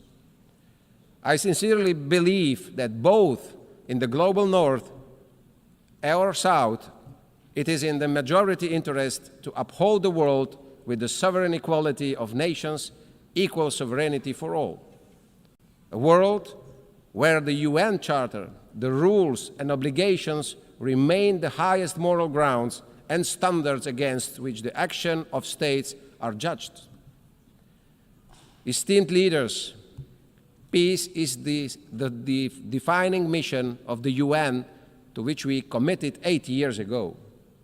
Even so, the world is more violent today, with dozens of armed conflicts recorded last year. Today, the world is becoming a more dangerous place than it was before. Innocent people, elderly, children and women suffer because of war. It is not an anomaly, it is a structural shift. This is the reality, ladies and gentlemen. The Security Council, to which we have entrusted the greatest powers and special responsibility for maintaining peace, cannot pretend that it's succeeding. It's failing. The war in Ukraine reminds us daily how fragile peace is when the UN Charter is disregarded and international law is ignored. As its neighbor, Slovakia witnesses the immense cost of this war. Sadly, despite all efforts towards a peaceful settlement, Ukraine must defend itself against Russia. This is despite the groundwork for diplomatic talks being set at the US-Russia summit in Alaska, despite the clear agreement that negotiations would soon continue with Ukraine being included. Ladies and gentlemen, instead, 2 weeks ago, the airspace of Poland, our neighbor and ally, was seriously violated by Russian drones. A flagrant violation of sovereignty, international law, and direct threat to shared Euro-Atlantic security, equally as we saw it also in Estonia and Romania. I want to express my firm support and solidarity with our allies. The door open to negotiations should never be mistaken for weakness or an invitation to further violence. My country calls for too early peace. We call on commitment and concrete steps in line with the result of summit in Alaska. We continue to be ready to contribute to it and to support the guarantees ensuring the future peace that stands the test of time. In the Middle East, after the horrific act of terrorism, Israel has the right to defend itself. Hostages must return home. In Gaza, children and families do not feel safe anywhere, neither in hospitals nor in their temporary shelters. Esteemed leaders, the thin line between legitimate defense and unacceptable suffering is being painfully tested. We must allow access to humanitarian aid for those who need it. We hear the quest by Palestinians to have their own state. And I am proud that Slovakia does not need to make big gestures today, because for more than 3 decades, or 3 decades ago, we have recognized the right of Palestinian people to decide upon their fate. In Bratislava, we already have the embassy of the Palestine, and we believe in two-state solution. But this is achievable only at the table by diplomatic means based on the will to live side by side as Palestine and Israel. Ladies and gentlemen, the world is changing at unprecedented speed. The triple planetary crisis and quick progress in artificial intelligence are moving far faster than we are able to react. Slovakia has been an active voice in both global climate debates and discussions on the artificial intelligence. I don't want to sound doom and gloom. In fact, we must get ready for the new era, the unstoppable revolution. We need a responsible approach from all international institutions, the private sector, and also the governments. My country wants to contribute and to steer the debates and find solutions by hosting all the actors at the Summit on Education and AI in Bratislava, in our capital, in November this year. Finally, at the UN's 80, I want to return to the matter of how to make it fit for the next decades. To be diplomatic yet frank, in recent years, it has not always been in the best condition to meet its tasks. Its credibility has been reducing. Yet it would be unfair and incorrect to say it is irrelevant or incapable. Over the past 8 decades, the UN has provided us a space to speak on equal footing and to be listened to. Enemies can meet here, eye to eye. It has succeeded in a wide range of areas. There have been groundbreaking agreements in many fields, including human rights, disarmament, climate, and health. G7, G20, BRICS, and other regional organizations with their own goals will never be able to fully substitute UN. However, the UN's health cannot be a justification for disengagement. On the contrary, the situation calls upon us for reinvestment in its strength. It lies in our hands, member states, more than in the executive powers of the Secretary General. UN reforms is desirable and, in light of the current financial situation, also indispensable. Reform of the Security Council is long overdue, with representation of nations that better reflects the reality of the changed world. Slovakia welcomes the UN 80 initiative. It will be a difficult task, but we have a common goal. The UN must emerge from this as efficient and capable of having impact where it matters most in the field. Ladies and gentlemen, we have been called upon by our citizens to fulfill our duties in very difficult times. We can no longer sweep issues under the rug or pass the buck. We must respond. Our steps will be measured and we will be judged against it. Slovakia is ready to do its share, also as a candidate for non-permanent seat in the Security Council. Slovakia, a peaceful nation in Central Europe with multilateralism deeply in its DNA, we will always support international cooperation, a world based on rules with a strong UN in its heart. No child should be punished for being born in the wrong part of the world. Each child has the right to live in peace. Each child has the right for a decent life. It is our duty to make this real. Slovakia will do its part together with the nations that believe in peace and cooperation. We give this promise to the United Nations, and we give this promise to the future generations. Thank you very much. Au nom de l'Assemblée générale, Je tiens à remercier le président de la République slovaque.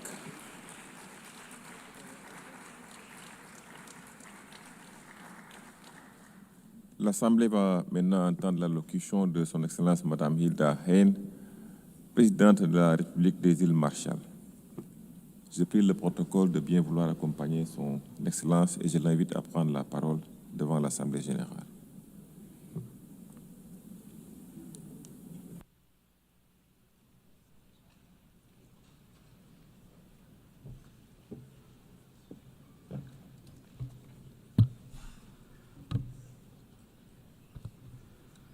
Madam President, Mr. Secretary General, Excellencies, the Republic of the Marshall Islands has a unique legacy with the United Nations, which reaches back to the creation of this organization 80 years ago.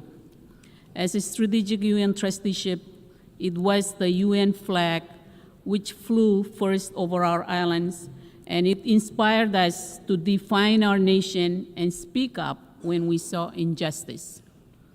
The UN was founded on a commitment to never again tolerate aggression, to avoid the very kind of geopolitical tension or even future open conflict between superpowers now openly foretold today in my own Pacific Islands region and far beyond.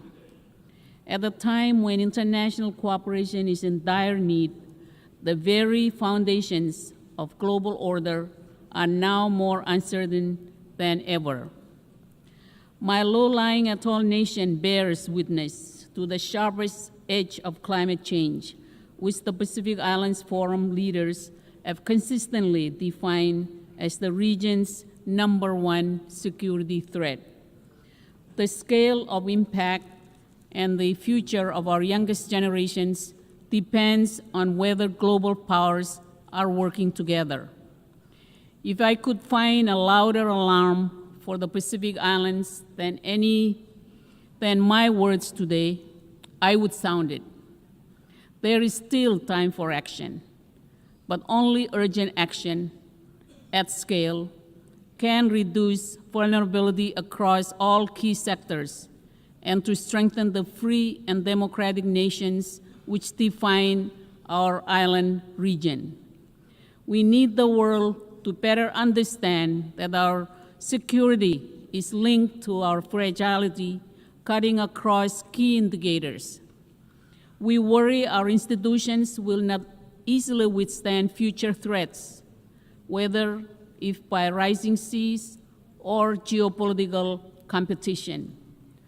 Madam President, during our decades as a UN strategic trusteeship administered by the United States, the UN Trusteeship Council remained an early and important platform for our voices and to tell the world where right lay from wrong. But it fell short of its mandate. Today, our nation bears the legacy of 67 atmospheric nuclear tests between 1946 and 1958, which posed profound contemporary challenges. And while we acknowledge important actions by the former administering authority, the US, significant disagreements remains, including ultimate responsibility for what remains today. Our communities seek justice, a clean environment, and safe return to their homes. Our Marshallese pleas to the Trusteeship Council to stop nuclear testing were disregarded with assurances of our well-being, with 2 resolutions assuring our well-being in 1954 and 1956, remain the only instance in which a UN organ has ever so explicitly allowed nuclear detonations.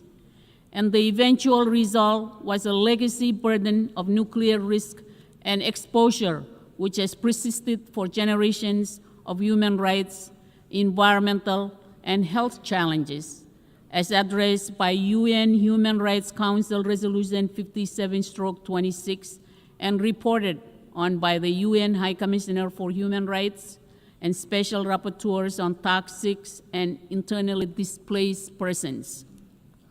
Today, the difficult lessons of our past should help drive international efforts to curb and end nuclear threats through any effective means. Rising global tension has only heightened nuclear risk. The Marshall Islands has recently become a signatory to the Rarotonga South Pacific Nuclear Free Zone Treaty, and we also look forward to completing timely ratification. It does not escape attention that the Trusteeship Council is due to meet this December. 79 years after the first nuclear test was conducted in my country in 1946, the UN should now be capable of delivering a contemporary acknowledgement and apology for what took place in its name and under its flag, and for not hearing the voice of our people when we told this body to stop. Perhaps after 34 years since our admission as a member of this body in 1991, the appropriate UN organs can help to bring healing and closure over decisions which never should have been made. Madam President, the positive momentum for this year's third UN Oceans meeting in Nice will be needed to demand a reordering of short-term blunder against longer-term benefit.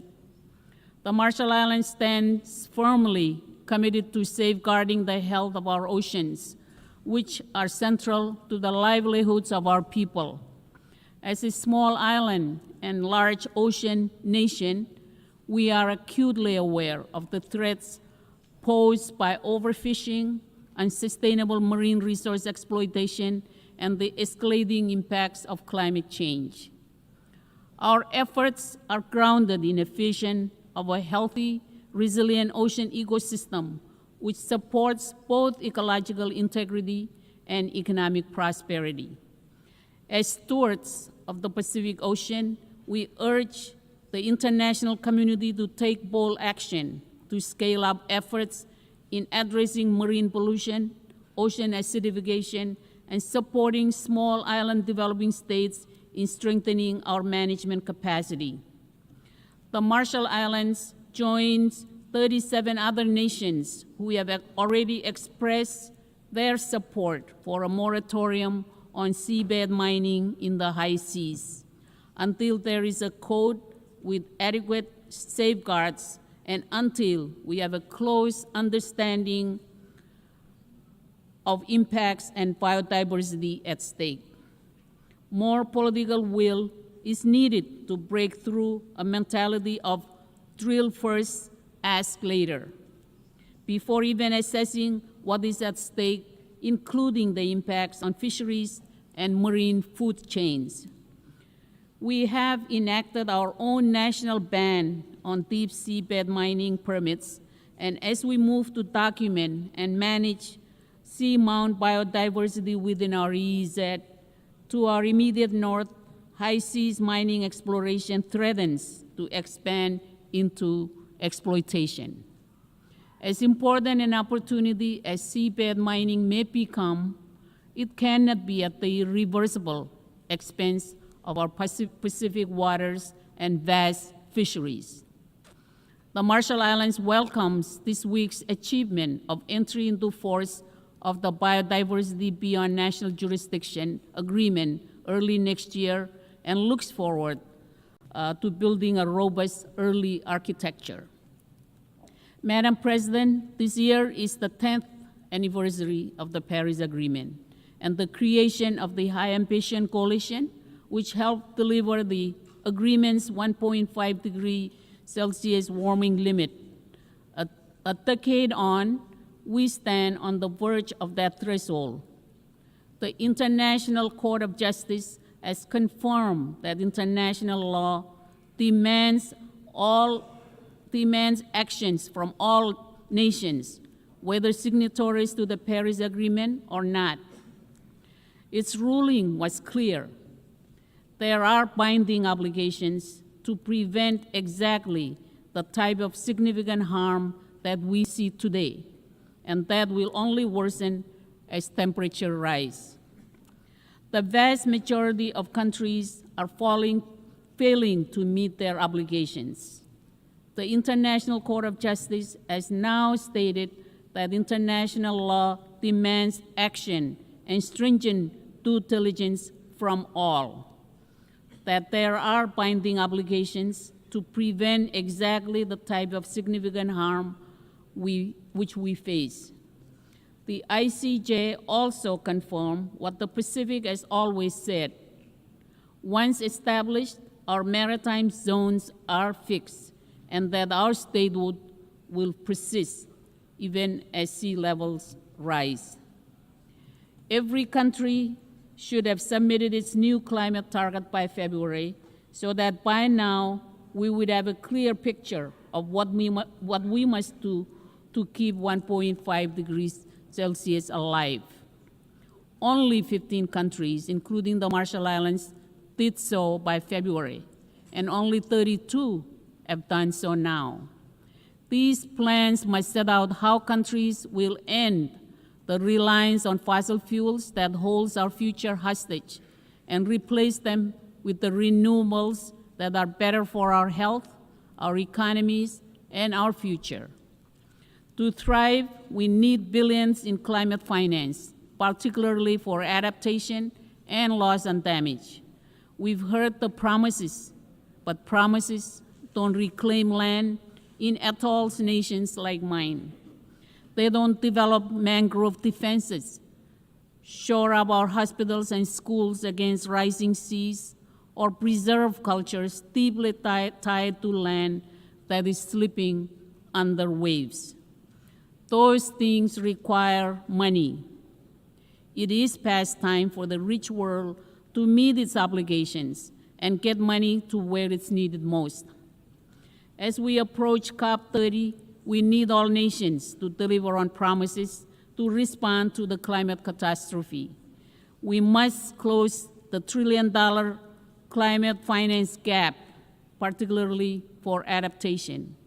We must deliver stronger plans which show how we'll end fossil fuels and have global emissions in this decade. Excellencies, our sharp challenges are far-ranging. Together with Pacific Island neighbors, we face one of the world's highest burdens of non-communicable diseases.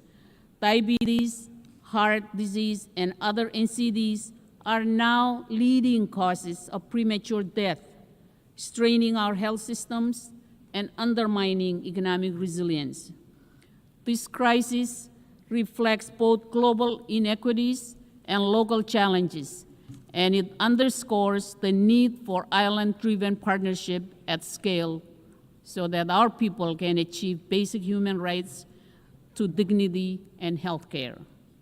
Madam President, as a small nation, events half a world away are increasingly relevant upon our own shores. Starting with the 2014 occupation of Crimea, Russian aggression in Ukraine has lacked any basis in international law and has pushed the world deeper into global tension. Accountability must be applied to all, and while strong leadership is needed to help fairly resolve and address this difficult crisis, it must also closely and directly involve Ukraine itself. And while the Pacific Islands are halfway across the world, we should have a very direct interest in how small and vulnerable democracies are treated in the footsteps of larger powers. Madam President, a more effective UN Security Council is needed to meet modern challenges. The Marshall Islands considers Japan and India, among others, to meet objective consideration as permanent members of the UN Security Council. Madam President, the island nation of Taiwan has been repeatedly excluded from important international engagements throughout the UN system. despite its role as an important partner to the Marshall Islands and the world in the SDGs, in technical cooperation, and in promoting regional peace. UNCA Resolution 2758 has been repeatedly and falsely portrayed as a consensus on a One China UN law. Never has there been such gaslighting in this institution. While this resolution does address who sits behind a nameplate at the UN, it does not confer or justify any basis for coercion or seizing sovereign control of an independent democratic nation. The UN Secretariat should further end discriminatory practices against Taiwanese passport holders, including journalists, and all member states should understand that these and other politically influenced practices where Resolution 2758 is misrepresented will never be justification under international law for military invasion or coercive acts against Taiwan. Madam President, in 1961, United States President John F. Kennedy addressed this hall and said of the UN that, quote, either it will grow to meet the challenges of our age, or it will be gone with the wind, without influence, without force, and without respect, unquote. It described the UN as two forces. One is composed of those who are trying to build the kind of world described in Articles 1 and 2 of the Charter. The other, seeking a far different world, would undermine this organization in the process. Madam President, the threat of nuclear war that confronted the world in 1961 remains today, though now at an even greater scale. When President Kennedy spoke in 1961, climate change wasn't as widely understood.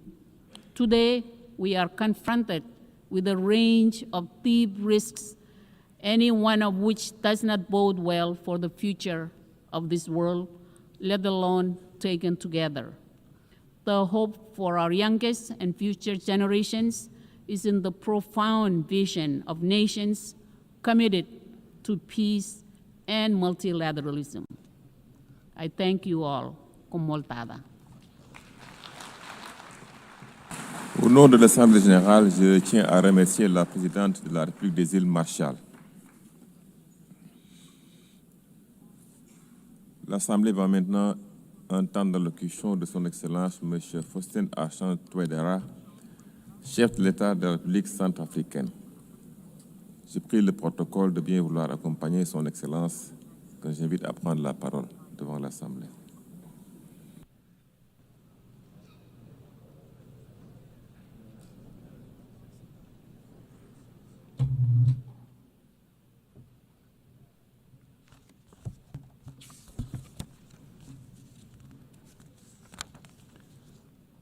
Madame la Présidente de l'Assemblée générale, Majesté, Excellences, Mesdames et Messieurs les chefs d'État et de gouvernement, Monsieur le Secrétaire général des Nations Unies, distingués délégués, Mesdames et Messieurs, c'est avec un profond sentiment de responsabilité que je prends la parole au nom du peuple centrafricain, alors que notre organisation célèbre ses 80 ans d'existence. Cet anniversaire nous rappelle une vérité simple. Nos destins sont liés. L'humanité est une et indivisible. Nos peuples ne peuvent prospérer que si la paix est assurée, si le développement est partagé et si la dignité humaine est garantie pour tous. 80 ans après la fondation de l'ONU, le monde fait face à une accumulation de menaces inédites. Guerres persistantes, rivalités géopolitiques, montée du terrorisme et du crime organisé, crise climatique, humanitaire et alimentaire sans précédent. Jamais, depuis la guerre froide, nous avons vu une telle fragilité. En Europe, la guerre en Ukraine continue de causer d'immenses souffrances humaines et de fragiliser la stabilité mondiale. Au Moyen-Orient, les violences persistantes entre Israël et la Palestine plongent des générations entières dans la douleur et compromettent les espoirs de coexistence pacifique. En Afrique, les crises au Soudan, à l'est de la République démocratique du Congo, au Sahel et dans la Corne de l'Afrique rappellent la fragilité des équilibres et l'urgence d'un soutien accru à la prévention et à la résolution pacifique des différends. Face à cette situation dramatique, la République centrafricaine propose le renforcement des mécanismes de la diplomatie préventive de l'ONU en créant un fonds mondial de prévention des conflits, alimenté par les grandes puissances et géré de façon transparente. Ce fonds devrait permettre de financer, dès les premiers signaux de crise, des missions de bons offices, des médiations internationales et le déploiement de forces de maintien de la paix rapides et crédibles. De même, il nous faut systématiser la création de coalitions régionales de médiateurs capables d'agir en complément des Nations Unies pour éviter que les différends locaux ne se transforment en guerre ouverte. Madame la Présidente, si nous voulons mesurer la gravité du moment, regardons particulièrement l'Afrique. En 2025, plus de 40% des conflits armés dans le monde se déroulent sur ce continent. Le Sahel seul concentre des milliers de victimes chaque année et des millions de déplacés. Un seul chiffre suffit à résumer l'urgence. Dans certaines régions africaines, un enfant sur 2 vit dans une zone touchée par un conflit. Comment parler d'avenir lorsque la moitié d'une génération est menacée par la guerre? Pour la République centrafricaine, nous savons que notre stabilité conditionne celle de toute l'Afrique centrale. Nous savons aussi que la paix n'est jamais acquise, mais toujours à construire avec patience et solidarité. Pour mitiger les effets néfastes du changement climatique, nous appelons à un mécanisme africain intégré de sécurité alimentaire et climatique, soutenu par l'ONU, pour réduire le lien entre rareté des ressources et conflits. Nous demandons un financement structurel et pérenne des opérations de paix en Afrique, reposant sur des contributions obligatoires et non sur le volontariat. Nous affirmons que la paix doit être inclusive, en garantissant la participation des femmes et des jeunes. Sans sécurité, il n'y a ni prospérité, ni droits humains effectifs. Face aux conflits et aux crises humanitaires qui ont mis à rude épreuve notre monde, nous devons collectivement rappeler la force normative de la Charte des Nations Unies. Ce texte fondateur qui, en 1945, portait l'espérance d'un monde libéré du fléau de la guerre. Mais aujourd'hui, 80 ans plus tard, la question se pose. L'ONU est-elle encore capable de remplir cette mission? La multiplication des conflits, la fragmentation du monde en blocs antagonistes, l'usage abusif du droit de veto et la paralysie du Conseil de sécurité nous donnent l'impression d'une organisation à bout de souffle. Pourtant, ce n'est pas l'ONU qui est fatiguée, ce sont les États membres qui, en manquant de volonté politique, bloquent son action. Oui, Madame la Présidente, l'ONU peut encore peser dans le concert des nations, mais à une condition, que nous, ses membres, choisissons le consensus plutôt que la division, l'unité plutôt que le blocage. Je salue et j'encourage les efforts constants de la communauté internationale pour favoriser les issues pacifiques aux différents conflits. Car chaque jour qui passe prolonge l'agonie d'innocents et fragilise la paix mondiale. En Afrique, notamment au Soudan, les conflits irrésolus déchirent un peuple frère et risquent de transformer notre continent en une mosaïque d'États confettis, incapables d'assurer la stabilité ni de répondre aux besoins de leurs concitoyens. Cette perspective est inacceptable. L'Afrique appelle à une mobilisation urgente, non pas pour militariser davantage nos territoires, mais pour investir dans la paix, la médiation et le dialogue inclusif. C'est pourquoi mon pays soutient la déclaration du Quad initiée par l'Égypte, l'Arabie saoudite, les Émirats arabes unis et les États-Unis d'Amérique concernant le rétablissement de la paix et de la sécurité au Soudan. Dans mon propre pays, la République centrafricaine, nous avons choisi cette voie du dialogue. La politique de la main tendue a permis, à travers la réconciliation et la confiance restaurée, l'autodissolution de la quasi-totalité des groupes armés.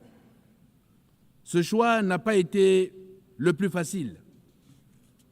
Il aurait été plus simple de céder à la logique des armes, mais nous avons préféré l'audace du pardon, la patience du dialogue et la force du consensus.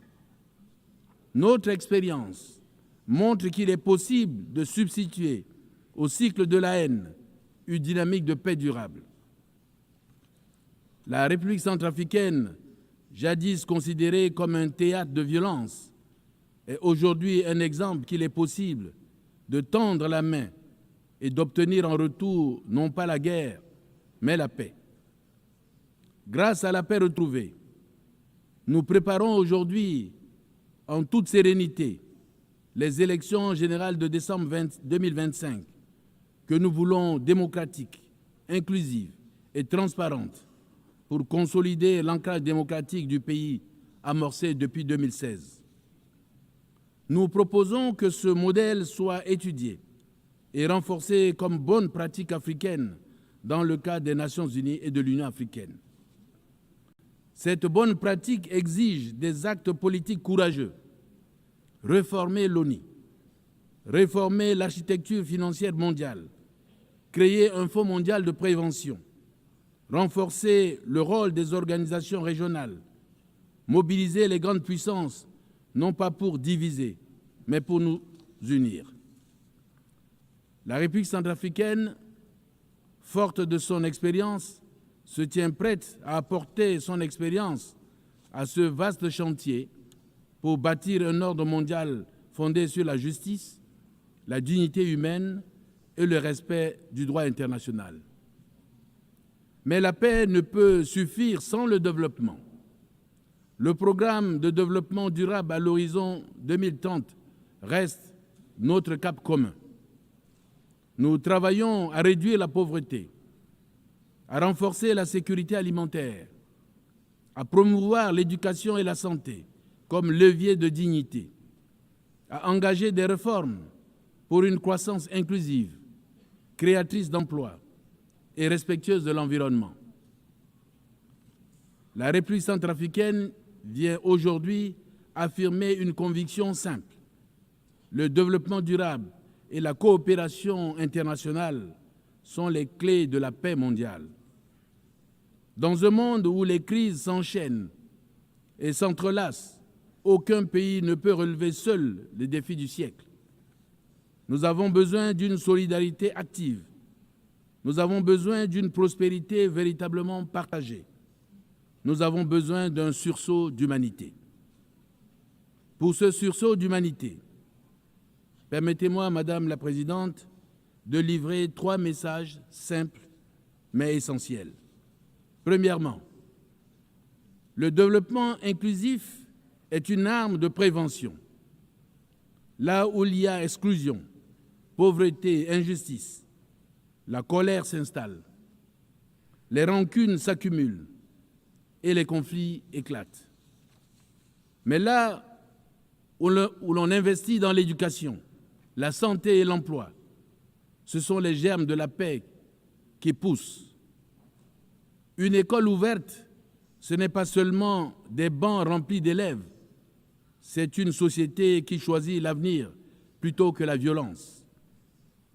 Un emploi créé, ce n'est pas seulement un revenu, c'est une dignité préservée et une famille qui croit de nouveau à la paix. Deuxièmement, la coopération internationale est vitale. Nos défis ignorent les frontières. Le climat, les pandémies, les migrations, les marchés, tout cela dépasse les capacités de chaque État isolé. Aucun mur, aucun port fermé, aucune barrière ne protège durablement contre une tempête, un virus ou un désespoir migratoire. La seule protection, c'est l'action collective, c'est le multilatéralisme. Troisièmement, le développement durable est aussi une dette morale envers nos enfants. Leur laisserons-nous une planète exsangue, une dette écologique et sociale qui les condamnera avant même d'avoir commencé leur vie d'adulte? Ou leur transmettrons-nous un monde plus juste, plus vert, plus digne? Ce choix ne peut plus attendre. Madame la Présidente, pour un monde plus juste, la République centrafricaine souhaite aujourd'hui tracer des chemins d'avenir en partageant 3 pistes qui ne sont pas de simples propositions techniques, mais des choix de civilisation. D'abord, il nous faut imaginer une initiative mondiale pour la reconstruction des États fragiles, car dans un monde qui laisse certains de ses membres brisés, ne peut pas prétendre à la paix universelle. Les nations meurtries par les conflits ne doivent plus rester seules à panser leurs plaies. Elles ont besoin d'une communauté internationale qui les relève, les accompagne et leur redonne confiance. Investir dans la reconstruction institutionnelle, c'est refuser le cycle sans fin de la guerre et du désespoir. À cette reconstruction institutionnelle doit ensuite s'ajouter un engagement fort pour notre planète. C'est pourquoi nous appelons à un pacte des Nations Unies pour la protection des écosystèmes critiques, un pacte qui relie le climat, la biodiversité et les droits humains. Détruire une forêt, ce n'est pas seulement abattre des arbres, c'est effacer des cultures, menacer des vies et préparer les crises de demain. Protéger la nature, c'est protéger la paix. Enfin, il est temps de rêver grand pour l'Afrique. C'est le sens de l'idée d'un corridor vert de développement en Afrique centrale qui allie infrastructures modernes, énergie propre et intégration régionale. De Bangui à Kinshasa, de Douala à Libreville, ce corridor serait un trait d'union entre nos peuples et une promesse d'avenir pour toute l'humanité. Car l'Afrique n'est pas un continent à assister, elle est un continent à relever. Elle n'attend ni charité ni compassion, mais des partenariats justes et courageux. L'ère de la dépendance de l'Afrique est révolue. Le rôle de l'Afrique dans le concert des nations doit être respecté. Souveraineté et non subordination, partenariat et non exploitation. Il est inadmissible de voir la pauvreté s'aggraver en Afrique, tandis que la richesse s'accumule dans les pays du Nord. Il est temps que les injustices causées à l'Afrique soient réparées. C'est pourquoi la République centrafricaine soutient l'initiative panafricaine sur les réparations, ainsi que les efforts du continent tendant à établir un dialogue respectueux et équitable avec les partenaires. Dans cette veine, mon pays soutient l'initiative pour la gouvernance mondiale lancé le 1er septembre 2025 par la Chine et qui s'inscrit dans le prolongement des initiatives mondiales pour le développement, la sécurité et la civilisation, mettant l'accent sur la construction d'un système de gouvernance internationale plus juste et plus équitable. Madame la Présidente, nous sommes tous d'accord sur le principe du développement durable. Mais deux obstacles demeurent, le financement et la répartition des responsabilités entre le Nord et le Sud. Sur ces deux points, il est temps de parler vrai. Chacun doit prendre sa part selon ses moyens et ses responsabilités historiques, car la solidarité n'est pas une option morale, c'est une obligation politique. Cette obligation politique implique que le développement durable est la condition même de notre avenir commun. La République centrafricaine, en dépit de ses modestes moyens, mais forte d'une volonté politique inébranlable, prend toute sa place dans ce combat collectif. Nous savons que nous sommes vulnérables, mais nous savons aussi que notre vulnérabilité nous donne une voix unique, celle qui rappelle au monde que la paix, la justice et la solidarité ne sont pas des promesses lointaines, mais des choix urgents, ici et maintenant. En ce 20e anniversaire, la République centrafricaine réaffirme son attachement indéfectible aux valeurs incarnées par l'ONU. Mais elle souligne que ces valeurs ne peuvent être garanties sans une réforme profonde du système multilatéral et en particulier du Conseil de sécurité des Nations Unies, dont la composition actuelle est devenue anachronique et voire illégitime. Il y a 80 ans, lorsque les Nations Unies sont nées, l'Afrique n'était pas libre. La plupart de nos pays vivaient encore sous la tutelle coloniale. Notre voix ne comptait pas. Aujourd'hui, l'Afrique, c'est 1,4 milliard d'habitants. Dans 30 ans, ce sera 2,5 milliards. Un être humain sur 4 sera africain. L'Afrique sera le continent le plus jeune et le plus décisif du siècle. Et pourtant, pas un seul siège permanent au Conseil de sécurité n'appartient à l'Afrique. Pas un seul. Comment parler de sécurité et de justice internationale quand le continent de demain est traité comme celui d'hier? La République centrafricaine porte ici la voix de l'Afrique pour dire assez. L'Afrique doit avoir 2 sièges permanents avec droit de veto, non par faveur, mais par justice, non par privilège, mais par nécessité. Nous proposons aussi la création d'une charte mondiale pour la gouvernance numérique et l'intelligence artificielle éthique, afin que les droits humains soient protégés dans l'espace digital. Nous appelons à la mise en place d'un indice mondial d'équité et de résilience démocratique, complémentaire au PIB, pour mesurer la dignité, la justice et l'inclusion. Mon pays agit déjà à son échelle. Nous avons validé notre 3e rapport sur la résolution 1325, Femmes, paix et sécurité. Nous avons actualisé notre plan de suivi Beijing +30. Nous renforçons nos mécanismes nationaux de redevabilité pour placer les femmes, les jeunes et les plus vulnérables au cœur des politiques publiques.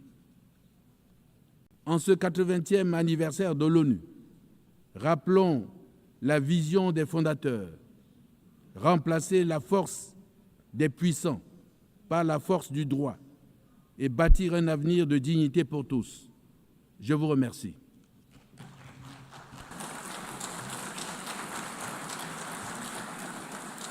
Je remercie le président de la République centrafricaine.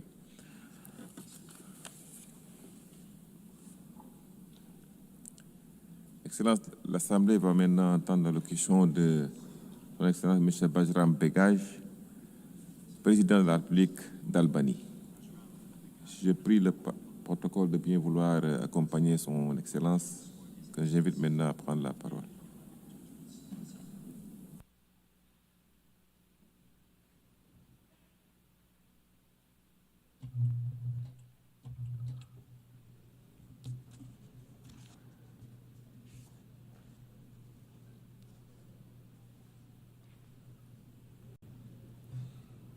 Nderuar zonja Presidente e Assemblesë, i nderuar drejtues I seancës, të nderuar shkëlqësi. Është nder për mua t'i drejtohem sot kësaj Assembleje në emër të Republikës së Shqipërisë, në këtë përvjetor të rëndësishëm të Organizatës së Kombeve të Bashkuara.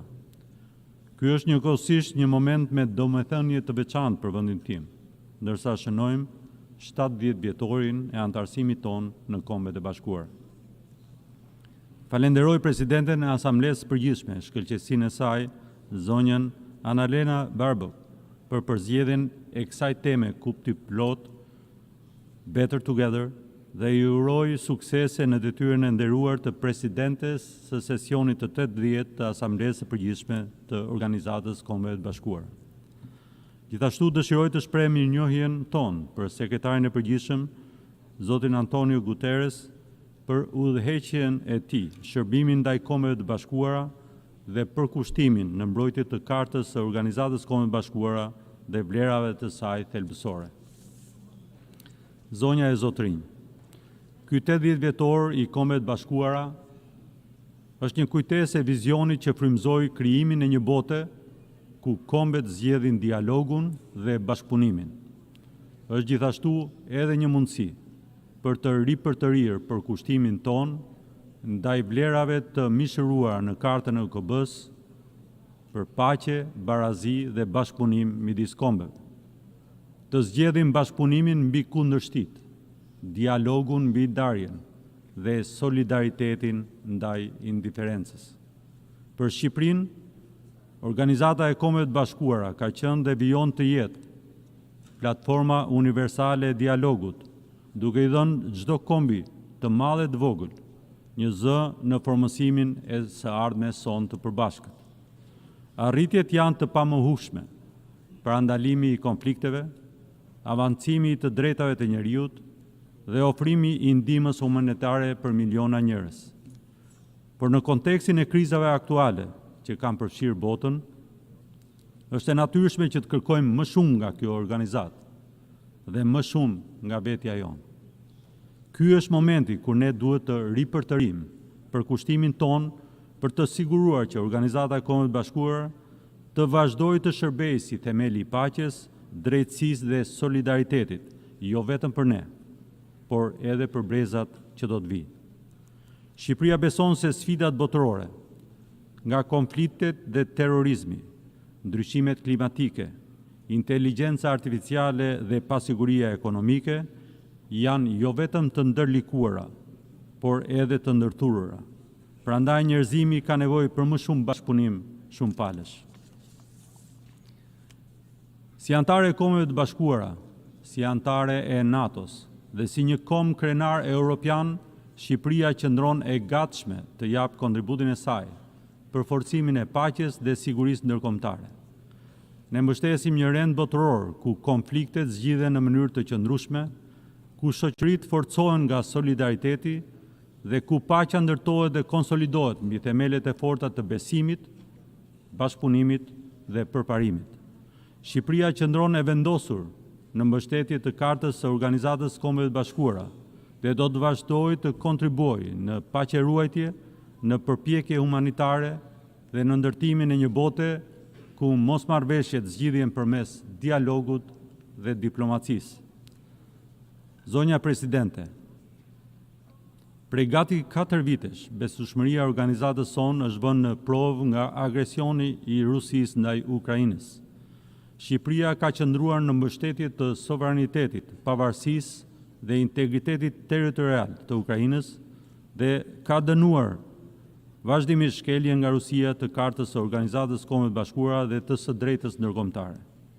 Ne dënojmë sulmet e vazhdueshme të Rusisë ndaj Ukrainës dhe incidentet e provokuara së fundmi ndaj aleatëve tanë të NATO-s, Dhe në të njëjtën kohë, vlerësojmë përpjekjet diplomatike në udhëheqjen e presidentit Trump për një paqe të drejtë, të qëndrueshme dhe në respekt të plotë të sovranitetit, pavarësisë, integritetit territorial të Ukrainës. Shqipëria është po aq e përkushtuar për paqe, siguri dhe stabilitet në lindjen e mesme. Lufta në Gaza duhet të përfundojë, të gjithë pengjet duhet të lirohen dhe situata e rëndë humanitare në Gaza duhet të trajtohet me urgjencë.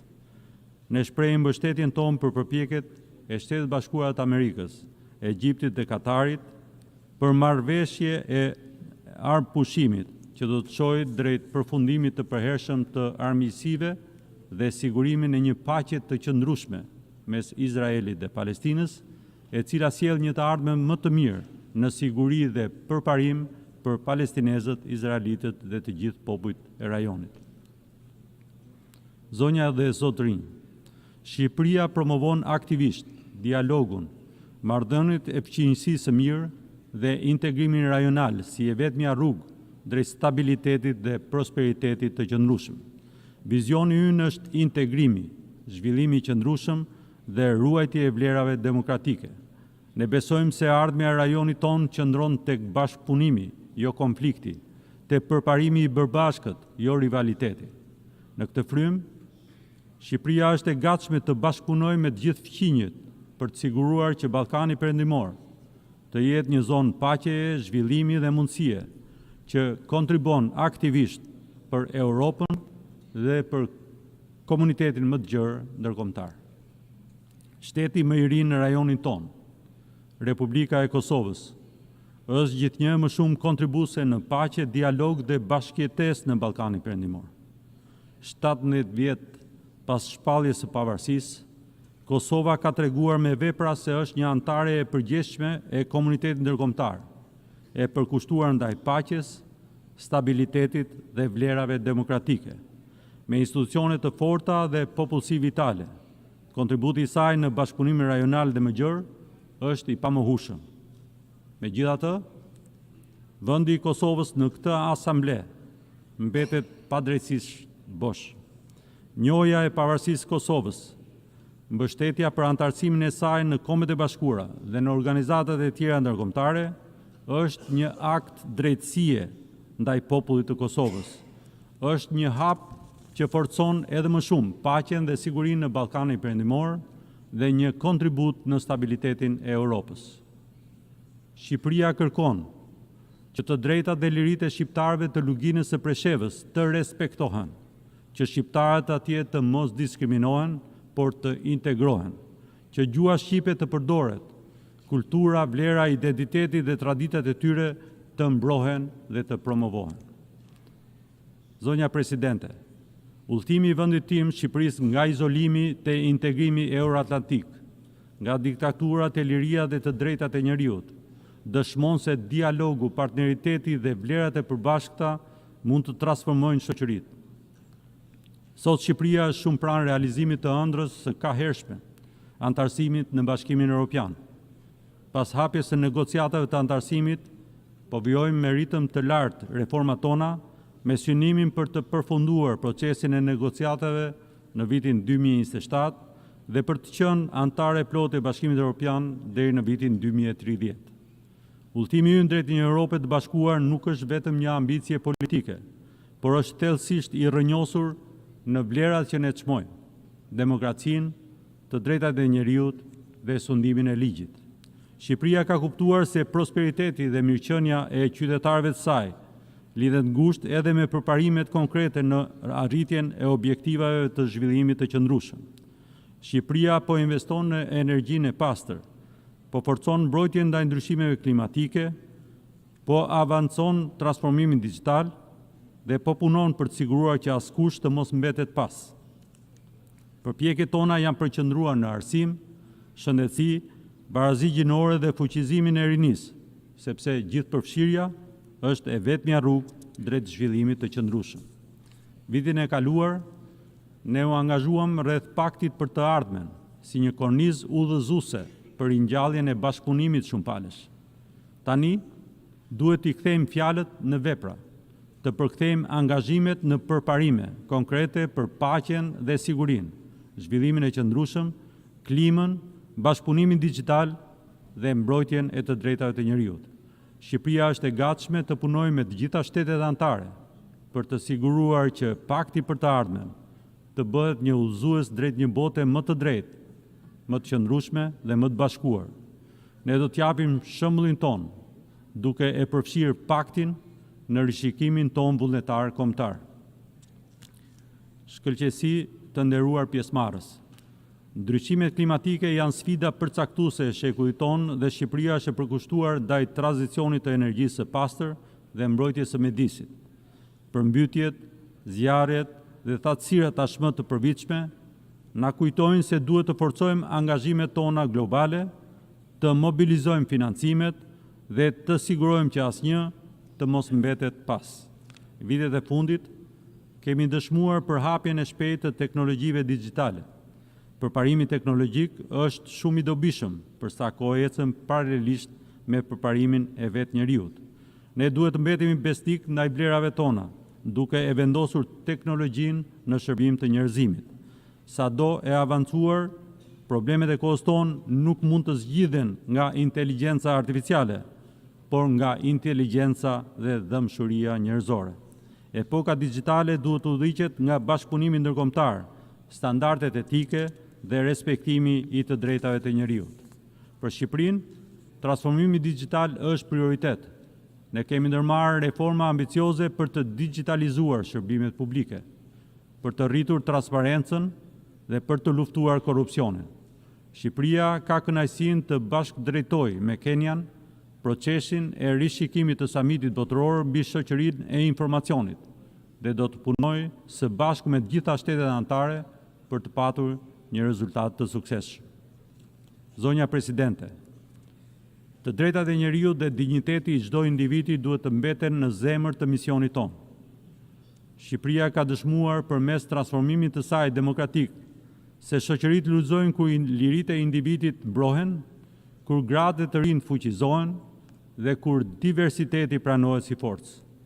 Jemi të nderuar të sjellim përvojën tonë dhe të shërbejmë në Këshillin e Drejtave të Njeriut, ku kemi punuar pareshur për të promovuar universalitetin e të drejtave të njeriut dhe pandashmërinë e të gjitha lirive. Gjatë mandatit tonë jemi angazhuar për mbrojtjen e grupeve vulnerabël, për avancimin e barazdisë gjinore dhe për mbrojtjen e atyre të drejtave të cilëve kanë më shumë rrezik të cënohen. Ne do të vazhdojmë të ngrejmë zërin kundër diskriminimit, intolerancës dhe dhunës kudo që ndodhin. Shqipëria është krenare për përparimin që ka bërë në avancimin e barazdisë gjinore, si një detyrim moral dhe si një shtysë për zhvillimin e shoqërisë. Sot gratë mbajnë disa nga postet më të larta në vendin tim. Shqipëria do të vazhdojë të mbrojë të drejtat e grave brenda dhe jashtë vendit dhe të punojë me partnerët për ta bërë barazinë një realitet të prekshëm për të gjithë. Asnjë komb nuk mund të projektojë një të ardhme të mirë pa vendosur rinin në qendër të strategjive kombëtare.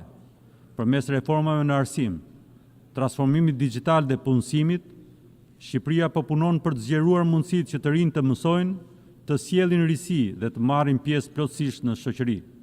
Ne besojmë se investimi tek të rinjtë është investimi më i efektshëm për paqe, mirëqenie dhe zhvillim të qëndrueshëm. Sot kemi detyrimin që si gjenerata që trashëguam 80 vjet paqe dhe përparim, të jemi të aftë të krijojmë kushte fëmijëve tanë për një botë sigurt në paqe me dinjitet, bashkëpunim dhe përparim. Së bashku, me kurajo dhe largpamësi, të vendosim që ky sesion të jetë momenti kur zgjodhëm unitetin, që zgjodhëm përgjegjësinë dhe zgjodhëm guximin. Ju falenderit. Au nom de l'Assemblée générale, je tiens à remercier le président de la République d'Albanie. L'Assemblée va maintenant entendre l'allocution de son Excellence M. Denis Sassou Nguesso, président de la République du Congo. Je prie le protocole de bien vouloir l'accompagner et je l'invite à prendre la parole devant l'Assemblée générale.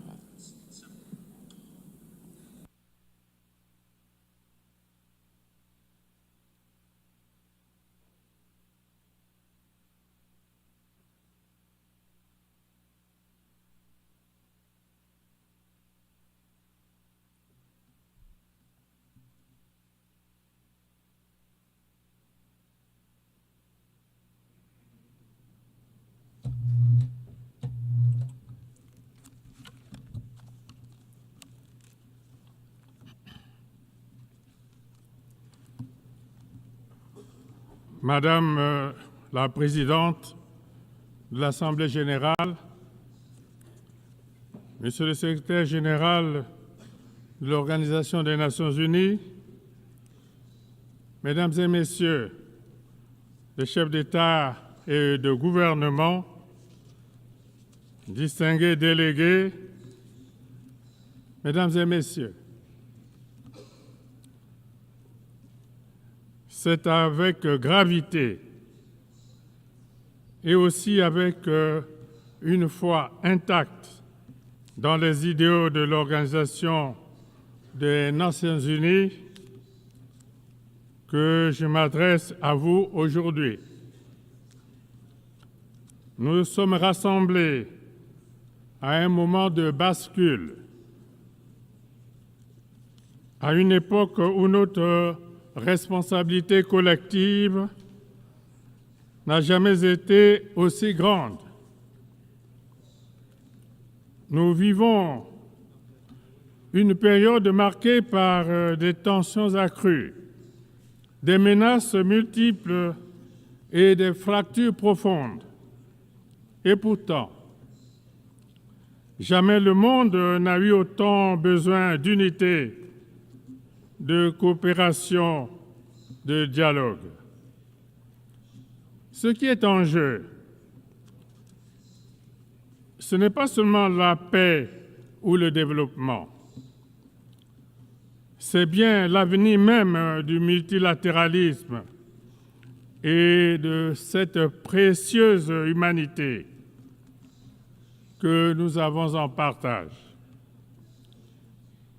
Il y a 80 ans, après les horreurs de la Seconde Guerre mondiale, les fondateurs des Nations Unies se réunissaient avec la ferme intention d'établir un ordre international juste et durable.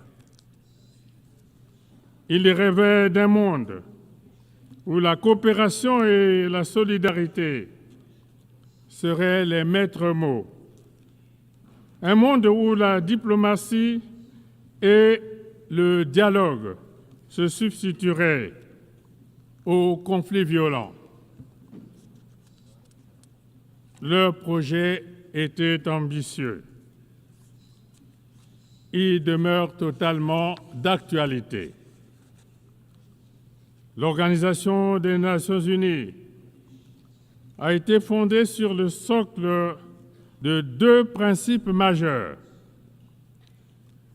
La solidarité internationale, c'est-à-dire la conviction que le destin des nations est intrinsèquement lié et que seul un effort collectif peut permettre de relever les défis mondiaux.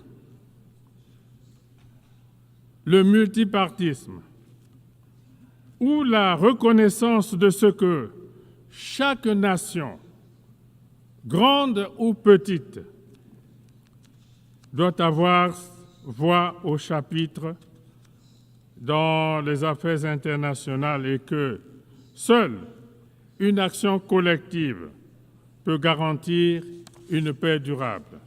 Malheureusement, 80 ans après sa création, notre organisation est confrontée à la résurgence inquiétante des conflits armés à travers le monde.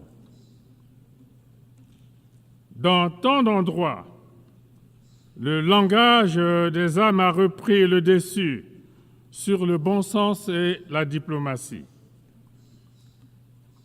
C'est l'échec de notre promesse collective. C'est de bâtir un monde libéré du fléau de la guerre. C'est aussi le signe d'un système international affaibli, parfois impuissant, face aux logiques de confrontation. Aujourd'hui, il nous faut réaffirmer la primauté du droit dans les affaires internationales et la nécessité d'un ordre mondial fondé non pas sur la force des armes, mais sur des règles établies et communément partagées. Les Nations Unies doivent redevenir un instrument efficace de prévention des conflits et de médiation. Acteurs épris de paix et de justice, qui œuvrent pour l'amitié entre tous les peuples du monde.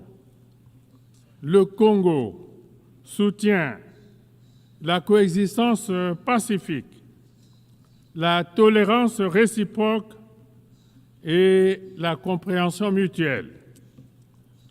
C'est pourquoi, au Moyen-Orient, mon pays soutient sans réserve la solution à 2 États, israélien et palestinien, vivant côte à côte en paix. Dans les Caraïbes, mon pays continuera de soutenir le peuple cubain, exténué par des décennies d'un embargo aujourd'hui incompréhensible. Les tensions commerciales, technologiques et géopolitiques entre grandes puissances et dont nous sommes aujourd'hui témoins fragmentent évidemment notre monde et alimentent la méfiance entre les nations. Elles affaiblissent les chaînes de solidarité internationale et compromettent notre capacité à relever ensemble les grands défis globaux avec de grandes conséquences sur les économies des pays en développement. Cela se traduit notamment par l'instabilité des marchés, l'augmentation des prix des matières premières et des perturbations récurrentes sur les chaînes d'approvisionnement. Or, pour compréhensible qu'elle puisse être, la compétition économique ne devrait pas se transformer en une confrontation systémique.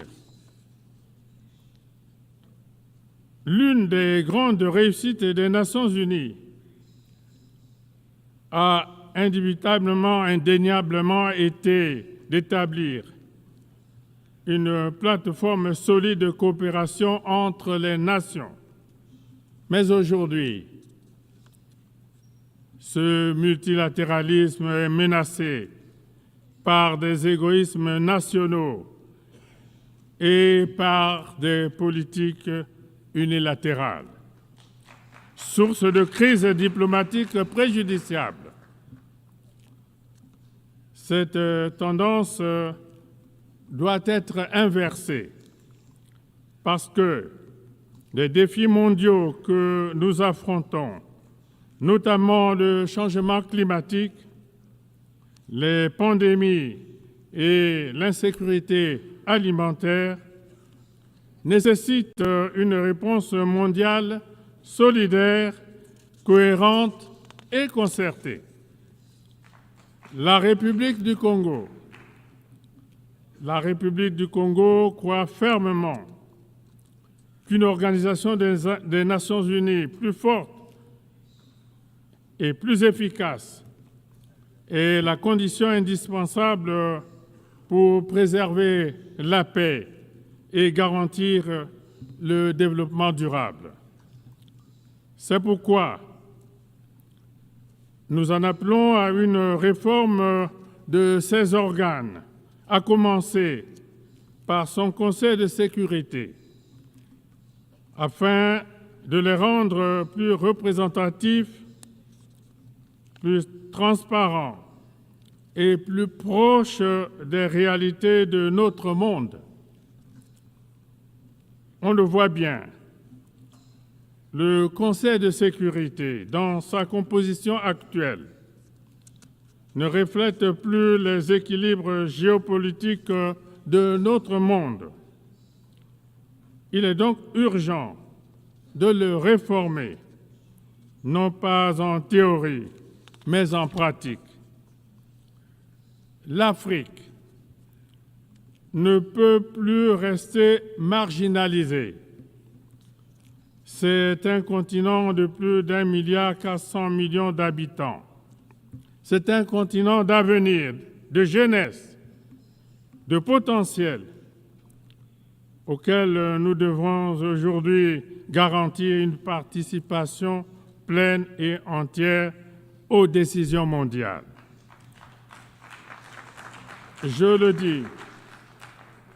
le dis avec force, l'Afrique mérite une représentation permanente au sein du Conseil de sécurité des Nations Unies.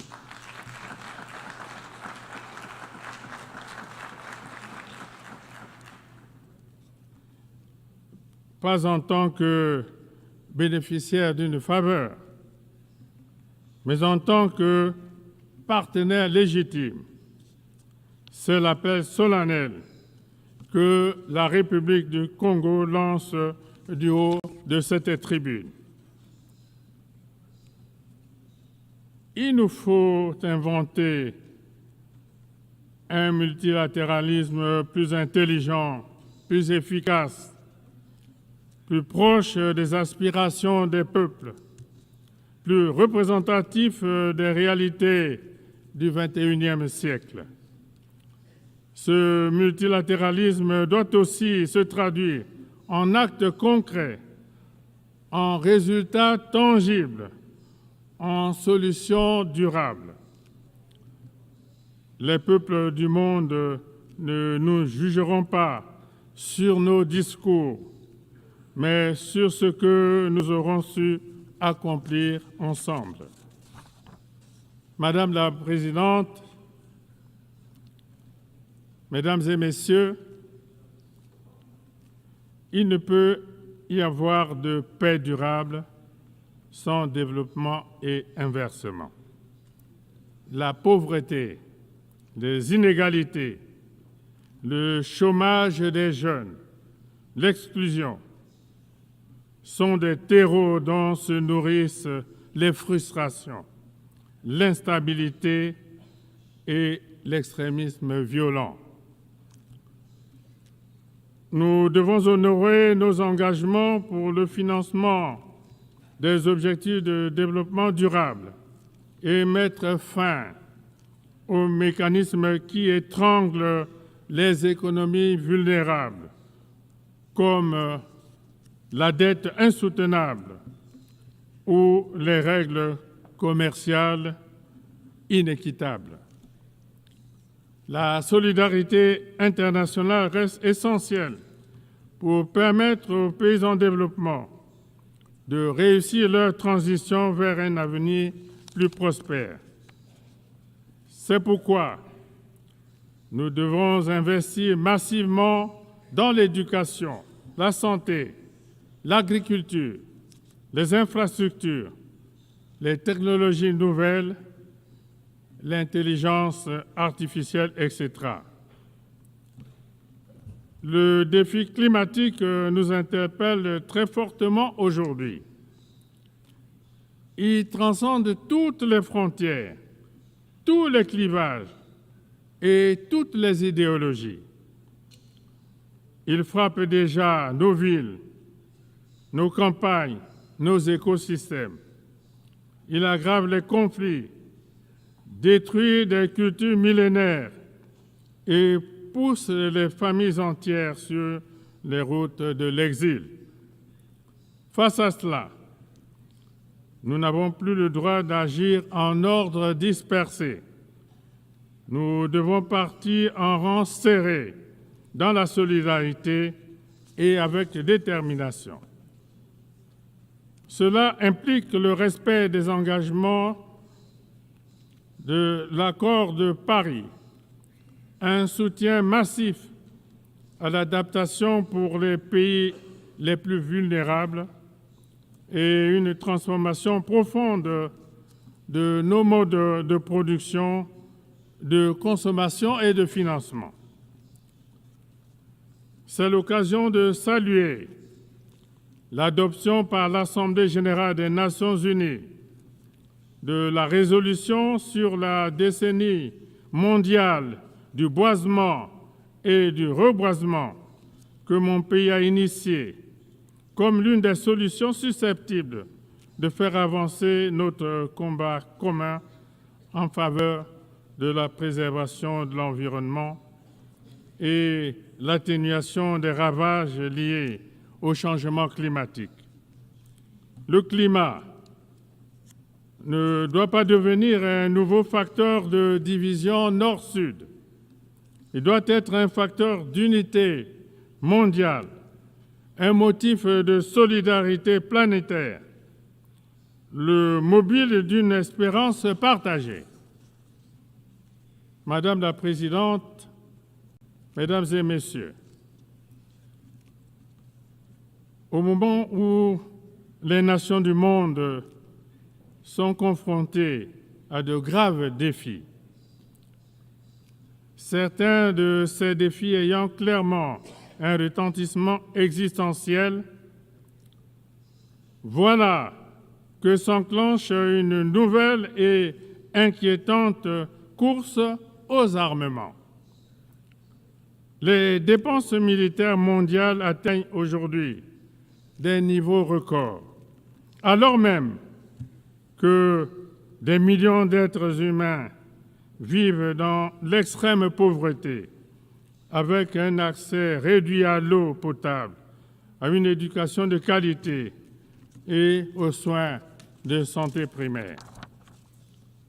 Des traités sur le désarmement sont remis en cause, tandis que la prolifération des armes de destruction massive, notamment nucléaires, revient au cœur des préoccupations. Cette dérive est dangereuse à tous égards. Elle ne rend pas notre monde plus sûr, bien au contraire. Elle expose aux périls les plus graves, dont le risque d'une conflagration généralisée qui échapperait à tout contrôle.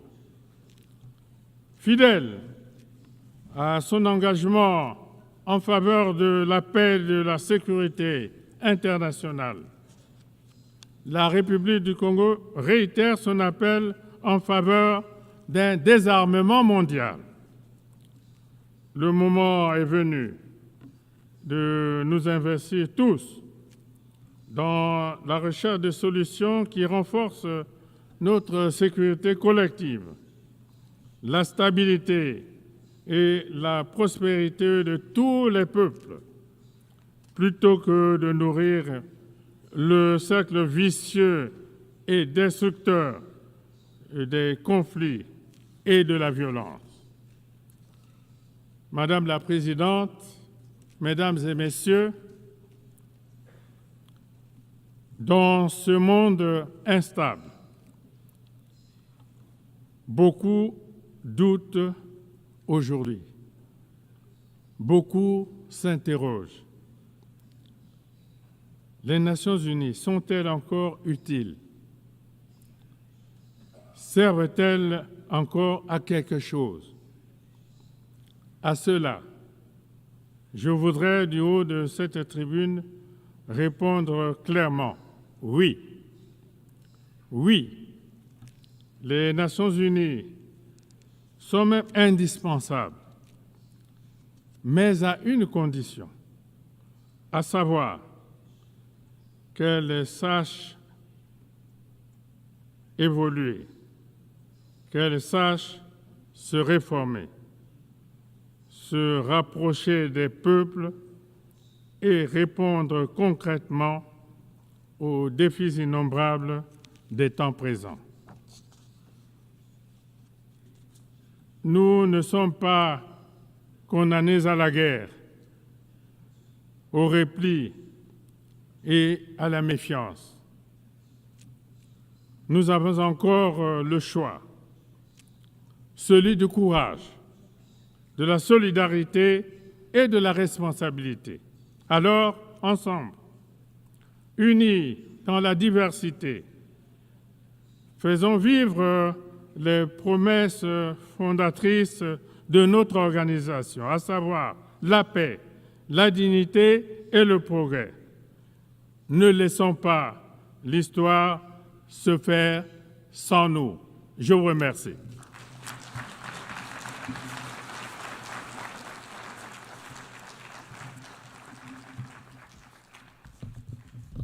Of the Assembly, I wish to thank the President of the Republic of the Congo.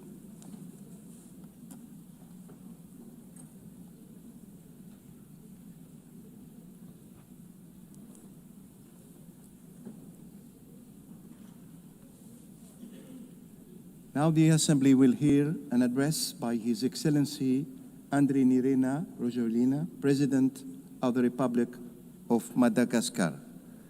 I request kindly the protocol to escort His Excellency and invite him to address the Assembly.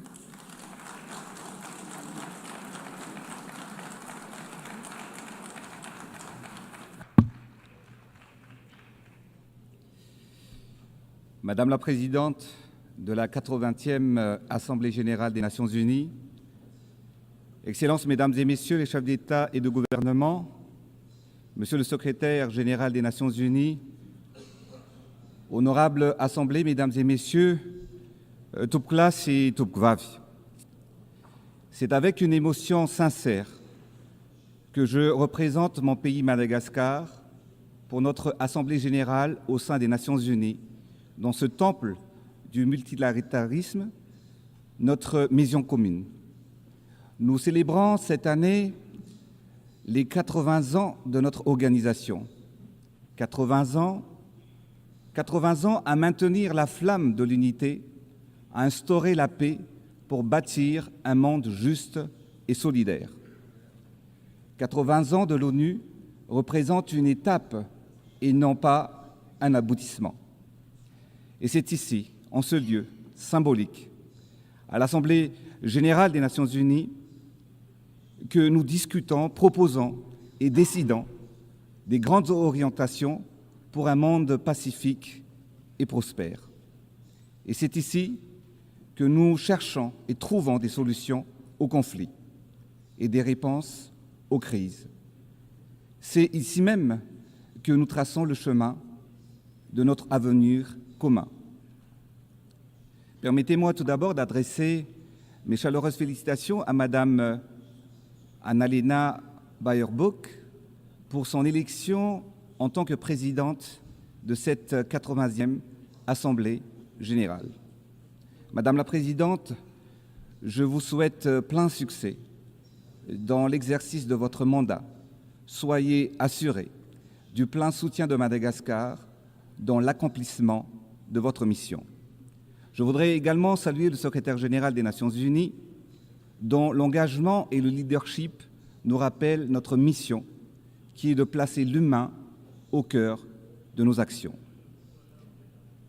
Mesdames et Messieurs, l'ONU a toujours porté un idéal, celui de bâtir ensemble un monde de paix, de justice et d'espérance. Le thème choisi cette année, Mieux ensemble, 80 ans et plus pour la paix, le développement et les droits humains et les droits de l'homme, nous rappelle que depuis plusieurs décennies, les Nations Unies rassemblent les peuples et les nations pour promouvoir la paix, favoriser le développement et défendre les droits humains. Aujourd'hui, plus que jamais, nous devons réaffirmer notre engagement collectif à bâtir un avenir de solidarité pour relever les défis, car c'est en conjuguant nos forces que nous pourrons transformer les espoirs de l'humanité en réalité pour tous. Ce thème est au cœur de nos priorités et c'est d'ailleurs la raison pour laquelle, dès la proclamation de notre indépendance, il y a 65 ans de cela, Madagascar a adhéré à l'ONU. Cela traduit la conviction de mon pays envers les idéaux de paix, de solidarité et de coopération entre nos peuples, prônés par notre charte. Aujourd'hui, pour renforcer encore plus cette conviction et pour la continuité des actions des systèmes des Nations Unies à Madagascar, nous allons mettre à disposition plusieurs milliers de mètres carrés de bureaux afin d'accueillir un hub pour une présence élargie des Nations Unies sur le territoire malagasy. Les défis ont évolué, mais nous continuons de mesurer la force de cet héritage et la nécessité d'adapter les réalités quotidiennes. Pour ne citer que les fractures économiques, les inégalités et surtout les impacts du changement climatique. Ces menaces fragilisent la paix dans nos sociétés et nécessitent des mesures fortes et communes. Une des exigences de notre siècle est celle du développement tant attendu par nos populations. La mission des dirigeants est de créer les conditions permettant à chaque citoyen de contribuer au développement national. Cela exige une vision fondée sur la compréhension des réalités du pays, en valorisant ses atouts et en surmontant ses difficultés. Madagascar, comme de nombreux pays africains, possède des richesses naturelles abondantes et pourtant le développement a trop longtemps été retardé. Et c'est précisément ce retard que nous rattrapons aujourd'hui à travers les projets que nous menons pour transformer le pays. Nous devons prendre en main notre destin et être les artisans d'un changement historique.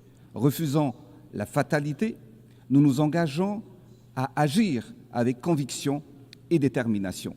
C'est dans cet esprit d'inclusivité et de partage que je m'adresse aujourd'hui à vous, non seulement au nom de Madagascar, mais également au nom d'un continent et de notre organisation, afin de porter la voix de la SADC qui regroupe 16 pays d'Afrique australe et que j'ai l'honneur de présider en tant que président de notre organisation régionale. Notre objectif est de promouvoir l'industrialisation, la transformation du système agricole et la transition énergétique afin de rendre nos pays et nos peuples plus résilients. Clair et tourné vers l'avenir, c'est l'objectif traduit notre ambition commune de renforcer nos économies, valoriser nos ressources et assurer le bien-être de nos populations. C'est un pacte, un engagement, c'est la feuille de route d'une région qui veut écrire son destin et de ses propres mains et pour ses peuples. Aujourd'hui, dans le monde où nous vivons, les guerres se présentent sous plusieurs formes. Il y a des guerres armées, visibles et sanglantes, qui détruisent des infrastructures, des villes entières et arrachent même des vies à des innocents. Mais il y a aussi la guerre contre la pandémie, comme celle de la Covid-19, que nous avons affrontée ensemble. C'était une bataille mondiale qui a coûté la vie à plus de 14 millions de personnes. Et actuellement, il y a une guerre sous une autre forme, la guerre économique et commerciale, plus silencieuse, mais qui pourrait être destructrice, car son impact pourrait priver des millions de personnes d'un revenu, d'un emploi et d'un avenir.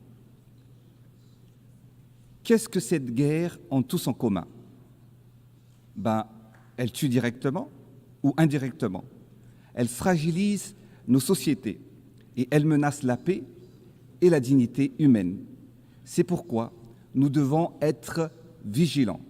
Aujourd'hui, un sujet au cœur de l'actualité nous touche particulièrement, car parmi les 16 pays composant la communauté de la SADC, qui est la communauté de l'Afrique australe, 14 sont bénéficiaires du programme de l'AGOA. L'AGOA, je le rappelle, est une initiative américaine qui offre aux pays africains un accès préférentiel au marché des États-Unis en favorisant les exportations sans droit de douane et en stimulant les échanges commerciaux. Et seulement pour la région de la SADC, cela représente 358 000 emplois directs qui sont aujourd'hui menacés, dont 60% dans le secteur textile et le reste réparti dans divers secteurs. Le non-renouvellement de l'AGOA engendrait des conséquences sociales profondes. L'employabilité des milliers de jeunes et l'élan économique de nos nations seraient menacés. Car aujourd'hui, grâce à l'AGOA, les pays de la SADC exportent plus de 11 milliards de dollars par an vers les États-Unis. Derrière ces chiffres, plus de 1 700 000 de personnes sont touchées. Donc, si l'AGOA disparaît, ce sont plus de 700 000 emplois directs et indirects qui pourraient être perdus dans la région de l'Afrique australe uniquement. Alors que derrière chaque emploi, il y a une mère qui nourrit ses enfants, il y a un jeune qui poursuit ses études, il y a une famille qui garde espoir. Alors l'AGOA n'est pas une simple loi commerciale, ce sont des visages, des vies, des communautés entières qui se battent chaque jour pour leur dignité. C'est pourquoi, en tant que président en exercice de la SADC, je demande solennellement l'extension de l'AGOA afin d'éviter des conséquences économiques et sociales désastreuses. Je lance donc un appel à nos partenaires américains, faisant ensemble le choix de la stabilité, le choix de l'espoir et le choix de la dignité. Je plaide pour la poursuite d'un partenariat durable entre les États-Unis et le continent africain. Préserver l'AGOA, c'est préserver la paix sociale dans les pays qui en dépendent. C'est également protéger 20 années de progrès et garantir un avenir meilleur à nos familles et à notre jeunesse. Nous voulons des échanges justes, des partenariats équitables et une prospérité partagée. Nous évoquons ici, dans le concert des nations, la paix et la sécurité. Ainsi, la solidarité entre les nations ne devrait pas juste être des promesses et des discours, mais doit se traduire par des engagements qui garantissent le quotidien de millions de familles à travers le monde. Excellences, Mesdames et Messieurs, Madame la Présidente, notre vision est claire. Développer notre pays à travers la promotion de l'industrialisation. Produire et transformer localement tout ce dont la population a besoin. Réduire les importations. Innover, bâtir des usines et des chaînes de valeur capables de créer des emplois décents et durables. À Madagascar, depuis les 5 dernières années, nous avons emboîté le pas en installant des infrastructures et des parcs semi-industriels sur tous les territoires afin de stimuler la croissance. Je crois fermement que le développement passe par l'investissement en misant sur le potentiel de chaque pays, son capital humain et la volonté politique de ses dirigeants. Par ailleurs, la transformation agricole est la clé pour combattre la pauvreté, car notre souveraineté alimentaire est le socle de notre indépendance économique. Alors, plantons aujourd'hui les graines de la prospérité et de l'autonomie pour que demain, nos peuples se nourrissent elles-mêmes. À Madagascar, dans le domaine de l'agriculture, nous avons soutenu la transformation et la valorisation des produits locaux. Nous avons initié le processus de mécanisation de notre agriculture et nous avons accompagné nos paysans en les dotant des semences et d'intrants améliorés. Notre objectif est de doubler, voire tripler, le rendement agricole, passant de 3 à 9 tonnes à l'hectare pour atteindre l'autosuffisance alimentaire.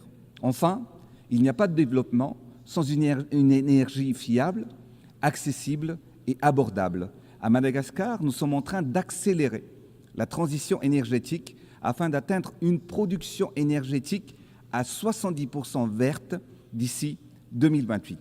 C'est pour ce faire, nous allons exploiter notre immense potentiel solaire, éolien et hydroélectrique. Comme vous le savez, aujourd'hui encore, dans de nombreux pays africains, comme à Madagascar, la production d'électricité repose principalement sur des centrales thermiques. Cette dépendance aux énergies fossiles a un coût économique énorme. Investir dans l'énergie renouvelable est donc non seulement une obligation, mais un devoir pour un avenir durable et inclusif. En seulement 6 ans, le taux d'accès à l'électricité dans mon pays est passé de 24% à 40%. Des progrès notables ont été donc réalisés, mais nous sommes conscients que beaucoup reste à faire. Nous allons encore intensifier les efforts afin d'augmenter la production d'énergie propre pour les populations rurales isolées ne soient pas laissées pour compte. Dans ce contexte, la collaboration avec les systèmes des Nations Unies joue un rôle essentiel en favorisant des projets impactants pour les communautés rurales. Ces initiatives illustrent une volonté de bâtir un avenir énergétique plus équitable, durable et innovant. Enfin, bâtir des infrastructures modernes constitue un passage obligatoire pour le développement économique et touristique du pays.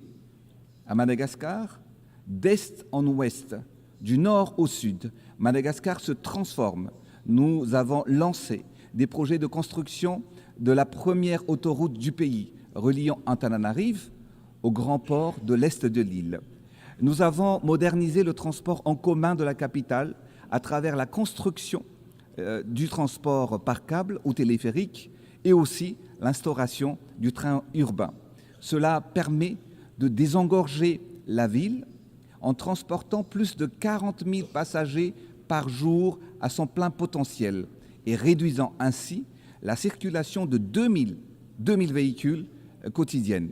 Par ailleurs, nous avons renforcé la présence de l'État dans toutes les localités du pays, surtout dans les endroits les plus enclavés, à travers la construction d'infrastructures proches de la population et dont elle a besoin. Nous avons bâti des milliers de logements sociaux. Nous avons modernisé les soins à travers la construction d'hôpitaux publics et des centres de santé de base sur tout le territoire national. Si le pays ne comptait que 16 centres hospitaliers seulement, centres hospitaliers universitaires jusqu'en 2018, nous avons triplé ce nombre en construisant 30 autres hôpitaux de référence en seulement 6 ans. Nous avons accompagné l'entrepreneuriat des jeunes et des femmes pour viser leur autonomisation. Nous avons érigé des stades et des terrains sportifs qui deviennent des lieux de cohésion, de fierté nationale et d'émancipation pour la jeunesse. D'ailleurs, la tenue du sommet Youth Connect à Madagascar au mois de novembre s'inscrit dans le cadre de cet engagement pour la jeunesse en faveur de l'égalité et de l'inclusion, et pour lesquels nous vous invitons déjà à participer massivement. Enfin, du point de vue de la protection sociale, plus de 250 millions de dollars ont été transférés directement aux familles les plus vulnérables pour améliorer leur quotidien. Ces réalisations traduisent notre volonté de bâtir un pays solidaire, connecté, tourné vers l'avenir, mais la dividende démographique reste une véritable et variable qui doit rentrer sur l'équation. Nous devons changer la structure de la population, car la croissance démographique actuelle n'est pas proportionnelle à la croissance économique. Dans certaines régions, de jeunes filles de moins de 18 ans sont déjà mères de famille et la majorité des femmes se retrouvent en moyenne avec 5, voire même 8 enfants à leur charge. Elles ont plus de difficultés à les nourrir, les élever, les soigner et les éduquer correctement.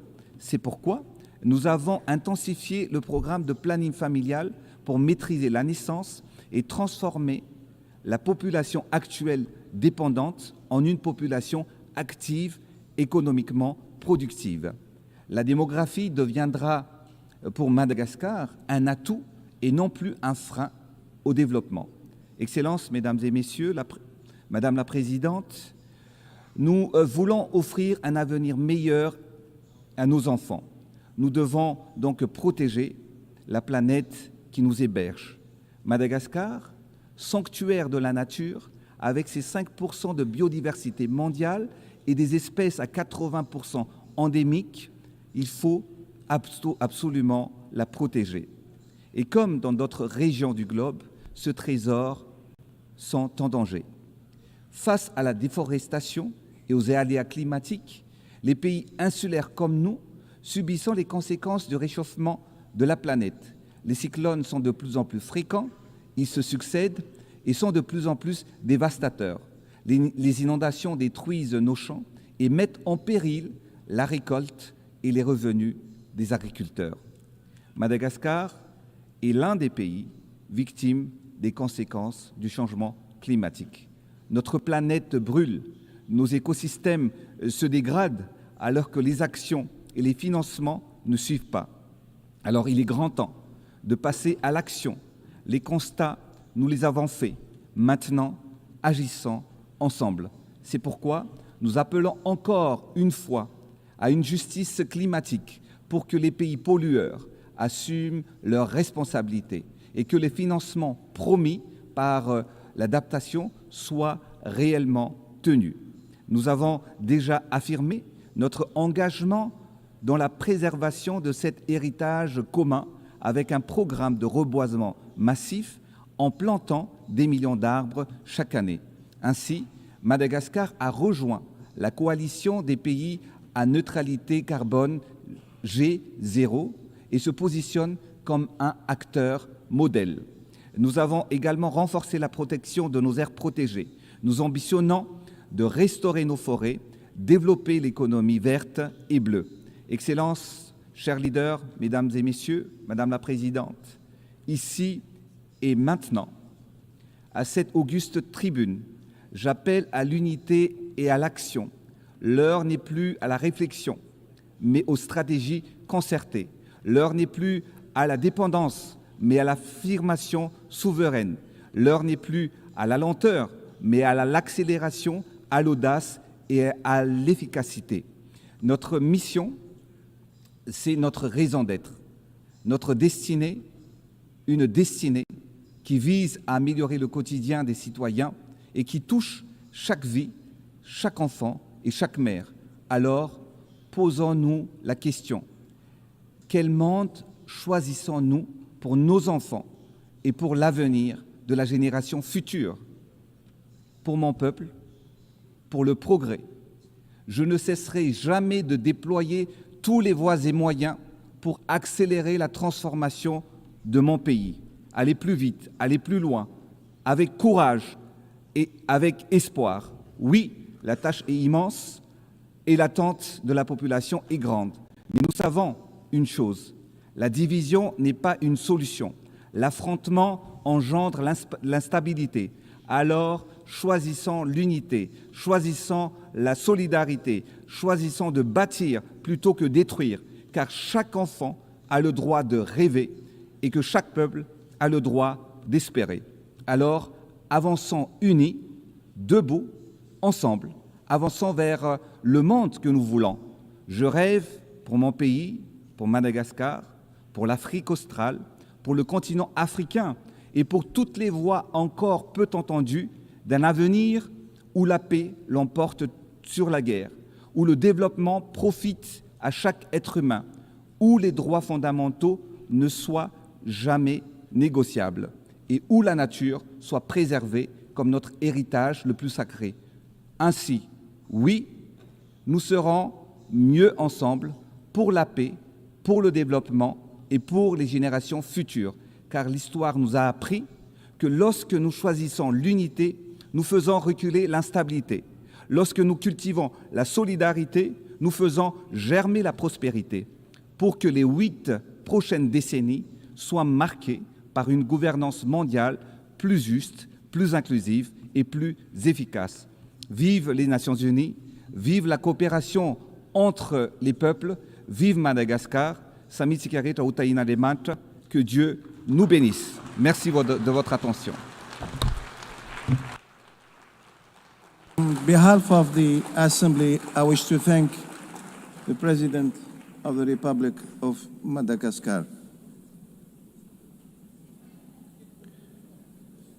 We shall now continue the general debate.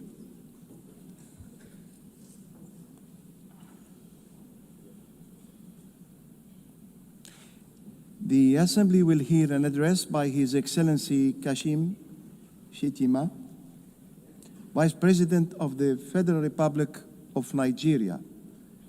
I request the protocol to escort His Excellency and invite him to address the Assembly.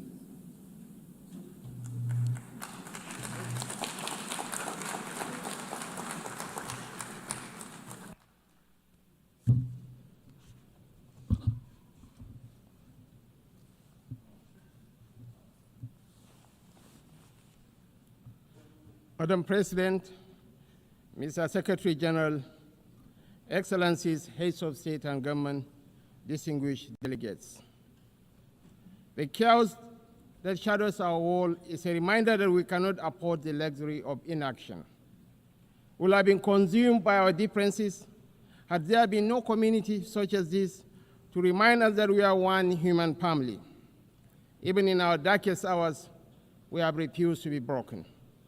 This community was born from the ashes of despair, a vehicle for order, and for the shared assurance that we could not afford to falter again.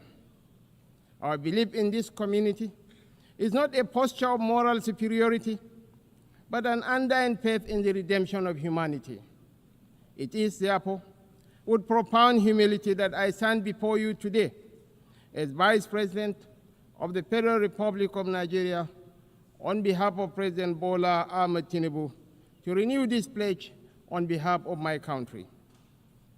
Madam President, Nigeria joins the Committee of Nations in congratulating you on your election as the President of the General Assembly for the 88th session and assure you of our unalloyed support during your tenure. I commend your predecessor, my brother, His Excellency Philemon Yang, and the Secretary General, His Excellency Antonio Guterres, for their outstanding stewardship and unifying leadership during these extraordinary times. This anniversary must not be a sentimental retreat into nostalgia. It must be a moment of truth, a pause to measure where we have stumbled and how we might have done better in turning our values into action that meets the demands of today. We are here to deliver a world of peace and development where the respect for human rights is paramount. We must recalibrate the delicate balance between our roles as sovereign governments and our duties as collective partners to renew multilateralism in a world that has evolved far beyond what it was in 1945. The pace of change across borders is a force without pause. It manifests in the tools of technology, in the movements of information and finance, in the corrosive ideologies that preach violence and division, in the gathering storm of the climate emergency, and in the tide of irregular migration. We must own this process of change. When we speak of nuclear disarmament, the proliferation of small weapons, Security Council reform, fair access to trade and finance, and the conflicts and human suffering across the world, we must recognize the truth. These are stains on our collective humanity. For all our careful diplomatic language, the slow pace of progress on these hardy perennials of the UN General Assembly debate has led some to look away from the multilateral model. Some years ago, I noticed a shift at this gathering. Key events were beginning to take place outside this hall, and the most sought-after voices were no longer heads of state. These are indeed troubling times. Nigeria remains firmly convinced of the merits of multilateralism, But to sustain that conviction, we must show that existing structures are not set in stone. We must make real change, change that works, and change that is seen to work. If we fail, the direction of travel is already predictable. We are here to strengthen the prospects for peace, development, and human rights. Madam President, I want to make 4 points today to outline how we can do this. 1, Nigeria must have a permanent seat at the UN Security Council. This should take place. This should take place as part of a wider process of institutional reform. 2, we need urgent action to promote sovereign debt relief and access to trade and financing. 3, countries that host minerals must benefit from those minerals.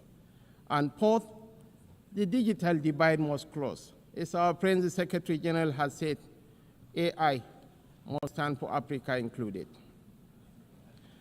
On my first point, the United Nations will recover its relevance only when it reflects the world as it is, not as it was. Nigeria's journey tells this story with clarity. When the UN was founded, we were a colony of 20 million people, absent from the tables where decisions about our fate were taken. Today, we are a sovereign nation of 236 million people, projected to be the third most populous country in the world, with one of the youngest and most dynamic populations on earth, a stabilizing force in regional security, and a consistent partner in global peacemaking. Our case for permanent seat at the Security Council is a demand for fairness, for representation, and for reform that restores credibility to the very institution upon which the hope of multilateralism rests. This is why Nigeria stands firmly behind the UN-80 initiative of the UN Secretary General and the resolution adopted by this Assembly on 18 July 2025, a bold step to reform the wider United Nations system for greater relevance, efficiency, and effectiveness in the face of unprecedented financial strain. We support the drive to rationalize structures and end the duplication of responsibilities and programs so that this institution may speak with one voice and act with greater coherence. Madam President, Africa, none of us in this world can function peacefully in isolation. This is the heavy burden of sovereignty. Sovereignty is a covenant of shared responsibility, a recognition that our survival is bound to the survival of others.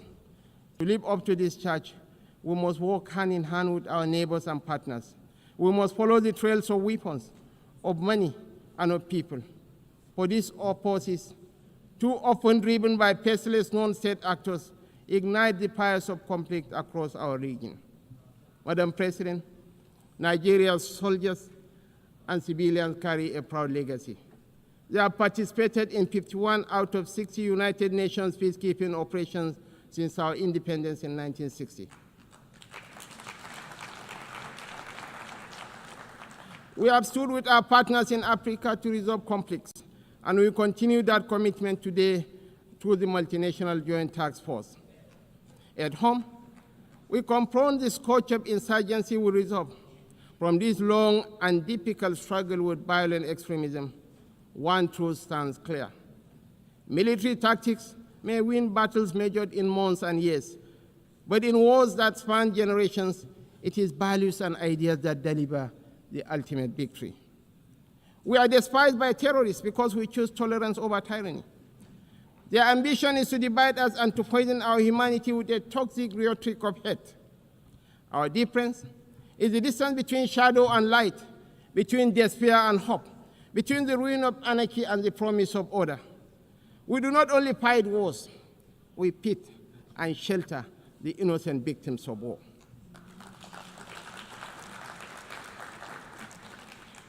This is why we are not indifferent to the devastations of our neighbors near and distant. This is why we speak of the violence and aggression visited upon innocent civilians in Gaza, the illegal attack on Qatar, and the tensions that scar the wider region. It is not only because of the culture of impunity that makes such acts intolerable, but because our own bitter experience has taught us that such violence never ends where it begins. We do not believe that the sanctity of human life should be trapped in the corridors of endless debate. That is why we say, without stuttering and without doubt, that a two-state solution remains the most dignified path to lasting peace for the people of Palestine.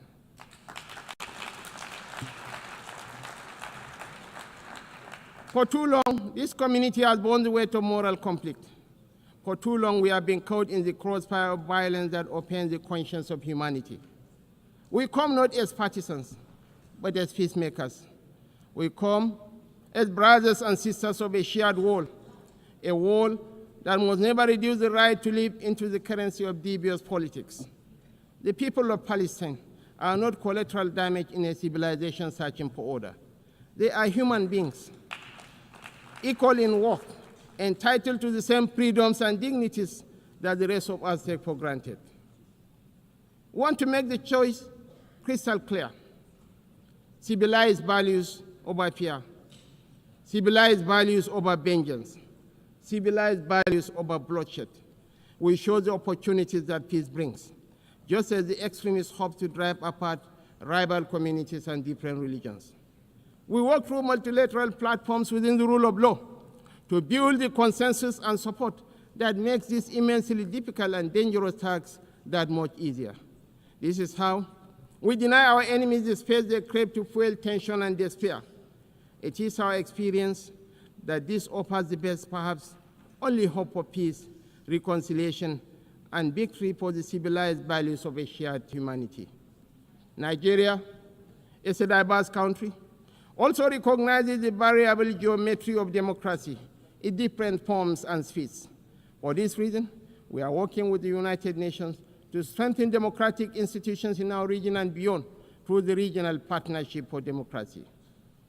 Madam President, point 2. The price of peace is eternal vigilance. The increasingly difficult security outlook has prompted many member states to count the cost of the emerging world order. We in Nigeria are already familiar with so difficult choices: infrastructure renewal or defense platforms, schools or tanks. Our view is that the path to sustainable peace lies in growth and prosperity.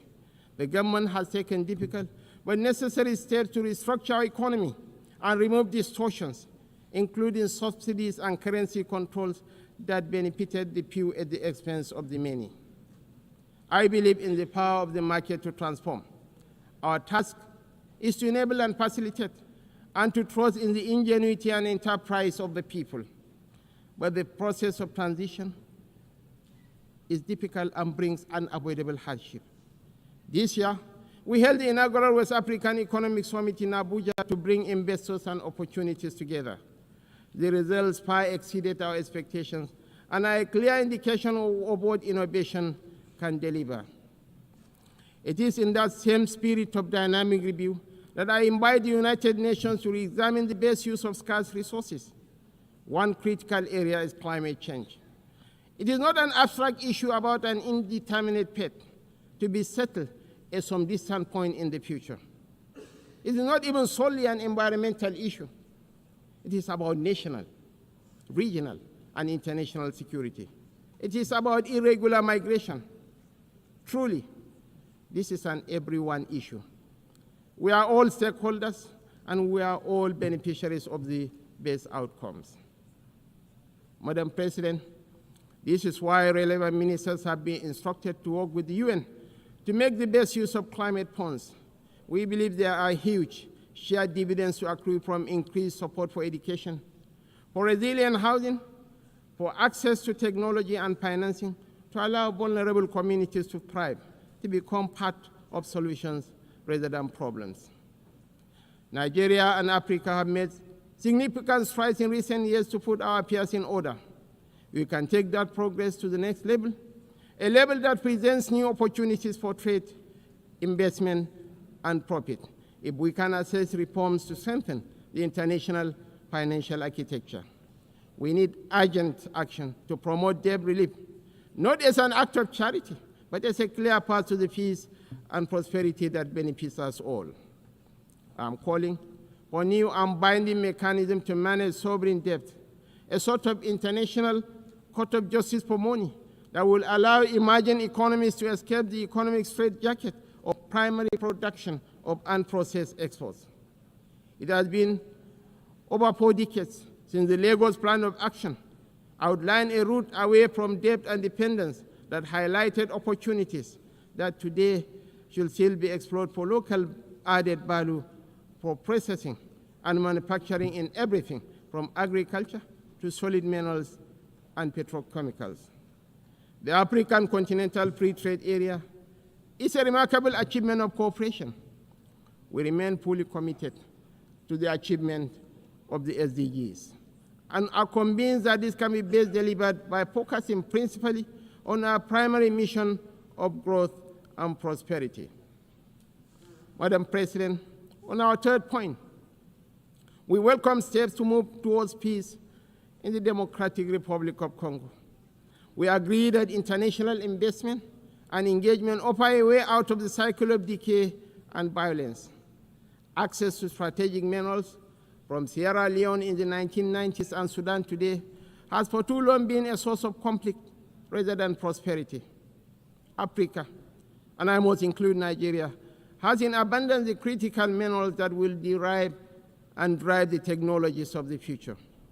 Investments in exploration, development and processing of these minerals in Africa will diversify supply to the international market, reduce tensions between major economies, and help shape the architecture for peace and prosperity on a continent that too often in the past has been left behind by the rivalries and competition between different power blocs.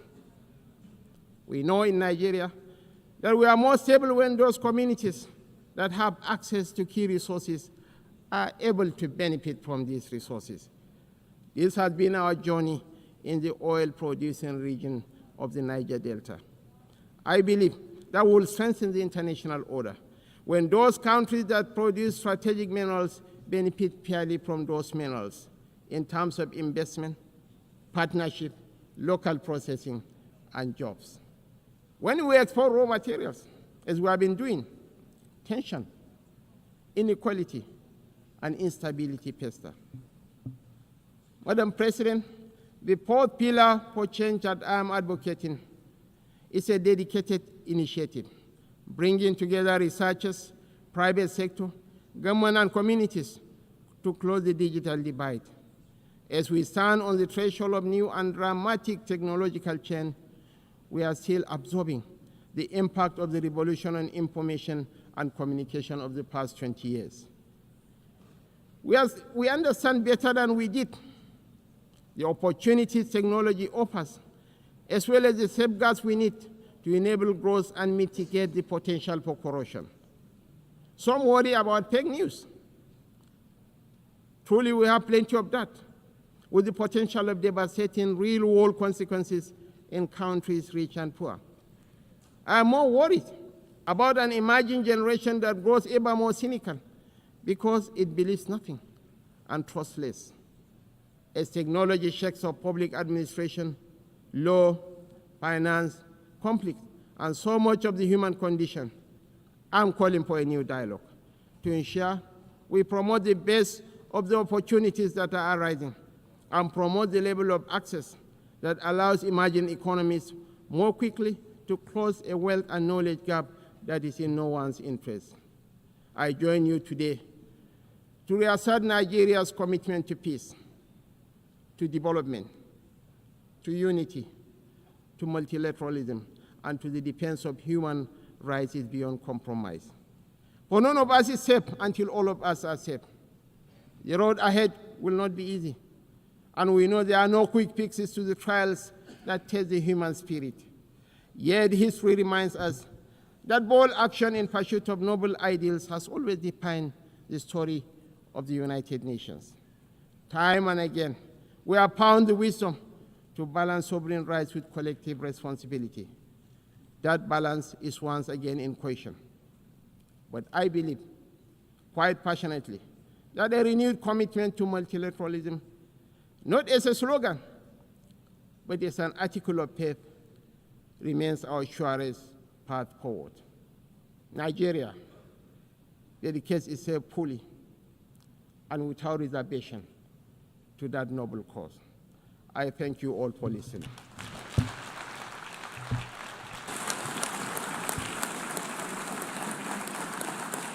On behalf of the Assembly, I wish to thank the Vice President of the Federal Republic of Nigeria.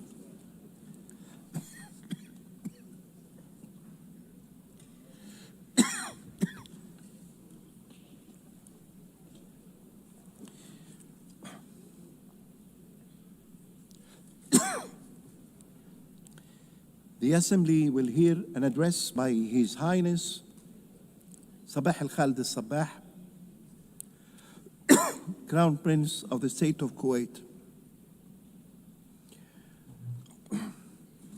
I request the protocol to escort His Highness and invite him to address the Assembly.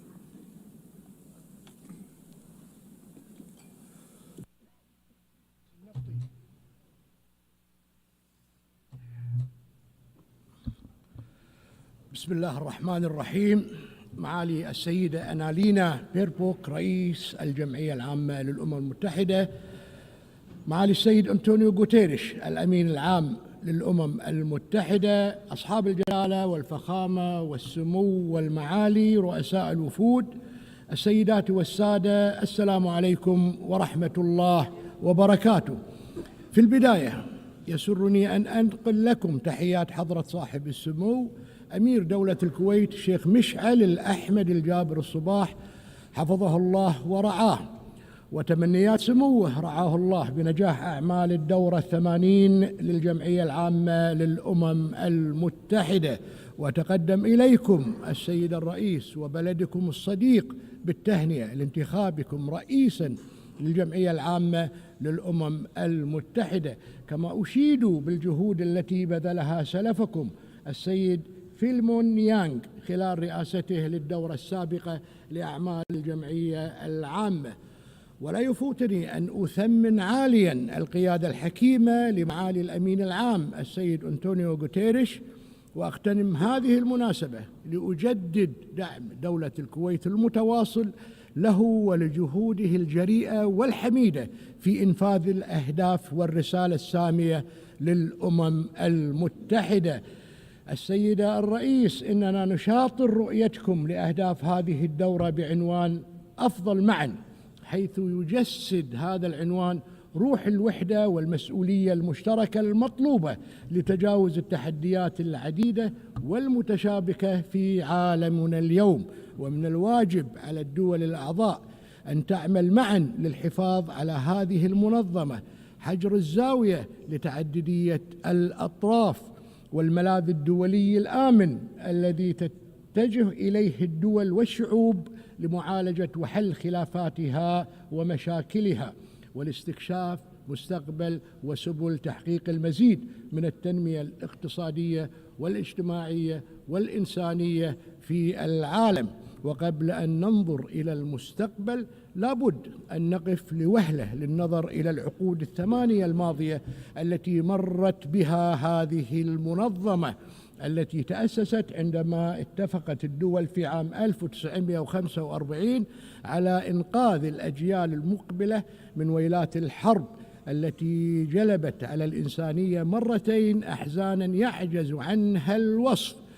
وعلى الرغم من عدم اندلاع حرب عالمية ثالثة منذ إنشاء الأمم المتحدة، إلا أننا شهدنا أحيانا ومؤخرا على وجه الخصوص عجزها عن التعامل مع التحديات السياسية والأمنية والمناخية والإنسانية والصحية كما ينبغي، علاوة على أن الإخفاقات التي نتشارك بها في إطار هذه المنظمة يجب أن نستوعب دروسها ونتعلم منها كدول وحكومات وشعوب، فذلك هو السبيل الأمثل لضمان عدم تكرارها ولبناء مستقبل أكثر أماناً للأجيال المقبلة.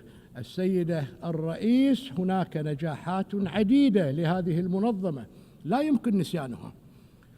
واستذكر هنا وبكل امتنان إحدى أبرز قصص نجاح الأمم المتحدة بشكل عام ومجلس الأمن على نحو خاص، عندما وقف العالم قبل 35 عاما بجانب دولة الكويت دعما للحق والعدل والقانون.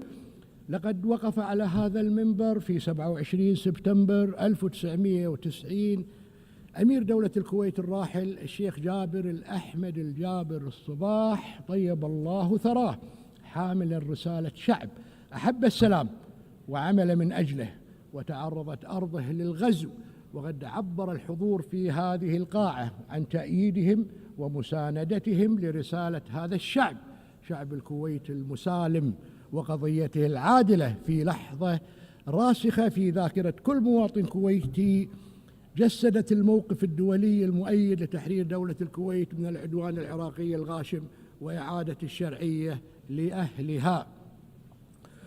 وقد أثبت مجلس الأمن آنذاك قدرته على الاطلاع بمسؤولياته في حفظ السلم والأمن الدوليين، حيث طبق نموذجا رائعا لما ارتأى الآباء المؤسسون لميثاق المنظمة، فتدرج حينها المجلس في تطبيق صلاحياته وصولا إلى اتخاذ قراره التاريخي باستخدام جميع الوسائل اللازمة لتحرير دولة الكويت، وهو موقف مخلد في وجدان الشعب الكويتي وشعوب العالم.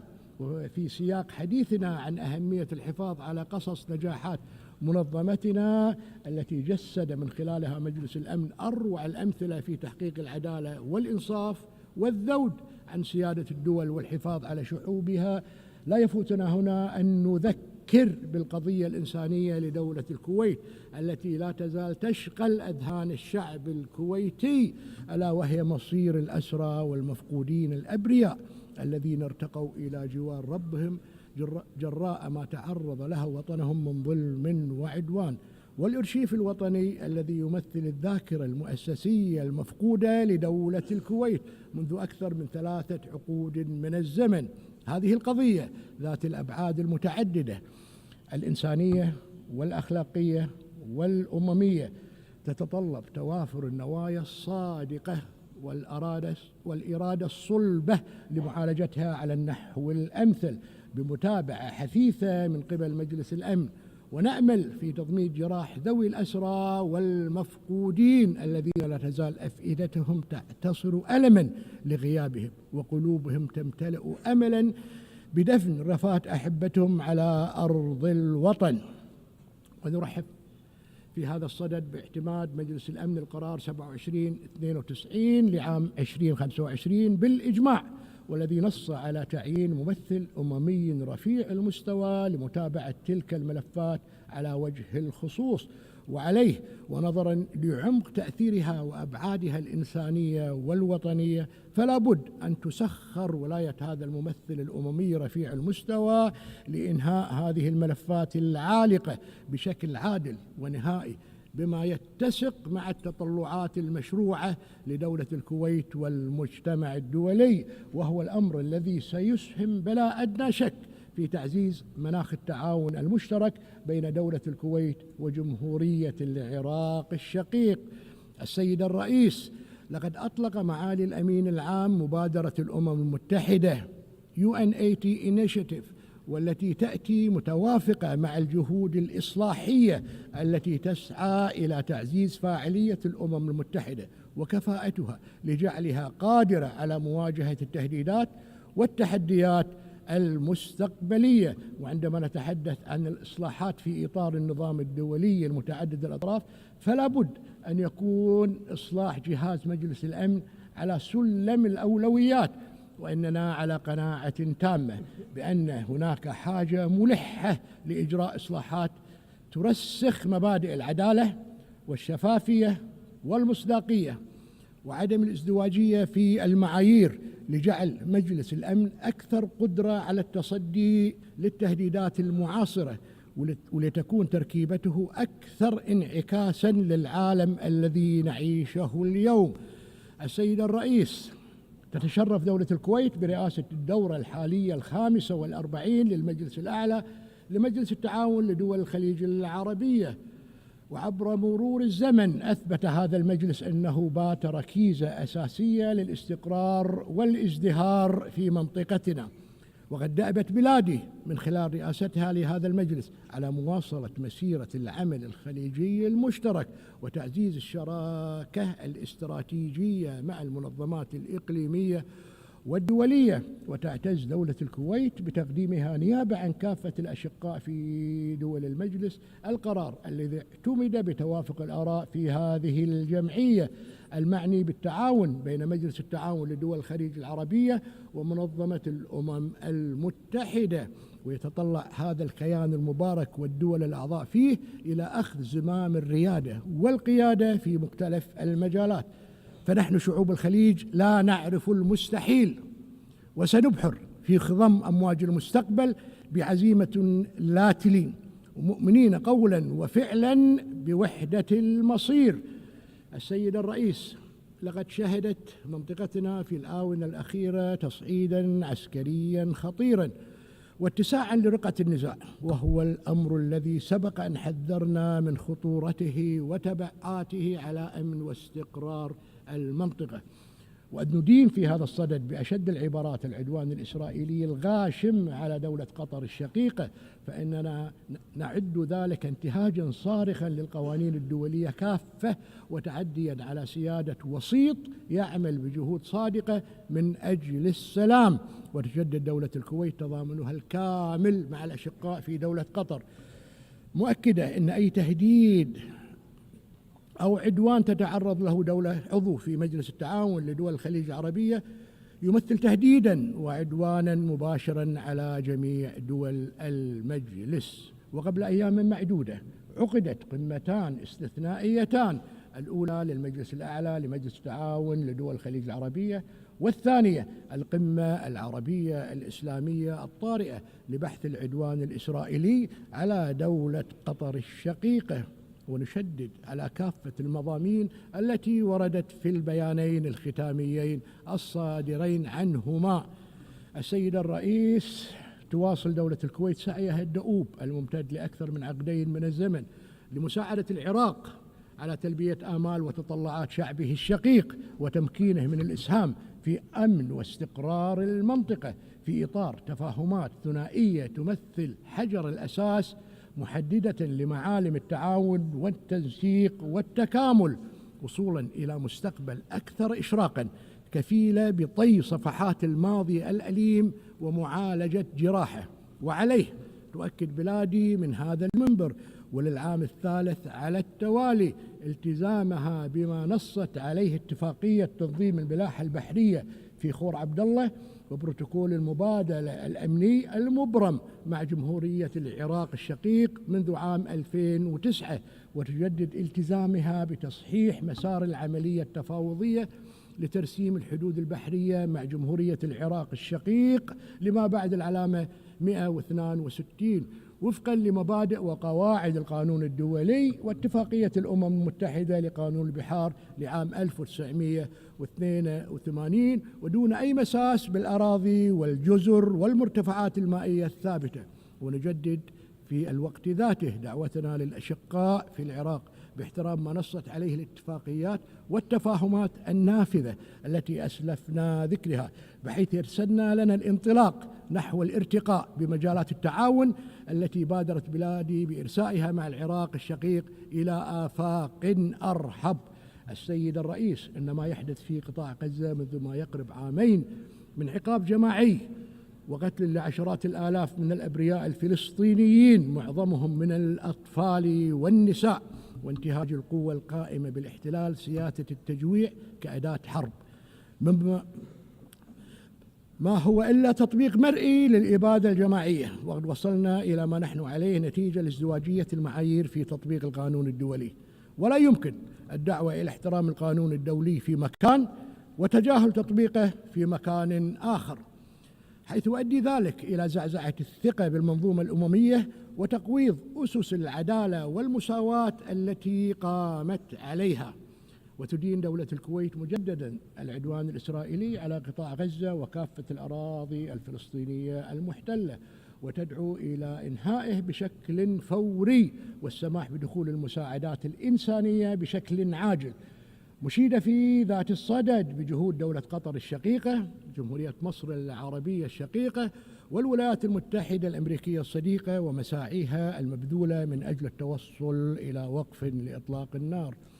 وإذ نستذكر في هذا الصدد المؤتمر الدولي رفيع المستوى لتسوية القضية الفلسطينية وتنفيذ حل الدولتين برئاسة مشتركة بين المملكة العربية السعودية الشقيقة والجمهورية الفرنسية الصديقة، فإننا نتطلع إلى البناء على ما توج به المؤتمر من زخم سياسي، مشيدين بالخطوة التي اتخذتها العديد من الدول الصديقة المتمثلة في الاعتراف رسميا بالدولة الفلسطينية المستقلة، ونؤكد ضرورة اتخاذ سائر الدول خطوات مماثلة.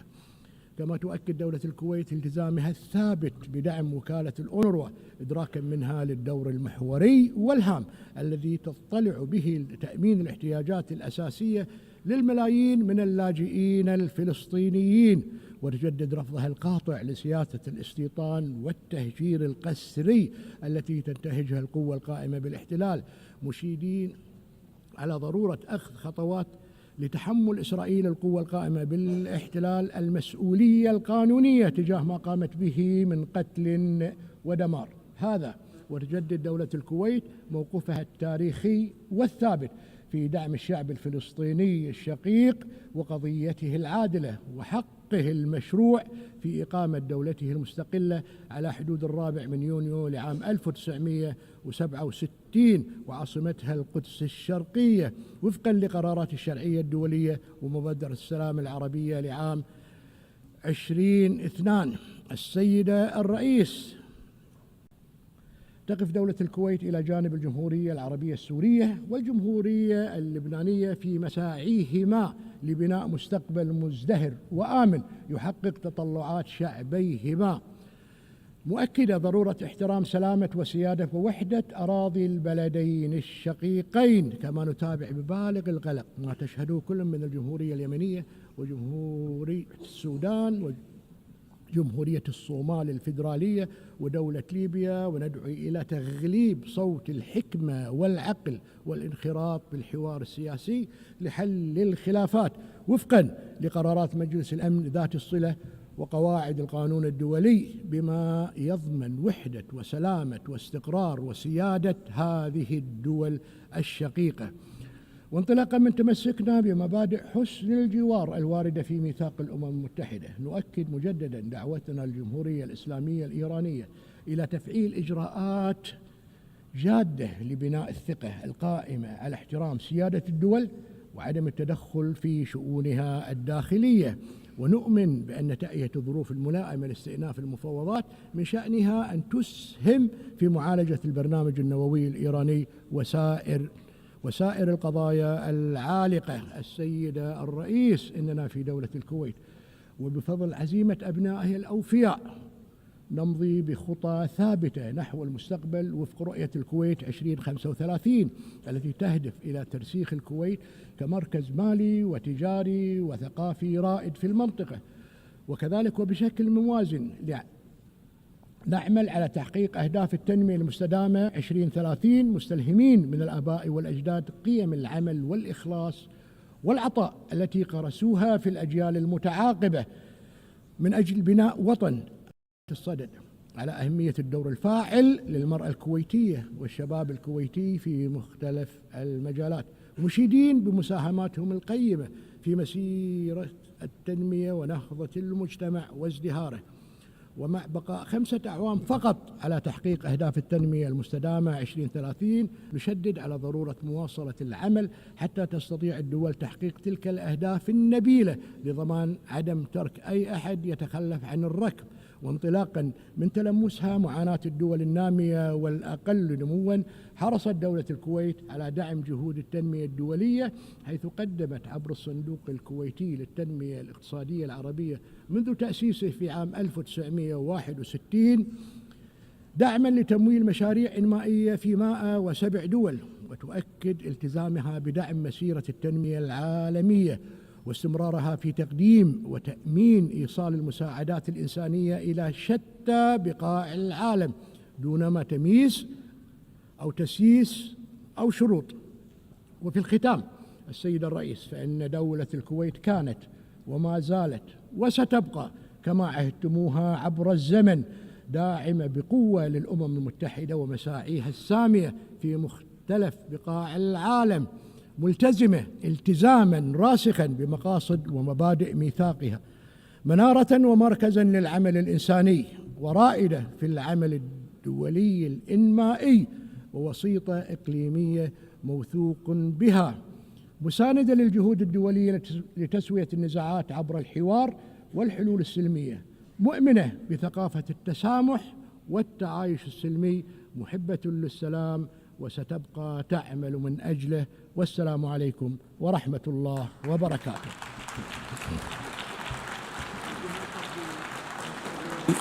I wish to thank the Crown Prince of the State of Kuwait, Sheikh Sabah Al Khalid Al Sabah.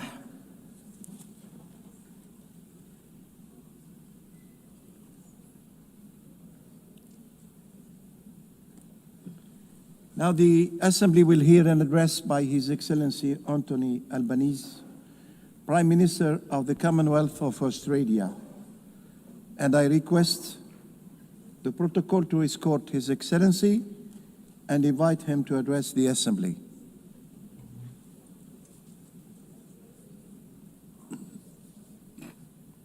Years ago, the people of our nations came together and put their trust in each other's humanity. An act of faith all the more extraordinary when we recall the devastation that still gripped the world.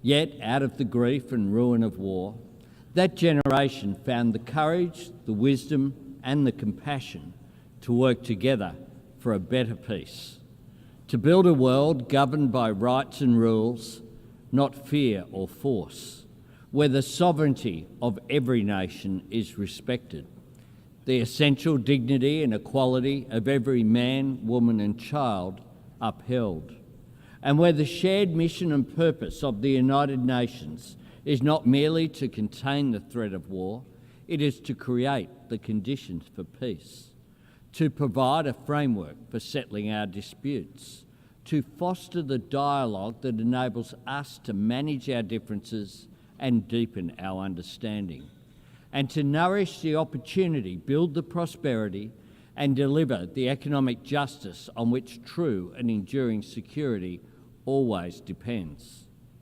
If 80 years ago this task had been entrusted to the great powers alone, then in all likelihood we would not be gathering here today. Instead, history would note the United Nations as little more than a noble experiment. The reason this institution has endured is because it belongs to all of us, because it has been built and shaped by all of us. And it is up to all of us to bring new strength to the United Nations' enduring mission, to renew our commitment to the principle that peace is both our common cause and our collective responsibility. The creation of the International Rules-Based Order owes much to the post-war leadership of the United States of America. For the region Australia calls home, that stability has underpinned a generational economic transformation. But we cannot ask, and should not expect, any one nation to uphold the rules or guarantee the security on which all of us depend. We all have a role in making sure that the system which has enabled the rise of new powers safeguards the rights and aspiration of every nation, big and small. For Australia, this means investing in our capabilities and investing in our relationships, investing in development, in defence and in diplomacy, to strengthen the security of our region, to support the sovereignty of our neighbours, and to contribute to the cause of peace beyond the Indo-Pacific. We promote unity in the Pacific Islands Forum. We are deepening our engagement with ASEAN and elevating our partnerships with Indonesia, India, the Republic of Korea and Japan. And we are breaking new ground with old friends in the United Kingdom, the European Union, and our principal ally, the United States, because we see mutual understanding, shared prosperity and economic cooperation as the most powerful counterpoints to confrontation, to isolation or conflict. Wars are often started by countries who imagine there is something to gain.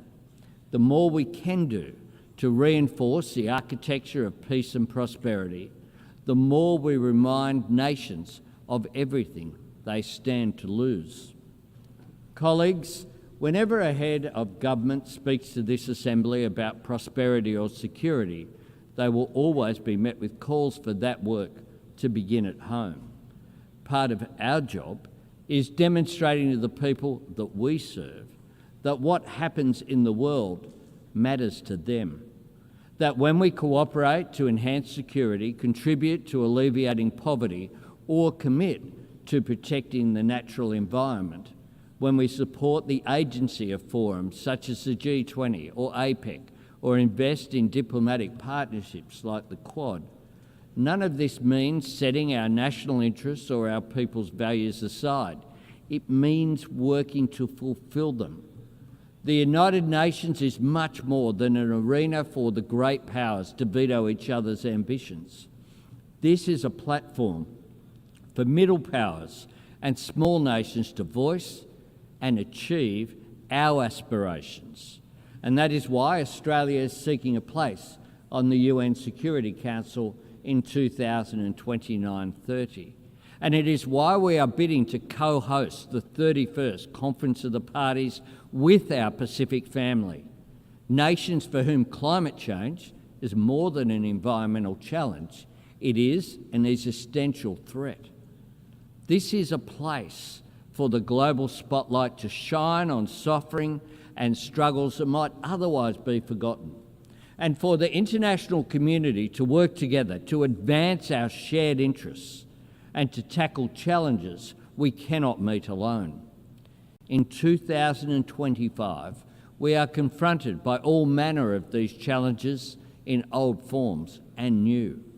Dictators whose hold on power derives solely from their capacity for cruelty to their own citizens. Tyrants who invade sovereign nations to further their own ambitions. Regimes willing to crush their own people beneath the weight of oppression. Autocracies deploying new technology to undermine our trust in democracy, institutions, and each other. Intimidation and coercion on the seas and in the skies, endangering lives and risking escalation. Terrorists and states which sponsor terrorism, spreading hatred. And if ever we had the luxury of imagining that breaches of international law were not our concern, or that conflict and turmoil in another part of the world could not affect us, those days are long gone. Just last month, Australian security agencies confirmed that the Iranian regime orchestrated the firebombing of a synagogue in Melbourne and a Jewish restaurant in Sydney. Criminal acts of cowardice aimed at spreading fear. We expelled the Iranian ambassador from Australia, the first time since the Second World War that our country has taken such a step. And here at the United Nations, we repeat to the world, there is no place for anti-Semitism. Colleagues, it is not the Australian way to try and impose our values on other nations. But when we deal with the world, we bring our values with us, and we strive to back our words with actions. Australia helped to draft the United Nations Charter, and we were part of the first peacekeeping operation under UN authority, proudly supporting independence for Indonesia. As an economy engaged in the fastest growing region of the world in human history, Australia champions the benefits of free and fair trade, and we work to strengthen it by advocating for working people to share in the prosperity that trade creates through better wages, safer workplaces, and the elimination of exploitation and modern slavery, and by supporting the security of communications and maritime travel that make trade possible through the United Nations Convention on the Law of the Sea, including in our region and the South China Sea. And as a proud member of the Pacific family, as a continent home to some of the greatest natural treasures on the planet, and as a nation blessed with the traditional resources, critical minerals, skills and sunlight and space to power the global shift to net zero, Australia is acting to meet the environmental challenge of climate change while working to seize and share the economic opportunities of renewable energy. We will meet our 2030 target of 43% emissions reduction on 2005 levels. And last week, we set our target for 2035, cutting emissions by 62 to 70%. We are honouring our commitment to the Paris Agreement and its goal of keeping global temperatures below dangerous levels. Our target is ambitious, but importantly, it is achievable. And more than anything else, Australia's embrace of clean, renewable energy will get us there. Clean energy can carry the world beyond the false choice between economic growth and environmental responsibility, because clean energy enables the rapidly growing economies of the Indo-Pacific to industrialise and decarbonise at the same time, and to continue lifting their people's living standards while lowering their nation's emissions. Colleagues, as one of the world's oldest democracies, and one of the first where women could vote in elections and stand for Parliament, Australia knows societies and economies are stronger when they draw on the talents of all of their citizens. Indeed, it was a great Australian, Jessie Street, one of just 8 women among the 850 delegates who gathered in San Francisco in 1945, who insisted that the UN Charter make specific mention of sexual discrimination. Because, she said, where the rules are silent, women are not usually considered. That is why Australia proudly works to promote education, economic opportunity and empowerment for women and girls around the world. As the home of the world's oldest continuous culture, we honour the knowledge and resilience of Indigenous people everywhere. And as a country strengthened and enriched by the hard work and aspiration of people drawn from every faith and tradition on earth, we stand against discrimination and prejudice everywhere. As a people who believe that kindness is an act of courage, we want to see aid workers delivering food, water and medicine to conflict zones protected. And this week, Australia and our partners launched the Declaration for the Protection of Humanitarian Personnel. And I thank the more than 100 nations that have already endorsed the Declaration. And as a nation that knows security depends on sovereignty, Australia stands with the courageous people of Ukraine in their struggle against Russia's illegal and immoral invasion. We share the resolve of every member of the Coalition of the Willing to secure peace on Ukraine's terms. It is the nature of the world the United Nations serves that this institution is constantly tested. In times of global uncertainty, there are no easy days, but there are clear choices. If the United Nations steps back, we all lose ground. If we give people reason to doubt the value of cooperation, then the risk of conflict becomes the default option, which grows. If we allow any nation to imagine itself outside the rules or above them, then the sovereignty of every nation is eroded. if we resign ourselves to the idea that war is inevitable, or relegate ourselves to the status of disinterested bystanders, if our only response to every crisis is to insist that there is nothing we can do, then we risk being trusted with nothing.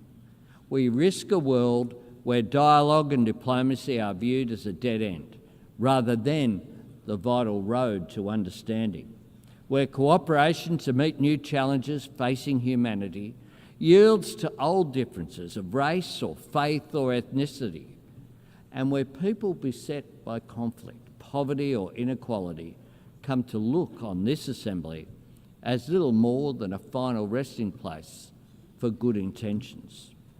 All of us, proud to belong to this institution, understand that this is not the case. But knowing that or saying it is not enough.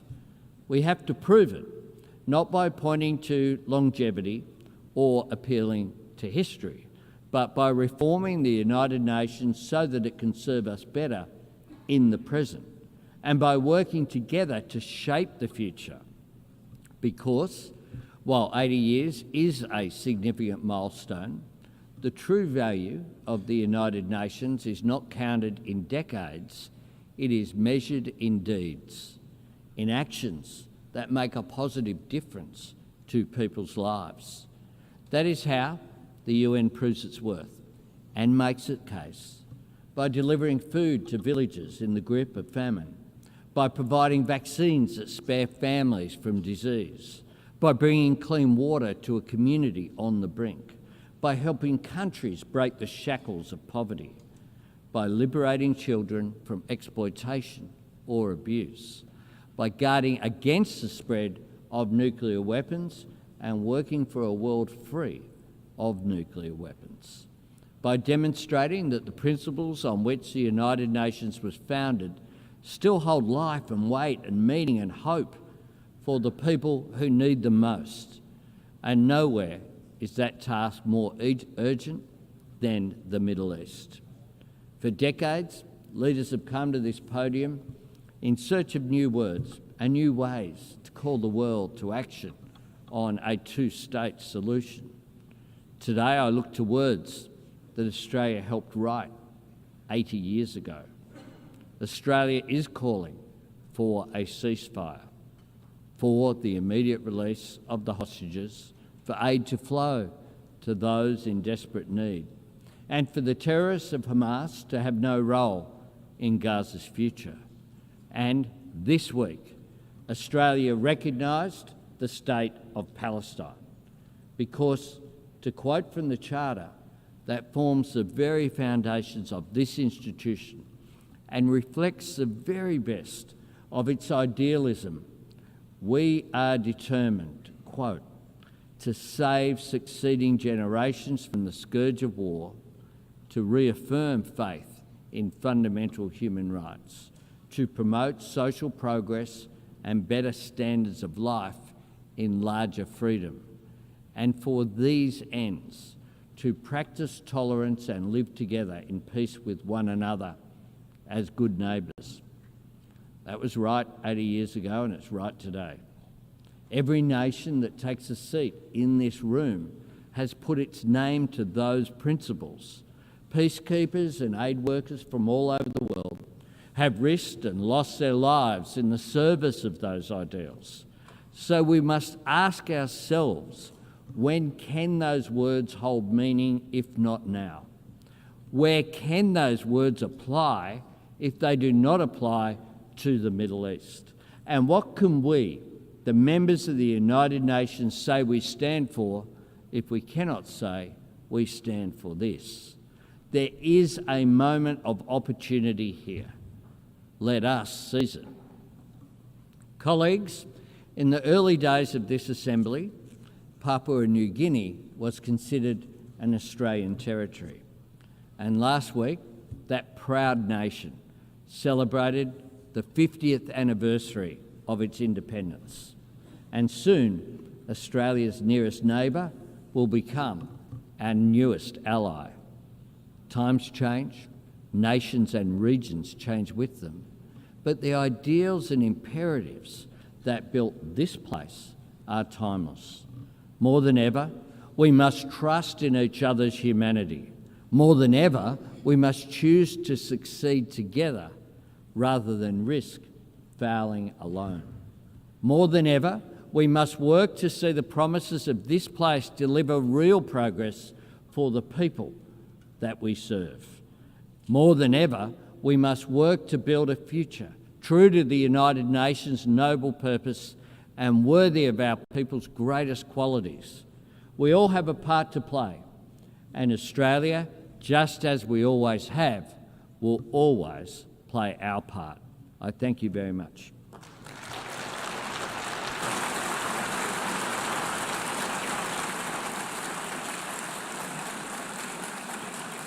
On behalf of the Assembly, I wish to thank the Prime Minister of the Commonwealth of Australia.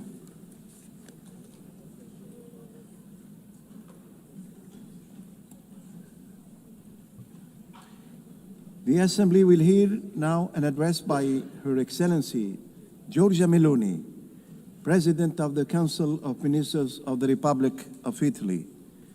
I request the protocol to escort Her Excellency and invite her to address the Assembly.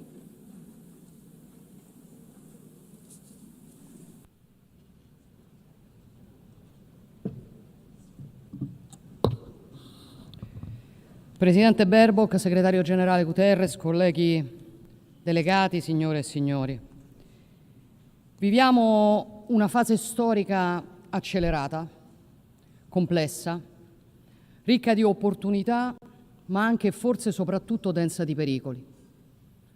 Sospesi tra guerra e pace. Secondo il Global Peace Index 2024, nel mondo sono in corso 56 conflitti armati, il numero più elevato dalla Seconda Guerra Mondiale. Viviamo cioè in un mondo profondamente diverso da quello in cui sono nate le Nazioni Unite, quando nel 1945 51 nazioni, che oggi sono diventate la quasi totalità, decisero di unirsi per fondare un'organizzazione internazionale che avesse come scopo principale quello di evitare la guerra. La domanda che dobbiamo farci 80 anni dopo e guardandoci attorno è: ci siamo riusciti? La risposta la conoscete tutti perché è nella cronaca ed è impietosa. Pace, dialogo, diplomazia sembrano non riuscire più a convincere e a vincere. L'uso della forza prevale in troppe occasioni e lo scenario che ci troviamo di fronte è quello che Papa Francesco descrisse con rara efficacia: una terza guerra mondiale combattuta a pezzi. Ovviamente tra i principali conflitti in corso c'è la guerra d'aggressione su larga scala della Federazione Russa contro l'Ucraina. 3 anni e mezzo fa, il 24 febbraio del 2022, Mosca ha deciso di attaccare Kiev. E io penso che non si sia riflettuto abbastanza sulle conseguenze di quella scelta e su un punto che considero fondamentale. La Federazione Russa, membro permanente del Consiglio di Sicurezza, ha deliberatamente calpestato l'articolo 2 dello Statuto dell'ONU, violando l'integrità e l'indipendenza politica di un altro Stato sovrano con la volontà di anneterne il territorio. E ancora oggi non si mostra disponibile ad accogliere seriamente alcun invito a sedersi al tavolo della pace. Questa ferita profonda, inferta al diritto internazionale, come era prevedibile, ha scatenato effetti destabilizzanti molto oltre i confini nei quali si consuma quella guerra. Il conflitto in Ucraina ha riacceso e fatto detonare diversi altri focolai di crisi, mentre le Nazioni Unite si sono ulteriormente disunite. Non è un caso che Hamas abbia approfittato dell'indebolirsi di questa architettura per sferrare il 7 ottobre del 2023 il suo attacco contro Israele. La ferocia e la brutalità di quell'attacco, la caccia ai civili inermi hanno spinto Israele a una reazione in principio legittima, perché ogni Stato e ogni popolo ha il diritto di difendersi, ma la reazione a un'aggressione deve sempre rispettare il principio di proporzionalità. Vale per gli individui, vale a maggior ragione per gli Stati. E Israele ha superato quel limite con una guerra su larga scala che sta coinvolgendo oltre misura la popolazione civile palestinese, ed è su questo limite che lo Stato ebraico ha finito per infrangere le norme umanitarie, causando una strage tra i civili. Una scelta che l'Italia ha più volte definito inaccettabile, che porterà al nostro voto favorevole su alcune delle sanzioni proposte dalla Commissione europea verso Israele. Però non ci accodiamo a chi scarica su Israele tutta la responsabilità di quello che accade a Gaza, perché è Hamas ad aver scatenato la guerra. È Hamas che potrebbe far cessare le sofferenze dei palestinesi liberando subito tutti gli ostaggi. È Hamas che sembra voler prosperare sulla sofferenza del popolo che dice di rappresentare. Israele deve uscire dalla trappola di questa guerra, lo deve fare per la storia del popolo ebraico, per la sua democrazia, per gli innocenti, per i valori universali del mondo libero di cui fa parte. E per chiudere una guerra servono soluzioni concrete, perché la pace non si costruisce solo con gli appelli o con i proclami ideologici accolti da chi la pace non la vuole. La pace si costruisce con pazienza, con coraggio, con ragionevolezza. I bambini di Gaza, come quelli che l'Italia sta orgogliosamente accogliendo e curando nei propri ospedali, chiedono risposte che possano migliorare la loro condizione e su quello siamo impegnati. L'Italia c'è e ci sarà per chiunque sia disposto a lavorare a un piano serio per il rilascio degli ostaggi, un cessate il fuoco permanente, l'esclusione di Hamas da ogni dinamica di governo in Palestina, il graduale ritiro di Israele da Gaza, l'impegno della comunità internazionale nella gestione della fase successiva al cessate il fuoco fino alla realizzazione della prospettiva dei due Stati. Consideriamo in questo senso molto interessanti le proposte che il Presidente degli Stati Uniti ha discusso in queste ore con i paesi arabi e siamo pronti ovviamente a dare una mano. Riteniamo che Israele non abbia il diritto di impedire che domani nasca uno Stato palestinese, né di costruire nuovi insediamenti in Cisgiordania al fine di impedirlo. Per questo abbiamo sottoscritto la dichiarazione di New York sulla soluzione dei due Stati e la storica posizione dell'Italia sulla questione palestinese, una posizione che non è mai cambiata. Riteniamo allo stesso tempo che il riconoscimento della Palestina debba avere due precondizioni irrinunciabili: il rilascio di tutti gli ostaggi israeliani e la rinuncia da parte di Hamas ad avere qualsiasi ruolo nel governo della Palestina, perché chi ha scatenato il conflitto non può essere premiato. E torniamo così al punto di partenza: le regole, la forza del diritto in Ucraina, in Medio Oriente, in ogni scenario nel quale la guerra domina e la ragione sembra persa. Non si scappa, colleghi, dalla domanda più importante, che è la ragione per la quale siamo tutti qui insieme oggi. L'architettura delle Nazioni Unite che abbiamo costruito 80 anni fa è all'altezza delle sfide che la nostra epoca ci impone oggi? Non lo è. E il multilateralismo, dialogo, la diplomazia, senza istituzioni che funzionano come dovrebbero, sono parole vuote. Dobbiamo riconoscere i nostri limiti, dobbiamo riconoscere che è necessaria e urgente una riforma profonda delle Nazioni Unite, una riforma non ideologica ma pragmatica e realista, che rispetti la sovranità delle nazioni, che apra a soluzioni condivise. Abbiamo bisogno di un'istituzione agile, efficiente, in grado di rispondere velocemente alle crisi, trasparente nella missione, trasparente nei costi, capace di ridurre al minimo la burocrazia, gli sprechi, le duplicazioni. Il palazzo di vetro deve essere anche una casa di vetro. La riforma che ha in mente l'Italia a partire dal Consiglio di sicurezza deve rispettare i principi di uguaglianza, democraticità, rappresentatività, responsabilità. Non servono nuove gerarchie, non servono nuovi seggi permanenti, semplicemente perché non risolverebbero la paralisi decisionale che ha minato la credibilità di questa istituzione. Siamo aperti a discutere la riforma senza alcun pregiudizio, anche in forza delle proposte che sono state avanzate dal gruppo Uniting for Consensus, ma vogliamo una riforma che serva a rappresentare meglio tutti, non a rappresentare di più alcuni. E per essere efficace non sono solo le istituzioni che dobbiamo riformare, perché siamo di fronte a un cambio d'epoca e questo impone una revisione profonda di tutti gli strumenti che abbiamo per regolare i rapporti tra le nazioni e difendere i diritti delle persone, comprese le convenzioni internazionali. Penso ad esempio alle convenzioni che regolano la migrazione e l'asilo. Sono regole sancite in un'epoca nella quale non esistevano le migrazioni irregolari di massa e non esistevano i trafficanti di esseri umani. Convenzioni quindi non più attuali in questo contesto, che quando vengono interpretate in modo ideologico e unidirezionale da magistrature politicizzate finiscono per calpestare il diritto invece che affermarlo.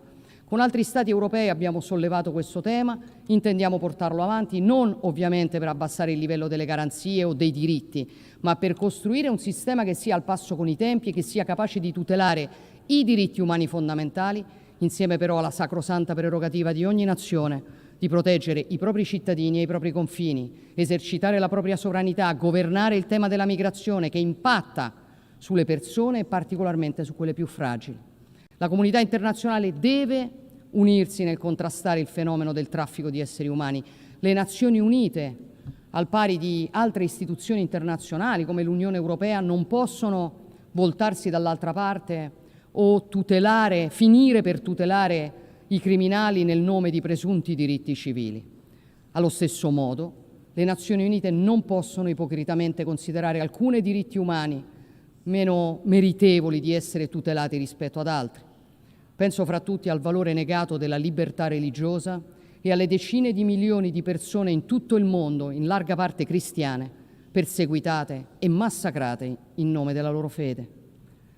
Serve anche un nuovo modello di cooperazione tra le nazioni, ma costruirlo richiede umiltà, consapevolezza, fiducia nell'interlocutore che si ha di fronte.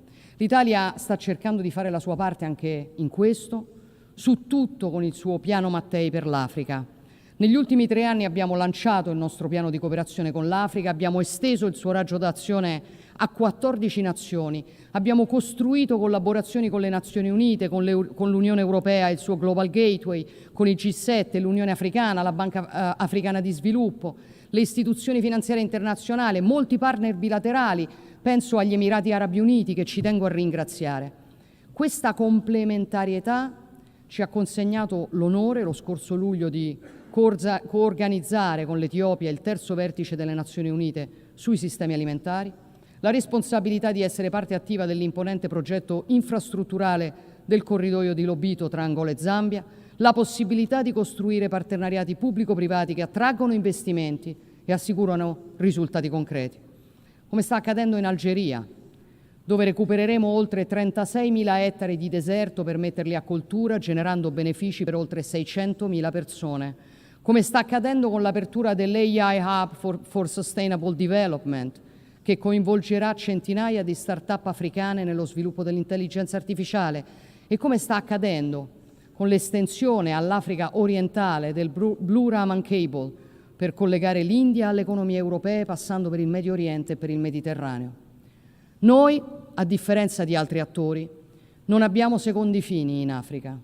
Non ci interessa sfruttare il continente africano per le ricchissime materie prime che possiede, ci interessa invece che l'Africa prosperi processando le sue risorse, dando un lavoro, una prospettiva alle sue energie migliori, potendo contare su governi stabili, su società dinamiche e sicure. Ma è un cammino che non può prescindere dalla necessità di affrontare una questione non più rinviabile, che è il debito delle nazioni africane. L'Italia prevede di convertire nei prossimi 10 anni l'intero ammontare del debito per le nazioni economicamente meno sviluppate, secondo i criteri della Banca Mondiale, e di abbattere del 50% quello delle nazioni a reddito medio-basso. L'intera operazione nei 10 anni ci permetterà di convertire in progetti di sviluppo da attuare in loco oltre 235 milioni di euro di debito. È un'iniziativa alla quale il governo italiano, nell'anno del Giubileo, tiene particolarmente e che ci auguriamo possa essere da esempio anche per altre nazioni, perché è una questione non solo economica, ma di giustizia, di dignità, di futuro.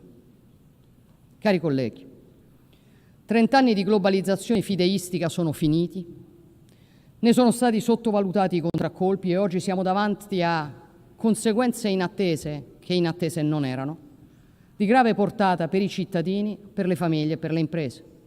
Non è andato tutto bene, come pure veniva promesso. E vi do un'altra notizia. Le cose potranno andare molto peggio se non fermeremo la creazione a tavolino di modelli di produzione insostenibili come i piani verdi che in Europa, nell'intero Occidente, stanno portando alla deindustrializzazione molto prima che alla decarbonizzazione. La riconversione di interi settori produttivi sulla base di teorie che non tengono conto dei bisogni e delle disponibilità economiche delle persone è stato un errore che provoca sofferenze nei ceti sociali più deboli, fa scivolare la classe media verso il basso, imponendo scelte di consumo non razionali. L'ecologismo insostenibile ha quasi distrutto il settore dell'automobile in Europa, creato problemi negli Stati Uniti, causato perdite di posti di lavoro, appesantito la capacità di competere, depauperato la conoscenza e, ciò che è più paradossale, non ha migliorato lo stato di salute complessivo del nostro pianeta. Non si tratta, ovviamente, di negare il cambiamento climatico. Si tratta di affermare la ragione, che significa soprattutto neutralità tecnologica e gradualismo delle riforme in luogo dell'estremismo ideologico, rispettare l'ambiente mantenendo l'uomo al centro. Perché ci sono voluti secoli per costruire i nostri sistemi, ma bastano pochi decenni per ritrovarsi nel deserto industriale, solo che, come ho detto molte volte, in un deserto non c'è nulla di verde. Colleghi delegati, signore e signori, quest'anno noi non celebriamo solo 80 anni della nascita di questo consesso, ma anche i 70 anni dell'adesione dell'Italia alle Nazioni Unite, un doppio anniversario che ci carica ancora di più della responsabilità di tenere fede ai principi e ai valori istitutivi di questa organizzazione, nella consapevolezza che per farlo dobbiamo saper rendere efficaci gli strumenti per difendere quei principi e quei valori nel nostro tempo, perché la nostra azione possa essere più incisiva e davvero aderente alle necessità delle nostre società. La scelta che abbiamo nelle nostre mani è semplice: lasciare tutto così com'è, rifugiarci in ciò che è semplice o dimostrare ai nostri cittadini che non sprecheremo l'occasione storica che questo tempo, con le sue molteplici sfide, ci ha consegnato, di costruire un mondo più giusto e più sicuro. Perché, come ha detto San Francesco, il più italiano dei santi, che ha dato il nome alla città dove questa organizzazione è nata, i combattimenti difficili vengono riservati solo a chi ha un coraggio esemplare. Credo sia arrivato il tempo di dimostrare quel coraggio. Vi ringrazio.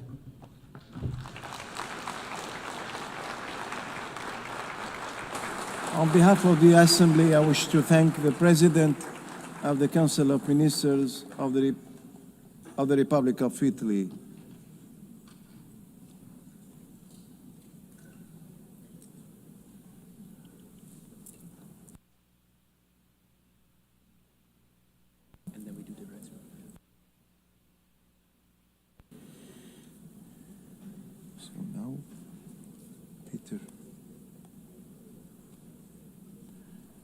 I now give the floor to His Excellency Peter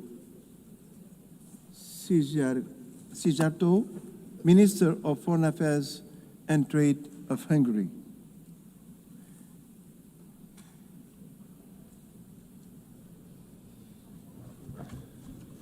Mr. President, dear colleagues,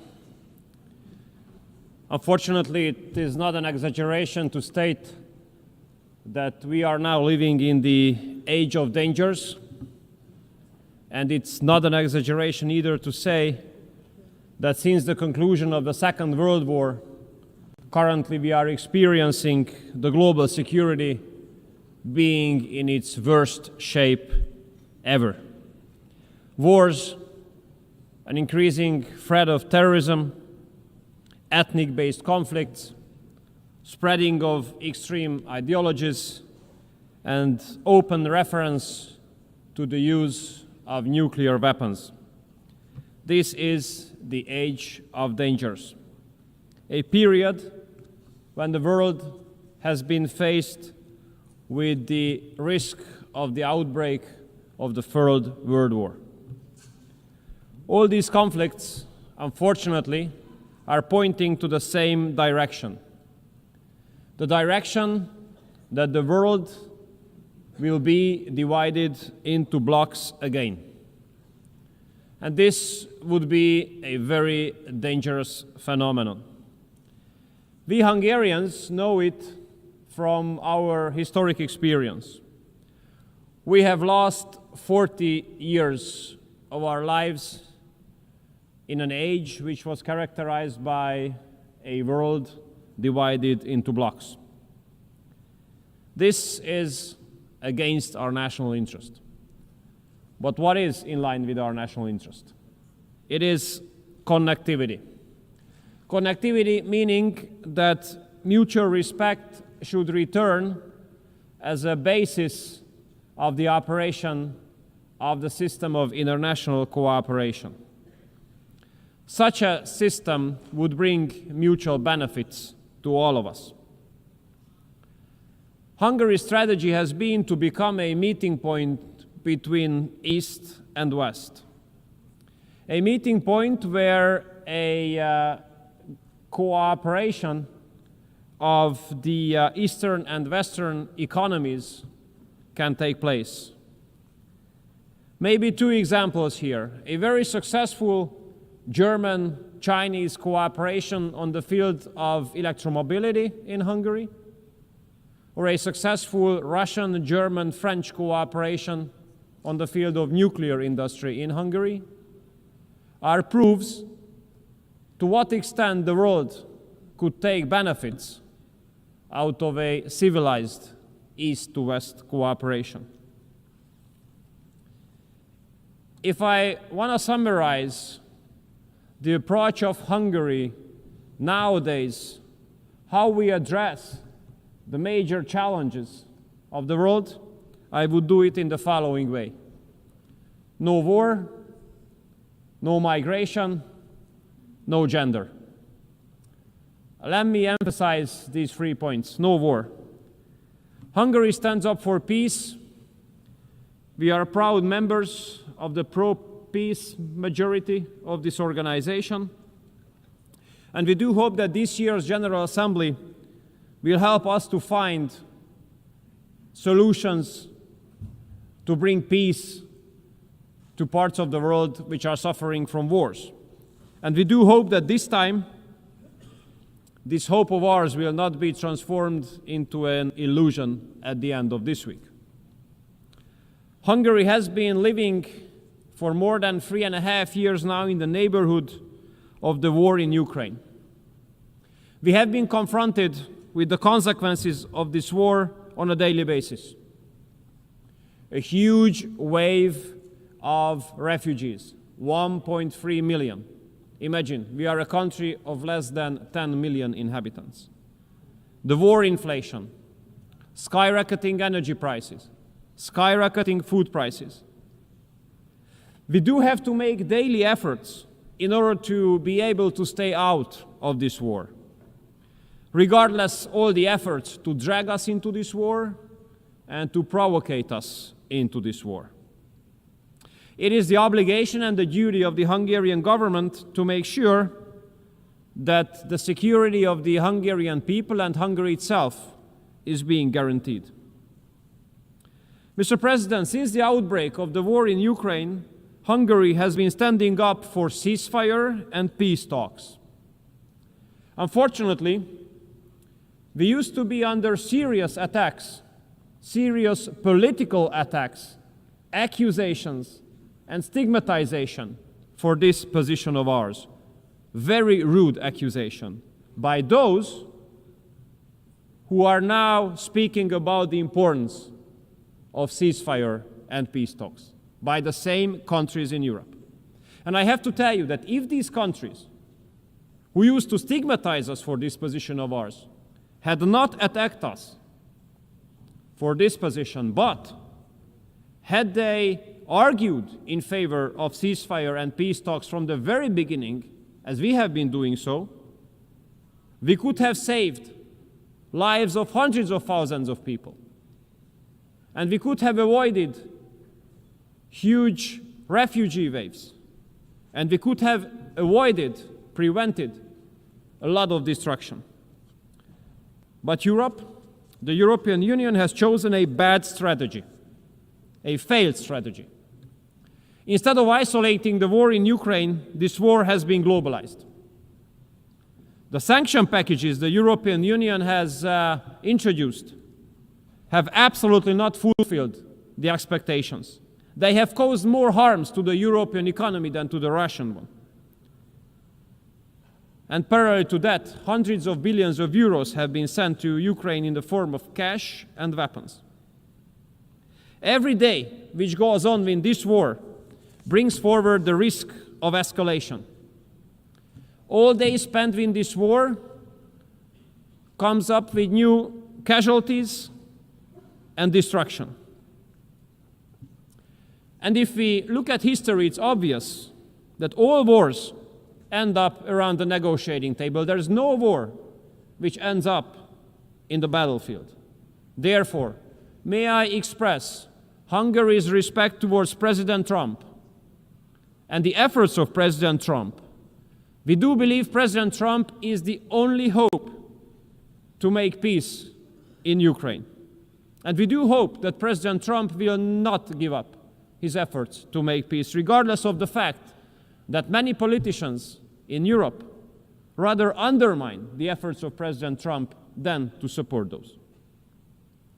We Hungarians do have a very sad historic experience. This historic experience of ours says that in case there is a civilized East-to-West cooperation, the security situation of the world improves. But if there's a lack of civilized East-to-West cooperation, global security deteriorates. Therefore, we do hope that the high-level US-Russia contacts will be maintained.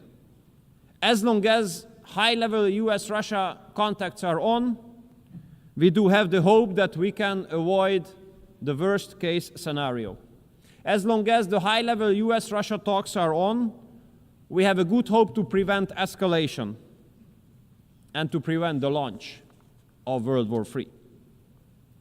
So Hungary will continue to support all initiatives aiming at peace, and we will continue to support the peace efforts of President Trump, and we will continue to support the high-level US-Russia talks. And we make sure that Hungary is not going to be dragged into this war. We will stay out and protect the security of the Hungarian people. Second point, dear colleagues, no migration. Parallelly to the war in Ukraine, Europe has been faced with another tremendous security threat for the last 10 years, which is illegal migration. We Hungarians are in a special situation because of geography. We are at the European entrance of the busiest land route of migration to Europe. And we have a very sad experience here. We had been run over by 400,000 illegal migrants 10 years ago. Aggressive people, marching through the country, rejecting any kind of cooperation with the local authorities, violating our border, occupying public areas, behaving in a way threatening the Hungarian people. What was our reaction? We have closed our border. We have built a fence, not a wall, but a fence. And we have put tremendous efforts in order to protect us from the illegal migrants. We have stopped 1 million illegal migrants at our southern border by building the fence there. We have spent multiple billions of dollars in order to be able to protect our border and our security. And guess what happens in Europe? The European Commission forces us to pay €1 million penalty on a daily basis because of protecting our border. €1 million penalty on a daily basis for the protection of our borders. This is insane. This is crazy. But I have to tell you that regardless of this penalty, we will protect our border. We rather pay €1 million per day, but we do not allow illegal migrants to come into Hungary. We protect ourselves. May I say, this is the best investment into our own security.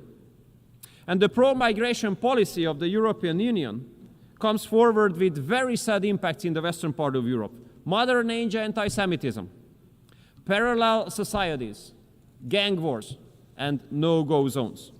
I want to make clear that regardless of all pressure from Brussels, Hungary will continue to protect the Hungarian people. We will protect ourselves, our culture, our way of life, and our security. And we stick to our own sovereign right to make the decision who can enter the territory of Hungary, this decision must be made by us and not by bureaucrats in Brussels. We have to consider the violation of border as it is, a crime. And those who commit this crime must be punished. International law speaks very clearly. If someone is being forced to leave her or his home, she or he is entitled to stay temporarily on the territory of the first safe country, but not the second, the third, the fourth, or fifth, the first. And we are an example here. We are a neighboring country to Ukraine. So for those who have to escape from Ukraine because of the war, we are the first safe country, and we let all of them come in. All of them. But at our southern border, those who want to come in, those are illegal migrants. And none of them has been allowed, and none of them will be allowed to enter the territory of our country. Thirdly, no gender. In Hungary, we do consider family as the basis of society. But we have to understand that there is a very aggressive, extreme liberal mainstream which has been attacking family not only as an expression, but as an institution as well. Therefore, I think it's appropriate to clarify what we Hungarians do mean under family. We do mean that family consists of a mother, a father, and children, where mother is a woman, father is a man. And the marriage can be made between one man and one woman. And in order to make sure, we have put all these into our constitution. And when it comes to our economic strategy, we do carry out a family-based economic strategy. 5% of GDP we spend on supporting the families, which is far number one in the OECD area. And currently, a family-based tax revolution is going on in Hungary. Our basic principle is that if you decide to have a kid, that must not put you in a less advantageous position compared to if you do not have a kid. We do consider children as a blessing. Therefore, we do support the families to have as many kids as they wish to. From next year onwards, all mothers who have given birth to 2 children will enjoy lifelong exemption from paying personal income tax. And after the birth of each children, a certain part of the salary of the parents is exempted from taxation. And we will double this exemption from the beginning of next year. If the mother wishes to stay at home with the newborn kid for 2.5 years, she receives 70% of her former salary. And all women spending 40 years at work can go to pension regardless of age. Young couples can take 28,000 euros of preferential loan called expecting babies, which means that in case of the birth of a first kid, interest rate is down to 0. After the birth of the second kid, 30% of the loan is being repaid by the state. And after the third kid being born, the state remits the whole loan. And as the most recent decision of the government, we launched the largest ever housing loan system in Hungary. All families are entitled to take a loan to buy a house or a flat with a fixed interest rate of 3%. So at the end, Mr. President, dear colleagues, it is our goal to make Hungary great again. In order to be able to make Hungary great again, we have to protect ourselves from the war, which has been going on for 3.5 years in our neighborhood. In order to make Hungary great again, we have to protect ourselves from illegal migration, making sure that we do not allow any illegal migrants to the territory of Hungary. In order to make Hungary great again, we have to be able to protect ourselves from the aggressive gender propaganda, and we have to be able to strengthen our families. No war, no migration, no gender. This is the Hungarian recipe. Thank you so much for your kind attention.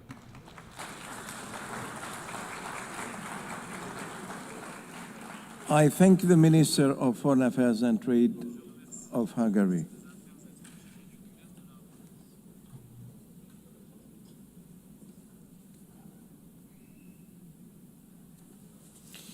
Y ahora doy la palabra a Su Excelencia Arnoldo Ricardo André Tinoco, Ministro de Asuntos Exteriores y de Culto de Costa Rica.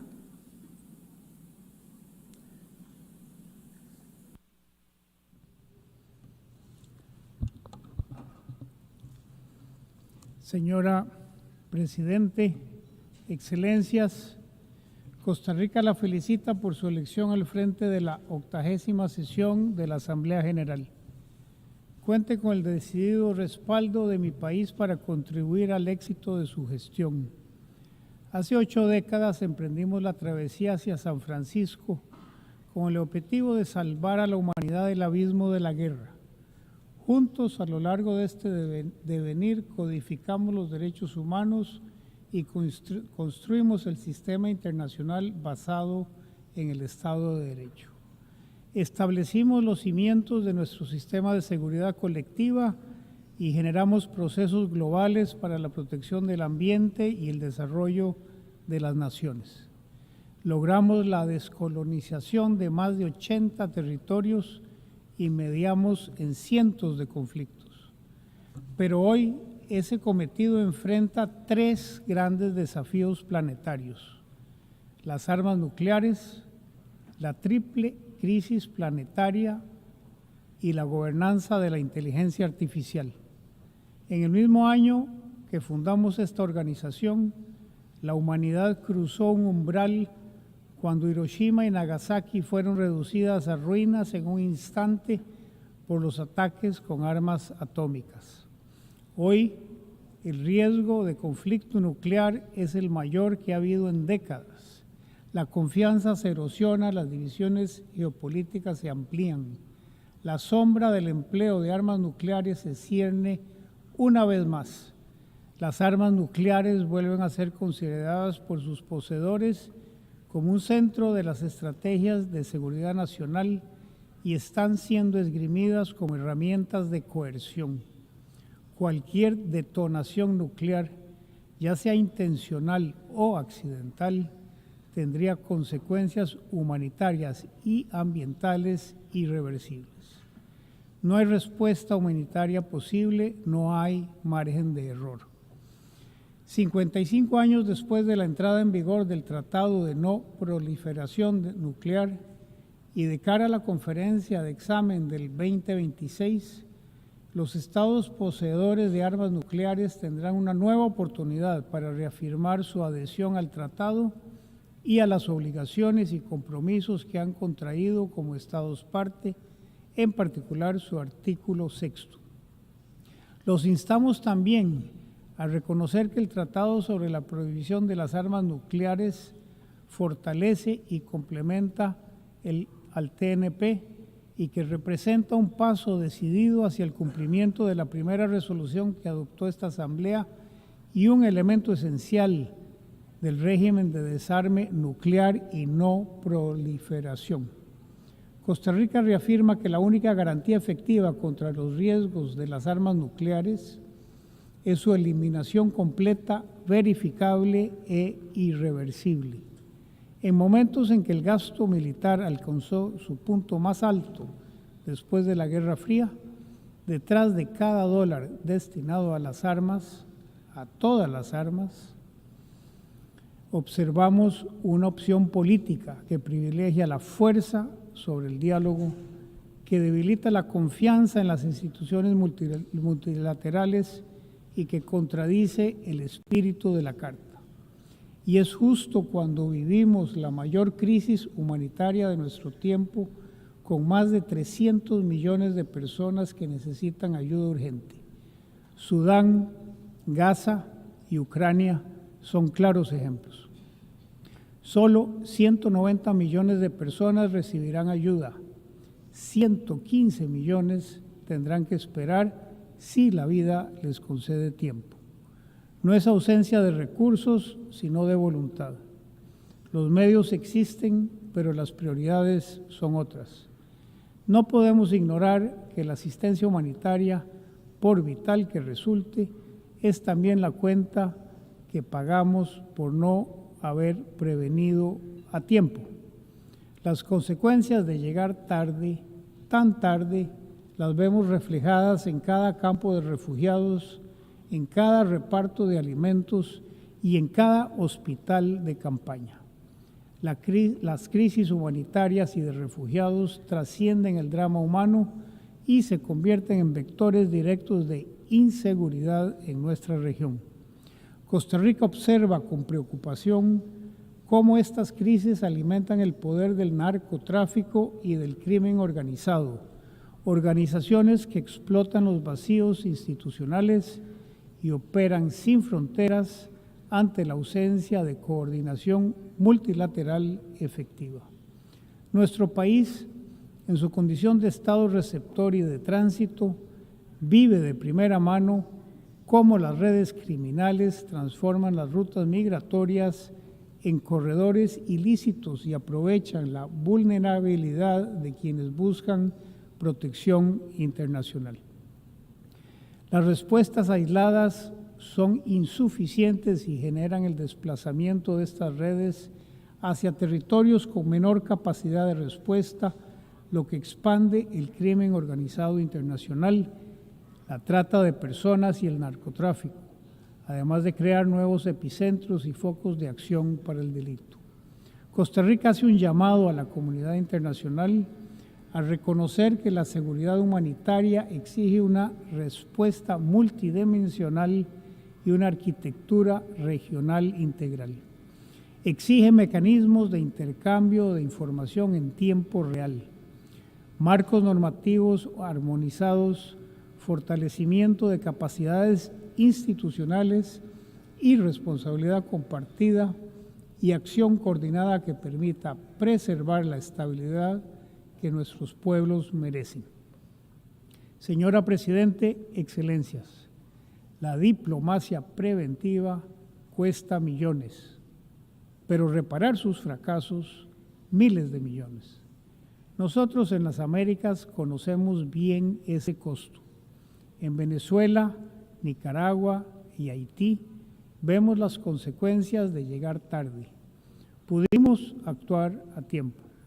Pudimos evitar la violación reiterada y sistemática de los derechos humanos y el éxodo de millones de personas que hoy buscan refugio y otras formas de protección internacional, y no lo hicimos. Las múltiples crisis que atraviesan América Latina y el Caribe en democracia, derechos humanos, seguridad, migración y desarrollo son el testimonio de nuestras propias falencias, y las consecuencias las pagan siempre los más vulnerables que reclaman protección y justicia. La triple crisis planetaria es otra de las mayores amenazas existenciales de nuestro tiempo. El mar sube, el océano se acidifica y millones se verán obligados a migrar. El aumento de apenas 1,1 grados centígrados ya pone en riesgo la seguridad alimentaria, la salud y la paz. Costa Rica lo sufre con huracanes devastadores, sequías que afectan a nuestros agricultores y a nuestras fuentes de energía y provocan millonarias pérdidas económicas. Por décadas, en vez de contribuir al problema, Costa Rica ha sido parte de la solución. Duplicamos nuestra cobertura forestal, producimos casi toda nuestra electricidad de fuentes renovables y protegemos casi un tercio de nuestro territorio. El gran reto continúa siendo que ningún país puede enfrentar la triple crisis planetaria por sí solo. Es un problema global.